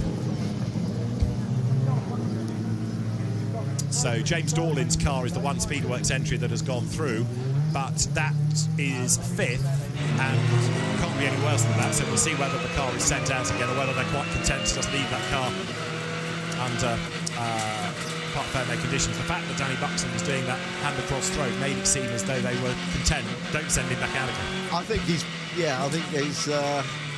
5th, which is a great result. Absolutely. Isn't it? So, you know, they'll probably take that. Yeah, why go out and risk it? To go back to your point from earlier on. I mean, in quotes, flying lap. He's just got to tiptoe around and not go off. But 4 of the 5 have gone back out. There's no Senna Proctor to go. So you've got 4 cars out of the 5 survivors that are on track. The one that hasn't gone out, as I say, then is James Dorlin. You know, he's going to be 5th at worst. So there's nothing to benefit, really. Well, we think Ash Sutton, being Ash Sutton, will probably go for it again. No idea why he needs to, but just his DNA, isn't it? He doesn't. He wants to rub. Tom Ingram's nose in it if he possibly can, doesn't he? But the car, he's getting some heat in those fronts. He wants that tells me he's going to push. he'll slow it down coming into the chicane and concentrate on a good exit. There is, of course, survival in the driver's mind. There is not wanting to have damage, but there's also a point for the championship for pole position, which might be quite important come the end of the year. So it is worth fighting for. Over the line goes Ash Sutton then, onto his flying lap now. Just right. Oh, and he goes. That's the first time I've seen him take that really wide line. Yeah, he's seen it the same as you. Heading now into the complex. The car again looking nervous. Wheel lifting there. Oh, big snap! The curve sideways corrects it. A week ago in searing temperatures in Italy, he had loads of aero gripping the car to the ground. Here it's him and his right foot and his bravery. Ingram through the paddle, gets a twitch on, but keeps his foot in it as we expect. We'll get some sector times as they come out the complex, and that will be Ash Sutton not with a personal best on the first sector, not with a personal best. There is James Dorling's car under part fairway conditions, not going out, nothing to gain. So the team saving it, and this is Mikey Doble's view as he comes then now down around the back part of the circuit, speed in the drive, building all the while at this point. The wet, still brave enough to be able to keep pushing. Yeah, well, no one's improving, sadly. It'll be Sutton from Camish, then Doble and Ingram. That'll be your runners across that line together. Nobody is improving. The conditions are so bad. Sutton's backed out of it. Camish is still going to be. That red flag has just allowed all that water to sit back across the surface. Reminder, we've still got another race coming your way today, so we're not over yet. The checkered flag is out. The session is over. And we've in about 10 minutes' time, we've got the F4 British Championship as well. Their second race of the day. Oh, and Camish had a snap coming into the chicane. In fact, opposite ends to the chicane. Left was right, right was left, and he somehow made it through okay. But checker flag's out. Sutton's on pole for race 1 here at Thruxton. Ingram second, Camish third, Doble fourth, Dorling fifth, Proctor will be in 6th position. But Ash Sutton's got it in a very wet, tricky session of qualifying. Still got another race to go here on JB Motorsports for the F4s. Let's send it back to ITV before we send it back up to the world feed. He can drive a wide car. He's going to start at the front, and he's just gained a point for pole as well, so that's quite useful championship-wise. As did he stop at the weighbridge? I don't think he did. Now, was he waved? I can't believe he was waved by, but normally it's the top 3 from the session that have stopped. Anyway, Ash Sutton has arrived at Park Fairway and didn't seem to have to go through the weighbridge or the ride height check. However, Ash Sutton provisionally is the fastest by 0.294 of a second from Tom Ingram and then Dan Camish. And there, the championship leader goes through the post-session processes, unplugs everything, and then will jump out of the car. So Ash Sutton then, fastest at the end of Q3, Tom Ingram and Dan Camish. Mikey Doble, 4th, and James Dorling 5th, with Senna Proctor having done one slowish lap and then losing that, causing a red flag. But for his first outing in the championship since the end of 21, to be into Q3 and 6th, that ain't bad going at all. But a happy Ash Sutton then, out of the car, P1 he says, and he will make his way to celebrate with Tony Carosa, his engineer, with the team, and Mikey Doble finishing 4th fastest. So again, it's going to be quite an interesting grid when you assemble everything. There is Dan Camish at the technical checks for 3rd. Mikey Doble's car there in the background. So whether Ash Sutton went through and we missed him or wasn't stopped at all, normally there is a red light that says you must come to this technical area. Tony Carosa there, so well done. He's a long-standing engineer. And again, they have put a car together that does the job. And Ash Sutton having to be brave in those conditions. Well, he didn't finish the last lap, so maybe they hadn't sort of got ready to stop everybody. Yeah, maybe. And, maybe the light wasn't on. Well, job is a good one, that is for sure. Yeah. 120.7, 0.294 of a second. He's on pole position, the 14th of his career. He's got a smart umbrella as well to rival that of Louise. He's got a smart umbrella, he's got a #1 water bottle, and now he's got his first Goodwood Wingfoot Award of the season. First pole position. Boy, that was tough out there, wasn't it? Yeah, I mean, Thruxton in the dry is lively enough. Thruxton in the wet is a complete new level. So, yeah, Napa Racing UK gave me a phenomenal car from the word go. Thing was on rails. if anything, I just felt like there was always more time to come, but it's how big of a brave pill you want to take. So, as always, Tinker's kept me honest and obviously was as close, but yeah, pleased with that race for UK and first pole of the season. It looked like it was a rather large brave bill, because at times you were seconds ahead of other people whilst they were trying to find where the grip was. You was like, I'm on it, mate. Yeah, I mean, it comes in all, isn't it? Let's be honest, the famous saying there, take your brain out and crack on. So yeah, there was a little bit of that. You just got to take the brave pill, put the trust in the car, put the trust in your ability and deliver, and we did exactly that. And I mean, the fact that, you know, the lack of boost is really negated in these conditions, that's really good for you, isn't it? It's hugely beneficial. I mean, we can't deploy to like 155k, I believe it is, in the wet. So I didn't even push a button on my fastest lap just because it is absolutely pointless. So yeah, the wet weather obviously negates a lot of that, a big chunk of that. Obviously, it's still a benefit if you've got full deployment, but nowhere near as big as what it is in the dry. Well, we're hoping for dry tomorrow, so good news in terms of the conditions. Possibly not such good news with that lack of boost, but you've got Tom behind you in a relatively similar situation. So I think we've got a good car in the dry, and like you said, Tom's directly behind me. I'm not quite sure who's third, but obviously when we're fighting for the points, ultimately he's got that extra one lap of deployment. Is that going to have an effect? Possibly, but I'll do my best to make sure he wastes that. That's for sure. But yeah, let's see what the weather's doing tomorrow. Let's see where we end up, and hopefully we bring home some silverware. I'll tell you who's third. It's that man over there, your teammate. So good job for the team. Right, let's go. Hopefully my brolly is going to come over with me as well, whilst I approach Tom, who I was just talking with Ash about taking brave pills. I mean, am I cold? I'm cold. I'm wet. My wellies, I couldn't fit them on. It's just, but anyway, enough of me. Any consolation? There's a lot of mess inside of my race suit, because it was scary. Yeah, well, just tell me about that. I mean, as Ash was just talking about taking a huge brave pill, you really did need to out there, didn't you? We did, yeah, and frustratingly, we had the pace, as seemingly I've said every single round this year. And aquaplanes coming out the final corner, so it felt like I was, I felt like I was in a nice little place with it. So yeah, lost hemorrhage time. We're coming out the chicane. So yeah, it's nice. Like I said to you when we were having a chat before one of the sessions, they all merged into one. The weakness of the car was always the wet. Seemingly, we're all right with that now. So it's a nice place to be. I'm really pleased. That's good. You and Ash on the front row tomorrow. It's just like old times, isn't it? It isn't it just? So, yeah, we'll wait and see. This looks like it's not going to stick around. Pleased for us all, yeah. I think. I can have a race suit that doesn't, yeah. We'll see what goes on tomorrow. Great stuff. It's even wet in the commentary box, apparently. The guys have been moaning about that, but hey. Dan, sorry. Sorry, Alan. Bless him. Alan Hyde, the circuit commentator, beating him out of the way. Dan, well done. Good job. I mean, as all the guys have been saying that I've spoken to today, scary stuff out there. Yeah, heart in mouth. Every inch of it is could be do or die, and that's the truth. You look what happened to Josh, and he's a very competent driver. One more racing on here than just about anyone, and one even not even have to be an error.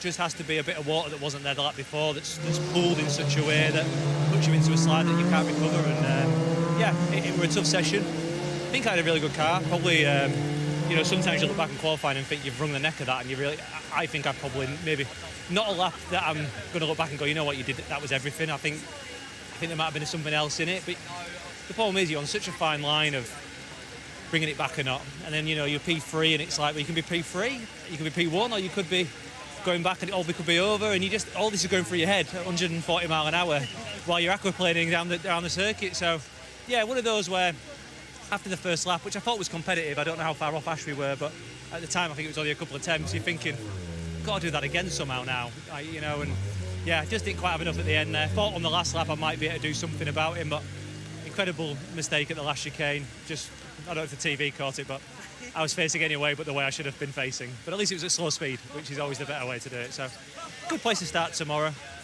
Who was P2? Tom. Tom. Oh, good. Well, fingers crossed. We have a good day tomorrow in the dry, I hope. We will see you out there. Thanks. Back to you guys. Thanks, Louise. Right, so it is Ash Sutton fastest. The rain's falling more heavily again. And of course, Ash wasn't without drama himself. He had this monster slide going through Allard, which was quite a save. But undaunted, he was able then to get himself to the top in just about everything he did. He was fastest in the first part of qualifying and in the second group, and final, of course, fastest by just under 0.3 of a second. Right, so we have at the end of that qualifying session, Ash Sutton the fastest from Tom Ingram, Dan Camish third from Mikey Doble fourth, James Gordon fifth, and Senna Proctor sixth. Tom Chilton will start seventh ahead of Jake Hill, Gordon Shedden ninth, and Dan Rowbottom will round out the top 10. Bennett Charles Rainford ahead of Dexter Patterson, Darryl De Leon ahead of, we hope, Josh Cook. He's gone to A&E, we understand, for checks on that ankle. Dan Lloyd 15th ahead of Adam Morgan and Chris Smiley. Max Hall from Stephen Jelly, and then Aidan Moffat down in 20th. 21st, Sam Osborne, Ronan Pearson, Aaron Taylor-Smith, and Nick Hamilton complete those that took part in qualifying. So we look forward then to a dry day, a warm day, and with quite a jumbled up grid, some really good racing to start the day.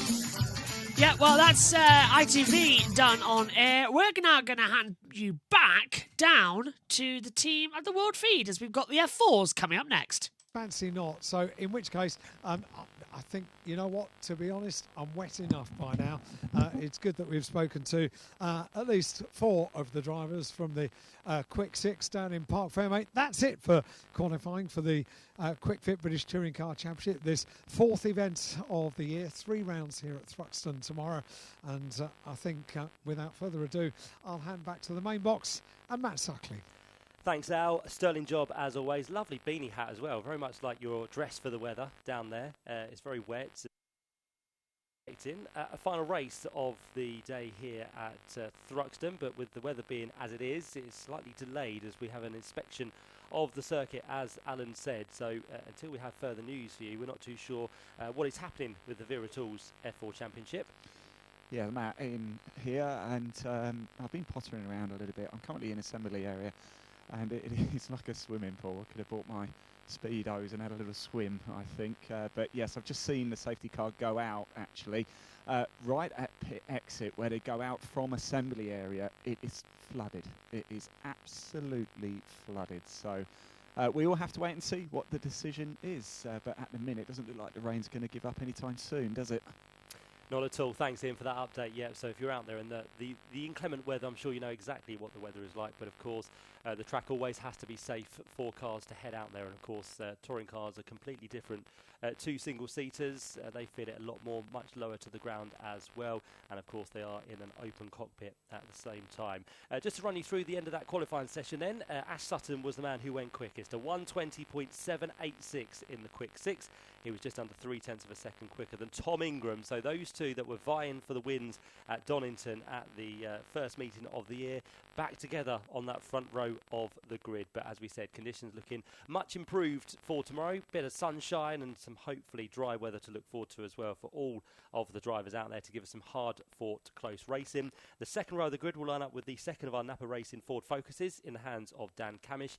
He did the 1:21.100 and only missed out on the front row of the grid by 20 thousandths of a second. So nothing to choose between him and Ingram really towards the end of the session. Mikey Doble, as he spoke to Alan, said, yep, he doesn't want to kind of have that effect of Snetterton was an off round, everything went well, and it was just a kind of up in the air moment. But you know, he's definitely come back with some great speed there, has Mikey, and qualifies 4th on the grid. So it's going to be another interesting race for him. His time is a 1:21.270, and then the third row of the grid, seeing that of James Dorlin, who didn't go out after the red flag. He was happy with his 5th place, so the Toyota driver making it through for the first time this year, and he will be joined by Senna Proctor on the third row of the grid, the man who expired on the run down through Brooklands, and just before he got to Woodham Hill, the car didn't go any further, so that's the reason for the red flag. But still, Senna Proctor on his return to the championship qualified on the outside of row 3 of the grid, so he will be looking forward to that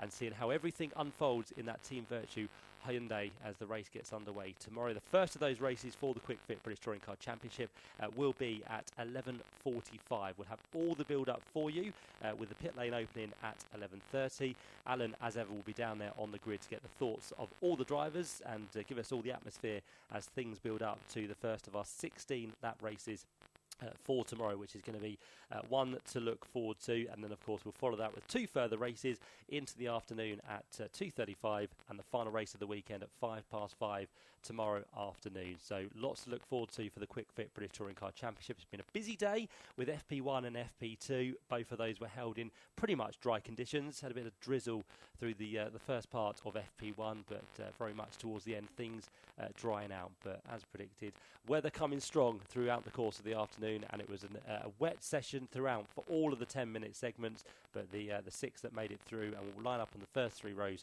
of the grid have cemented their places in the order for tomorrow, Alan. Well, I'm back inside now, Matt, so I'm going to...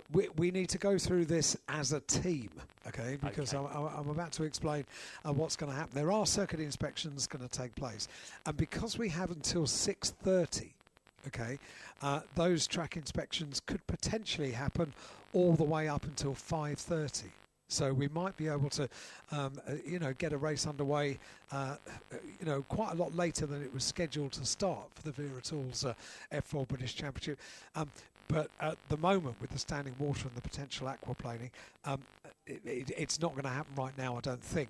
So they're going to continue to do lap inspections. They will continue to send the course vehicles out with all of the officials to check things, but that could potentially be for the next hour or so, because the chances of getting this final race in are still there, which is really, really good news. But obviously the weather needs to abate a little bit, and the track needs to clear a little bit. And without the opportunity for cars going round clearing the water, even if the rain stopped, then you've still got the job of trying to clear the water from the circuit as well. So we're going to be keeping an eye on this. But here on Toka Live with Radio Thruxton, we will keep you up to date with any news that we get from race control, absolutely as and when we receive that news. Can I also correct, Matt, something that I said this morning about the British Grand Prix round of F4? I have been corrected. I haven't read everything correctly. I said that you could only compete in that race, that invitation race for the British Grand Prix, if you were already registered for the championship year. Yeah. I was wrong. Okay. The team needs to be registered for the championship year, but the driver doesn't. Oh, okay. So you can bring in drivers with your team. Yeah, exactly that. Yeah. So I read it, misunderstood, and relayed the wrong information. So apologies about that. I've got a message from Sue and Mark on WhatsApp. It says, "Afternoon, Alan and team, listening from home this weekend. Sad that we're not there. Still love listening to you all with a nice cold beer."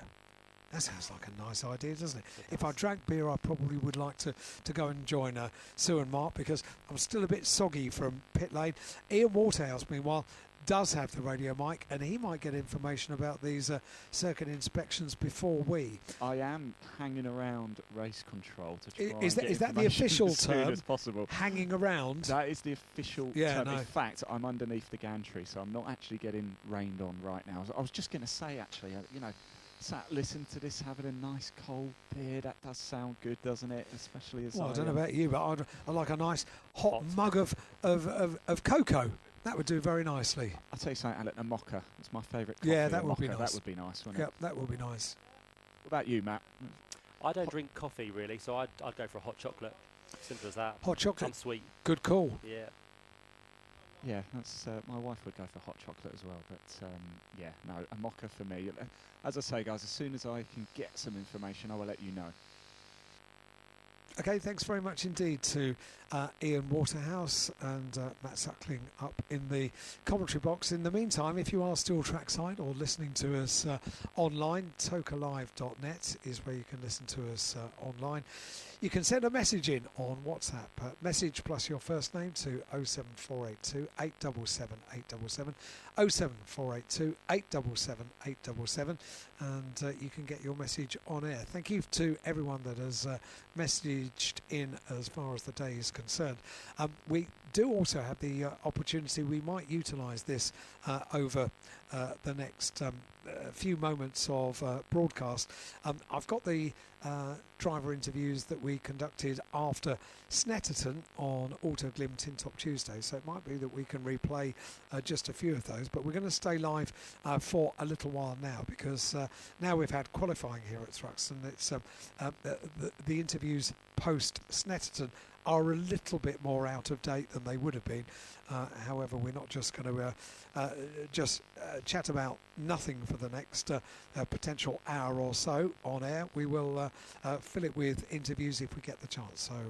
So the post-Snetterton, pre-Thruxton interviews could potentially be coming up in the next hour.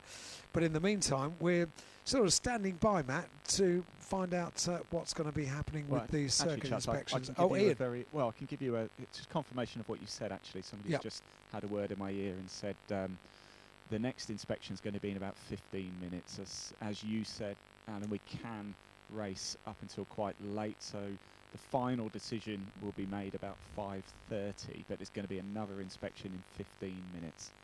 Okay, very good, Ian. Thank you very much indeed. We've got a few interviews that we can play over the next few minutes or so here on Toka Live on Radio Thruxton 93.7 FM. We can take your messages as well. One thing that we did do, so bear in mind this was recorded at Snetterton, so 2 weeks ago in the lunch break at Snetterton just a couple of weeks ago. We were today joined by Martin Hunt from the Toka safety team, the rescue unit, came to join us here in the studio. 2 weeks ago on the Saturday at lunchtime, we were joined in the studio by Dr. Trafford, who is the Chief Medical Officer for the BTCC and has been around us for a very long time now in the BTCC, all the way back to the early 1990s. And we got a chat with Dr. Trafford. So bear in mind, everybody, we're keeping you as entertained and informed as we possibly can. We'll hear in a couple of moments from Dr. Trafford. This message has just come in. Okay, this is from Michael and Julian. We'll get to your message after we've heard from a couple of weeks ago at Snetterton from Dr. Trafford.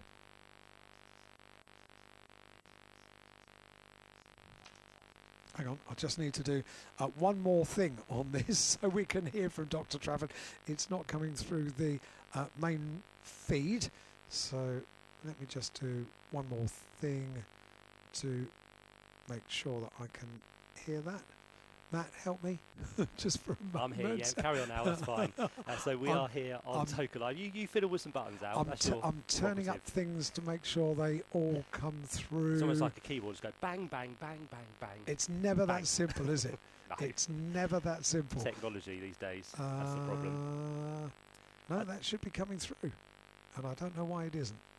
Let me have another little go and see if that's going to work. This was Dr. Trafford just a couple of weeks ago at Snetterton. Can almost hear it.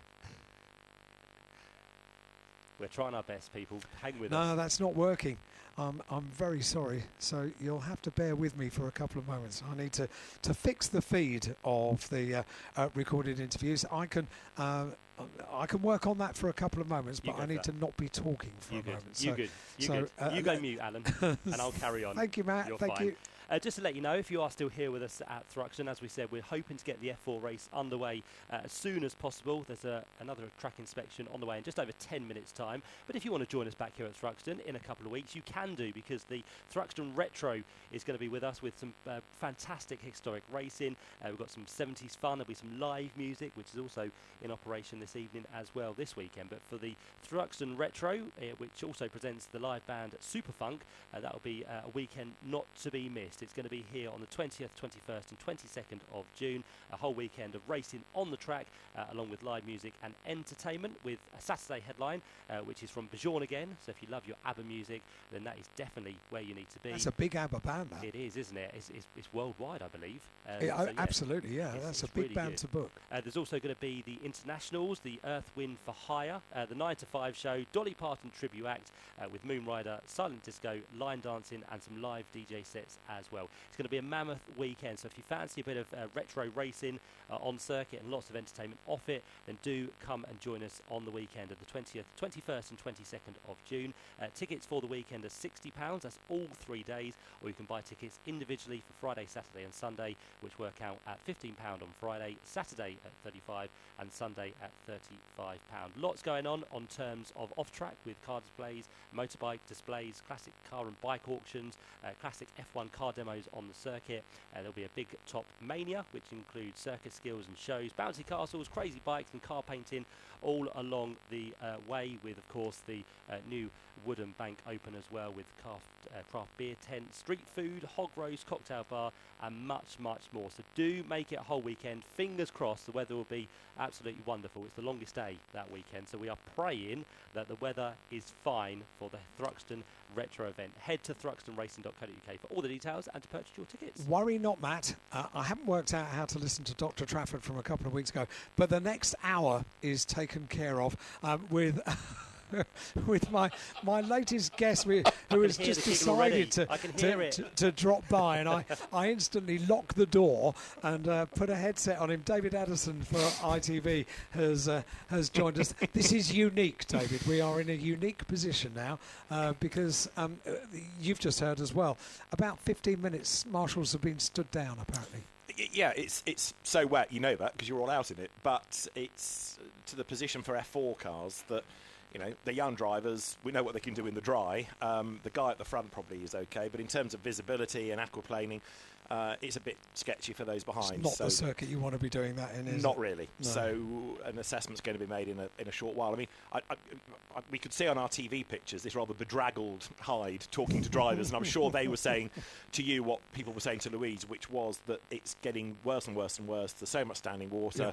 There's aquaplaning, you know, and a touring car is a different proposition from an open wheel single seater when the drivers are sitting effectively out in the fresh air, and open wheels and a different type of incident if there was contact in those conditions. So, yeah, I've just come from race control where there are lots of discussions going on. They're having a look at the state of the circuit. They're studying weather maps, and obviously they want to go racing, but not if they're going to put people at risk. Do you know, the interesting thing is that although the conditions were horrible and yes, I was bedraggled, I loved that qualifying session. Watching drivers at the peak of their game, being able to do what they were doing. No, I agree. I wrote a column for Motorsport News, available from all good news agents, back in February, bemoaning the fact that there was no, or there's less wet racing these days, by which I mean, this all stemmed because I was sitting on a hotel balcony in Abu Dhabi at our W hotel, sitting in the sunshine. And on the plane on the way out, there'd been that awful Racing in the Rain movie. That's on sort of nodding terms with motorsport. Yeah. But it made me think that normally these days, if it's a wet race, we have to have a safety car start, or we have to have an extra formation lap, or it's delayed, or we have endless safety car periods, and then if it rains during a race, we have to interrupt it. And I know people are going to talk about safety, yes. But in the good old days, we used to talk about these web-footed drivers and have rainmeisters and all of that. And now we don't get that. So to have a session like that on a circuit like this, where you've got to have whatnots the size of space hoppers in the dry, never mind the wet, I thought that was fantastic. And we've finally had a proper chance this year to see who the really brave drivers are. And Tim and I were saying that if the king of Thruxton, Josh Cook, can get caught out by it, absolutely, then it shows how serious the weather was. It's a split second, isn't it? Yeah, and therefore those that were coping with it, you know, Ash had a big slide, Adam Morgan had a couple of moments, Senna Proctor had a moment. The list will go on of those that we've missed. Poor old Nick Hamilton had a couple of spins. And Dan Camish had two at the chicane. You know, that's the best part of half a dozen already. Let's talk about two that made it to the quick six that deserve mentioning. Senna Proctor, you've mentioned him once already, and James Dorland getting through to the quick six. Excellent. I mean, let's start with James. He's been a Clio winner here, 3 times in the past, so he knows front-wheel drive. But that, for a team that's had a tough start to the season, is fantastic. That will do him a mega boost. I mean, absolutely. I said in our broadcast before the first part of qualifying got underway that maybe this might be not for pole, but a Gordon Shedden day, because you needed the bravery, you needed the experience, and he looked okay in Q1. But, you know, James was there when it mattered, and that's brilliant. I was talking to Danny Buxton from Speedworks last week in Italy, and he really rates him. He was full of praise, and, you know, it's a tough team to manage in a sense, where you've got 4 drivers, all of whom want to prove they're top dog. One, of course, who comes with his CV in a suitcase. He's won that much in Gordon Shedden. Yeah. So to look after everybody and nurture them and keep the peace and all of that must be quite challenging. But for James to go and do that here, where you can do so little testing. Of all circuits. In all conditions. And in the wet. Yeah. Epic. Senna Proctor, not been in a touring car in anger since the end of 21. Not raced that car before. Not done the quick 6 before. And it's wet. Yeah. And it's the fastest circuit in the UK. Yes. I've almost run out of fingers now to I count know. the positives. Quite incredible. Yeah, I mean, I suppose it shows if you can drive, you can drive. But then flip that upside down. Why isn't that driver in the quick 6 and that and that and that and that and that and that? Because there's a long list of star names that have got dumped out of it. I mean, it does reinforce how good that Hyundai is. Yes. But again, Michael Crease didn't get it into the top 6. Yeah. Ryan Bensley didn't get it into the top 6. Now, all right, it's a bit unfair to point the finger at Ryan because he has so little mileage in an First NGTC outing, car. Quite. But yeah, for Senna Proctor to rock up and do that, and in fairness, he looked like he was on the money, didn't he, in free practice earlier on in the day as well. So yeah, it's a shame that from what we understand, it was some sort of power issue. You could see the lights going on and off, and that we think is what stopped him. But to get into the top 6, yeah, great effort. Very totally. possibly water. We often get these electrical problems during these type of conditions. Go on. Well, can I know your sympathy app broke earlier, and you've been out in the rain. Yes. But I would like to point out that the hardship that commentators have, you see, yes, you are, I know, soaked to the skin, but our commentary position here, for the benefit of people that don't know, is on the podium. Where the podium, correct. Yeah. So the floor of our commentary box is the podium. Yes. Yeah.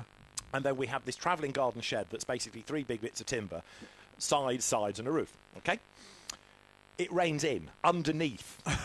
So Tim and I have been standing in ever increasing amounts of water. Oh wow. And that's not the end of the world because clearly we've both got sensible footwear on. But there's about 18 miles worth of cable in there. And towards the end of the session, we were getting particularly concerned that the flood level was rising. So I should say, yeah. And the cable. So, we were a bit worried about red flags to prolong the agony of how long we might have to try and run the gauntlet of being incinerated. Goodness. Yeah. The travails we have, I'll tell you, the glamour of our job. I tell you what, can we widen the conversation now? Well, yes, we've got 56 more minutes. We have, and I'm settling in for it, mate. I tell you, I'm ready for it. I've got a packet of Quavers and a packet of Cadbury snacks, so settle back. I'll send for coffee. As far as the championship year is concerned, we've had some great stories already. We've had 3 drivers never having won a race before, all having done so after only 3 events of the year. And Mikey Doble's is, they're all good stories, but Mikey Doble's particularly, because that's a team that very nearly wasn't on the grid. Yes. And struggled even to get the second car on the grid. And Mikey did that on merit.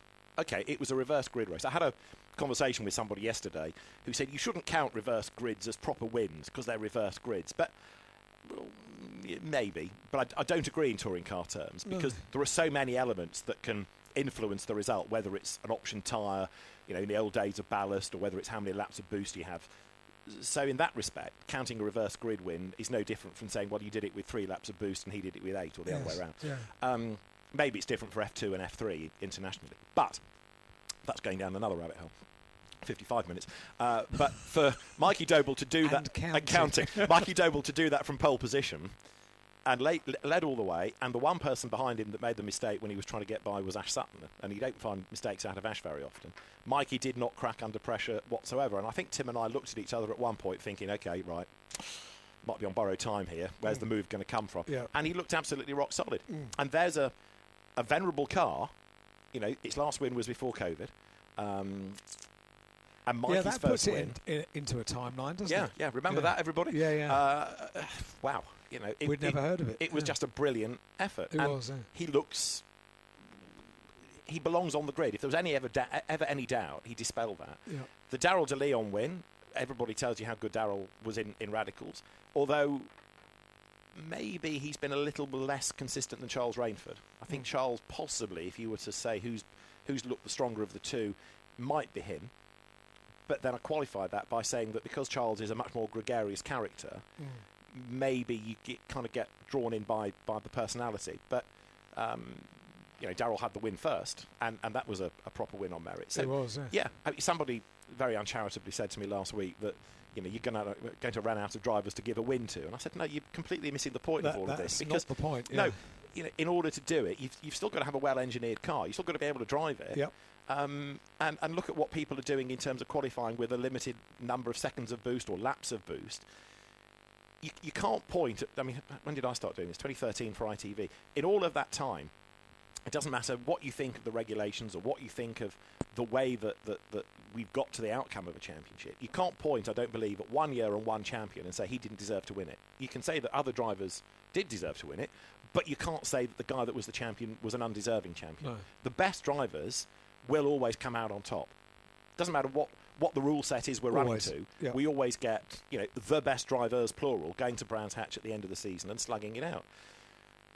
We're not done yet. Far from it. No. There are still more drivers. Tim's predicting a win for Senna Proctor before the end of the year, and on the evidence of today, you wouldn't go against it, would you? Absolutely not. No. So there's a lot more to shake out of the season than we've seen already, and there are still cars that are improving.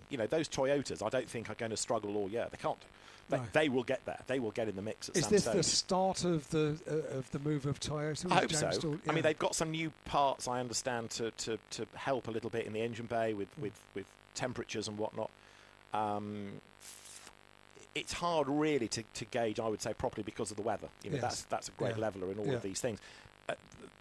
Toyota have been saying, or people within the team have been saying, we're a bit down on power in certain places. Well, the rain kind of negates that. Yes. But then,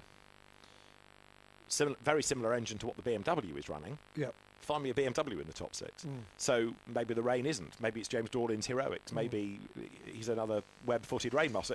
We'll find out in the dry tomorrow whether cars go forward or backwards and get a proper steer. He is a top driver. He is. I think he's still looked after by Dennis Russian, isn't he? I think you're right. Yeah. Who many years ago looked after the early career of Ayrton Senna. Right, through Russian Green Racing. He's formed the 40,000 team. Yeah. And James Dorlin, with a GT background, now trying to adapt to a very different type of race car.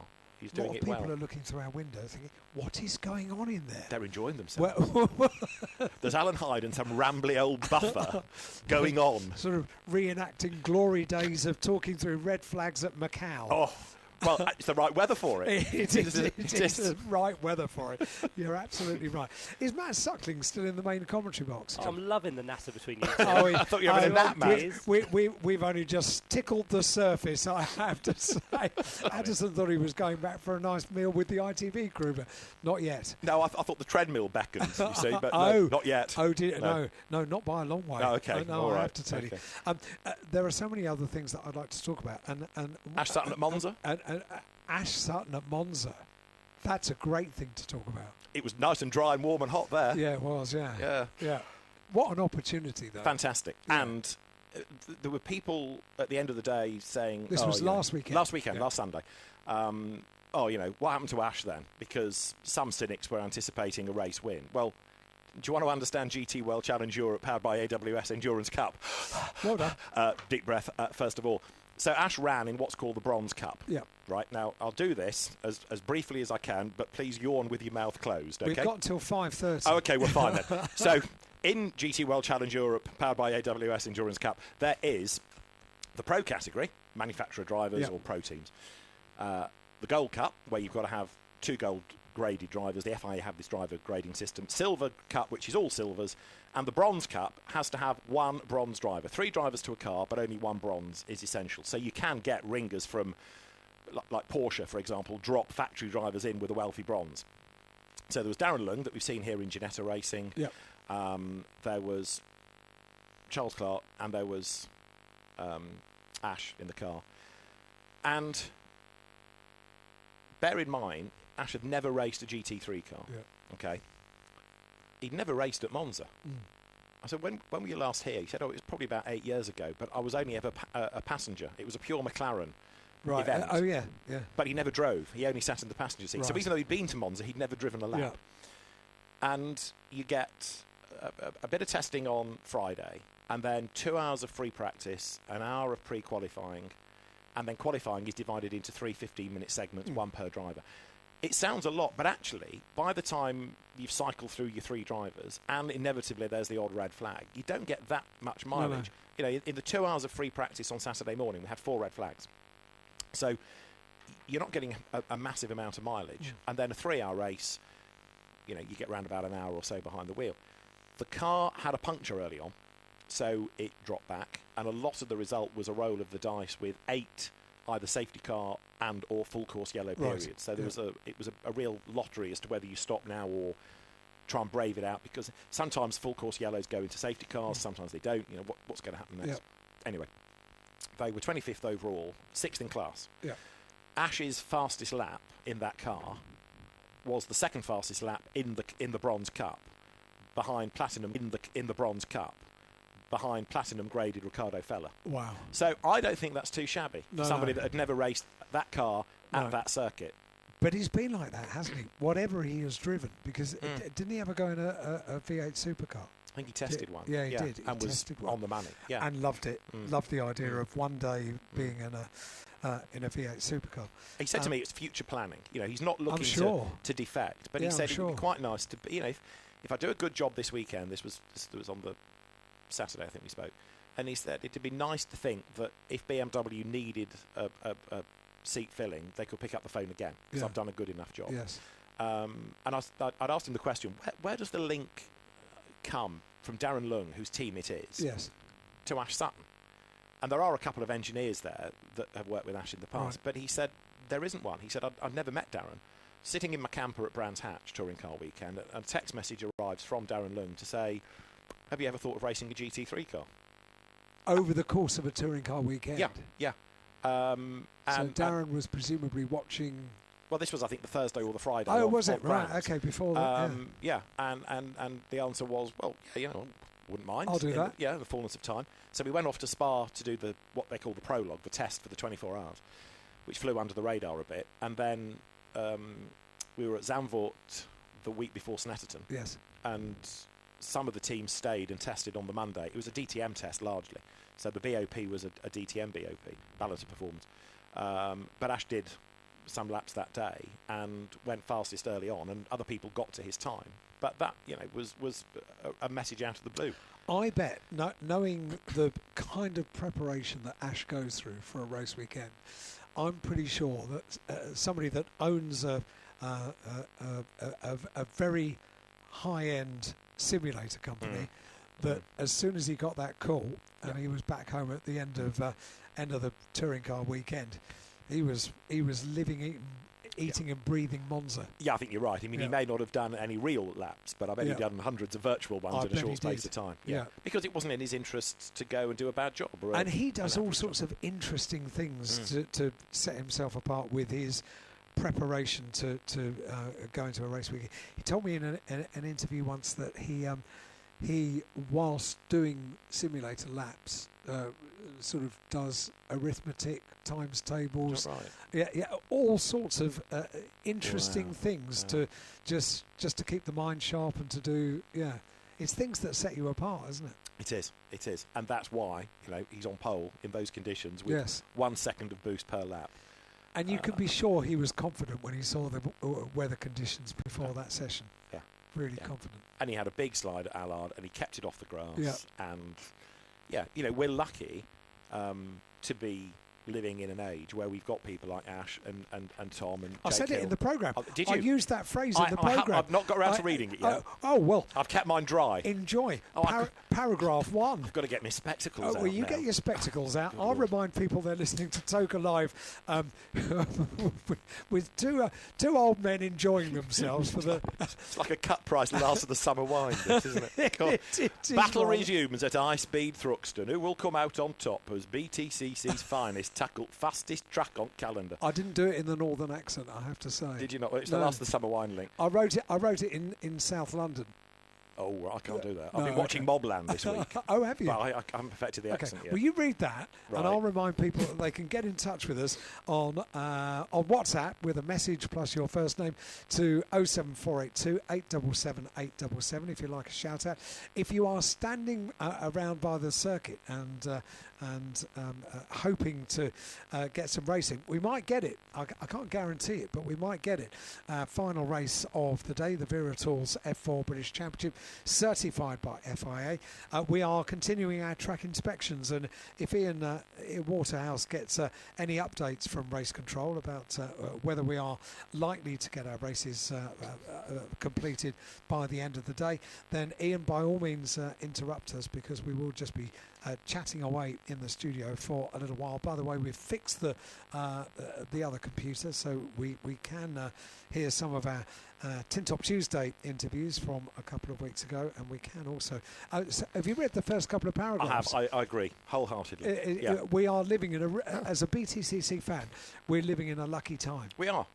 And you can point, to previous ages where the championship was strong, but to have those drivers now doing what they can do. Absolutely at the top of their game. Absolutely. Yeah. And I know there are certain people that still get misty-eyed about Super Touring. Yep. Oh, we should bring back Super Touring. Well, Yep. A, you can't. You can't. Because Yep. if it was so good, it wouldn't have blown up financially. Yes. B, the motor Yep. industry is different.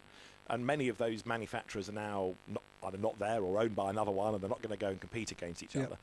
But you and I were here in the 90s where we had one shot qualifying Yes. in an attempt to jumble up the grid, put the pressure on a driver on just one qualifying Yes. lap. There were pit stops introduced to try to shuffle the order because the aero was such that the cars weren't overtaking. Now, Yes. why would you want to recreate an era where cars can't overtake? That was right for the time, and now we've moved on. Yeah, but, quite a long way. But you didn't realise, because you can't realise these things as they creep up on you. No. Oh, that team's done this little aero tweak, and that team's done that. And then all of a sudden you think, well, hang on a minute, the racing's changed now. Yes. Because. Yes. But they've all got these things. You can't uninvent progress. Yes. So, it might be a much cruder rule set now, but, we didn't get so many race winners to a season. We didn't get so many good battles. No. Yes, it was of its time, but it was a very different form of racing. So why you would want to go back to an era where you had the wins shared between 3 or 4 drivers only, I don't really understand. And look at a Super Touring car now. It's amazing how non-electronic and mechanical the cars were. Certainly the early ones. And we didn't realise that at the time. They were the very pinnacle of automotive technology. But nowadays, when you look at just the steering wheel alone and the amount of electronics, the Cosworth electronics in the car. But it's happening in GT racing now. Yes. Going back to what we were saying about the car that Ash Sutton raced last week, GT3 racing, if I now look at a 2013 Audi compared to a 2025 GT3 car, yes. They're bigger, they've got more aero bits on them, the wings are bigger, there are more scoops here and vents there. Everything moves on. Yes. And it's a brave championship regulator that says you can't do that, you can't do that, you can't do that, because the manufacturers always want to move the car on a little bit. We found this, we can make it enhanced by that. Yes. But once you've invented something, you can't uninvent it. Can't uninvent it. No, absolutely right. So, do you approve of my words in the programme? Yes, because I will keep reading. But that was just after Snetterton on the Monday morning, and I just thought, okay, what am I going to say? And I thought what I felt after the Snetterton weekend. It finished on a high. Yeah. It was Mikey Doble taking his first win, and then I thought back to the BMW meeting, which essentially was what it was at Brands Hatch. Yeah. And just thought about some of the battles that we had between Tom Ingram, Ash Sutton and Jake Hill, Tom Ingram and Jake Hill. Just think Ash Sutton and Josh Cook, and thinking of some of the battles that we've enjoyed already, just 3 meetings in. And this is a great time to be a touring car fan. Absolutely. And Josh, I'm a Josh Cook fan, and there's a championship in him that I hope he's realised, because poor old Josh tends to be in the right place at the wrong time, or the wrong place at the right time, or whatever it might be, but it's never quite gelled. Now he's had his accident and he's had to go to A&E to have a sore ankle looked at, so we hope he's all right.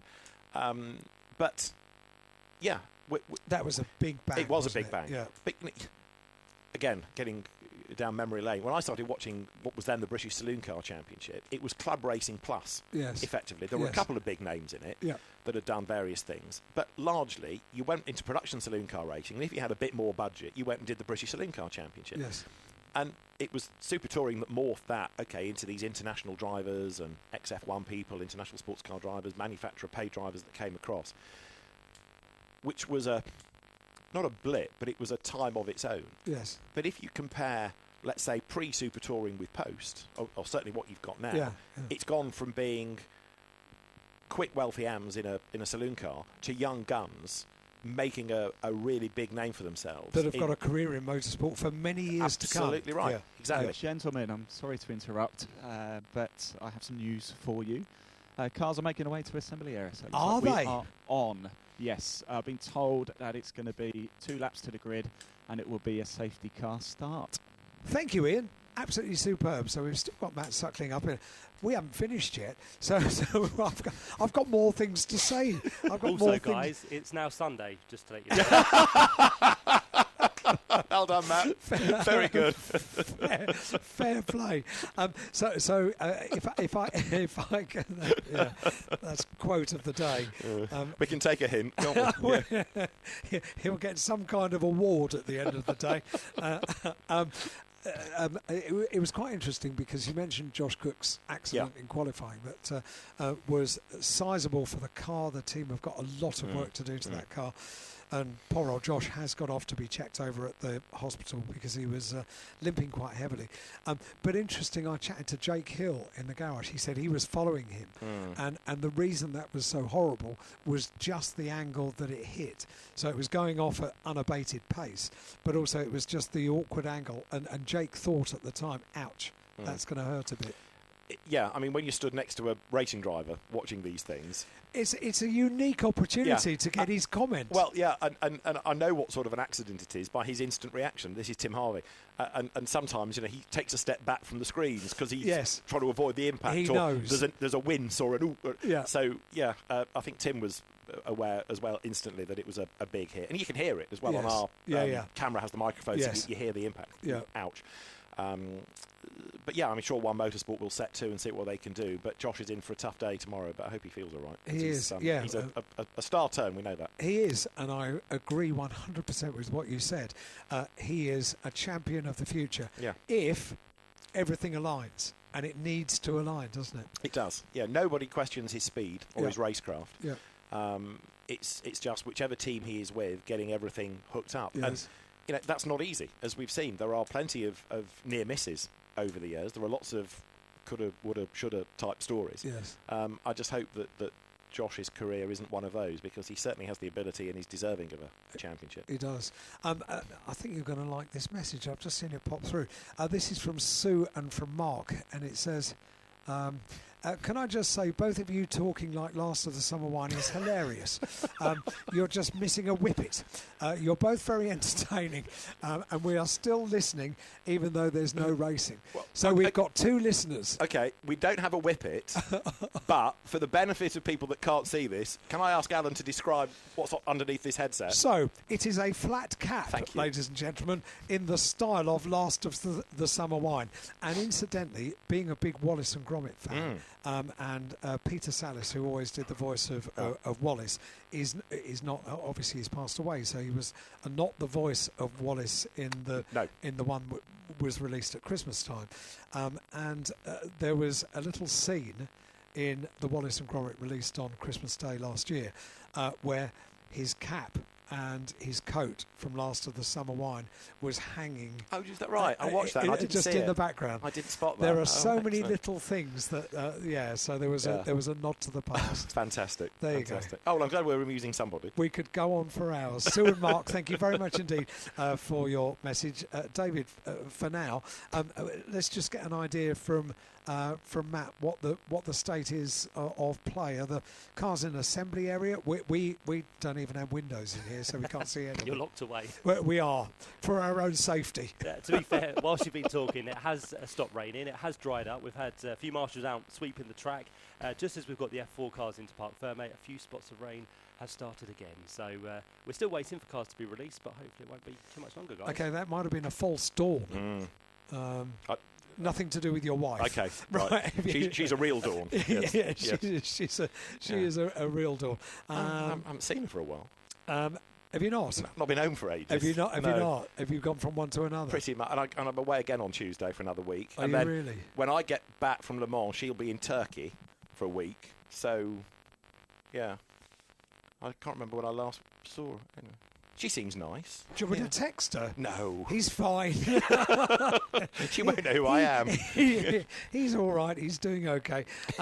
We've got a few more things to talk about as far as the BTCC is concerned, because we've talked about wet qualifying today. It's Thruxton. It's the fastest circuit on the calendar. It's wet, sent for the vet. Sent for the vet. We have qualified today in the wet. Tomorrow is going to be dry. Yeah. So anything they've learnt today is irrelevant. They've really learnt nothing that's available for tomorrow. There's one thing they've learnt. How much 3 sets of wet tyres cost. Yeah, that's very... Which are now useless. There is no limit to how many wet tyres they can use, is there?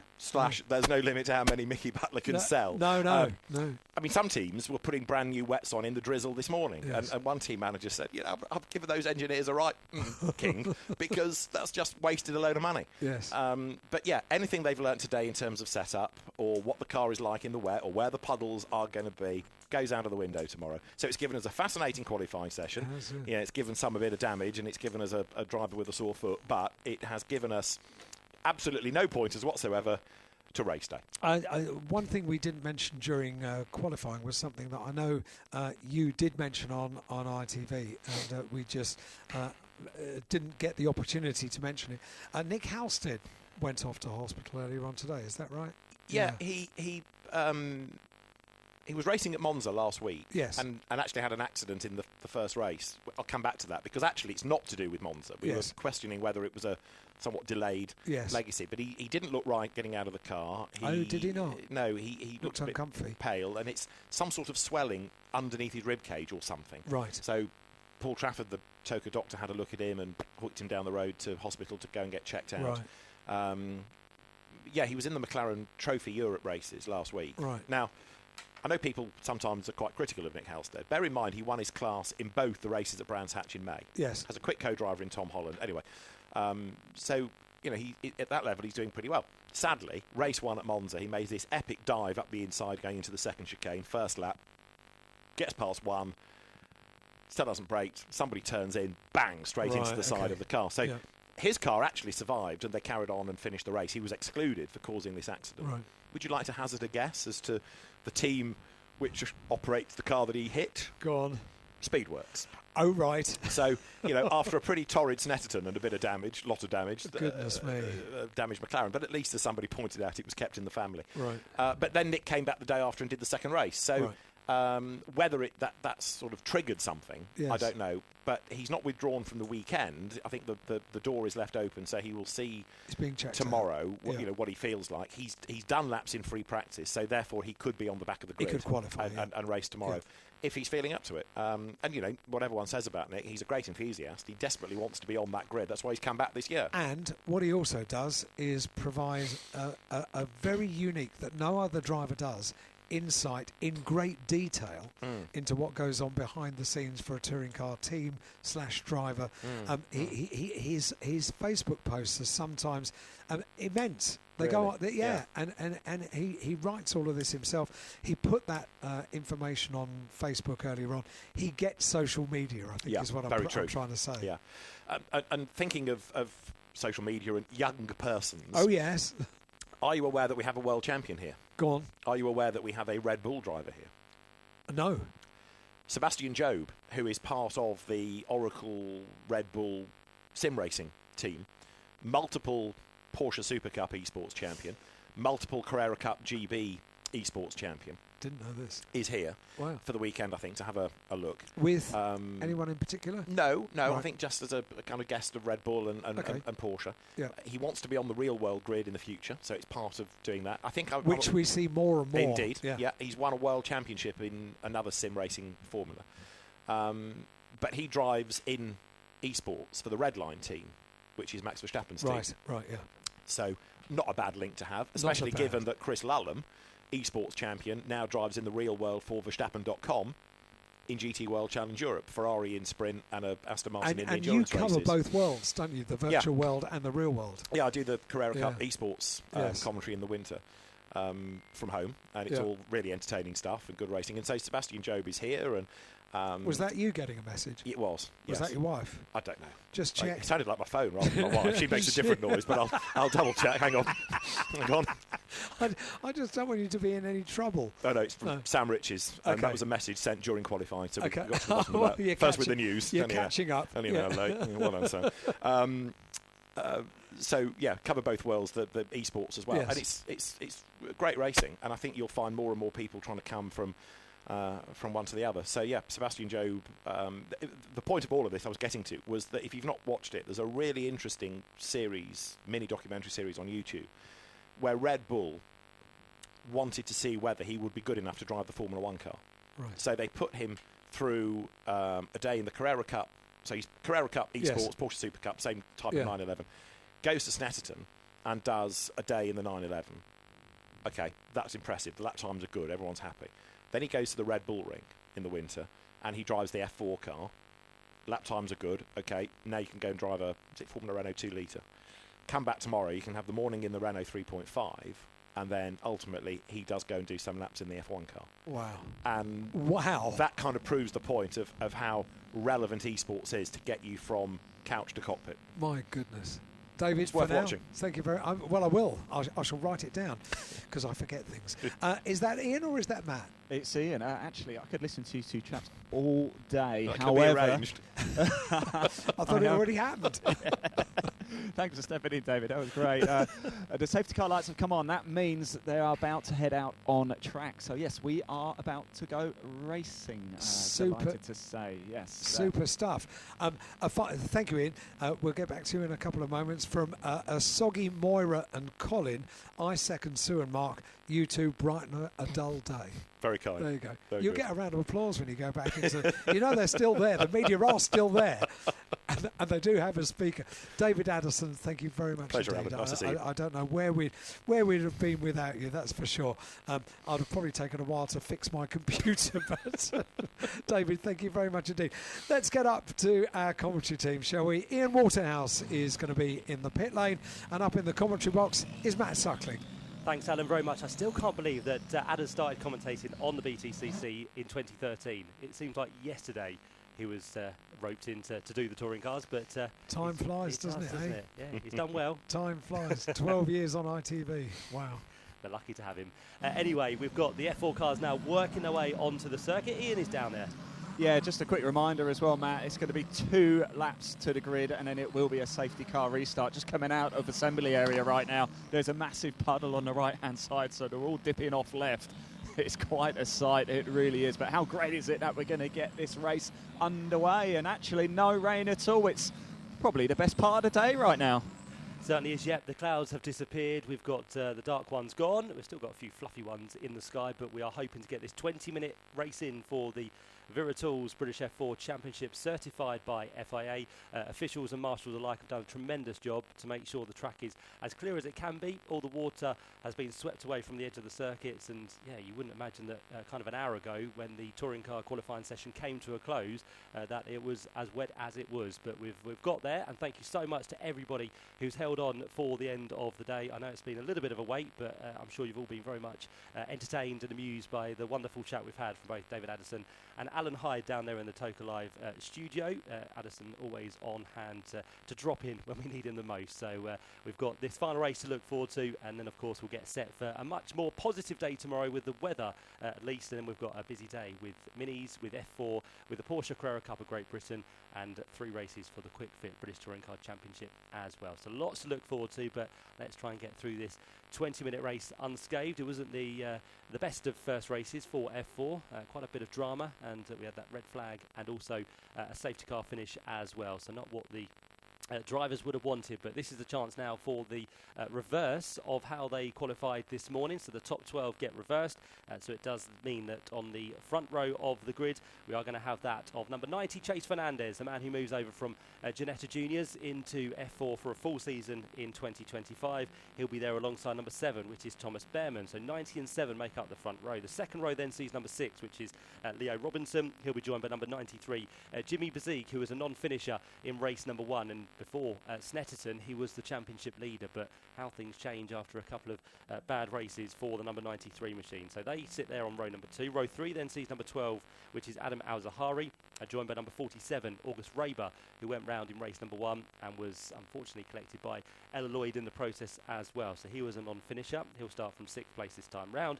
He'll have number 20 Ella Lloyd right behind him, with number 25 Ethan Jeff Hall alongside. Ethan was a non-finisher in the pit lane at the end of the first race. Then we move back to row number 5, where we'll find number 5, that of Finn McLaughlin, joined by number 24, which is Martin Molnar. Then onto the 6th row of the grid, you'll find number 88, which is Salim Hanna, and 26, Henry Joslin, who found himself the quickest qualifier this morning, but for this race, as we said, the top 12 get reversed. Then on to row number 7, we line up with number 23, Theo Palmer, who wasn't old enough to race at Donington Park for the first meeting, but when he turned 15, he was able to race at Silverstone on the Grand Prix circuit for the first time earlier this season. He'll have a number 21, Tommy Harfield, who comes here this weekend as our Challenge Cup Championship leader.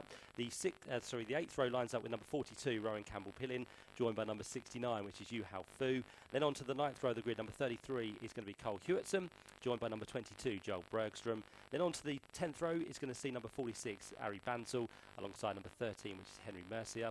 The 11th row will line up with number 8, Thomas Ingram Hill. He was another retiree from race number 1, unfortunately, down here at the Club Chicane. And alongside him, number 14 will be Alba Larson. And then the final row of the grid, row 12, 23rd and 24th. Number 27 is Charlie Edge, alongside number 4, Xavier Avramides, who brought out the red flag in qualifying this morning. So only a couple of laps recorded for him, which means he'll start off the back of the grid for all of the races this weekend. But 24 for this race is going to be another action-packed encounter for the F4 runners as they work their way now onto the grids. 2 outing laps or sighting laps from the Parc Fermé area. And now they're set up onto the grids. A few minutes before we then get the formation lap effectively, which will then be, of course, the safety car starts, and we'll get this 20-minute race underway.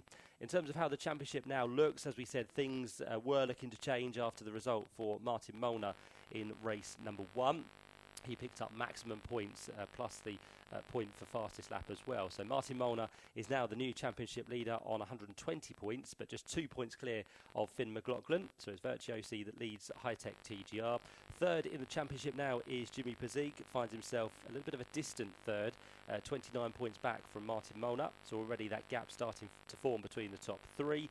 4th place is going to be August Raber, still the man with the most wins so far this year on 3 in total. He now sits on what's going to be 89 points. And 5th in the championship, the man who started race 1 from pole position, Henry Joslin, who'll start this one from 12th.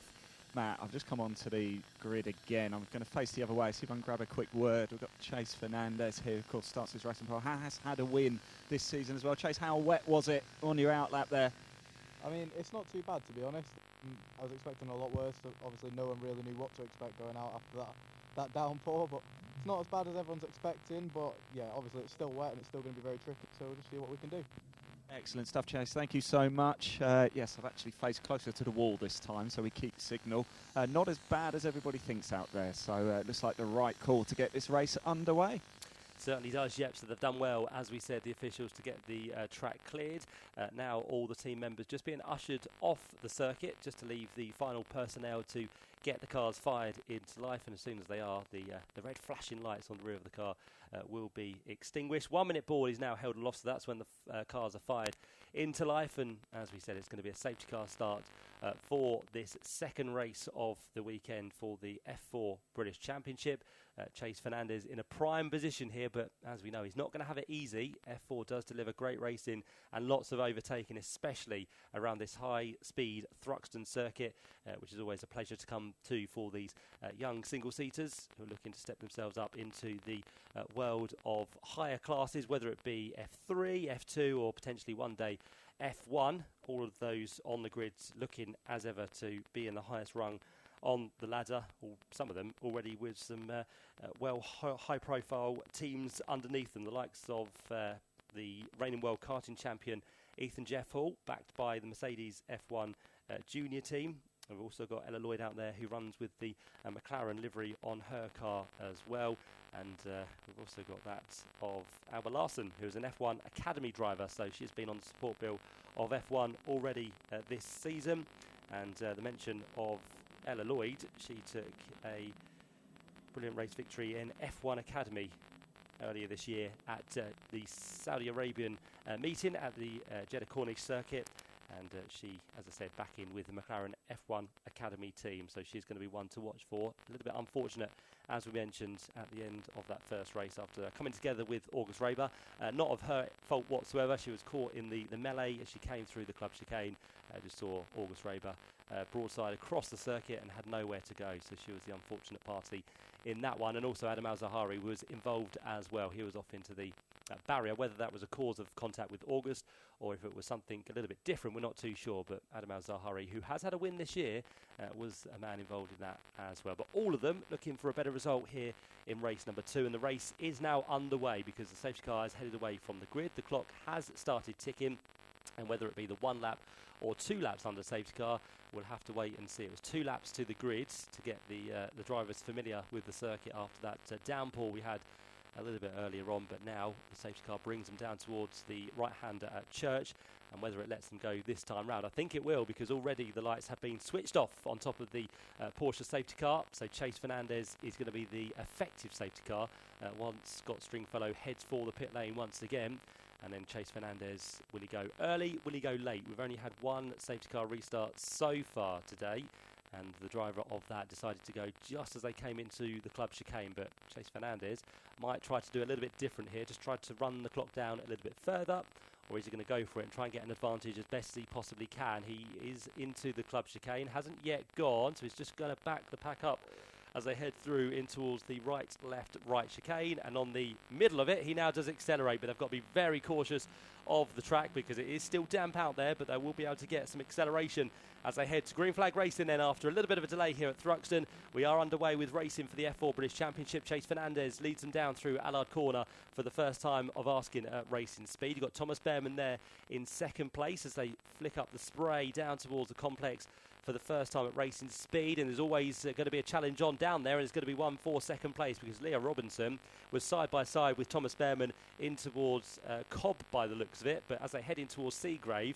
we do lose them for a brief moment, and we won't catch them back up until they head in towards the right-hander of what's going to be Goodwood. You can just see them heading through Noble now, and they've got the rear flashing lights on, which of course in wet conditions just allows drivers to see the cars in front of them. So it's all mandatory that these drivers have them on through the wet conditions. But out front, Chase Fernandez does lead the way for second place. It's going to be a battle which was between Leo Robinson and that of Thomas Behrman. But I think Leo has gone through for that second position as they make the climb up Woodham Hill at full racing speed. The plume of spray coming out the back of the cars as they hit the braking for the club chicane. And second place is in fact still going to be Thomas Behrman. Leo Robinson hasn't got through to third place, and in fact he's coming under pressure for that final step on the podium from the number 93 machine of Jimmy Bazig. So it's top 4 for the lead. Next train now led by number 12, which is Adam Al-Zahari. He goes through, and there's going to be a move further back almost there because August Raber is trying to attack Ethan Jeff Hall in towards Allard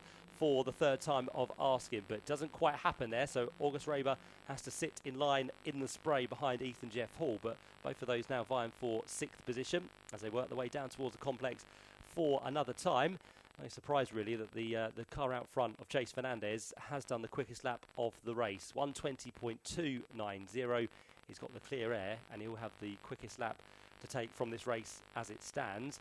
The other thing just to bear in mind as well, as we mentioned through qualifying, that all drivers who do gain positions from where they started in this race will also get extra points as well. So it's quite intrusive that they do make moves up through this race because you do get the extra points. So the likes of Finn McLaughlin and Henry Joslin who started down the field, will be looking to try and carve their way through. But as you can imagine, it will not be easy in these conditions. Chase Fernandez still continues to lead up Woodham Hill for another time. For second place, it does now get a little bit closer between Thomas Behrman and Leo Robinson. Leo Robinson not quite in a position to make a move on this occasion. So, again, he sits in behind the number 7 machine as they turn their way up towards the start-finish stripe once again. But increasingly now, Thomas Behrman is coming under pressure.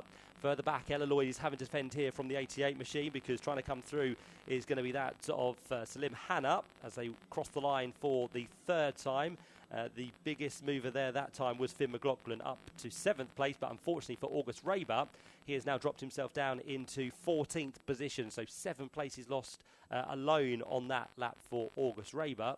Just seems that the weekend for him is starting to come undone with a non-finish in the first race, and now finds himself well down the order outside the top 10. But he has recovered, but whether he can make up any more places we'll have to wait and see. But not the start to the weekend that August Raber would have wanted in the number 47 machine.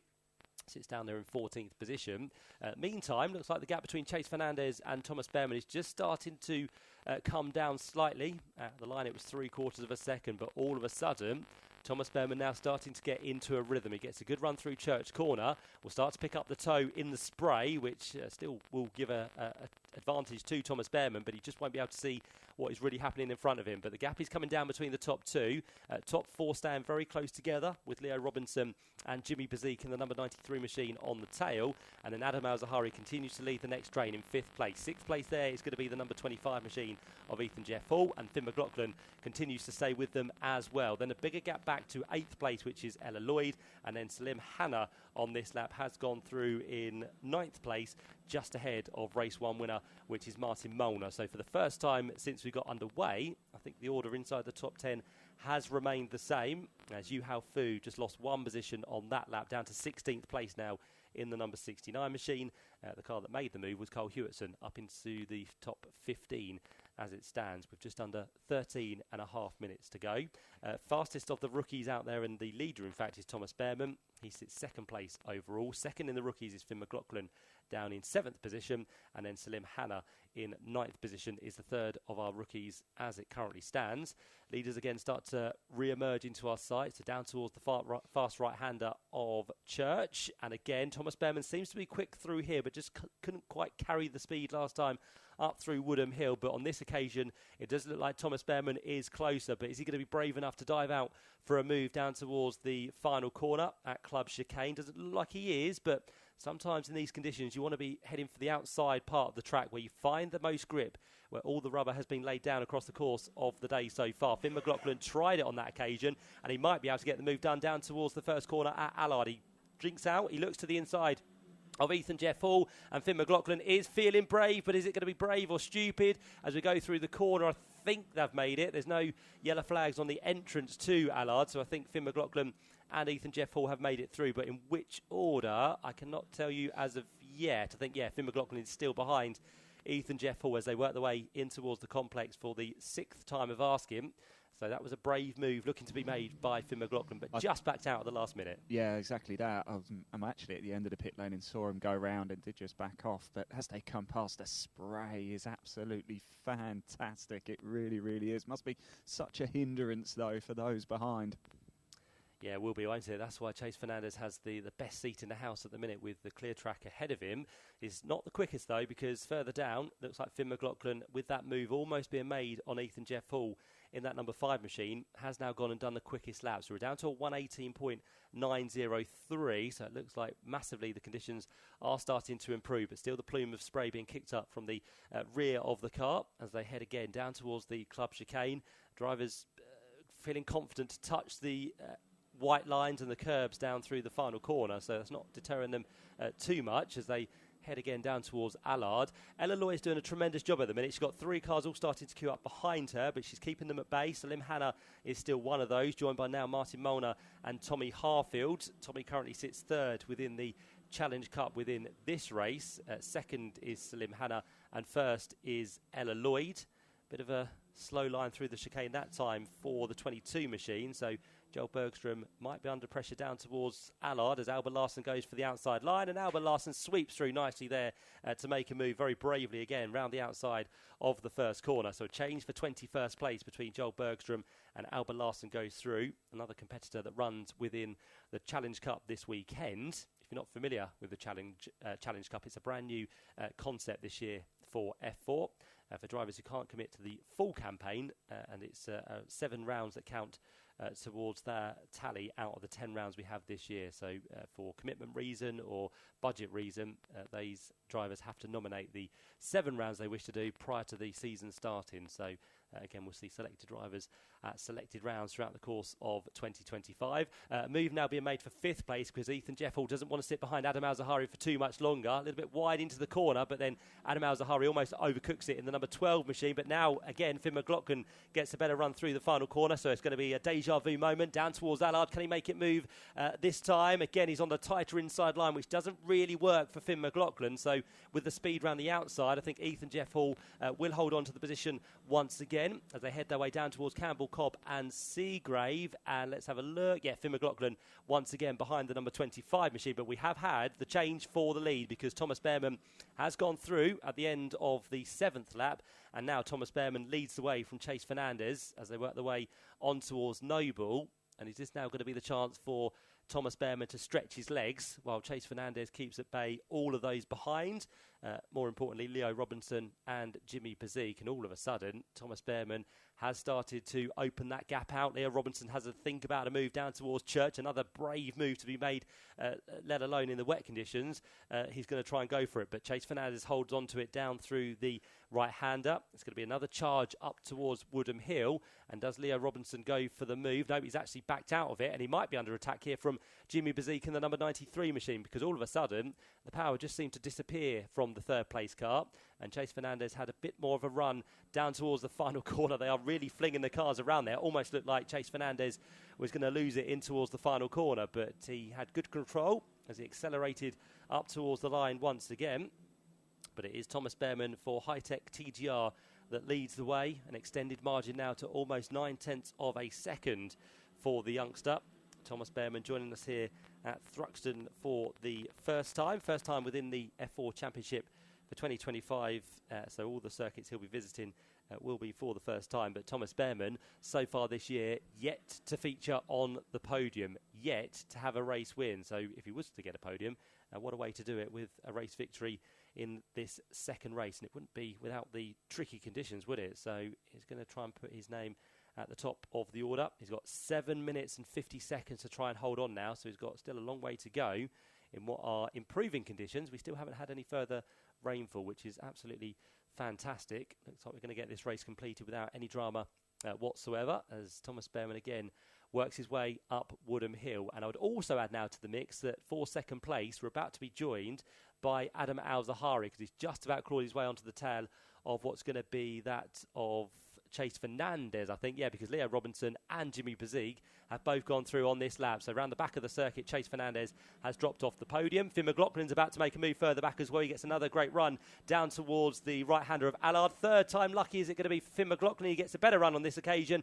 and the job is almost done before they get to the apex of Allard corner. But again, it's the tighter line, so it might just allow Ethan Jeffhall to come back round the outside down towards Campbell as they go through the slight gap we can see down at the complex. It's going to be side by side, but I think Finn McLaughlin, has just got the job done there. So up into what's going to be 6th position for the rookie.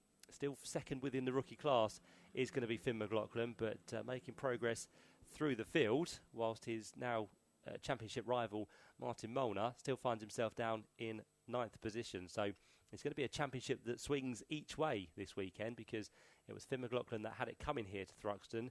Martin Molnar took it back at the end of race number 1.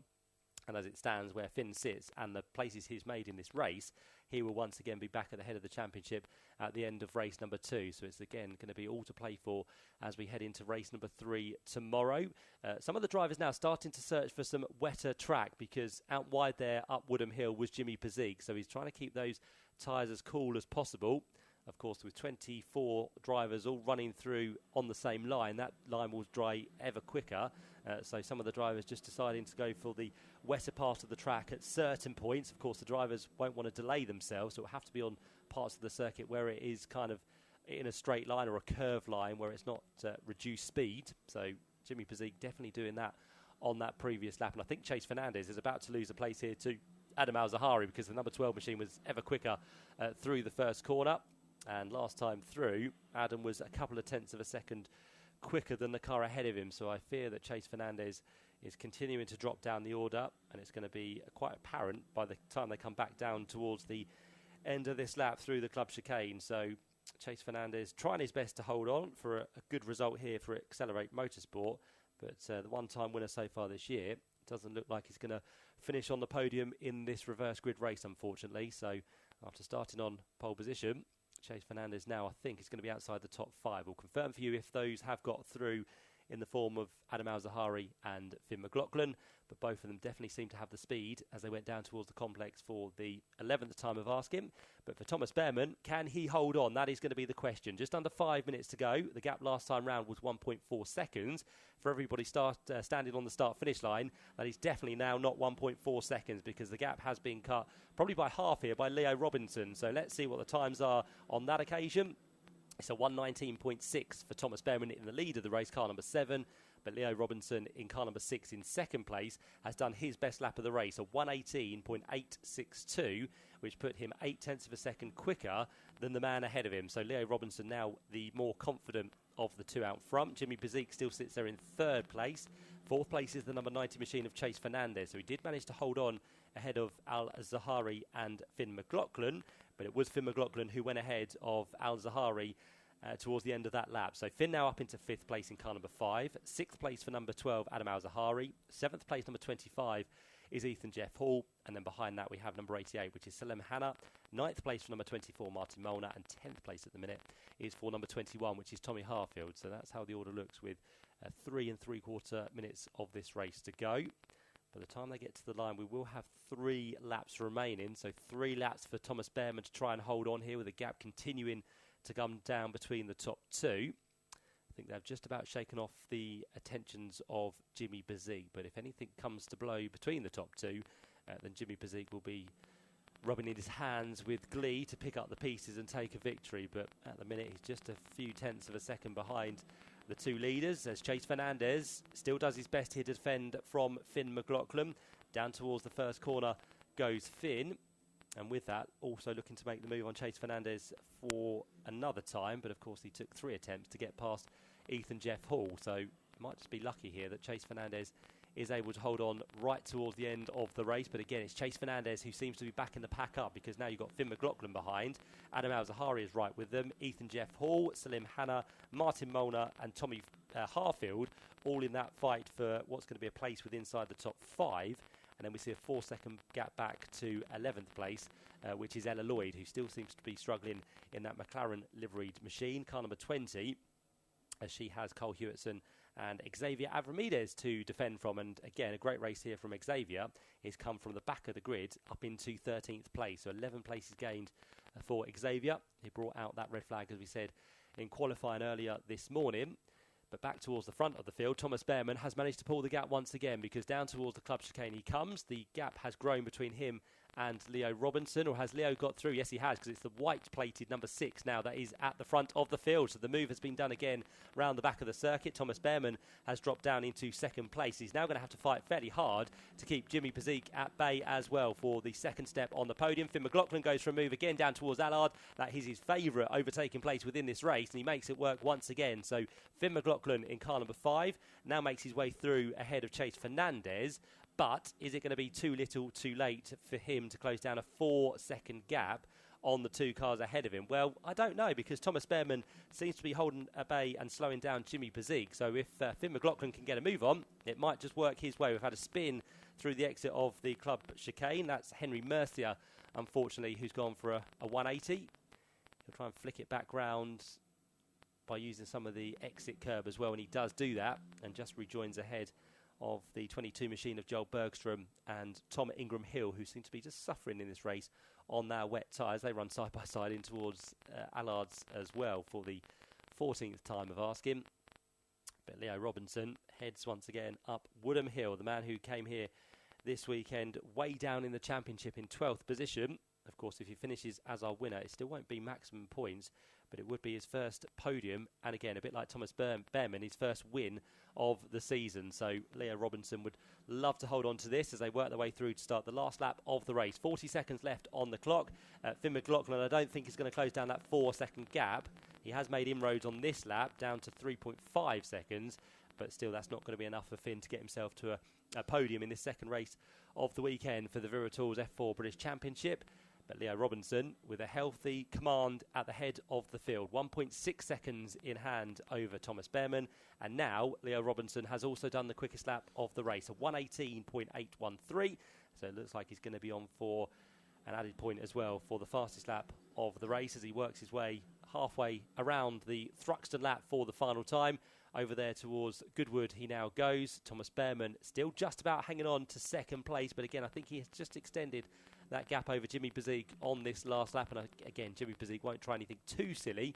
He'll just make sure he can keep himself in the hunt, pick up some good championship points and get his first podium in a race for quite a while actually for Jimmy Bezique. I think you have to look all the way back to Silverstone and the Grand Prix circuit, the third race there back at the beginning of May when he last stood on the podium. So that's going to be good news for Jimmy Bezique. But finally we get the F4 race completed. The clock has ticked to 0. Checker flag at the ready. And it's going to be Leo Robinson for his first victory this year in the 2025 Viratools F4 British Championship, certified by FIA. He takes the victory in round 11. Second place goes the way of Thomas Behrman. He picks up his first podium within F4 this season. So well done to him. He'll be delighted. And as I said, Jimmy Bezique with his first podium since Silverstone way back at the beginning of May. So he'll be delighted with that and he'll try and claw his way back closer to Martin Molnar and also Finn McLaughlin in terms of the championship.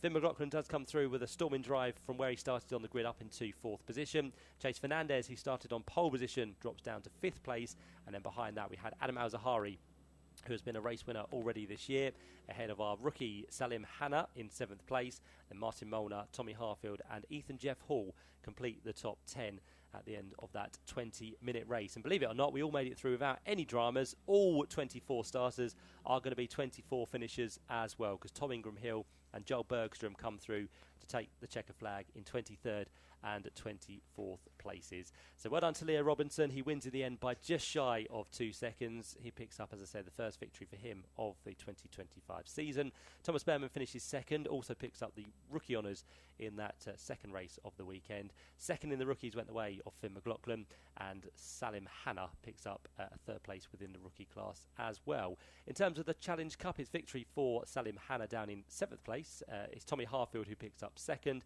and Ella Lloyd who picks up 3rd place and 11th place overall. So there we have it. We have our final race of the day completed. We had to wait around about an hour or more to get it underway, but well done to the officials for finally squeezing it in here at Thruxton. Felt longer. Yeah, well, you did chat for most of it, Alan, so well, you did well. Adders did. He did. He knows how to chat, doesn't he? Yeah. Very much indeed. He's brilliant. He Absolutely is brilliant. Good man indeed. Right, Leo Robinson on his way in towards Parc Ferme, joined by Thomas Behrman and Jimmy Bezique, and hopefully down there somewhere, ready to chat to the drivers, is going to be Ian Waterhouse. Yes, I am down here as well, and got James Bezique in front of me. He's just pulled up to the number 3 spot. Thomas Behrman, what a great drive that was from him as well, wasn't it? We're just waiting for Leo Robinson to come home. Second place earlier today. Now he's taking the win, his first win of the season as well. In fact, I'll grab Thomas quickly because he's just getting out of the car at the minute. Just couldn't quite hold Leo Robinson off at the end there, could he? But still a fantastic, and actually a 1-2 for high-tech TGR. Brilliant stuff indeed. Thomas, can we just quickly chuck the mic underneath your helmet, if that's all right? Fantastic race out there. Couldn't quite hold Leo back, but you are quick, aren't you? You've got good pace. Yeah, it was good. Wanted to hold Leo back. It was close to the end when he overtook me, but it's a bit unfortunate. I thought we were there for the win, but obviously he caught me. He was quicker than me at the end, so that's how it goes sometimes. Still, P2 is a good result. Starting P2, so it's not the end of the world. Just wanted the win. It's a good pot to get, and of course you got the top rookie as well. Yeah, that's also good. Good for the rookie championship. Well done, Thomas. Congratulations. Let's go over and grab Leo Robinson, shall we? We spoke to him a little bit earlier today. He was P2, now he's P1. He's just going through the formalities. He's stepping on the scales. Leo, congratulations. P2 earlier, now you got the P1. How do you feel? Yeah, I mean, awesome. It's been a great weekend so far. I mean, let's see what we can do for race 3. What were conditions like there in the early stages of that race? Yeah, of course, no one's been on this new wet tyre, and especially the wet conditions are new to everybody. So, yeah, it's pretty difficult, but once I found my groove, that was it. I bet you're glad it went ahead in the end, yeah? Yeah. Top man, we'll see you at the podium very shortly. James, P3, happy? Yeah, I'm happy. I mean, I moved forward 1 position. But yeah, it was good, but just the tyres went off so much towards the end. So I just struggled with the pace towards the end, and yeah, it was just so much harder to catch them. But I mean, they helped me out, to be honest, to get past Fernandez. So they helped me out a little bit, but I mean, yeah, we couldn't really do much on track to them. They were pretty fast, but I mean, no, it was still good to get a P3, get some points, but especially after the first race getting taken out, and yeah, but P3 is good, can't complain, so it's good. I was going to say, a lot happier than when we spoke earlier, James. It's congratulations there. That's your top 3. We're going to go head on over now and go to the podium. I don't know about you, chaps. I am absolutely delighted they got this race underway. That was a fantastic race there for British F4. I'm going to head over to the podium, guys, and I'll be back very shortly. Certainly was a good one, wasn't it? And would you believe it, Alan? You won't be able to see this, but there is sunshine now coming through the clouds. Of course there is. We're in Hampshire. We are. It's been most unusual today to have the rain. That's not true. We've had a fair bit of rain over the last couple of weeks or so. But yeah, it came all at the wrong time today, didn't it? Or as far as the grid is concerned for tomorrow, the right time. We'll be back with a podium in just a couple of moments here on Toka Live on Radio Thruxton 93.7. Commentary, interviews and your views. This is Toka Live. And keep in mind, everybody, our WhatsApp number for tomorrow, all day tomorrow on race day, we'll be getting you to air. All you have to do if you want to say hi to someone, wish them a happy birthday, anything like that, just WhatsApp us, message plus your first name to 07482 877 877. You can email studio@tokalive.net. And of course, we are broadcasting online around the world at tokalive.net and also on the TSL live timing page as well. You can hear Toka Live throughout this year, not just this weekend, but throughout the year from every touring car meeting. It's the sound of the Quick Fit British Touring Car Championship 2025 all year with our team of commentators. Matt Suckling has done a super job up in the commentary box. I think you can be relieved of duties now, Matt. Thank you, Alan. Head off back to the pub for this evening. Not that you're going there just to be in a pub for the evening, but you live there as well. I do. So, yes. Matt, thank you very much indeed for all of your help. Ian and I can take it through until the end of today, getting ready for our second and final podium of the day for the Vera Tools F4 British Championship, certified by FIA. Just one race for them tomorrow, and that comes at around about 20 to 2 in the afternoon. Everything gets underway tomorrow as far as the circuit is concerned. We're at 10 to 11 with the first of 2 races for the Porsche Carrera Cup. Because of local noise restrictions, we're not able to run racing engines before that on a Sunday. But we do have for you the pit lane walkabout. That gets underway at 10 o'clock tomorrow morning. So work out your favourite drivers, join the queue nice and early, and enjoy the half an hour of the chance to meet and greet with the touring car stars. 10 o'clock until 10:30. We'll go on air at 10 o'clock tomorrow morning. Ian Waterhouse will be getting a word with a few of the drivers, not for too long, just enough time to get their thoughts ahead of race day, and we'll carry it live on air on Toka Live on Radio Thruxton. Ian is there. I have my autograph book ready for that, Alan, tomorrow. I'm very much looking forward to it. Do you know which driver you're going to stand? You don't have to tell us, but do you know who you would stand in line to get the autograph of? I can tell you if you like. Go on then. Tom Chilton, actually. I remember when I was a bit younger, always supporting him. And you remember in the Honda Accord? I remember when he used to drive the Accord. I used to like that car. So that's who I would queue up for. Wow. Still a star of the BTCC, and it's interesting to note, the first driver in 2025 in an Accelerate car to win a race, which he did at Donington Park this year. And it might have been a few people who were expecting the other Tom in a Hyundai to take the first race win, but it was Tom Chilton proving that he's still got it. Yes, he did indeed. Anyway, and we are ready for the podium here for round 11 of the Vera Tools F4 British Championship, certified by the FIA. I'm delighted to say once again we are joined by an energetic CEO of the British Automobile Racing Club, Ben Taylor, who is going to hand out the trophies. And like earlier today, we are going to start with the rookie category. Coming home in third place for second rookie podium of the day, Salim Hanna.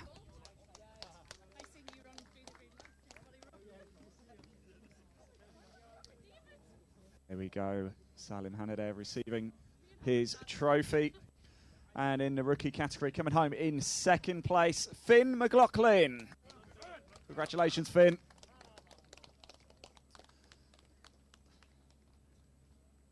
And he is getting his trophy from Ben Taylor. And the winner of the rookie category, Thomas Behrman. Our first win in the rookie category, first podium of the season as well for Thomas Behrman. Congratulations to him. And that completes the rookie lineup there. Salim Hanna in third, Finn McLaughlin second, and Thomas Behrman in first place. Just going through the customary photos.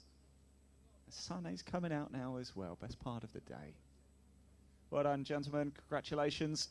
Well, it's the best part of today. Yes, very, very true.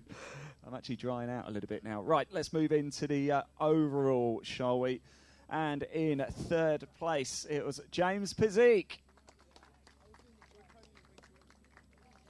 Back on the podium again for James. He receives his trophy.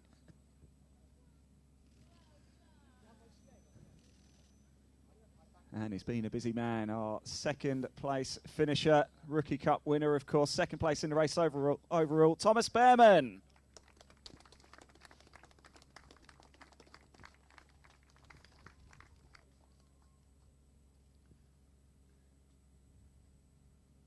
And now your race winner, second earlier today. Now he's picked up his first win of this season. It is, of course, Leo Robinson.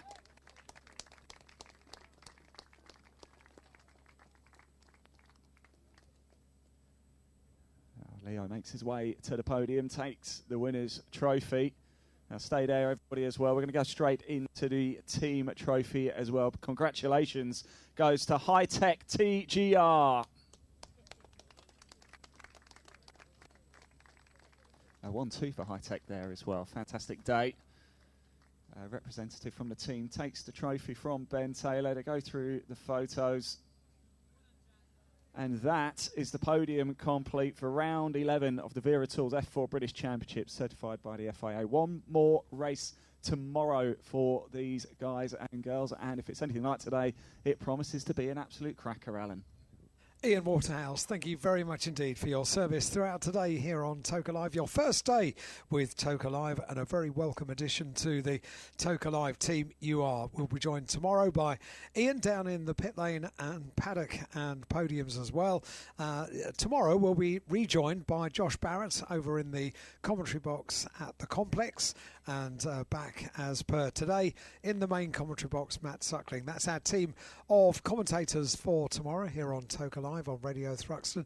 We wish you all a very enjoyable evening. Thank you for bearing with us, everybody. Unfortunately, because of the weather, we did have that rather lengthy gap this afternoon before we got our final race of the day. But well done to all the marshals and officials for staying close to their stations and getting our final race complete today. And we brought it all to you here live on Toka Live on Radio Thruxton, 93.7 FM at the circuit and around the world at tokalive.net. Tomorrow morning we go on air at 10 o'clock. We won't be on the PA system at 10 o'clock. Just shortly after we'll go live on the speakers, but we will be on 93.7 FM and around the world at Toka Live. Have a great evening, everybody. Thank you for your company today and for your messages as well, and we'll speak to you again first thing tomorrow morning, 10 o'clock in the morning here on Toka Live. Thanks very much to the team. They have done absolutely brilliantly. That's it then from Saturday here at the wonderful Thruxton event. We'll be back for all the action tomorrow here on JB Motorsports. Don't go anywhere. We're in for a treat. We'll see you tomorrow. Take care. Bye-bye.